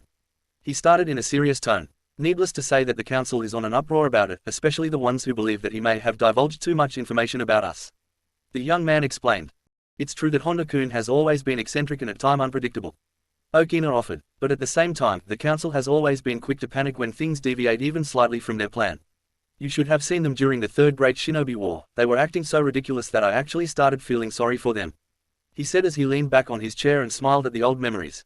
"But what do you think, Shubu-kun? How grievous was Honda-kun's breach in your opinion?" The former Suno shinobi pondered for a few seconds. "Minor if I'm being honest," he finally answered after a while. "All that Honda really gave was a name. Our existence was already revealed to the Hidden Leaf when Shirogen stopped Yakushi Kabuto and confronted Hitaki Kakashi," the young man reasoned. "Plus, with Jiraiya investigating us, the council are fools if they think that they are going to work with the same anonymity as before." Okina was pleased with the answer the blonde was giving him. "The only issues I find with Honda's actions were the injuries he inflicted on Uzumaki during their confrontation, but our sources inform us that he has since made a full recovery." Shubu finished and looked at his senior. "It seems to me that you have a very good grasp on the situations," the grey-haired man commented. "So why is it that you came seeking my advice?" he asked as he offered a kind smile. A sigh escaped the blonde. "I'm not sure, it just feels that the council is expecting me to do more," he confessed. "They gave me this promotion and they immediately assigned me to pass judgment on Honda, and I just think this is some sort of test. That I have to prove to them that I am willing to make the tough decisions." Okina remained quiet for a moment. "Let me share one thing with you, Shubu-kun," he said as his eyes scanned the room cautiously. "You cannot allow yourself to become the council's puppet. Nowadays, the council has become nothing but bunch of bureaucrats, and the beliefs that formed this organization have become diluted among them," the former Taki ninja said with a serious voice. "Your new appointment is the only right decision they have made since they decided to finally intervene in the Hidden Mist blood purges," he added with a softer tone. Shubu frowned. "If the council is wrong, then what are we doing here?" he questioned. The aged man took out his old waterfall headband and traced his fingers for the X carved on it. "We do what we must," he answered. "I have placed all of my faith within the active forces of this organization, in which I truly believe that our original ideals still live." The old man offered. "What to do about Honda? I say pardon him, because we will need shinobi like him," he stated. Smiling, the former sand ninja nodded. "Thank you, Okina Dono. I knew that talking to you was the right thing to do," he said as he stood up front the chair. After about to show respect to his elder, the young man excused himself and headed for the door. "Oh, one more piece of advice," the grey-haired man called out. "I would suggest keeping Honda-kun as far away from Tenon as possible. He is even angrier than the council," he revealed. A small chuckle escaped Shubu. "Tenon always gets like this with anything regarding Uzumaki Naruto," he said with an amused tone. "Don't worry, I will make sure that they don't kill each other," the blonde said. "After all, as you said, Byakuya is going to need them," he added before leaving the room. Shikamaru followed Ibiki through the intelligence division's halls. The Jonin was excitedly going over the history of the division, from their conception, their role, and their different branches. However, the black-haired boy was barely paying attention. After all, he was familiar with the division from all the times he accompanied his father to visit Inoki. Instead, the thought that dominated the Chunin's mind was the unknown reason why he had been called here. Though, if I'm being honest, apart from our torture and interrogation branch, most people tend to dismiss the division for a bunch of bookworms and researchers," Ibiki said with a laugh despite the demeaning comment. The pair reached an elevator at the end of the hall. Morino-san, why exactly was I called here?" the boy inquired as he entered the elevator. A knowing smirk appeared in the scarred man's face. "We've actually been meaning to have you over for quite a while," the Jonin said as he made the elevator go downward. Inoki nominated you, but your father and Asuma were not too keen on the idea. He revealed. Raising an eyebrow, Shikamaru looked at the older man. Not keen on what? The Chunin questioned as he suddenly realized that they should have reached the building's lowest sublevel by now, yet the elevator kept going down. We are a village sustained by the shinobi system, which pertains to several cutthroat and unsavory realities that we hide from the civilian population. Ibiki started explaining, but there is a level even further down from that, a part of the village that most of the ninja force is unaware of. Shikamaru's eyes widened at the revelation. What do you mean? The boy asked. The scarred man's eyes narrowed slightly before answering. Konoha, or any shinobi village for that matter, was built on a foundation of bones. He said, and every so often, new skeletons are required to fortify that foundation. The man cryptically responded. The elevator continued its downward path. By now, they must have been so far below that Shikamaru doubted in the village best sensor ninjas could detect them. We keep a record of all the dark secrets that made Konoha the strongest among the 5 great shinobi countries. The Jonin continued talking, all the back alley dealings, the betrayals, and the secrets. All the catastrophes we stopped, the ones that we caused, and the ones we prevented others from stopping. He said. By now, Shikamaru was finding it difficult to breathe. The Nara kept checking for any sign of the elevator finally stopping, but the machine just kept on descending. For his part, Ibiki was not finished. And, if the village needs any of those things to occur again in order to prosper, it is our job to plan it and carry it out. The scarred man stated. Suddenly, the elevator came to an abrupt halt. The black-haired boy could feel his body shaking, but his mouth was unable to form words. This is a difficult job. The Jonin for his part had no problem in continuing to talk. There is quite a difference between killing an opponent during a battle or taking down a despot who mistreats his people and assassinating a young doctor who is helping the poor simply because he is disturbing the land's economic balance. By now Ibiki's nonchalant and upbeat attitude had been completely replaced by a serious and grave demeanor. With great difficulty, the Chunin finally managed to speak out. Why am I here? He asked again. You are here because we believe you can. The older ninja answered. You have been selected because we believe you can endure the burden of truth and work towards the prosperity for the village no matter what it may cost you. The elevator doors started to open. Nara Shikamaru, welcome to Konoha's deep intelligence. The scarred man said. The sun had almost set as Shino made his way towards his house. Naruto's farewell party had been touching yet fun, and the Abarame's only regret was that he still found it difficult to participate on back and forth witty banter among his friends. Unbeknownst to the rest, Shino had made a promise to himself to improve his social skills by the time Naruto and Sasuke returned to the village. Night soon enveloped the streets of Konoha as the brunette continued to walk. Pushing his sunglasses up, the young man's mind quickly went over everything he needed for his mission tomorrow. Kiba and him had actually asked Kurenai-sensei to set it up in order to keep Hinata's mind off the blonde's departure. Suddenly, the bugs inside the genin started acting up, alerting the Abarame of a presence in the shadows. Picking up his pace, the bug user remained alert of his surroundings. Soon, the Kikai bugs confirmed that the hidden presence was in fact following him. Deviating from the path to his house by making a sharp turn, Shino walked straight into a dead-end alleyway. The Abarame quickly turned around. I know you are there. Come out, he called out into the night as he fixed his sunglasses in place. Without making so much as a sound, 4 figures appear at the alley's entrance. Shino remained stoic as the 4 Anbu members walked towards him. Abarame Shino, the Anbu commander called out. He wore a large white cloak and a dog-themed mask. The young man made sure his face betrayed no gesture as he simply nodded.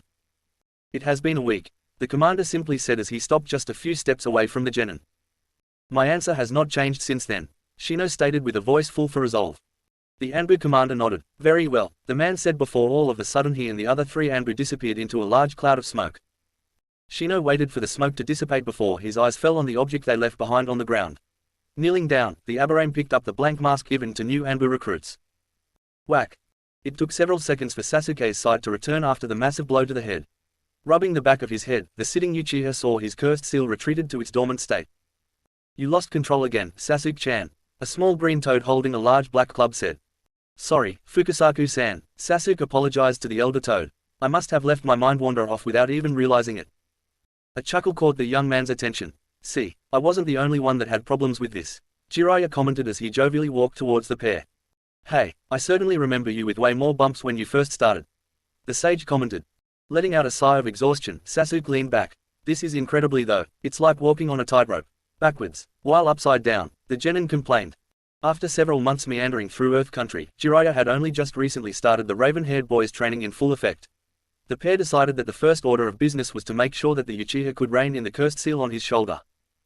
The white-haired Sannin had quickly deduced that the black marks drew on natural energy, which was the foundation for senjutsu. In order to help with the training, Jiraiya had summoned one of the elders from the Toad clan and the one who had taught the older leaf ninja senjutsu in the first place.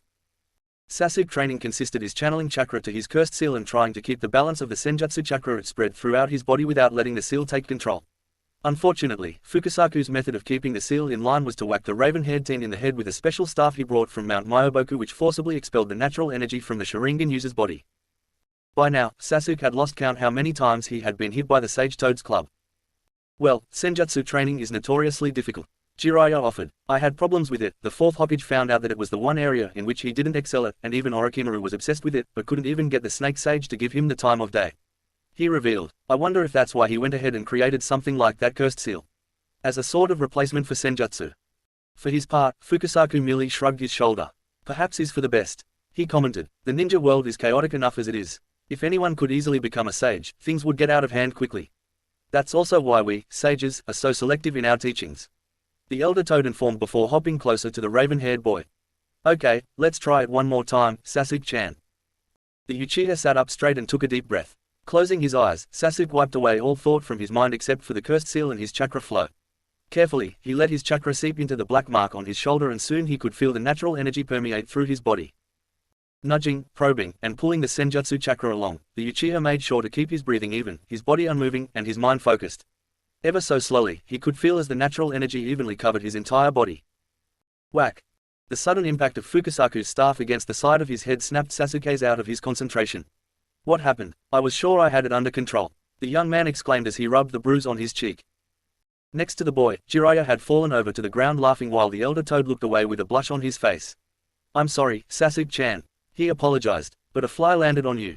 It looked mighty tasty, but the missus has me on this strict diet and she would kills me if I ate out of schedule. So I had to shoo it away, the sage revealed. Sasuke could feel his eyes twitching in bewilderment. Okay, let's all take a break for a while, Jiraiya suggested once he finally got his laughing fit under control. It's been a long day and it's time for dinner, the Sannin said as he took out the food he brought with him. Letting out a sigh, the genin accepted the food. Feeling hungry all of a sudden, the boy quickly began to eat his dinner. After a couple of minutes eating in silence, Jiraiya finally spoke out. I don't want you to get the wrong idea, Sasuke, you are doing very well in your training, the white-haired man informed. Controlling senjutsu chakra is extremely difficult and, no matter how slow the progress might seem, it has been a steady and noticeable climb. He said, soon, you will not have to fear that cursed seal anymore, the legendary ninja declared with a grin. Sasuke smiled in return. Thanks, he said, after everything you told me about Naruto, Akatsuki, and this new group, I know I have to get stronger. The young man stated, I have many things I want to protect now. Jiraiya smiled and returned to his food. Naruto, Sakura, just hold on, Sasuke thought, I will soon be strong enough to protect the both of you, the member of Team 7 declared. Several hours after leaving the village, Naruto continued to run through the trees. Deciding that he was far enough away from Konoha, the blonde suddenly disappeared in a puff of smoke. Back in the hidden leaf, the real Naruto felt his clone's memories rush into him. He had switched places with his Bunshin ride before leaving Ichiraku's. It bothered the spiky-haired teen having to lie so much to his friends, but he had no other choice. The blonde remained quiet as he learned of how all of his friends said goodbye to him, and, for a second, he wanted to call the whole thing off. Or, do you need a minute to cry it out, kid? The QB said with a mocking tone inside the boy's mind. The spiky-haired boy growled. Shut it, he spat out. I can't believe I actually missed you at one point, the boy commented. By now it was well into the night and the bulk of the villagers was starting to retreat back to their homes. Having calmed down, the Chunin left his hiding place and stealthily made his way through the village. In the back of his mind, Naruto remembered the simpler times during which he just to sneak around like this to pull off his pranks. After a couple of minutes jumping from roof to roof, the Sharingan user arrived at the deserted Uchiha district. Right on time. I see that Kakashi's habits haven't rubbed off on you, a voice greeted the blonde in the darkness. Narrowing his eyes, Naruto waited until Uchiha Itachi allowed himself to be seen. The young man noticed that the older ninja was not wearing his scratched forehead protector and his Akatsuki cloak was replaced by a plain black one. I take it that you have settled your affair in the village, the fake missing nin commented. If you mean, saying goodbye to all my friends after lying to them for 3 weeks, then yeah, I've settled that, the Jinchuuriki bitterly answered. A sigh escaped the black-haired man. You will see them again, but for now this is something we must all bear with. Despite the assurance, the Chunin continued to growl under his breath. Let's just go and get his over with as quick as possible, he suggested between gritted teeth. Hold on for just one moment. There is a reason why I asked you to meet me here, Itachi responded. Naruto watched in confusion as he observed the older Sharingan user walk towards one of the houses. What are you doing? He asked. The undercover ninja placed a seal on the building. The Uchiha has been plagued by a curse of hatred since their conception. If the clan is to have a future, whether it's with you or Sasuke, all those deep dark secrets and scars need to be burned away so that you can start with a clean slate. As if on cue, the house the man was touching went up in flames. Immediately, several other buildings in the district also caught on fire. Taken aback by the other Sharingan user's actions, all that the blonde could do was watch as the flames quickly spread from building to building. "Why did you need me here?" he asked once the shock began to subside. "You could have met me outside after you burned the district down. After all, you seem to have no problem going in and out of the village." The boy commented. Itachi remained quiet for a couple of seconds before turning around and looking at the Uzumaki. "Despite everything, this was still my home. Before I could do this, I needed a reminder of what this is all for." The man answered. The blonde narrowed his eyes. "And what's that?" The Uchiha took another short moment during which his eyes were fixed on the spiky-haired teen. "The future," he simply answered. "Now come, we have much work to do and you have even more to learn," Itachi stated before walking into the flames. Before following the older Sharingan user, the Jinchuuriki looked back one last time at the village. Thinking of all his friends and loved ones that were staying behind, the young man steeled himself. "I will come back," Naruto promised before walking forward. The end.